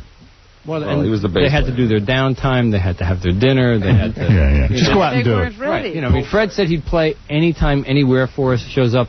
I don't want to play now. The sun's in my face. Yeah. Well, but we kind of knew that when we scheduled, right? Yeah. Take my glasses and shorts and then get out there. Don't you see I'm wearing appropriate length shorts? And young man, get some appropriate length shorts on. Like a camp counselor. Let's settle this on the golf course. Kingston was the one who was down working Fred while I was in the room listening to everybody else yell. All right, so Tom was busy last year with his appropriate length shorts. I will get crazy this year and leave my sock garters at home. You know what? I did not realize all these years. Great guy. All these years I've been going to the DFP, I did not realize you wore shorts. I didn't. Always. I did not look. Oh, Tom has a casual look that he wears to the DFP. Sure. It's a special outfit. I have on my DFP I bring it out once a year. I bring it out once a year. Is it an Izod shirt?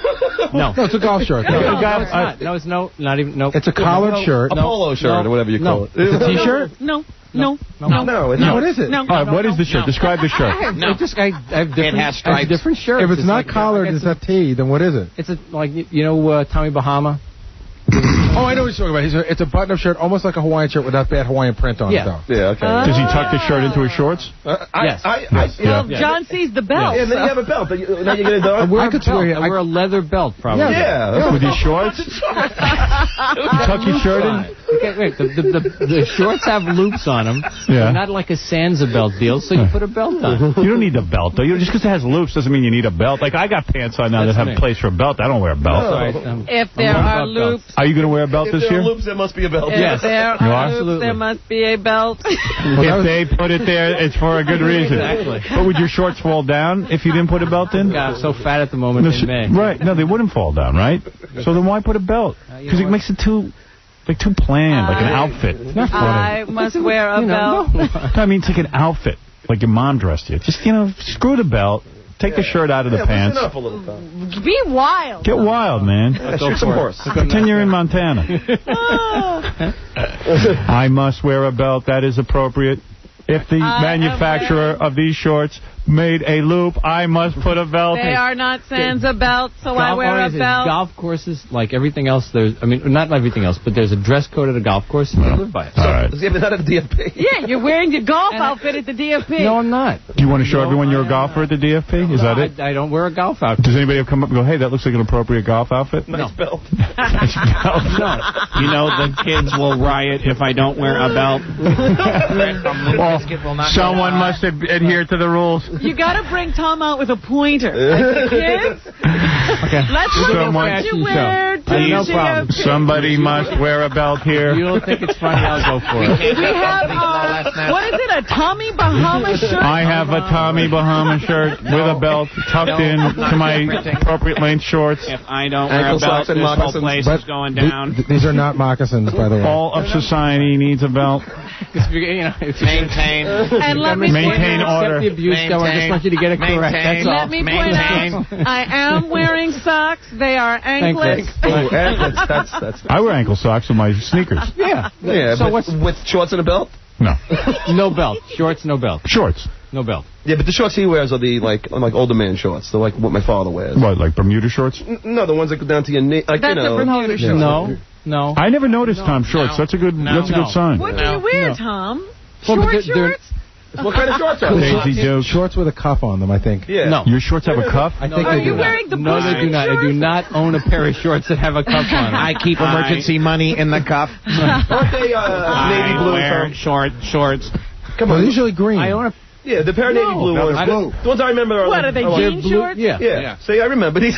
You wear jean shorts? And they're pressed. Oh, Say anything. No, I Do they think. have, No, do sometimes. they have a... They are pressed. I iron them Right. myself. That's your rock look. So he has a rock look. No, I iron them myself. That's his rock look. And I'm on the edge. And they're not always jean shorts. No, They they're are- not he always wears. jean shorts. He doesn't wear jean shorts on the golf course. He wears. No. And so, I've seen him wear those Blue shorts. But these are his Blue concert jeans shorts. do not meet the dress code. Right. Are these your concert shorts? No, seriously. I mean, the shorts that you'll be wearing to the Do you think concert? there's a drawer in his house with a lock on it and a big piece of tape that says DFP? Open once a year. Open once a year. Right. Concert shorts. Penelope, stay away from that drawer. I'm wearing that stuff tomorrow. I'm too rock. Don't wash it. My outfit, except for the belt, is in the drawer. The belt is separate. For me to take on my alter ego, Rock Tom. Stay Rocking Tom. Stay home, honey. I'm going to shoot the horse with Crazy Town. I'm so excited to hear them play. Here's Tom's golf partner. Tom. Golf partner. Stop picking on Tom. You just stick up for him. You like playing golf with Tom? Tom is a fine golfer and a snappy dresser. At the appropriate time, I will take my nice belt off and wrap it around my arm and shoot the horse. Golf with a suppository, and I got a hole in one. All right, thank you. All right, anyway, I got to take a break. We got to talk to Sal Pacino. Yeah. And then Dave Navarro's been out there for. Oh, he's out there? Yeah. Well, why don't we do Dave Navarro Tell first? him to put on appropriate And then break. get to Sal Pacino. Okay. Because Sal Pacino is not as big as Dave Navarro. Dave Navarro will be at the DFP. I'm real excited to hear. Do you want to be here when we interview him? Sure. Look at your shorts You on. want me to? Can you go put your shorts on? Are they here? No, they're not here. Is Jane Dave might want to see your shorts. You know what? I'll call Ralph. I'll arrange a wardrobe. Yeah, do that. Please introduce me to Jane of Jane's Addiction. All right. I must go now. I have to trim my leg hair to the appropriate length. Have you seen my wig around? All right, Tom. Okay, we're going to take a break. What the hell was that? I don't know. I'm singing Jane Said, man. All right. Yeah, man. You're cool. Yeah, man. I'm down with rocking. it. All I'm right, hip. Tom, you go back to golf. I am. No wonder the stations are running so smoothly. He's been out golfing. We're going to take a break. I didn't even get to my Mariah Carey messages. no. Oh, my God. But we do have a very big star here, Dave Navarro of Jane's Addiction, and also, wasn't he in the Red Hot Chili Peppers? Yes, he was. Why is he not with them anymore? I don't know. We can ask him that when he's in here. All right, we'll be back right after these words.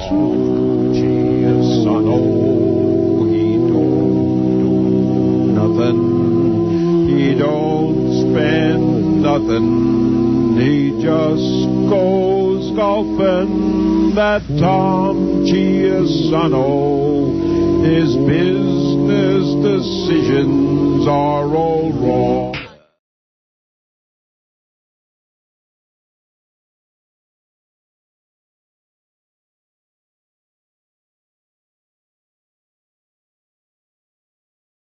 Listen to this. I never talked about this. As long as Tom's here. Right, keep it on. Go ahead. Tom golfs almost professionally. Yeah. No. So Tiger Chiusano. he plays all the time. Stuttering John has golfed 6 times in his whole life. So John, who I think is an idiot because he bet Tom money. How much money did you bet? Well, he bet Robin's money. Whatever. It was 500 to Tom's 1,000. Do you know about this? No. All right. So John bet $1,000, and you Tom bet 1,000 to John's 500. All right, and Robin stupidly takes her money and backs John for $500 in this bet. And I said, "What are you crazy, John?" I recall this. This was on the air, right? Yeah, John against Tom Chiusano. I was like, Robin, are you nuts? No strokes. Well, guess who beat Tom at golf? Not again, John. John did. My goodness. John beat him. Well, you know what now? Took 500 off of Tom. No, 1,000. Oh, 1,000. Yeah. Actually, so Robin gets 500. 998. What? 998. How could you lose to Stuttering John as much golf as you play? I will. How do you do that? What a waste of time for him to be on the course. Here's the deal. How did you beat him? It was amazing. Tom got very cocky, and you know, and I irritated Tom enough, right, that he screwed up. That was my strategy in the beginning. His caddy pulled me aside and goes, "John, you're getting to him. You're getting to him." What were you saying? I was just, goofing around with Tom, like, meanwhile, I was drinking like 5 or 6 Heinekens during the whole thing. Well, Tom didn't drink at all. Tom was concentrating. Yeah, Tom was contrary. He said I wasn't getting to him. He was totally fine, and you know what the best part about it? It was at Tom's Country Club. Right. So after I took him for a grand, I just like drove when Tom and I drove back after I won. Like it was like the most uncomfortable moment I've ever spent with Tom, because he's like, I haven't been this upset since I lost the golf championship, and I'm yelling out the back to all Tom's buddies, hey, I just took Tom for a grand. You lost $1,000 to John. That's something you do all the time. How is that possible? No, first of all, I always thought at least you're good at this golf. I'm the other party here, so if Did you lose? I lost. Did you lose or win? I paid John $1,000. So you lost? Just like you paid Scott. No. Howard. Wait a second. He had to get the ball in the hole. He has a lame excuse. He thinks this is... lame excuse. It is. What's this is the what excuse? happened. I paid the bet. I paid the bet. I'll explain it to you. The first shot I did, I dinked it off the freaking tee. It just rolled like 10 feet away into the weeds. Okay. I'm like, Tom, give me another shot. He's like, no way. He goes, this is a bet. Tom hits it right next to the hole in the sand trap. My next shot, I'm hitting it from the weeds. The E camera gets close to me, shooting me shoot it. As I shoot the ball, it hits the E camera. Now, in a normal golf, even Scott the Pace will say, the camera's not going to get that close to you. Right. So I said, Tom, come on. I mean, give me another shot. The E camera there. He goes, Tom being cocky goes, not only am I going to give you another shot, I'm going to let you shoot it off a tee. First I said, no, let's tell you. So he puts the ball down on a tee. What? Now, first I said, no. The rule of golf is you hit the shot, you now play it from where it lies. And then Tom's caddy. Rule of golf. Tom's caddy goes. No, don't. You're making stuff up. I'll call. You asked him where would it have gone. Where it would have gone had nothing to do with the rule of golf. So Tom's caddy said the ball would have gone right next to where Tom's was. So it would have been a nice shot. Yeah. But the E camera got in the way. You could even see when I hit it. Standing to the side. No, he was moving in on me while I paid the bet. Anyway, hold on. You know what? As good as Tom is, this is like the worst excuse. So that was one time. So Tom gives me another shot. I hit it, next to Tom's ball. Right. Now I'm next to Tom's ball. I have 2 shots against me. I have 2. Right. Tom's got 1. Right. Tom chokes. Hits the ball over the hole and rolls down the other side. John, out of the sand trap, hits it 4 feet from the hole. So then Tom has one more shot because now we're So it was only one hole of golf? Yeah. Oh. So now we're even. Tom could still redeem himself and win. Right. Shoots it again and misses the hole. Right. Johnny hits it in perfectly and sinks it and gets a 4 as Tom gets a 5. You didn't get given any strokes. No, I beat him fair and square. I know, because he has a lame excuse because the E camera got hit. Wow. The rule of golf would have been... Tom, be a man here. I mean... I'm a man. I paid you should have beat me by like 5 strokes. I suck, Howard. I am the worst golfer known to man. The best moment was, because I saw the videotape of it, John sinks the ball. This is at a very nice country club. Right. John sinks the ball and starts running around in a circle like a retard. Going, I won. At one point, he does somersaults. He's jumping. He's laying on his stomach. I won. Howard, wouldn't you? That's great. Wait a minute. There was one hole of golf, and it didn't take any time at all for you to get under his skin. Well, you know what? Because we had one practice hole. And in the practice hole, Tom shot a 6 on a par 4, which is a double bogey. Right. His caddy pulls him aside and goes, John, you're getting to him. He goes, Tom would never double bogey this hole. Get rid of that caddy. Double bogeyed? Yeah. In fact, I heard through the grapevine that Tom was very angry at his caddy because his caddy was like, talking to me about Tom's. Yeah. I heard that Tom was really like visibly upset. Like, absolutely. Absolutely. I was. How could you lose to Stuttering John? You should be able to be blindfolded and beat him. Golf. He's the worst. He probably plays like me. I've never even hit a golf ball. That he can hit the ball at all is amazing. and he's drunk. So you drunk? Yeah, I had a nice buzz going. I was drinking. Right, Tom? It's a great American story. It really is. But it was great how, Tom would, buy me balls, and I would, leave them somewhere. I go, Tom, I don't have any balls. I just bought your balls. It's like golfing with Norton. The people at his country club are probably, look, you can even bring a Jew next time. Just don't bring Stuttering John. Right. I love it. You can bring a black guy. Anything. But, I love that. It's funny. I was telling the owner of the station the other day. Mel, yes. And I was telling him, he was laughing hysterically. I can't believe Tom, Mr. Golf, would lose to you. Wow. Tom, that's a disgrace. I paid the bet. You lost to Stuttering John in golf.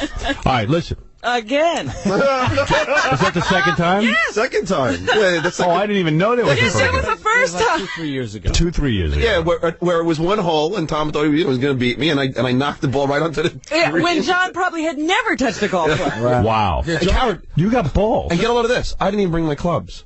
I had no spikes. I played with sneakers, and I borrow clubs from Tom's golf club. I wasn't even like I knew my clubs. The people at the country club must have been nauseous. You know what? I got to tell you, really, I can't bring out enough. John is he's such an ungracious winner. There's no worse person to lose than That's the most annoying human being in the world. The most annoying human being. Play him again, Tom. Stuttering John Daly. How did you beat him? It was amazing. I would never bet on you. He plays golf everyone tells me he's some kind of golfer. Howard, everybody says, like, when you're in the sand trap, they say you're supposed to hit the ball an inch behind, you're supposed to hit the sand, right? Yeah, hit the sand first. So I just said, you know what, I go, I suck. So instead of doing that, I'm going to top the ball. It's going to roll onto the green, roll right on. And Tom's went, whoop, over the hole, down the hill. And Tom has taken many golf lessons. Tom, you don't know how to hit out of the sand trap? Yes, I do. See, Howard, here's the sad thing. He blames it on the e-camera, but he was up a stroke on me, Howard. So he had one stroke on the sound trap. I was in the same position he was. I had two strokes. Down a stroke. I was down a stroke. I was down. It was up to Tom. What happened? Yeah. Tom then hit the ball down the hill, and I hit it right next to the hole. So, I mean... How many lessons would you say you've had, Tom? Oh, but you started golfing at what age? Seriously, about... I don't know. I mean, I started playing when I was like 15. So how many lessons? And John, how many lessons have you taken? I think I had one lesson in my life, and I drank through it. And you were wearing high top Ask ponies. me how many times I played golf this year. How many times? Once before Tom. Wow. Once. Wow, Tom, what a day. What the hell? And this is like his course, so he knows the course better than anybody. Right. That's right. He plays better than he has his own clubs, his own spike shoes, his own ordnance shorts caddy, and his own stuff. everything. He even was scolding me because I had my hat on backwards, and like, you're not allowed to wear your hat on backwards at his club. He knows the rules. He's got the regulation. He's got all the rules. He has the regulation outfit. He has those regulation shorts, those little bobby socks. What a day of golf! Regulation socks? Yeah, those little bobby socks. The little ones that peek over the top. that peek over the top, and then these spike shoes, so he has spikes for extra traction. Oh my goodness! Spikes. He's got his own club. It's a good thing I wasn't here. I would have bet $5,000. On Tom, right? Me too. I would say, hey, this golf. You can't beat a guy in golf. He's been golfing since he was 15. This is after my first shot. I dribbled 10 feet away from the hole. So Tom had everything going for him. What do you mean regulation shorts? No, he has these shorts because you can only wear certain shorts on a golf course. You can't wear dungaree shorts. Right. He had like Bermuda shorts. Like these. Were they patterned or were they solid? What do they look like, Tom? Solid. They were brown shorts, I believe. And they're the proper length. Appropriate length shorts. And then he has a golf shirt on. The appropriate golf shirt because you can't wear T-shirts. You have to wear a golf shirt with a collar. Exactly. The video looks like Greg Allman golfing with Nixon. And he has his caddy there who had to be astonished that Tom lost because Tom's like the pro. Kevin Leake is a fireman in New Rochelle. And he was Tom's caddy, Tom was tipping, who I hear he's very angry about because the caddy pulled me aside and goes, "You're getting to Tom. He's never shot a double bogey. He's not happy, and I'm sure he's not happy with me." Well, because you beat it. No. You better stay I'm sure he's happy with you, John. No, you're not that significant. Man. You should have saw him, Howard. He didn't want to talk to me on the golf course. Absolutely. He was just... But why, Tom? He beat you. Be a good sport. Because not really. Oh, see, not real. I mean, it's amazing. You should have killed me, Tom. When we pulled back up to the house where all the golfers we're in the golf cart, and everyone's like, "Hey, so Tom, you kick his ass?" And Tom doesn't say anything. I go, "No, I killed them." And they're like, "Get out of here! You're lying." They're like, "Tom, he's lying, right?" Tom's like, "No, no. He won. Oh dear. He won." Boy, I'm glad I didn't get in on that bet. It was because the e-camera. You would have bet on Tom. because it's a sure bet. Wow. He was so sure of it. He put the ball on a tee when I was in the weeds. He goes, "John, you can even put it on a tee." I'll help you. I got a little cocky. I draw the corollary between you and the push-up bet. Okay. There's no correlation. All I know is he got the ball in the hole. Got the ball in the hole. Tom, how about when we were both in the sand trap? You had only one stroke, I had two. Shouldn't you beat me there? Aren't you a better golfer than me there that you should have won? Yeah, I mean, my ball was whatever. You know what? What was wrong with your ball? What was wrong with your ball? Always buried. I mean, okay. It was so buried that he hit it over the hole and into and like down the hill, which is what happens. All right, listen, Tom. I wouldn't have done that. I got to take a break. We've talked way too long. I was completely off base. And after the break, we'll come back and pretend none of this happened. You won at golf. You know how all the sales staff has been coming up to me? Didn't he just say... All the sales staff's come up to me and they're going, you beat Tom in golf? That's so funny.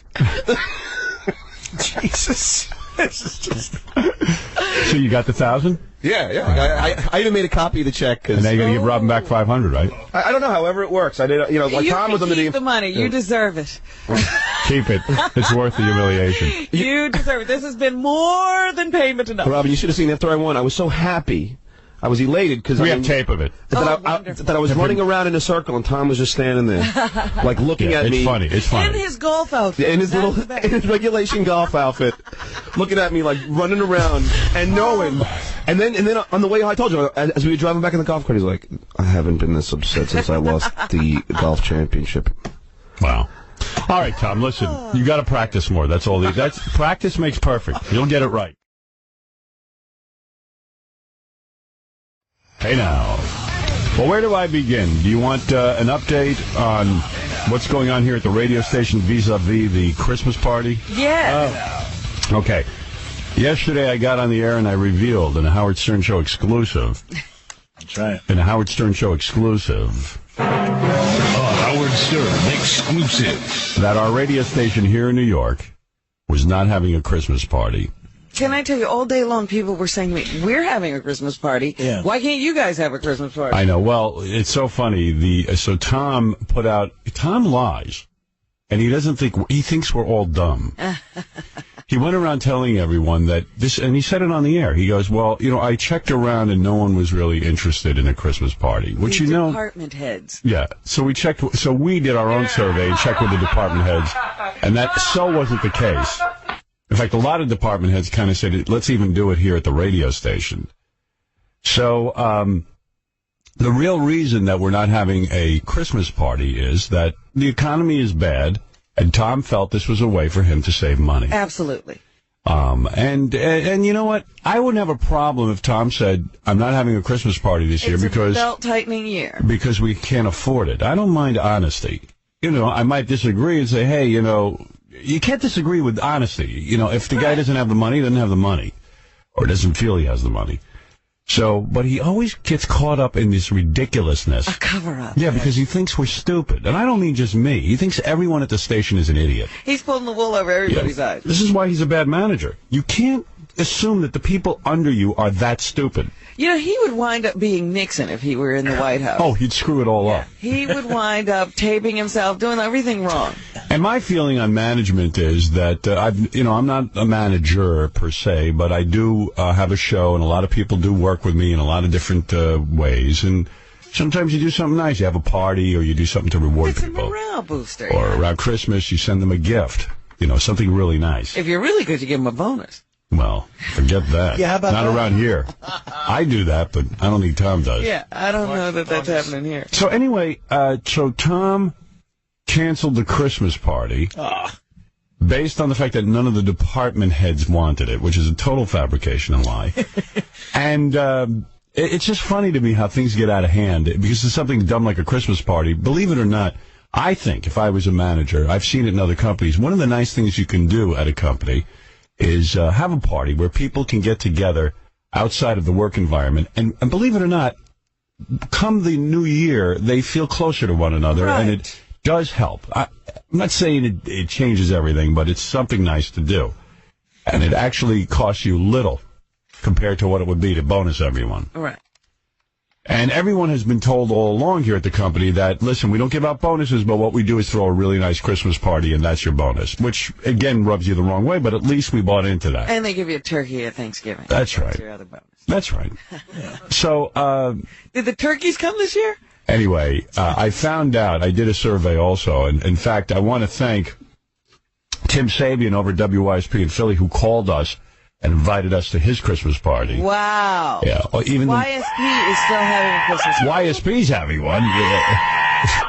We got to go down to Philadelphia for a Christmas party? Well, a lot of us are going. I'm going. Are you going to go? Yeah, I'm going down. Philly. Well, I want a Christmas party. Let's have a whole bus trip down to Philly. Yeah, so we can go to a party. I'll take everyone at the station. What do you think of that? Right. I'll take our whole station down to Philly for the big Christmas party. We need a party. Well, all the stations in the Infinity chain, CBS AM, INS, FAN, NEW, YSP, They're all having Christmas parties. So this wasn't like an infinity-wide thing. This was just Tom. And I heard rumblings that Tom was called out on the carpet by the big man yesterday about it to find out what's going on. Maybe there will be a party. Well, I think it's a little late at this point. I think it's the moment's lost. Well, it really is interesting because the party was planned. Everything was in place. I know. Tom killed the party. So instead of... nobody came to him and said, we don't want to have a party. Yeah. Right. Tom Humbug. Right. Yeah, Tom killed the party on his own. And that's it. Stuttering John wants to put fuel on the fire. There's a surprise. Well, you know what's sad is that Tom throws the department heads under the truck. You know what I mean? Because he's blaming them. Meanwhile, like, they're people who, right, who now work under them are thinking it was them now who said that there was a problem. And meanwhile, it wasn't them, because they... There you go. And John, by the way, I sent him out to do the survey of all the department heads. And John came back and reported to me he did a good job. I know as a fact some department heads weren't even consulted. And the ones that were did not give the response that Tom said that they did on the radio. Right. So Tom questioned my credibility, but meanwhile Tom apparently was lying about it. All right, here is Tom Chiusano. Tom, in all fairness, we have to give you time to rebut. Excuse me? There are a lot of accusations on the table. Yeah, a lot of accusations. The one that I really reject is the one about being a liar. I know. You hate that. You hate being called a liar. I know that. Yeah, I know, because I'm lying. That's a lie. Tom, I did a survey of all the department heads. It turns out that a lot of them weren't consulted, and also the ones that were didn't necessarily agree with the cancellation of the Christmas party. I would love to know which department heads you talked to that I didn't. No. I know all the department heads, and I will not betray. I talked to all of them. I will not betray them. I had a secret meeting. Yeah, why ruin a good story that you can fabricate with the truth? Tom, wait a minute, I have a question. The real truth is the party was canceled because of financial concerns. No, absolutely not. That's absolutely not the case. I say you're lying. I'll tell you why. Because the party wasn't going to cost us cash. We were able to barter or trade for the party. Oh. So it wasn't a matter of cash. Yeah, but it is cash. You don't want to give up inventory. Why did he conduct a survey to find out if people were into the party? I tell you, I hate this hands-free thing. I'm not getting a ticket. What did he say? I don't know. He said, I hate the hands-free thing, but I'm not getting a ticket. Oh. The hands-free thing. Yeah. Oh, yeah. I can hardly hear Tom. I know. But why did you conduct a survey? What? Why did I conduct a survey? Because I wanted to know what the people at the station thought before I made a decision. I figured I'd get some input. So you were planning to cancel the party? No, Robin. I was not planning to cancel the party. I was planning on a party, and then I wanted to make sure that if we did the party, that was what the people wanted. Well, in my survey, I found that everyone... Survey says, when did you do this survey? On September 12th? Because according to the people that we surveyed, all the department heads, they say it didn't happen that way. Hey, Howard, can I say something? Yeah. Not only did I talk to some of these people, Fred also talked to some of them. And Fred, am I lying, Fred? I only was privy to one conversation, but it appears to go contrary to what Mr. Chiusano is saying. Right. Thank you. Aha! No disrespect to Tom. But don't give out the department head's name under any situation, because Tom will fire them. Yes. John was talking to was probably the Department of Idiots. You might be right. Hey, in fact, I personally spoke to I think that's the one he answers to. You hired him. I personally spoke to an employee. I'm not going to say whether male or female. Ran into them in the elevator. I said, "You're a department head, aren't you?" And they said, "Yes." They said, "Were you consulted on this?" I said, "Absolutely not. Never." Tom, this is looking bad for you. And then he just said, Emery. You know what's weird? Like, Tom doesn't want to be called a liar, but he doesn't mind calling, like, us a liar. You know? Well, you're all liars. Tom doesn't lie. And then I heard you got called out on the carpet. I wasn't on any carpets yesterday. Are we having a party? The answer is no. Oh. Did you know that? Did you know? Well, actually, we are. I mean, but we're going to have a party on the 21st. At the station, a lunch and all of that kind of stuff. Oh. So you're going to hand out cake? Did you know? Yeah, that's always fun. Did you know that every station? I know that. No, that's not true. I know that every station is not having a party. Well, YSP's having one. We're invited, and I'm going to work out. I'm going to try and get a bus together so we can all go down to Philly and go to the Christmas party. We got to celebrate. I'm not doing it to be funny. I'm doing it because people want a party, and Tim Sabian has been nice enough to invite all of us. Do we know what day that is? I don't have the day of the YSP party. Doesn't a party boost like station? You know, of course, there's a million reasons to have a party. And the other thing, Tom putting it on the department heads makes them, as John said, they're workers. The bad guys. Then hate them. They took away the party. Tom made the final decision here. Tom's not trying to put it off on anybody. Right. Yeah, a day later. Yeah, right. Tom comes up to him and goes, I don't want anybody here into a Christmas party this year? And they're like, you don't want to have a Christmas party, do you? He probably talked to like one guy. Yeah. I know how Tom operates because I've spoken to a bunch of people who said they were never consulted. Yeah. You know. Oh, you know what? Sean's on the phone. He's the owner of Spa Nightclub. I could probably put together a Christmas party. Ooh. I gotta go before I have an accident. Yeah, good. Don't have an accident. Everyone would be really upset. All right, Tom. You'd be very upset. By the way, I thought, after the whole cancer scare with you and everything, I thought can't drive hands-free. I thought the Grinch thing would certainly, ease up. Like, wow, I got a lease on life. Maybe I'll do something nice for my staff. No, I have 2 words for you. Go ahead. Bah humbug.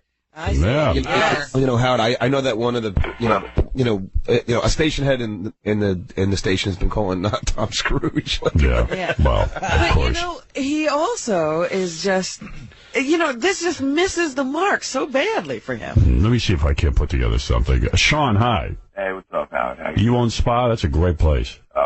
I don't know the number. First of all, I got to talk about a few things going on here at the radio station. Number one, our general manager, Tom. Yeah. Is walking around with a cast on his hand. Is that what's wrong with his hand?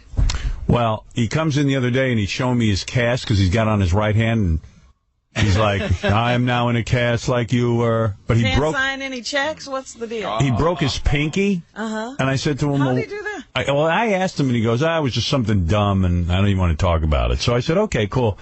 But now I'm getting reports from all over the station that this is scary. What? This is creepy. John enjoying Tom is telling everyone that he lost his temper when his suit, pants, and jacket, it fell off the hanger in his closet. He hung it up, and you know how sometimes you hang something up and it falls off the... Yeah. He got so angry that he punched the wall and broke his hand. Wait. It was a culmination of events. He also lost a card game. Oh, yeah, and how much did he lose? I didn't find $100. And also I heard it was a hard day at work. So it was. What's so hard about this work he's called at work? I think the last thing was he tried to hang up his suit and it fell or something like that. And he punched the wall.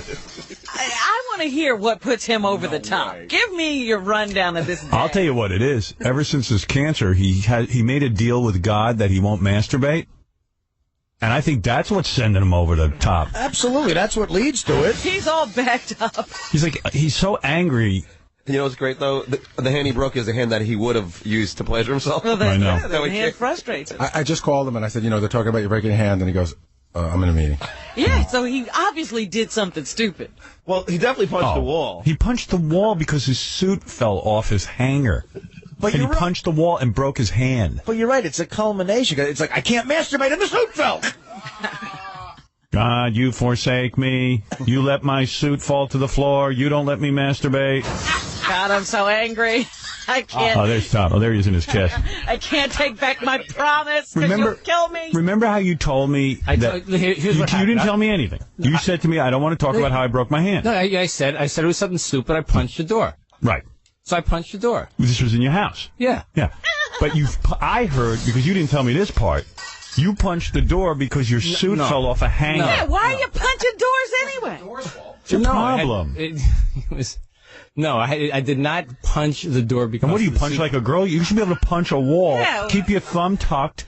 And keep your hands Don't you know how to punch a wall? Would you keep your pinky out? No, I punched it like I was drinking tea. And what'd you do? I punched it. Why? Why are you punching walls? It was a lot of things. Well, explain some of them, Tom. I'm not going to explain them. Come on. It was a lot of things. Was it something that required punching a door? No. Of course not. Don't you think, and you can laugh at me for saying this, and I'm not joking, Don't you think your sexual frustration from not pleasuring yourself? I have no sexual frustration at all. I have a very healthy sex life. Tom is like a dog at this point. How many times a week do you have sex? Because you've been married a long time. None of your business. But you're not pleasuring yourself to supplement I don't your need this. needs. Believe me, I don't need to be supplemented. I have a fine, healthy sex life with my beautiful wife. I wonder. I'll just go ask his door.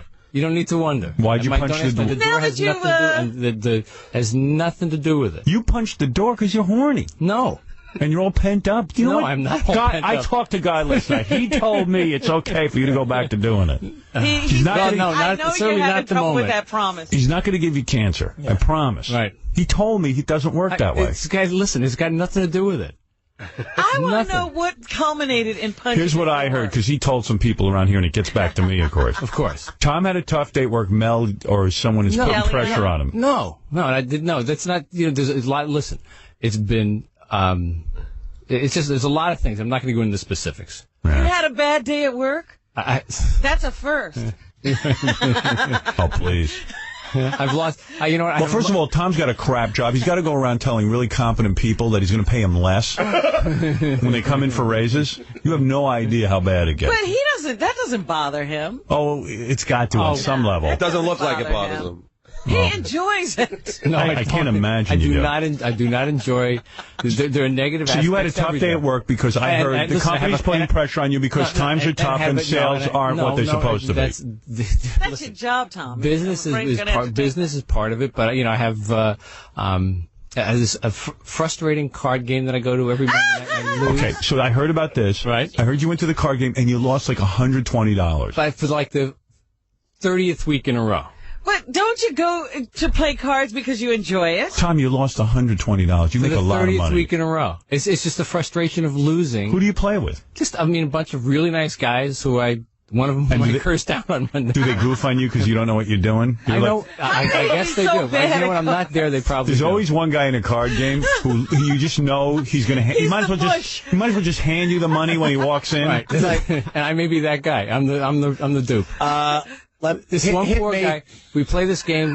It's kind of like a gin game, but it's called Continental. It's 2 decks. There's jokers in it, and it's a. You can't figure it out. Yeah, I guess I can. You want me to stand with you and help you? Thank you. Yeah, maybe you can come and coach me. Why don't you play real poker? Then maybe you'd win. Continental. So playing Continental. No, these guys enjoy taking Tom's money. They created a game. They created a game that Tom can't figure out how to play. But Tom, here's the thing. But then you get home. So something happened when you got home. No. What happened? The jacket fell off? No, nothing happened. You told everyone your coat and pants fell off the hanger. No. What I said was that I was so angry that I was hanging it up. I pulled it off, and I pulled it down off the hook, and then I had my snap, and I punched the door.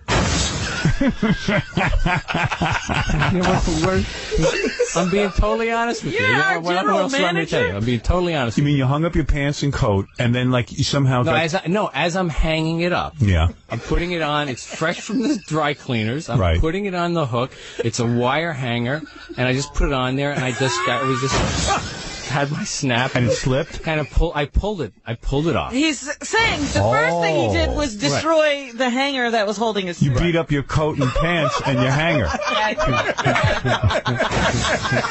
So when you went to the, I hope that you're enjoying this. Oh, this and that wasn't enough. So then he destroyed his hand. Oh, if I had a couple. So in other words, you took it and you got mad and you ripped it down and then you punched the wall. Got it. Now you got it. So you punched the door. Well, unfortunately, there was a door behind the suit. Oh, did it bounce back and hit you the door? Oh, I see. When you're hitting the suit? What really made me drove me crazy was when the arms of the suit, when I hit it, they punched out and they punched back out at me. Oh, wait a second. Oh, you punched. Were beating the suit? You punched the suit and it hit the door. I see. It was hung up on the door. Oh, that's funny. He was beating the suit. The suit won. And then I shot my underwear. This is what a wimp I am. He shot his underwear? My underwear. Bad underwear. Who else wants a piece of me? Why are you looking at me, Floor? I wrestled my shirt as an attitude. What did that suit represent? You know what? The suit didn't represent anything other than just Come my on, frustration. you were fighting Father. with it. No, the suit was all about my frustration. Suit represent your father? No, or Mel? My father. Mel wears the suit. My soon-to-be 88-year-old father. Mel, gabardine suit. Healthy. What did that suit do to you? It told me sales needed to go up. The pocket square is looking at me cross-eyed.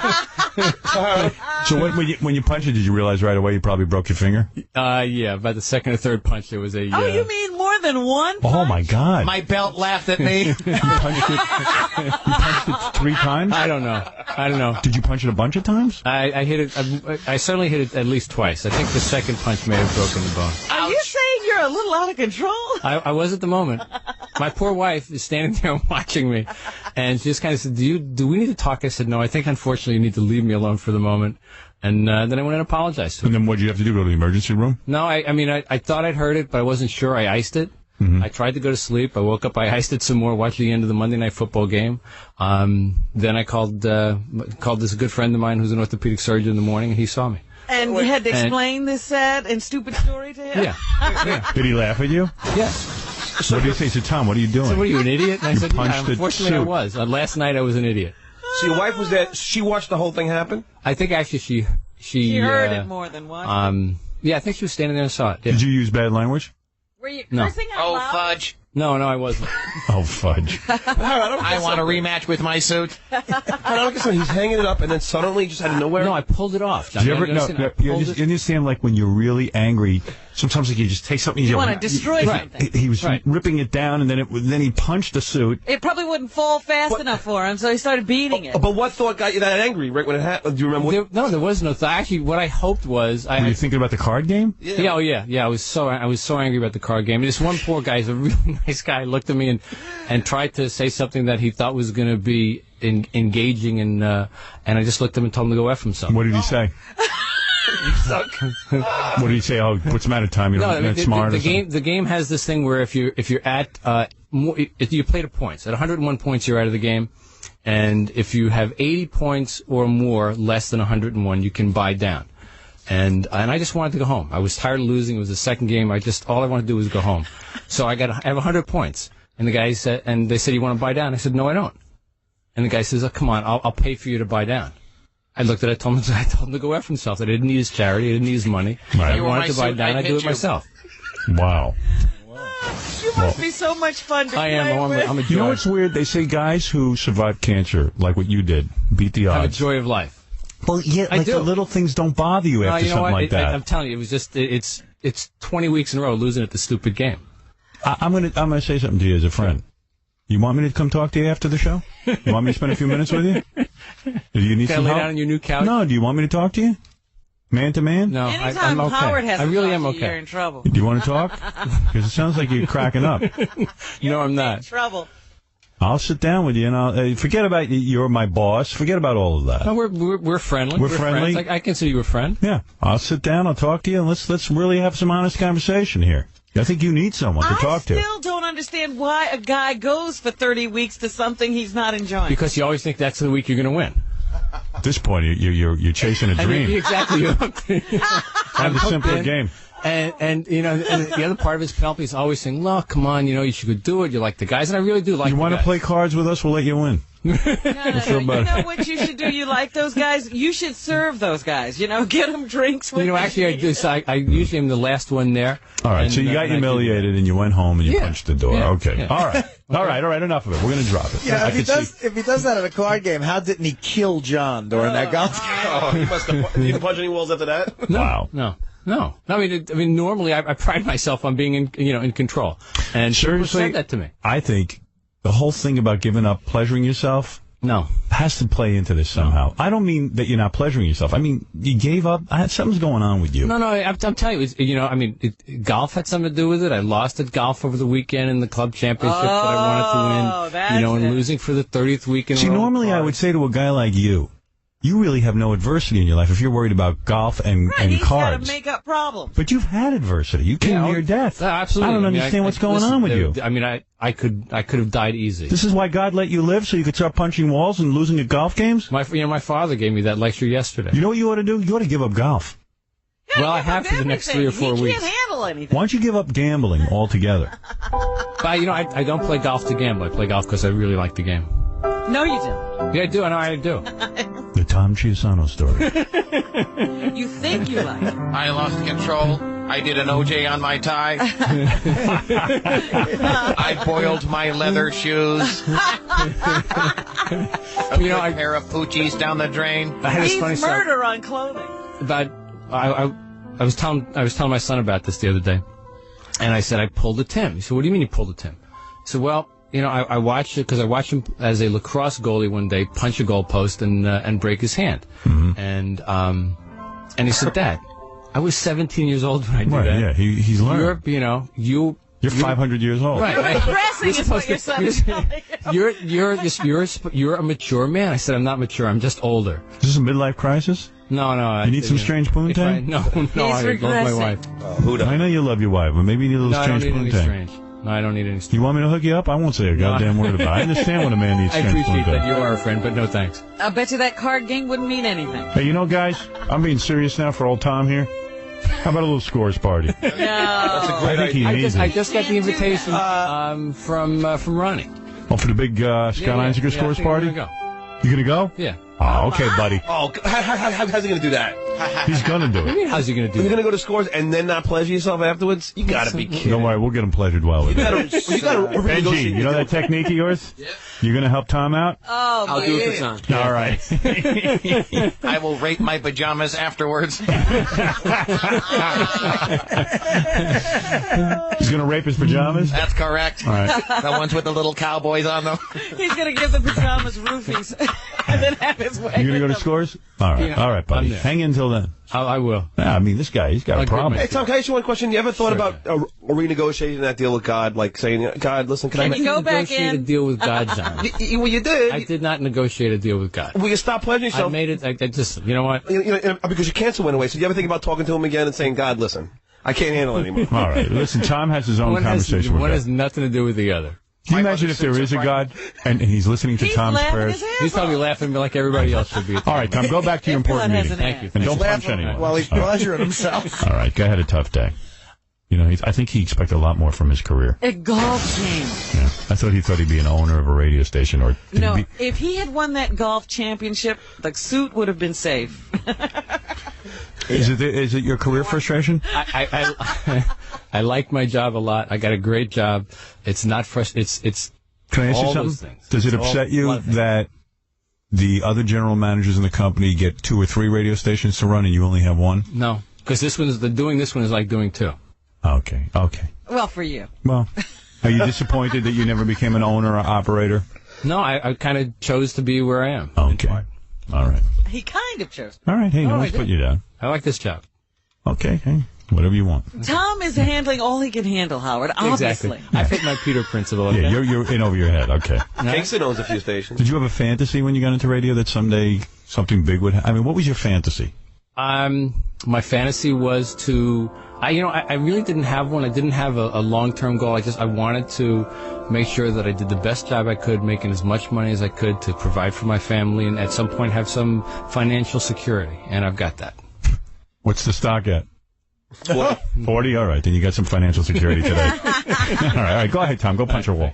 All right, go bang your head into the wall. But if you're going to talk about me after we leave, then I'm going to have to come back. Understand. You know, is your wife considering padding the house? My wife is considering a lot of things. Poor woman. I'm sure. My dream was to win the golf tournament. Yeah, I'm telling you, if he had won that golf championship, the wall would have been saved. Oh, no, you know what? You're probably right. Why did you lose the golf tournament? Is it because of your age? I don't know. You think you're getting older? No, you know what? I was the oldest guy in the tournament, probably in as good, if not better shape than anybody in the tournament. And what happened? Just didn't get it done. Didn't get it done. Was it the mental thing? You choke? The fact that you're mental? I'll bet a masturbator won. I bet you the guy who won, I don't know him, I guarantee you he pleasures himself. He cranked one out just before he cranked it out right before he went to Tom's golf tournament. I bet you the guy who always wins a Continental, man. No, that guy doesn't play Continental. Nobody plays Continental except women. You.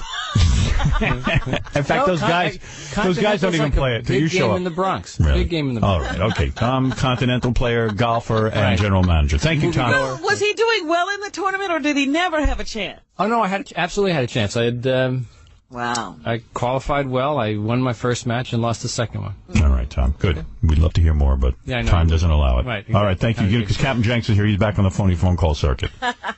All right, that's the story of Tom's hand. I'm going to go home and hug my sweatpants. His clothes are his friends. My cufflinks never let me down. I love that. Yes, Barbara, you're on the air. Hi, good morning, guys. You know what? I have a great idea. I think you guys should set up a pay-per-view special, Tom versus his suit. Yeah, I'd watch that. Tom Isn't that a great idea? I definitely would get that. Thank you. Better than the boiling point we've been living through. Yeah, well, I just want to heat on a little bit. I have this weird thing goes on with Tom, our general manager. He knows when I'm sick. He brings me in a nice piece of fruit and hot water, which is really nice. But then he stares at me. He wants me to talk to him, but I can't talk because I'm trying to save my voice for the radio. Doesn't he get that? No. He stands there staring at me, waiting for me to talk to him. And it's just stupid talk, you know. Yeah, small talk. I would rather not have the fruit. I don't want to talk to him. Could somebody tell Tom just to leave the fruit and the water and walk out? What is some weird crap going on with Tom? What? I always try to figure stuff that goes on within our company, even though it doesn't affect me. I mean, I don't care who runs the company as long as Mel's in charge. Yeah. You know what I mean? But they're putting a whole bunch of different people in charge of the radio division. It's not just like Mel anymore. Well, how many people does it take? There's like 50 layers of management now between Mel and the general manager at the radio They're station. trying to make radio like big business. They brought over a whole bunch of VH1 guys to start running the radio division, and then there's regional guys, and then like here, they just appointed Scott Herman, who runs WINS, the all-news station. He's the general manager there. He's now like the regional guy. He's in like he became Tom's boss. So now Tom's answering to a guy who just used to be one of his fellow general managers. Right. So it's a real slap to Tom. Tom, I'm figuring this was a big blow to you. The Scott Herman thing. I do not come in here expect to engage you in conversation. I came in to tell you what I was trying to accomplish this morning for you. And then it seems like every morning you have stuff to tell me. And then, and sometimes it only seems to be small talk. We do work together, and it has, but during the show, don't talk to me.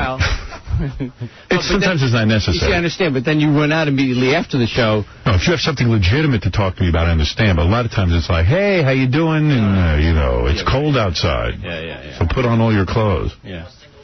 What? Yeah, it is single digits, the wind chill factor. What did you think of the Super Bowl? What was your favorite commercial? Did he say all that? No. No, I didn't. He asked me how the orange was. Really? No, you were eating it. I said, it's good, isn't it? It is good. Yeah. It was real good. It was great. Thank you. We'll eat the orange. I was thinking you're probably bummed out. No, I'm jumping for joy. You are upset. I knew it. I had it. I was thinking about it. Were you up for that job or no? Apparently not. Oh. Tom got passed over. Oh. I don't know why. So you're answering to Scott Herman, who was basically a coworker of yours. He's a good guy. I don't know what you're going to say. He's a good guy. I've known him a long time. He does a good job. Is he younger than you? Huh? Is he younger than you? Don't know. I think so. You should have given Mel oranges, not me. Yeah, what are you doing? So who's Scott Herman in charge of? He's the market manager for all the stations in New York now. So he gets a bump in pay? I don't know. What do you think? I would say he should. Who decided this? Was this a necessary thing? Did you have a kind of guy like this before? No. What's going on, do you think? I don't know. Are you going to... Actually, I would tell you, I'm 100% I think the decision to put somebody in charge of the market makes a lot of sense. They've also announced a director of sales that makes a lot of sense. And I think it's a good thing for the company. I think it will... But where's the How many people are you answering to? Help the company do a better job of... Where's the Tom Chiusano in this? Where's his reward? Right here talking to you. You and me, baby. But how many people now have they put in charge of you? Of me? I'm losing count. Are you necessary anymore? Apparently not. That's what I'm getting. No, I think that everybody's doing every little bit of your job. I think with everything that goes on here, and with the size and scope of the Howard Stern show, I think I'm very necessary. My show's pretty easy to run. I run it, and Tom sells it. But Tom has to, put together special promotions and so forth. Oh, yes, bumper stickers. Make sure you have hot water and fruit when you're sick. So when did they tell you this, when they break the news to you? About a week ago. 2 weeks ago. How did they tell you? In a memo? No, face to face. Did Scott call you? And No, I wasn't told by Scott. Have you spoken to Scott since he got his job? That must There's be tough. another big guy, right, that you have to answer to. John Fulham. Yeah, so you have to go meet with him. He told you. Right, he told me. Who's John Fulham? He's the chief operating officer of Infinity Radio. I buy him figs. Him, I send fruit baskets. You get apples, oranges. He gets fruit baskets. I'm sorry, Tom. Thanks. No, I'm sure it upsets you. Did you congratulate Scott? Sure.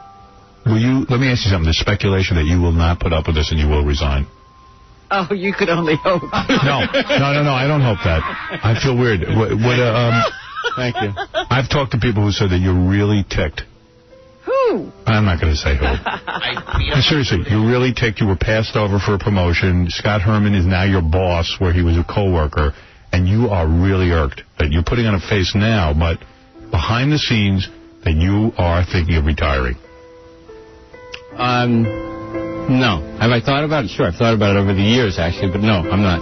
I mean, I like what I do. I mean, I enjoy working with the show as much as I'm a pain in the neck to you. I enjoy working with the show. I like the people upstairs, and but are a lot of people being brought on? I like this. I really get off on the action. I really do. But wait a minute, are a lot of people being brought on that you have no relationship with? Like there's a line long history you have with this company, but there's a whole new influx of people that you're not in their stream, I don't think. They're new people, certainly. I mean, they're good people. They're all good people, but yeah, it's different. I heard you beat up your suit again. No. Look at my hands; they're fine. Although I got to tell you, So privately, what are you saying to friends and family? I mean, seriously, what is your thoughts on all this? To my wife and to my son? Yeah. I mean, but my wife would kill me if I ever stopped working. No, come on. I swear to God, she would. You've been passed over in a major way here, and don't minimize what's going on. I mean, if you want to be honest about it, you have really been hurt here in terms of you. Everyone's looking at you cross-eyed now and thinking how Is this sad. going to make you mean and evil and angry? No, but I think you've had it. You've been passed over one too many times. Am I correct? No, because I like working on the show. No, he's not being honest. It's clear that he only wants to be here. Well, no. He wanted that job. Did he? Yeah. It's a kick in Tom's pants, what's happened. Hasn't he been successful with the station? Very. Well... that would warrant a promotion, wouldn't you think? Very. This morning show is very successful. Well, wait a minute. Yeah. Regardless of what portion of the show is successful, he's been a part of that. I mean, it's been under his watch. I think Ed Moyer... Wonder how you sucked me in here for Yes. That was Ed Moyer left. And I bit. Ed Moyer, who was a salesman... You jumped the waters, I came right in. Ed Moyer left. Yes. Are you giving Ed the credit? No. I'm not giving him the credit. I think when Ed left, it hurt Tom. They showed a lot of Tom's faults. Oh, exposed him. Exposed him for what he is. All of my inadequacies. Right. I don't think the company believes Tom can run more than one radio station. This is what it says. Am I right? Isn't that what it's saying? We'd say apparently yes. Did you? Apparently you're right. Right. Oh. It hurts. I'm sorry, Tom. Do you have a tissue? Did you cry in Penelope's arms? No. Did you cry? No. Took it like a man? Yes. But it was like a body blow, right? Knocked the wind out of you. Yes.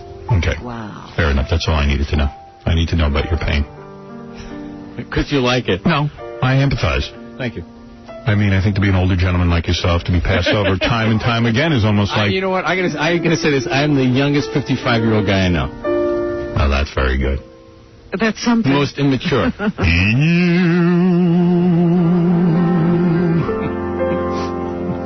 You in the later years of life. Your voice sounds really strong, you know? Passed over. For this, I can come to life. This gets your juices flowing. No, Mel asked my opinion about whether it's Tom or Scott Herman. I said, I don't think Tom can handle it. I think it's too much stress. What does Scott Herman do? He goes and talks to people who actually do the job. I hear Scott Herman's fabulous. Really? Yeah. You really like him.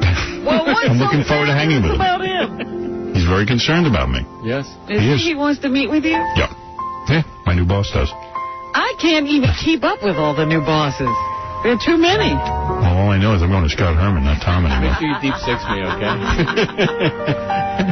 Scott Herman's in. Tom Chiusano out. Out and Z. Out with you. Tom, more oranges. Hot water, please. Scott Herman brings me better oranges. Okay. Want to hear a guy's explanation why you were passed over? Let's see. Who is this? I don't know. Who would know? Sam, how would you know? Well, as you know, my name and my voice have been changed to protect myself at this point in time. Well, just tell us your theory. Okay, the theory is clear channel communication originally did. I don't even understand him. Did you? He might, but he might know something. He has to disguise his voice. No, he didn't disguise it. He's disguising his voice because he's gay. That was Sam Ben Ruby. I could tell. I think he would have changed his name, too. I think that was Denise, actually. Changed her voice for the call. No, listen, Tom, I'm sorry. I heard the news late last week, and I knew you'd be depressed. And I don't blame you. What can he do about it? How many years you been with this company? Be 21 in May. Can I tell you something? Before you become the laughingstock of the whole company, resign. I'm serious. What can he do about it? There's nothing he can do but leave, huh? Absolutely. You should resign over it. Only way. You want my vote? Resign. I'm right out the door behind you, buddy. Looks like you have a contract. Well, unfortunately, that's true. So you'll be right at the door 2.5 years later, 2 years and 11 months after. The guy put in 20-something years in the company, and he's been essentially... I want to know how he saw it. He what? Did he think that at some point he'd be moving up the ladder? Listen, let me tell you something. I heard behind the scenes Tom was devastated. And I'm here to tell people that. They should know what they did. But, I mean, once he reached general manager, did he think, all right, now where do I go? Yeah, well, the opportunity would have been to be regional manager. It would have been a great feather in Tom's cap, a great way to revitalize his career, to show his importance to the company, and he was passed over, essentially made to look like a fool. Is this the first time there's been a position like this? Yes. Yes. Yes. And even when they were giving people multiple stations to run, Tom got passed over. More than this. I'm so sorry for you. Thank you. Really, I don't even know how you hold your head up in the calls. I'm a professional. Has he ever talked to anybody about this? A psychiatrist, you mean? No, I meant somebody in the company about, how things are looking for him. Did you go to anyone over this? I had a long conversation with somebody about it. All right, he's starting to cry. I don't want you to cry on you. Are you crying? Seriously? No. What did they tell you, the person at the company? Not this time. Not this time. So they're holding that carrot. No. No? I didn't see the carrot. You didn't see a carrot either. Not this time. How much time's he got left? Right. When's the next time? 2012? Yeah. My goodness. So what, Tom? Who cares? You know what? You and me, buddy. I'm sure you socked away lots of dough. I have. I'm sure you have. You're all set. Yep. Me and you will go right out the door in 3 years. Yeah, you got it, pal. Although something tells me you're out the door faster than me. You think that's enough for Tom? Huh? Yeah. I think this is a tough one. Fly fishing, golf. Yeah. Enjoy your life. Hey, I could be dead. I'm serious. Don't put up with this. People. He thinks I'm kidding with him. I feel bad for him. Thank you. I appreciate it. I do. He might think you have ulterior motives. I don't. Listen, at this point, I don't care if Tom's here or not. Oh, yeah. He's a fly on my ass. You say every day. Thank you. Now I feel much better. Now I really know I'm needed. You know what? Let me tell you something. Mentally, you're no challenge for me, so maybe that's a good thing. Looks-wise, he got me beat. Right. Oh, my God. All right, look. And I'm not coloring my hair. Right. Yeah, you look good. Thanks, you too. All right, Tom. Sorry to hear about your failure. Your failure? Yeah, really. I mean, it was a failure. It was a huge... Someone asked me, well, what would you hear about this? I mean, when... what would the reaction be? I said, Howard, go in there and tell me I'm a loser. Yeah. That's all I have to get through. This was your shot. Exactly. Regional manager. Ping, there it went. How many stations would you have run had you gotten the job? 6. And did you go in and pitch the job? I mean, say, listen, this is what I would do. Here's my plan. Or did you lay back? Didn't have the opportunity. Wow, they didn't even let you pitch. Tell you. Oh. That's what I'm saying. They created this. This wasn't even existing. Oh. God didn't even ask you about this? No. I mean, no? No, but I don't think he's involved in... Oh. You don't think he's involved? In this. In these decisions. Embarrassing yourself. Now I see why they didn't hire you. You're naive. I'm not that bright. Mel runs everything. Oh, boy. Whap. I was only slightly happy about your pain. Now I'm actually feeling sad for you. Who cares? Right, who cares? Strange how life takes its turn. Yes. Oh, my God. You're trying to get the tears out of him, aren't you? And just think, you stop masturbating with your deal with God, and it's done you no good. Yeah, you might as well go back and... You might as well go back and have a party. I'll give you my special tape. Send in the clowns. Send in the clowns. Is it life strange? Scott Herman got your job.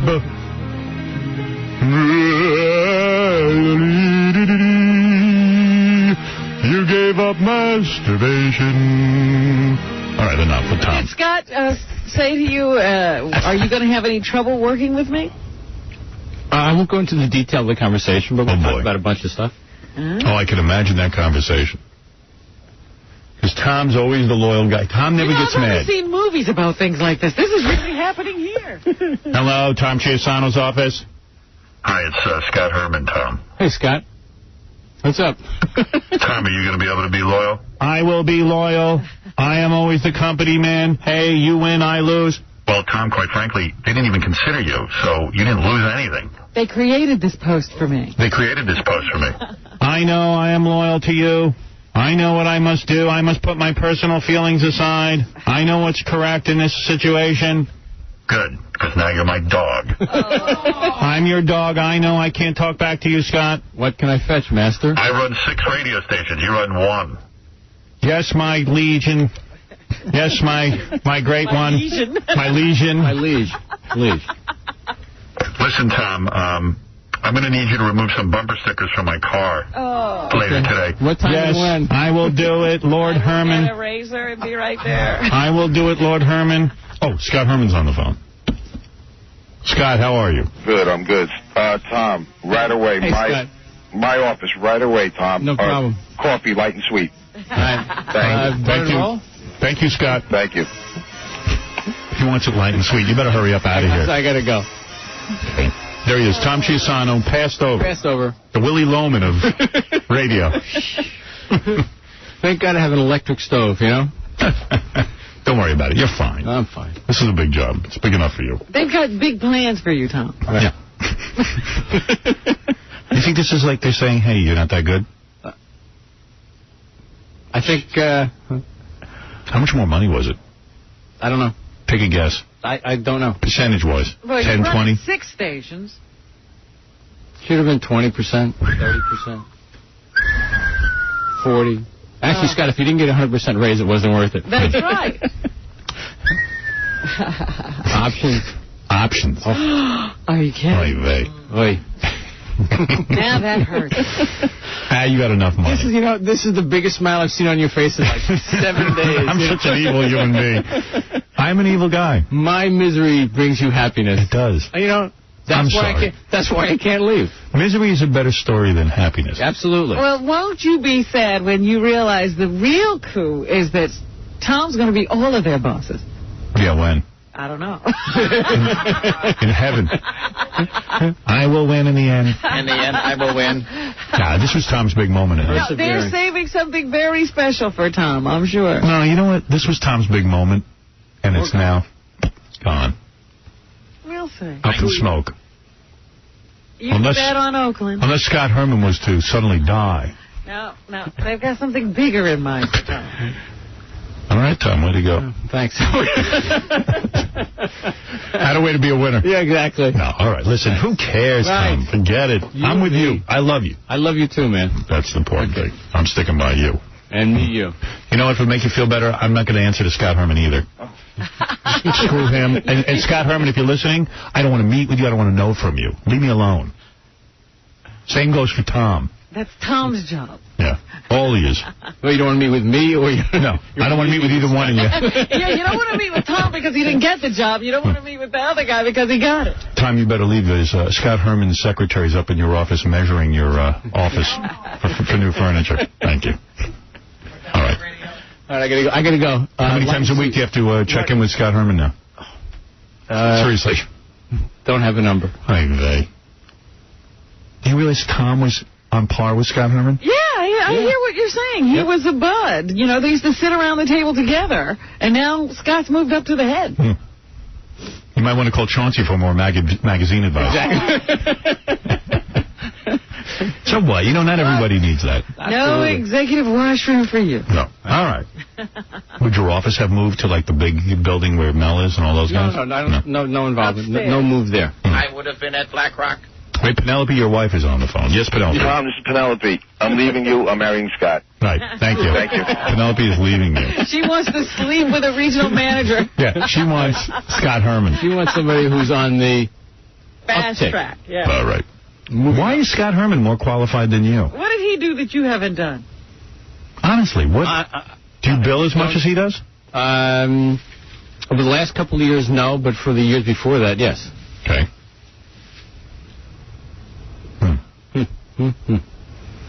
Oh, maybe the fair-haired boy? I don't even think he has hair, does he? Yes, he does. He does, there. Yes. Don't blame me for this, by the way. I'm not blaming you for anything, pal.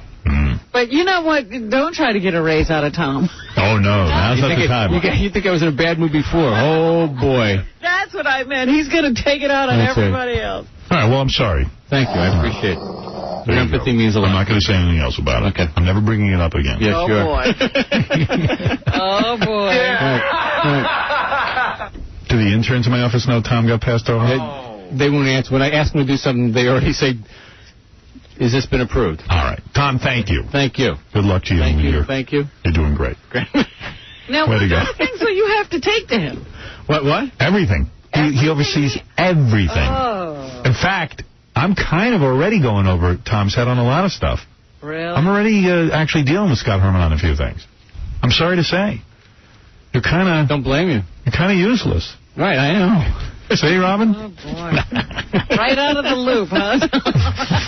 One day into it already. Got healthy. I don't mean no offense, but you're useless. Of Tom's misery, Why all of a should sudden he go you're the to healthiest you? you've been in years. Yeah, I mean, why go to you? You only have to get rubber stamped. Right.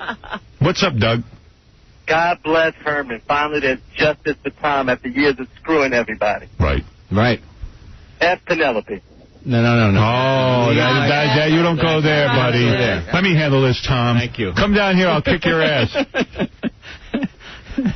Well, if anybody hears me on the air laughing for no reason whatsoever, or seemingly no reason, this would be why. Tom's misery. No, I'm actually not happy about this. Trying not to be anyway. No, it's not funny. It would be wrong. No, it would be wrong. Listen, you're a good guy. It'd be wrong for you to make humor at my expense. Right. What can I say? You'd never do that. You know, this is just too good to be true. Right.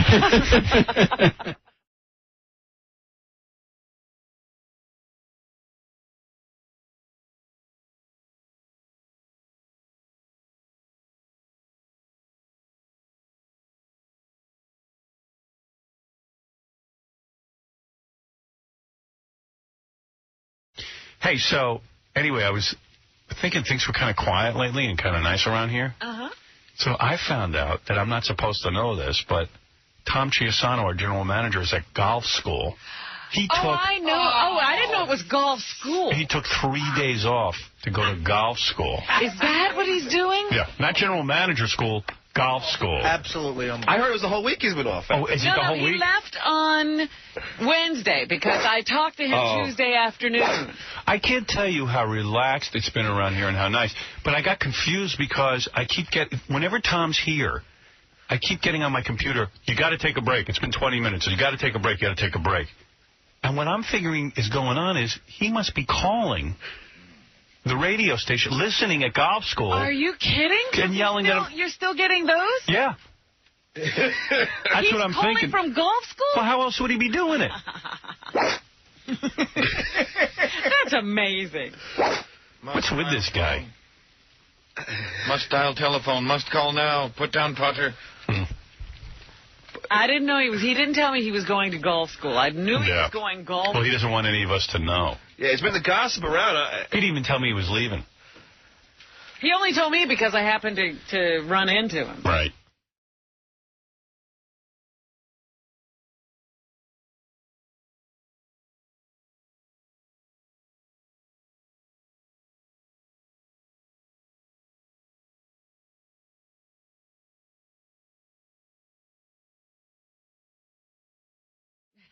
Jesse, you're on the air. Yeah, Howard, how come New Yorkers ain't getting no trips to Vegas? Are the phones getting worse and worse, or is my hearing going? No, they've been bad. What, John, no more cell phones. I've said that. Oh, come on, it's not that bad. Dude, it cuts out on the air. It sounds horrible. Come on, man. I don't even know what you're talking about. No, we ain't got no trips to Vegas. No, but in Philly they're giving them out, and New Yorkers, nothing. Are they really giving them out? Yeah. Well, when Baba Booey says something, then call up now, I'll tell you what. I'm not even aware of that, but it goes by, again, the individual general managers. And Tom is so consumed with making the maximum amount of profit on this. He doesn't. If Philly's giving away tickets to Vegas, he should be doing it too, but he won't. Like, I was talking to some dudes in radio, and they were talking about... I was talking to someone over at NEW now that they're going to a new format.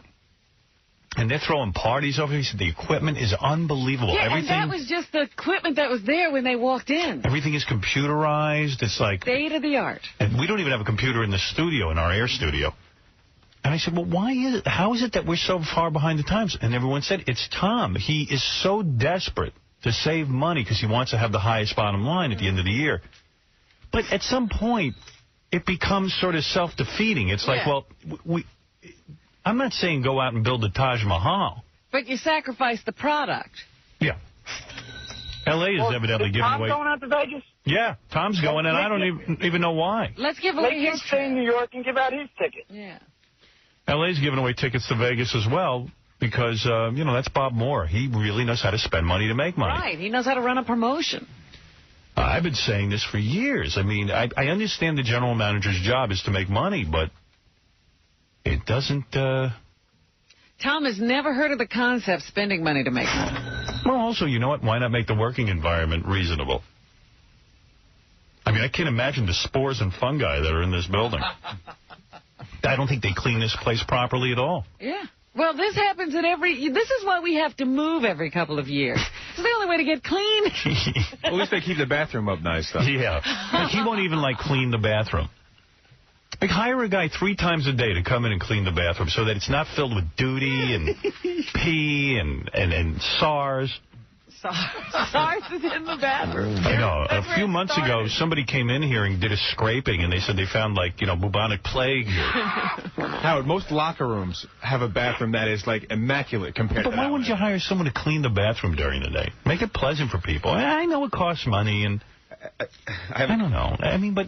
It's such a bad reflection that you come in and you can't even go to the bathroom. So gross. I have a couple of things of gossip around the station. What do you got? Yeah, John. Apparently, we're the only station in America that still uses carts. Yeah. And we have to go to a special place, one place in the country that still makes them. And Tom won't even buy them. Scott is always running around going, we've run out of carts. And the other rumor is that the clients are getting taken to Vegas, but not to listen. That's the rumor, that we're taking clients. And where are they putting them? And they're being paid for it. I mean, they don't got to pay to come. Well, that I get. I mean, it's business. But how about a few, tickets for listeners? Yeah, what about that? Well, hey, listen, man, I don't run the station. I just said, hey, let's go to Vegas and do a couple of shows. I mean, who would you rather have, 5 Heineken guys or AA? Yeah. What's going on? Oh, that's the other thing. We have to do a client meeting, the first night we broadcast. And Tom said, will you do a client meeting? Will you do a client? And he just badgers and badgers me and gets me after the show. And I'm like, well, I guess. But now I want to just not do it. What am I going to do? He has no clue how I get off the air, and I'm beat. I know. And I want to go eat. Did you see Howard try and hide from Tom? I've seen it. Well, because he gets a hold of me, and my head is rocked. Yesterday, he comes running in. I have to meet with you. It's very important. It's very important. He starts shoving some legal papers in my face, and he goes, you better read about the FCC and what they're up to. I go, Tom, I don't care. I don't care. Let the FCC take me off the air. I don't care. It's meaningless to me. The hypocrisy of it all doesn't matter. Every kid in America is watching HBO, Sex and the City, The Sopranos. Their parents don't supervise anything. The only time in the morning from 6 to 10 is when the kids are in school. Yeah. They don't get. That's when they do get supervision. It's all hypocrisy. It's all a joke. Foul language is around us. Porno is rampant. And you know what? The country's running fine. It's religious freaks who get all freaked out about sex. We're talking about a human function. We're animals. And it's never going to change. That's why there's so much herpes, AIDS, STDs. Everybody can't stop effing. Teenage pregnancy. Yeah. And it has nothing to do with the radio. Zero. It was here before we got here.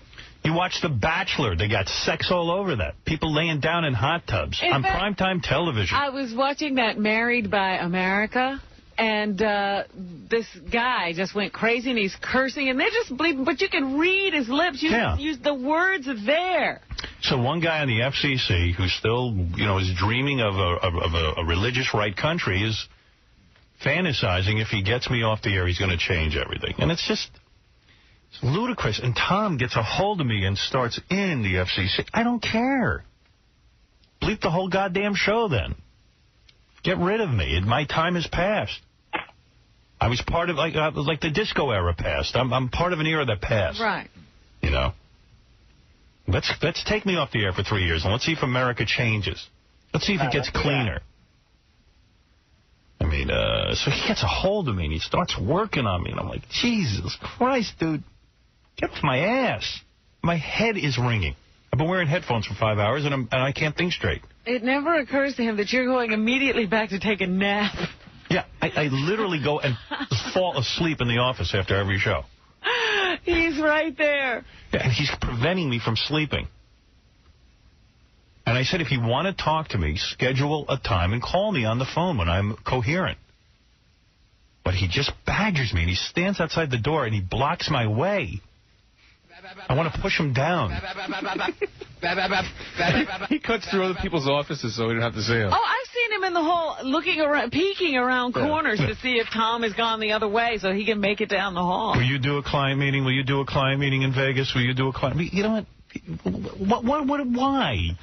Why? Why? What am I going to tell the clients? What do you want me to do with them? Let me alone. Let me be, will you? Why me? Why me? Why did it have to be me? Why doesn't Tom just let everyone in the building, whenever they see him, badger him for a raise? Yeah. They have to set an appointment. Let's have a raise meeting while we're in Vegas. Yeah. I want all my staff to come together and discuss their salaries for an hour. That's what we'll do. Yeah, we'll see if that happens. You got to hear this. I never even told you this. What? One time, I rappelled down the side of this building to avoid Tom. You just jumped out the window. Casey opened the window. I hung myself out a rope. And I went down like 14 flights. Amazing. Spider-Man. I'd do anything to avoid him. John and I were just talking about the list of things at the station that need fixing or ignored. Like there's an ice machine that's been in the kitchen. Oh. That broke 4 years ago. Yeah. Let him work on that. Okay, then we complained that in the bathroom, they put those toilet seat dispensers on the door. So one of them broke, so instead they put another one on, but that one fell down behind the toilet, so now everyone's gone to the bathroom on it. So you can't use it. It's right behind the toilet. Tom, why walk in here? You should all die. Why? Tell me why. All die. Why do you wish death on us? We're gonna from bacteria. How could you argue with me? You're perfect. How could I argue with you? I don't want to do a client meeting in Las Vegas. It's not a meeting. It's a meeting party. And greet, and you've agreed to do it. And everybody. You agreed. You can't go back on your word. Yes. You said yes. You said yes. Yes. All right. Oh, I wish you could be Mrs. General Manager. You wish what? I wish you were Mrs. General Manager. Then why can't we switch? Who the hell are you? Why are you in my life? Having watched you and Tom, sort of interact for years, you two have like a weird dance that you do. It is strange. He does get you when you leave here, right? And you're so weird. You say yes to everything. And then in your mind, you hope that it goes away. Yeah. And then it doesn't. Exactly. And then you get angry, but you do say yes to it. You know what it is, too? I happen to be a nice guy. Yeah, that's the problem. Tom gives me the doe-eyed look. Yes. Business is bad. We really need it. It'll be so need it. It'll be so wonderful. And I just look at the guy and I go, I understand his problem. I do. Thank you. I empathize with everybody's job. Everyone's job is hard. But do I call Tom at home and say, Tom, I can't think of anything funny to do tomorrow. No. Can you write something for me? I never do. You do your job.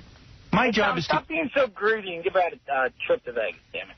Yeah, why are you so greedy? What about the trips to Vegas? Why is everyone else giving out trips? Well, I don't know that everyone else is giving out trips. I know that Philadelphia is giving out trips. In L.A. And It's I a know, big station. I was asked a question. Can I give an answer?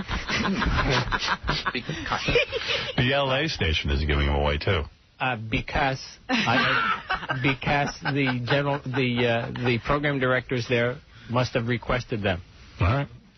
Tom is giving so out. you're saying it's not your fault? I didn't say it wasn't my fault. I said... Why are you going to Vegas? Give away your trip. Why are you going to Vegas? Let's give away your trip. Because... No, seriously, what are you going to do? Seriously, because. No, but why are you going? I'm being honest. So am I. Because I want to. Oh, you just want to go? Yeah, I just want to go. All right. Just want to hang around. But, I want to be at the blackjack tables with you. And, like Frank... Why do I need you there? Oh, you do. Believe me. I know why you need him there. Why? Because he's going to tackle the clients before they get to you. No, he's not. He puts the clients right on me. Well, during the show. He'll stop him from getting to you during the show. Although I could build a moat and get the same effect. Right. Frank Flores will be there. Bucky will be there. All those guys will be there, too. You know what I could recommend to you, sir? Call It's our... like the station's moving there. Call our Los Angeles station and try to win a trip. What would be wrong in that? Of course, you just have to fly to L.A. first to get it. That's right, because it only includes airfare to Las Vegas from L.A. Oh. And then some of the people are complaining. I just collect the complaints and I tell you what they are. Some of the people to fly out there, nobody can get a direct flight there. So a lot of guys are flying to Los Angeles and then flying back to Vegas. So somebody said to me today, wait a minute, I'm going to pass Las Vegas in the plane? Yeah, I have an answer for them. Jump out. Somebody was telling me some ridiculous amount of hours they were going to be traveling. It's about 8 or 9 hours the way we have it set up. It's supposed to take 5. Right. Fred's flying at midnight. Like 12 or something. Fred's flying at midnight? Yeah, when we come back. No, Fred is leaving early in the morning on Friday. No, I'm not, because then it's like a 2 hour or 3 hours, stay over in Cleveland. So it was an hour. No, it was an hour stop in St. Louis. If I remember correctly. You bringing your golf clubs? No, I am not. Really? No. Because they have some of the best golf in the world out there. Why wouldn't you golf? Seriously? No, seriously, because I will be busy with doing client lunches and dinners and breakfast probably. We can't conduct business on the golf course? We can. Sure. I was going to say, wouldn't the clients like to play golf? Yeah, take John with you. You and John and a client. That would be great. Yeah. See who wins. Let's have a bet. Sean. What is it, Jack? Hello. Yes, Jack. Howard, how you doing? Jack Palacci. I'm listening to you this morning, and what Robin said is so true. To make money, and Tom is very cheap. I listen to these guys every day. You're not right. Tom has reinvented the book. He spends no money and makes money. And I have to hand it to him. He has rewritten the basic business law that we've been hearing for years. Congratulations. Thank you. I spend no money and make money. Exactly. People must rinse out their toilet paper after using it and hang it on the side of the door. We got to clean that bathroom, brother. What's up with that, Tom? Come on, aren't you embarrassed that that's our main room? It's funny because when do you go to the bathroom in there, or do you have your own bathroom? I go in there. I see him in there often. I wear a diaper. It stays on paper. Is that right? You use that bathroom? Yes. And you're not disgusted? Oh, it's like an outhouse. I just heard something really funny. What did you hear? I won't say who said it, but apparently when Tom's in the bathroom, sometimes he cleans it. I see him do that. Like this. Tell Johnny I don't run around with a mop. But if people leave paper towels on the counter, there's 3 sinks, and they leave the water running, and I've seen Tom turn off the water and pick up some paper towels. Wow. Tom, could you hand me some paper? Sure. Whatever you want, Artie. Come on. Whatever.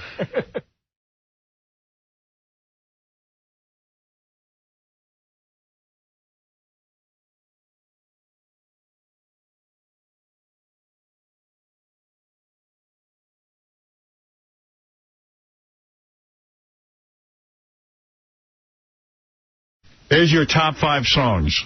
Interesting. They made it into the top 5 in their first week. I got to tell you a funny story. Our general manager, Tom, while I don't think he's a good general manager, I don't think he does a good job. He's a nice guy personally, when you see him off the air and everything. Always very nice, very friendly. So, every year he goes to Montana on his vacation. Yes. And the first year he went, he came back and bored us to death with his pictures, because he's one of those guys that takes pictures of, mountains and grass. I can't stand people who do this. They're so uncreative. No one wants to look. It could be my mountains in my backyard for all I know. Right. It looks like a picture of nothing. Where's the picture? Put some people in the picture, for crying out loud. Nobody wants to look at your landscapes. Landscape pictures are boring. If they ever are going to be good, you're not going to take the picture. And they never capture the natural beauty. And you're right. The only guys who could take landscapes are some pros that, and even those are kind of lame. I mean, it's just not, it's not good. So, but, all right, never mind. So he went to Montana. And I said, please don't tell me about your vacation. It's boring. So he walked in. He said, such a nice guy. He says to me, I got you a gift from Montana. And he hands me this really nice T-shirt, but not just like shorts. It's long sleeves. It's like something you'd sleep in. And it says Montana something or other on it. I don't even remember what it said on it. Do you know what it said on it, Gary? No. Yeah, but it's nice. It had some nice lettering. It was actually something I'd wear. I take it home. And I said, this thing looks small. I look at it. He gave me a medium. Now, I'm 6'5". He didn't give you a medium. Not only did he give me a medium, he gave Gary a shirt as well, just me and Gary. He gave Gary a small. And it just, what? It's just so tacky to give a gift. Bother? Exactly. It's like, you don't know that I'm 6'5". Listen, I don't care. I'm going to take the shirt and throw it in the garbage anyway, because it doesn't fit. Or I'll give it to one of my kids to wear or something. I wasn't small when I was 11. I actually thought, never fit gee, how thoughtful. What a nice shirt, but... I mean... Turns out it wasn't, though. See, I figured out mine was small right away because I liked the shirt so much, I went to put it on right away. And you had a belly shirt on. Yeah. Well, I'm so stupid. I'm looking at this and go, this is a really nice quality shirt. Like, I would wear this, like, with another shirt or something.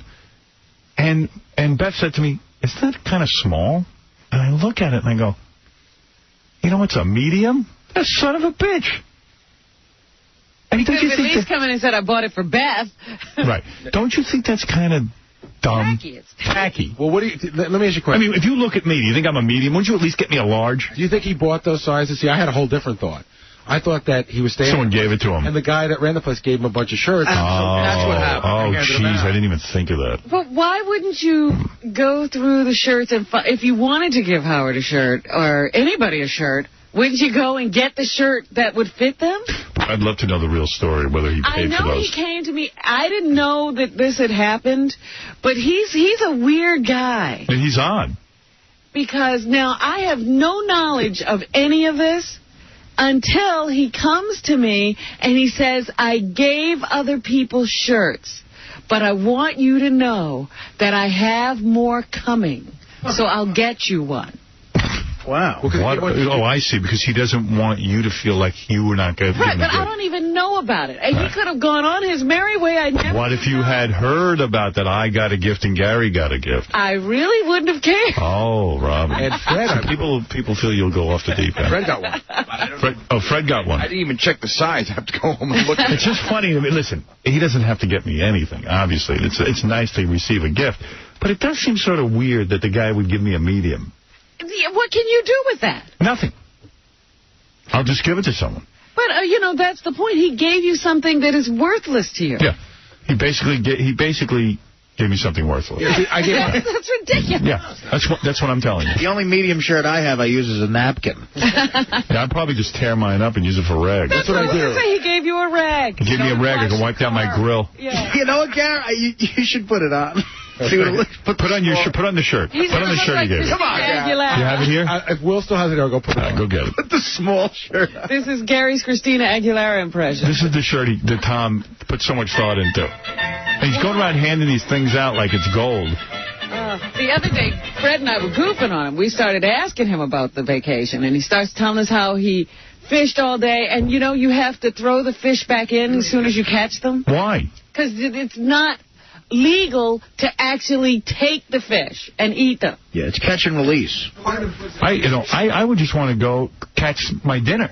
Right, but I said, why are you irritating the fish? Yeah. You're out there, you take them out of the water, then you take them off and you throw them back. But what is it? They file down the hooks. Oh, they do? Yes, they do. What does that mean? I guess they cut the barb off it. So it can't kill the fish. Right, but, doesn't that mutilate fish anyway? Yeah. We are not allowed to eat them. We just catch them for fun. One day I caught the same fish 4 times. Right. We became friends. Why are you irritating them? We became friends. I don't want to harm a fish. I would like to buy you a T-shirt. And then I'm like, oh, were you out there in, because it's casting. Are you out there in those waders and, those big rubber things and with the suspenders on so you don't get wet? Most of the time you're in a boat, so you don't even get dressed up. But he did get into the waders just for the feel of it one day. Who does he go with? The poor bastard has to sit and listen to Tom all day in a boat. I don't know. And then when I was 20, I went to Europe. Oh, yeah, I've heard that, too. Oh, the European I bought a Volkswagen. I stopped working and traveled. I drove to Austria. I stopped. It looked nice. How many times have you sat through that? I think at least 2. Maybe 3, but I might have been drunk the 3rd time. And then what kind of an owl did he say he saw? I saw a great horned owl. You can't believe the wingspan on the great horned owl. When did he tell you that's his most recent vacation? Yes, because I thought we were goofing on. We said, oh, what'd you do, Tom? Oh, yeah? And we're looking at each other as he waxes poetic about the great horned owl.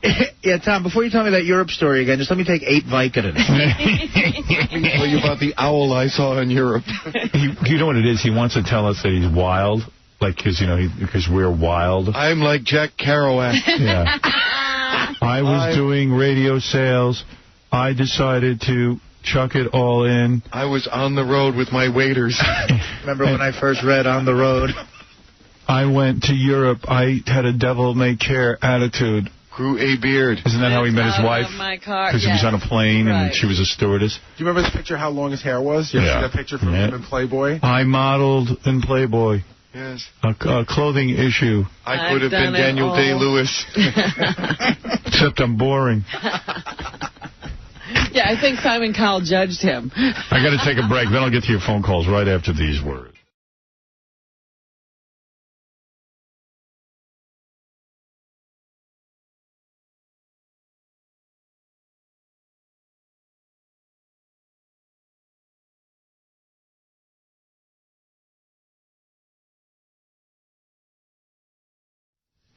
Hey, I was talking on Friday or Thursday, whenever it was, about Tom Chiusano went away. Tom Chiusano is our general manager, and he went to Montana. He now goes every year because he loves it, and then he comes back with a bunch of boring pictures for us to watch. And stories. Boring stories with boring pictures. I was at Big Hole River.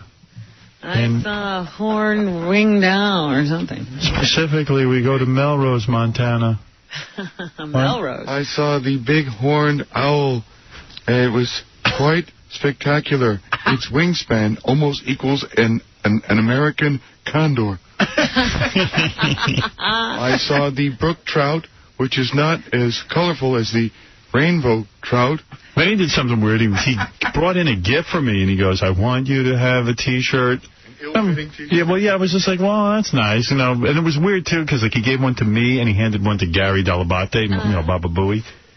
And, he didn't give one. I don't think he gave one to Fred. He did, and it killed me because I wanted to look and see if he gave me the right size. I have to call my wife and find out. It was weird because I went home and I said, the shirt actually is kind of nice. It's the long sleeve T-shirt type thing, and it was a nice color. I was going to actually wear it, and I said, my girlfriend said to me, that looks kind of small. And I said, you know what? The son of a bitch gave me a medium. And I mean, come on, you look at me, I'm not a medium.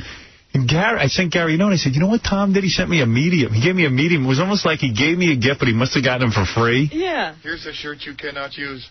And then, so Gary said, you're not going to believe this. He gave me a small. Gary put his on. Gary, you got to put this on. It looks like a belly shirt on Gary. I'm sure. This is the small. Gary gave it to Will. It's too small for Will. Are you kidding? It's like a children's T-shirt. Which I think is weird. It's very nice. It's nice that you gave people a gift, but it shows zero thought. Thinking? No, I swear I thought I had picked, and I asked the woman to give me a medium? all larges. No, they were supposed to all be larges. Boy. By the way, it's nice to give someone a gift. But to give Gary a small and me a medium. Because Gary wanted to try it on? So why he's going to, wait till you see it on him. You're amazing. He just wants to thank you, Tom. I am telling you. Better not to give the gift. No, I agree. Look at it. Look at it on Gary.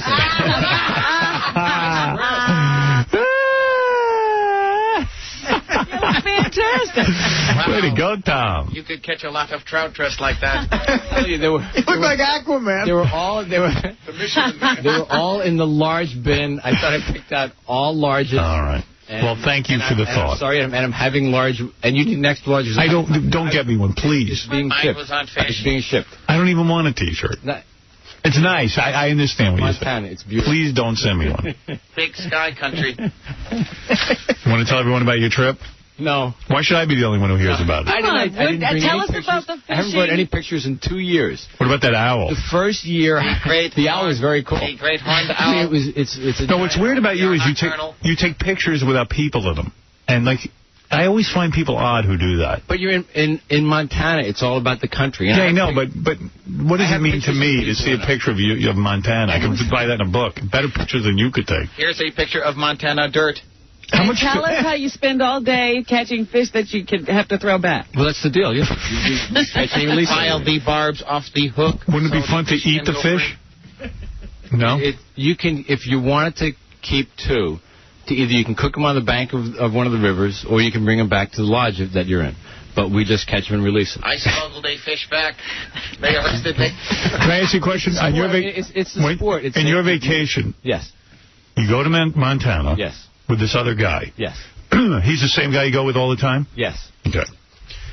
And then you sit there. What time do you get up in the morning? Early? For the fish? Yeah, 6:30, 7 o'clock. Eat your breakfast. Eat your breakfast. Then you have to drive from the town of Twin Bridges, Montana, over to the town of Melrose. Does this guy you're friends with, is like an old-time friend? No, a recent friend. Past. Where'd you meet him? 4 years. Met him through business. And is he a masturbator, a non-masturbator as well, like you? We haven't discussed. Do you ever talk to him about it? No. No, about his masturbatory. No. Did it ever come up that you took a vow? How does Montana turn into that? No, I mean, like, how close are you with this guy? Did you tell him everything? Close. Like, you discuss wives, you discuss whatever. All sorts of stuff. But did you ever tell him that you don't pleasure yourself? I have not had that conversation with him, no. He's well aware of it because he lives in a place where the show is heard. All right. What does he do for a living? Is he a salesman or? No. He's a big-time media executive. Mm-hmm. So you're kind of working him a little. No, not working him at all. When you say media executive, you mean a guy who owns radio and television? No. He works for one of the world's biggest advertisers. Oh, so it's one of our sponsors. But it's a it's good. I'm glad to hear this. And it's developed into a relationship other than work. Yeah, I consider him a good friend. Right. But he also can buy time on the station. And does. Oh, I like that. Hand me the worm and buy some commercials. Don't you think Howard has great demos? He's perfect. You and him together. What do you think? Some sponsors are afraid of Howard, but Howard gets results. Now, business over. Let's go have fun. Let's go catch fish and release them. Let's go catch fish and release them. Let's release this trout. I have another trip planned. But wait a second. Help me pick out some small T-shirts. You get up. Hey, there's nothing to do there. You can't get the right size T-shirt. Yeah, he fished for T-shirts and got this one. So you guys get up, and then you drive down to the riverbank. I hope the you drive to, because what if the guide picks you up. Right. So you drive. It's about a 20-minute drive over dirt road through nothing but cattle country. I mean, if you see 2 or 3 cars on this road in a half hour, you've seen a lot. So you get there, and then what do you do? How many hours do you spend fishing? 8. I'm sorry, I don't mean to laugh in your face. Oh, yeah, absolutely. Sure you don't. 8 hours you're out there with this guy? 8 hours for nothing. Do you talk the whole time, the two of you? Sure. Could you imagine Tom talking to you for 8 hours? No, I thought the whole idea of fishing with a guy was you don't talk. My friend, it was really funny. Wouldn't it be funny, though, if the guy went insane, like we read in the paper, the guy went into a mental institution or blew his brains out? Yeah, he made fun of Mike Tyson's tattoo. Yeah, he couldn't take it. 8 hours you're in the boat with him. Yeah. A boat? Yeah, boat. Canoe. No, not a canoe. It's a boat. We have a guide. The guide is so it's you, the guide, and your friend. And my friend, right? No what? No, I mean no motors. There's no gas. They don't allow them to put any gas in the rivers. And then you sit there with the rod, and do you put the bait on yourself, or does the guy? No, the guy does that. You don't even fish. Oh, the guy fishes. You're holding a pole. Come on, Chief. Put a worm on the hook. You know what? Freddie, actually, the first year we went, the guide the last day was half Indian. And he What a shock. said a prayer to the river, the whole thing. Joe Salisbury. And then he should have thrown you in. That story. You make them bored. Now me pray to river. He did. Please, river, take these two white idiots and throw them overboard. Your gift don't fit me. And did you get close to the Indian guide, I would imagine? No, actually, no. Really? I mean, I almost killed him.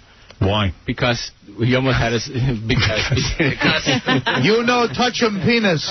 Because he almost had us miss our plane coming back the first year. Wow. Tonto, I have a plane to catch. Hey, Coach, he's getting out of here. No problem, Kimasabi. No, we're floating down this river, the Madison River in Stop Montana, the prayers. and we're supposed to be out of the river at noon. We're floating along, and I said, "Hey, Joe, by the way, what time is it?" He looks at his watch and he says, "Well, we're not going to be out of the river by noon. It's time for you to shut up." Why not? He says, "Because it's 12 o'clock now." Oh, my. And we were like 45 minutes to an hour from where our drop-off was. Oh, it sounds like it was so stressful for you. Damn you. I'm going to kill you. I'm glad they wiped out the Indians. How did we miss you? So you spend all vacation on this boat, 8 hours, and you catch the fish. You don't even eat them. Right. Yeah, you do this every day for And how many fish? 3 days. 3 days? Yeah. How many fish did you catch? This year we caught about 30 between the two of us. Well, good for you, Tom. You released All right. 40? I talk to the fish. The fish fall asleep when they float to the surface. Right. Hey, you just I pour the fish into the boat. the fish want to kill Well, congratulations. Thank you. I guess. I'm going again. When are you going? I'm going to Oregon this time. Wow. Yeah. Oh, Oregon gets the treat. Why Oregon? A different friend has organized a trip, and he had Fishing? an opening. It's actually fishing and golf. He has a 3/4 Oh, Indian. boy, the double threat. After talk, me like sleep. You go hit ball in hole. Me Now, sleep. after 8 hours of not really fishing, what do you do? Well, then I guess you go back to the lodge and eat somebody else's fish that they caught that they're allowed to keep. I've got to buy Cabby a tube top. By the time... Who got the T-shirt gift? I mean, like, who is special? Because obviously some people around here didn't get T-shirts. Who did you who got the T-shirts? I gave one to you, one to Gary, and one to Fred, and I have a box of other things coming. Oh, so, like, Cabby doesn't get a gift. Do you send a gift to Mel? No. So I get a gift. You don't think Mel wants a... Yeah, I mean... Me, Fred, and Gary. The guys in the show and my friends at home. But no one else around the radio station. I didn't give one to everybody. Oh. I mean, I gave Frank something. Frank got something? What did Frank get? Frank got an extra small T-shirt. I bet he looks good. Maybe he can switch sizes with Gary or you. All right, so I'm very honored. Thank you. Look who gets a gift. Yeah, you're right up there. No gift for Chuck Roast, our program director? I have stuff coming. Mm-hmm. Chuck Roast. You could actually give Chuck Rose Gary's T-shirt. I think it might. Yeah, maybe fit him. He's tiny. But then he said it was too small for Will. How's things going with the new program director? I think good. Yeah, what's he doing? Just listen. I mean, I think the music sounds... Station sounds good. Sounds good, real good. I saw them in a big meeting. You know, Tom has everybody in a meeting in his office, and Chuck Roast was a part of the meeting, and I wondered... I had a lot of time out in Montana to think about what I wanted to say. This is a powwow. I wondered if Chuck Rose is speaking up in those meetings. I'd like to introduce you to Flying Wasp. He's going to talk. I learned a lot out in Montana.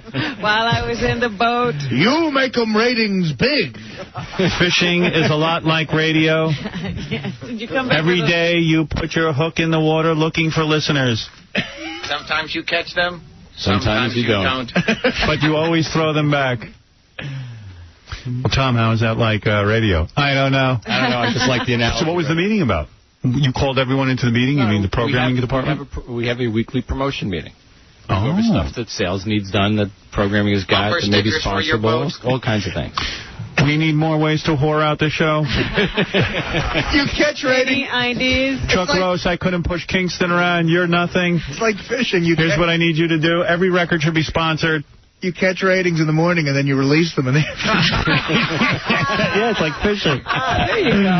So far, we have had a throwback pop. Howard catches all the fish. You guys throw them back in.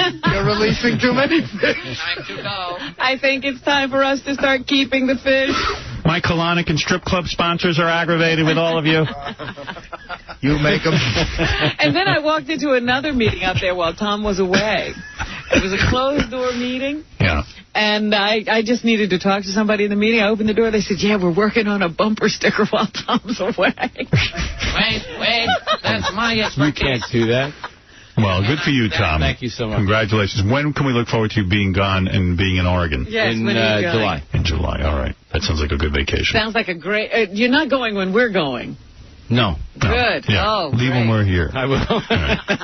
My plan for all right. Tom Chiusano, thank you for the gift once again.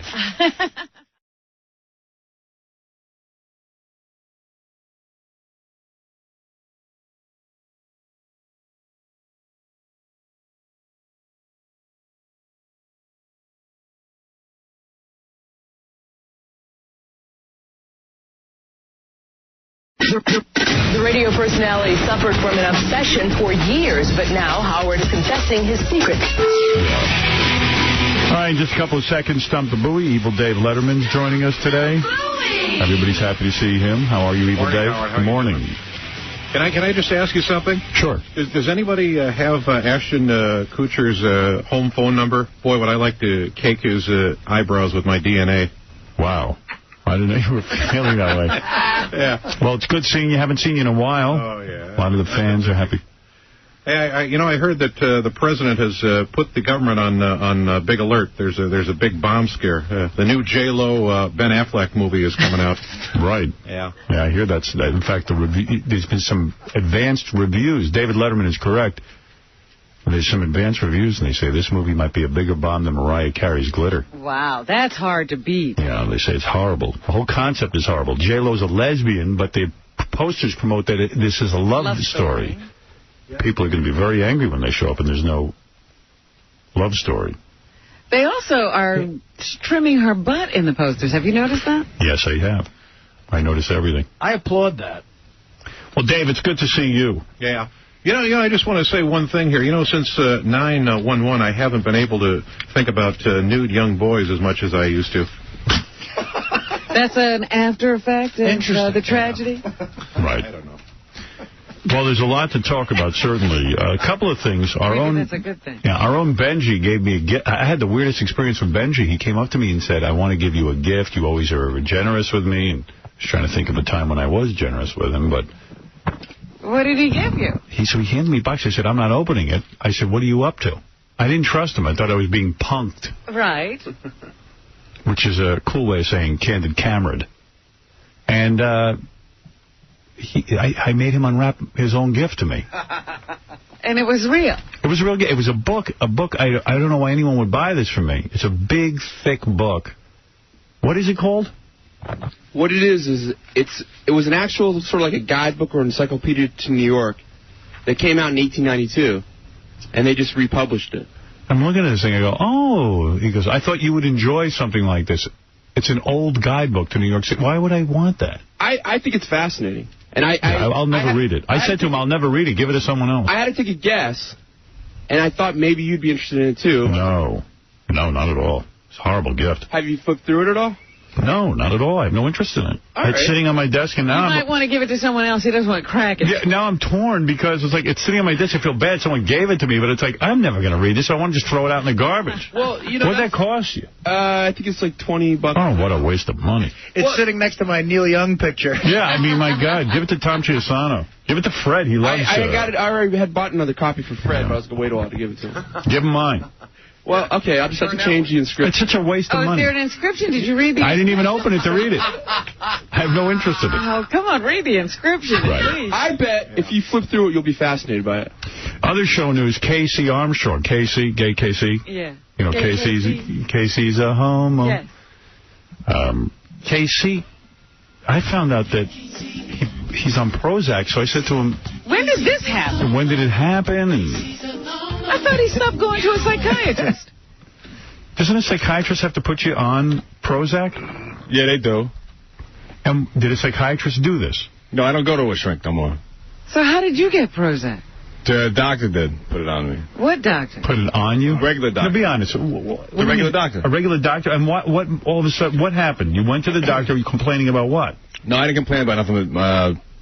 My brother made me do it. He, he said, hey, listen, this is what you're going to do.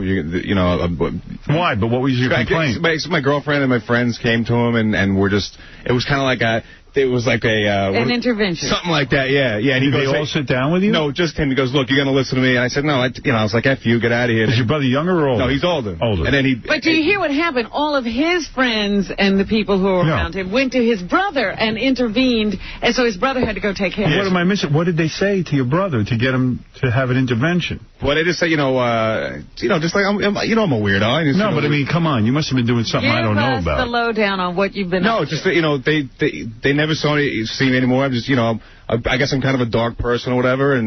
But no, come on. What did they specifically say? What, specifics? Yeah. It's not right. He's always pissed off. He's angry. And is that true? Well, yeah, but that's the way I've always been. You know what I mean? And so he goes, hey, you're gonna sit down. You're gonna listen to me. I'm like, no, F you. I'm not gonna listen to anything. So then he beat the crap out of me pretty much. Physically? Yeah. No. Yeah, because I was like, I'm not going to listen to F you, but he's a lot bigger than me. Mm-hmm. So he said, this is... He works out in the gym, too, and does sports? Yeah, but he's a lot bigger. So he said, this is what you need to do, and you're going to listen to me. So you went to a regular doctor? I went to I'm not going through a shrink. I've been to And when you went to the regular doctor, he had to give you a battery of tests or something? Yeah, he gave me a test. What was the test? One of them was this written test with, like, answers and stuff. And what did they ask you? It just said, just like weird questions, like... do you have, eating, is your appetite better or worse? And do you don't find enjoyment in things? And do you find enjoyment in things? How did you answer that? No. You don't find enjoyment in anything? Well, not a lot of things, but there are some things I do. Yeah. You like sex? And gambling? Yeah. You like gambling? Yeah. You like coming to work? Do you like coming to work? I like work. Drinking and stuff. So he takes the test back. This is really funny. He takes the test back. But how does this test determine you need to be on Prozac? You do enjoy some things. You're angry some of the time. You don't know what the questions he answered wrong were. Right. Yeah, so he takes the thing back, and he comes back in the room. He goes, I went through the test, and I scored it, and he goes, apparently this is a severe case. Oh, really? Yeah. So then he goes... What kind of doctor is he? As a general, I guess, I don't know, regular doctor. Regular doctor. So he says, these are the options, this is what you should do. What this is a severe case. Yeah. I never heard of a regular doctor putting someone on Prozac. Well, obviously, many people just go to their regular physician and they say, I'm not feeling real well. There are a lot of people who are on these drugs who are not going to a psychiatrist. So you wrote down the answers, and then was there another test, a physical test of any kind? No, nothing like that. Then he spoke to you? A Rorschach test? Then he said, my first question was, that's not going to screw with anything, like... Sexually? Yeah, that's, but then, he said it only happens to some people, whatever. But how long you been on Prozac? I think it's like 2 months. Wow. And it doesn't work. Why? It's because after the first month, he goes, come back and we'll see what happens. So then they double the dose, and I can't tell you there's any difference that it makes you feel any different. And stuff sucks. Really? But let me ask you something. When he said there were options, what were the options? Yeah. They named a bunch of. He said you should also do therapy, was psychotherapy or a psychiatrist or whatever. Why don't you do it? No, I've done that. It's stupid. It doesn't work. It doesn't work because you have defenses. You don't work. You got to. You're not willing to go in there and work. You're afraid. Not true at all. I've been to like 4 of them. How many times a week did you go? Once. Yeah, once a week. Who can afford going every day? Who can do that? They have programs that you don't have to pay. Yeah, I don't know about that, but I don't think you could go to like a clinic. To a clinic where they charge like $10. You're a sick puppy. You need lots of help. So it's told them that there was, just like thoughts that I wasn't comfortable with and stuff like that, and like what kind of thoughts? You don't. You know his thoughts. Like killing and stuff, drowning things. Yeah. Fag killing. All right. Like the most important thing to me is my family. Right. That's the most important thing. Right. Your mother and your brother. Yeah. Right. And everything. And I was just getting these stuff. I know they're not real. I know it's not. I know. You wanted to kill them? Well, I never wanted to see them go through anything. Oh, you're wacky. You know what I mean? I would never want them to go through anything bad. So I had these weird thoughts that I know that they're not. It's not reality. It's. What are the weird thoughts? Like to guard them from that. To guard them from bad things happening? Yeah, but by killing them. Yeah. If they die, then nothing bad could happen to them. Exactly. That's smart. You better.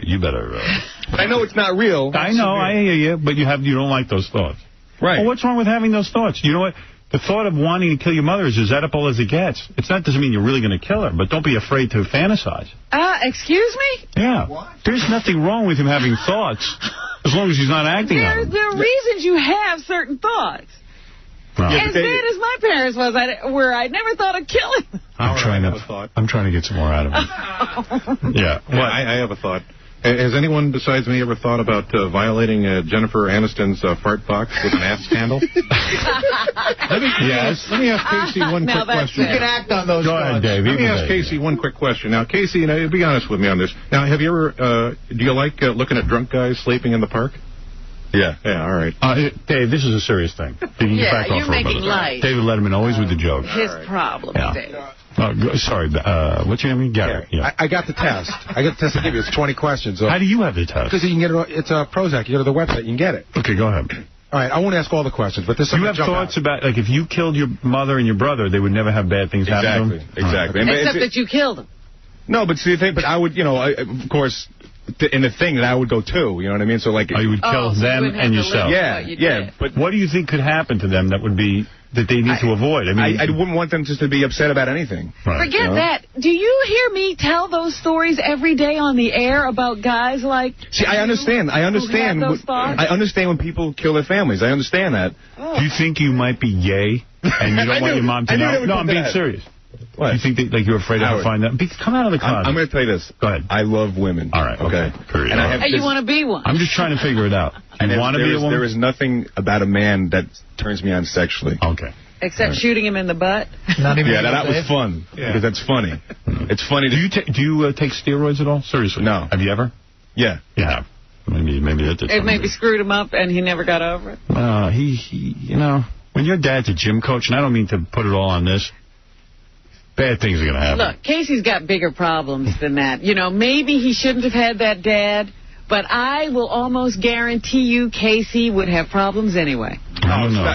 With the best father in the world, because Casey's brain does not work right. Yeah. You want to answer some of these questions? All right, give me some questions. But do they have the right answers? Well, here's the deal. The answer is not often, sometimes, more often. Yeah, that was on. Or all the time. So I'm going to just jump ahead to some of the more interesting questions.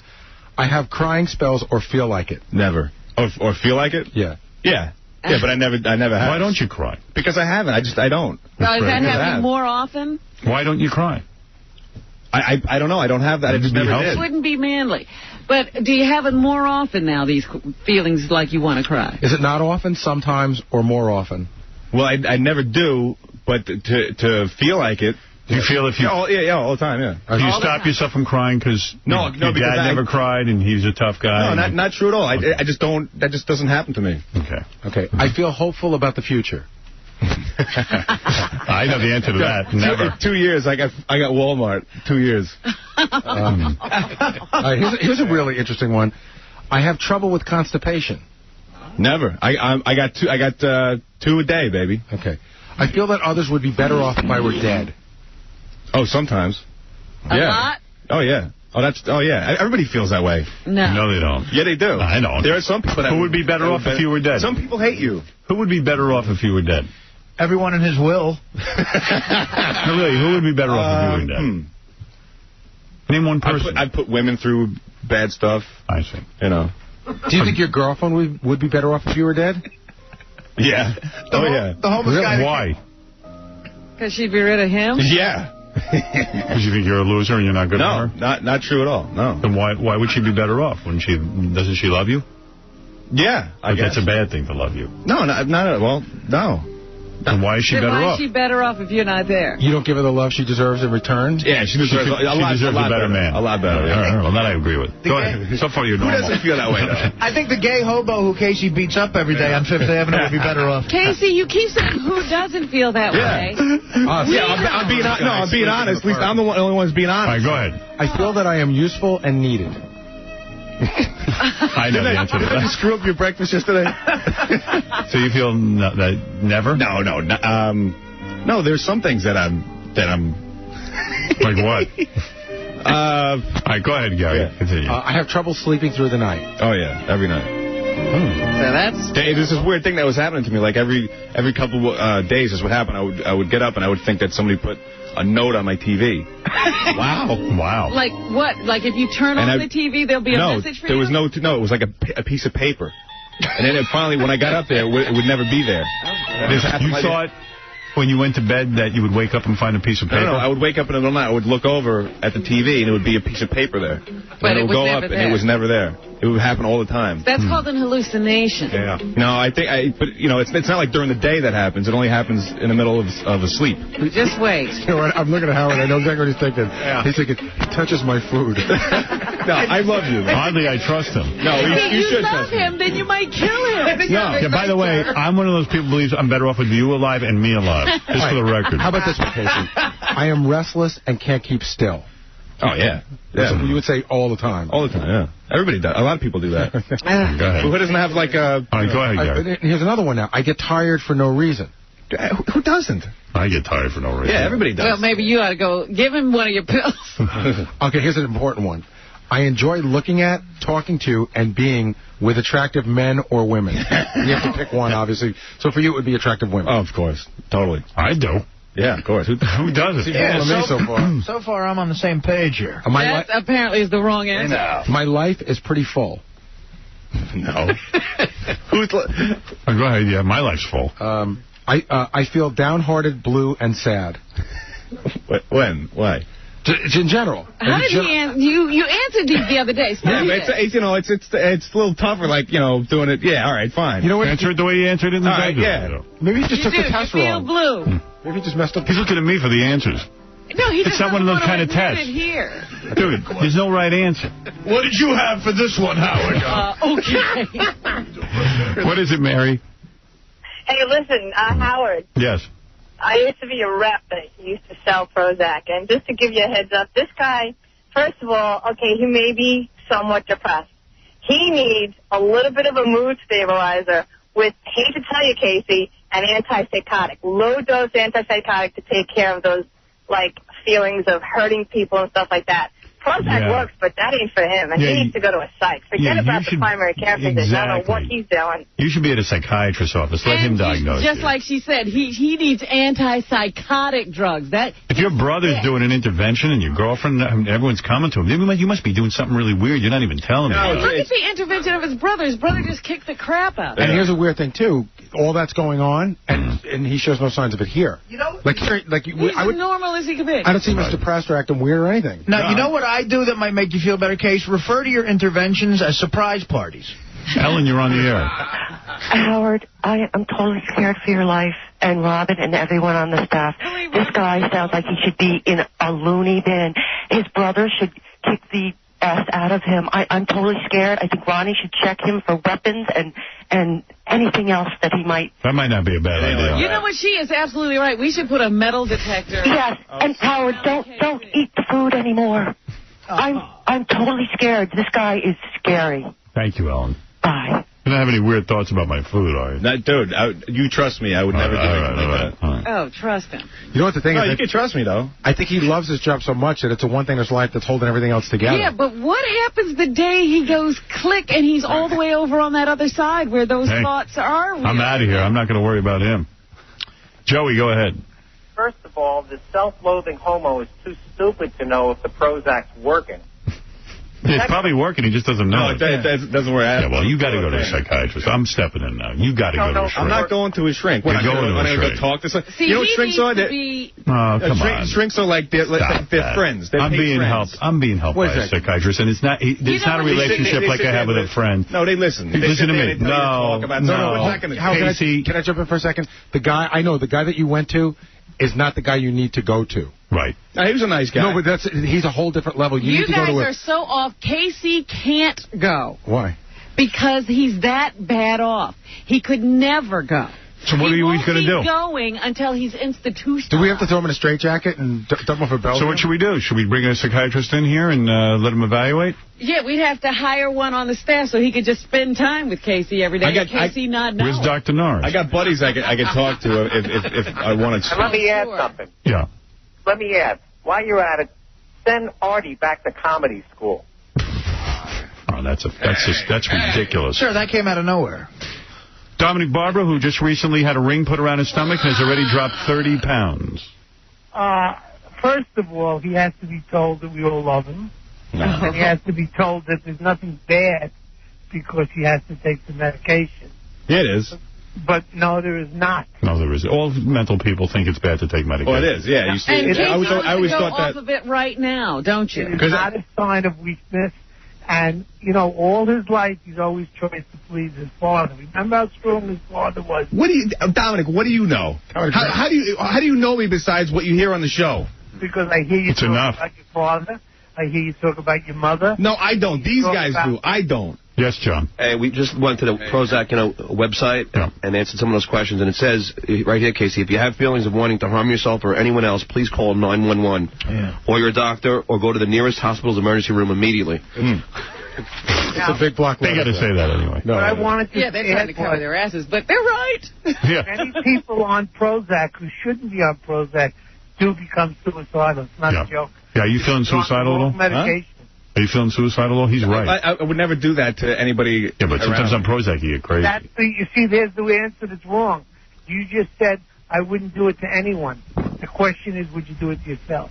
No, I wouldn't do that. It's a selfish thing to do. I wouldn't do that to anybody. Yeah, but you're not worried about you. You're worried about the people around Exactly. you. Wouldn't. Why would you do that to you? Well, I don't care about. I care about the people around me. That's Can you what I even care about. spell suicidal? Let me hear you spell it. What? Suicidal. Really? Yeah. SUICIDAL. That's right. Nice. Nice. So you can spell what you are. You know, advanced suicidal tendencies, because I... Right. You won't commit suicide, not because you want to preserve your own life. You don't want to hurt anyone else. Exactly. Yeah, well, that's bad. So then he's suicidal. But it should be good enough that I care about people that much to do that. No, you have to care about you. Casey, would you do me a favor? I'm being serious. Yeah. And I'm not... Would you get a ring around your stomach? I'm not the person... I'm not the person to be giving you advice.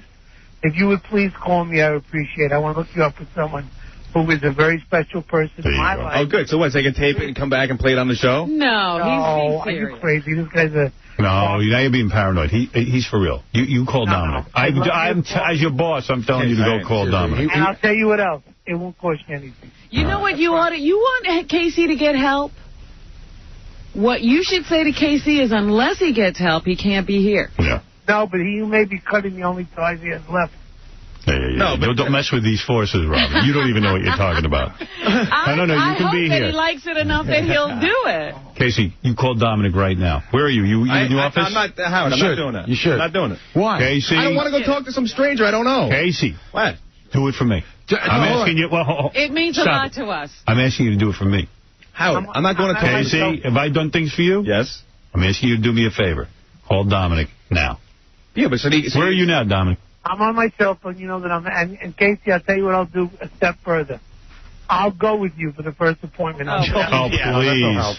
Hi, I'm in here with Casey. Into this. No. Casey in a psychiatrist's office and still not cooperate. I got to get him somewhere. This doctor won't even know who you are. So. I got mad at one of them. This guy was telling me stuff. No. I walked out of one of them. He's like, you're just afraid to get close. No, he was telling me something. I'm like, you're fat. What are you talking? Like, he was telling me about my life. I'm like, you're fat. You can't control your life. Well, dude, just because he's fat doesn't mean he doesn't know anything about it. No, it means he lacks discipline. All right. That's your father talking. And you know something? Your father, you don't have to be your father. You're a grown man now. Don't judge me. That's what the guy was doing. He's trying to help you. No, the guy was judging me. All right, listen to me. You go call Dominic right now. I'm not calling Dominic. And you shouldn't. You know why? You're all barking up the Casey, I told you to call Dominic. I'm asking you to do me a favor. Yeah, but... I've never asked you to do anything. Yeah, but... One thing I ask you. I'm not going to give you one bit of advice other than a name and make sure you don't have to pay. So what's going to happen is he's going to call his buddy. Yeah. I'm going to go there. Right. I'm going to tell him all this weird crap. No, he's a psychiatrist. You could sue his ass. He'll be a very rich man if he does that. Those guys get in a lot of trouble. Tell you, Casey, can I say something? Yeah. The guy you're going to call, he's a psychiatrist. He's in his 60s. Do you think he wants to jeopardize all he's done for 50 years or 40 years because he wants to tell me things? Yeah, maybe he wants to retire. Anything. Don't be silly. Hey, Casey, can I just say one more thing? You should go. You really should. But you're saying you don't want to talk to a stranger. But the doctor who wasn't a psychiatrist who gave you this test was a stranger. He's not a stranger. He's a good guy. How do you know him? Because I know. I go to him. You got to go. Take a look at the website on Prozac, all the warnings.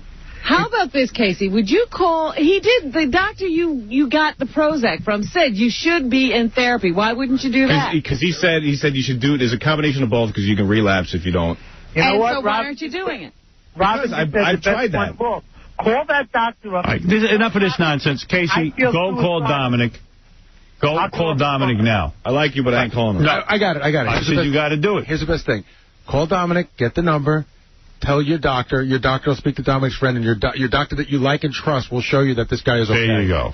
Okay, so make your deal. Off the phone. Bye-bye. Goodbye. Just do it. Stop being a pussy and get in there and do it. You're acting like this is physical or something he can control. I'm telling you, he's got real problems. Well, I got to get him into a psychiatrist. A psychiatrist may not be what he needs. Well, hold on. Stop being a pussy. Go face the psychiatrist and be a man. What are you talking about? You heard me. Be a man. I don't want you to talk to him. I just want him to evaluate your drugs that you're taking. Get over there and stop being a pussy and get in his office. And you're annoying me. Do it. That's the only way you get to talk to like his father. You see what he's laughing like a lunatic over there, right? No, Casey, go call Dominic now. Get out of here. I ain't calling him. Call him, you pussy. You want to get happy, Case? Casey, you should listen to Howard. Thank you, David. Howard, and if it doesn't Evil work... Dave even says. If it doesn't work, you play a lot of softball next summer and take a lot of cold showers, buddy. David Letterman, everybody, up with us this morning. Joseph, you're on the air. Hey, Howard. No. I've been analyzing this KC for years, man. He's got a big problem of psychogayosis. That's the problem here. All right, thank you. Got to answer one question. Yeah. Homo says what? What? Oh, jeez, I fell for it. Got me again.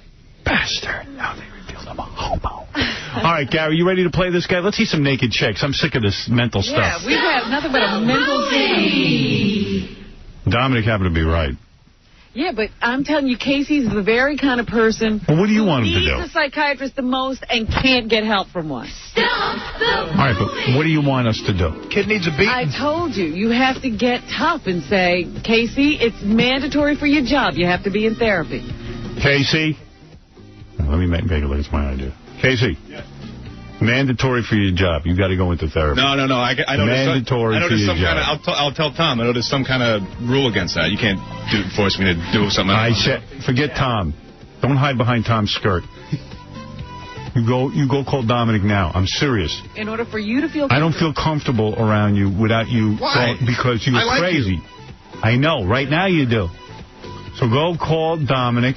I've never wanted to hurt you, ever. Yeah. Listen to me. Go call Dominic and get yourself over to the psychiatrist just so he can make sure that you get the right medication. That's it. For your job, it's mandatory. Goodbye.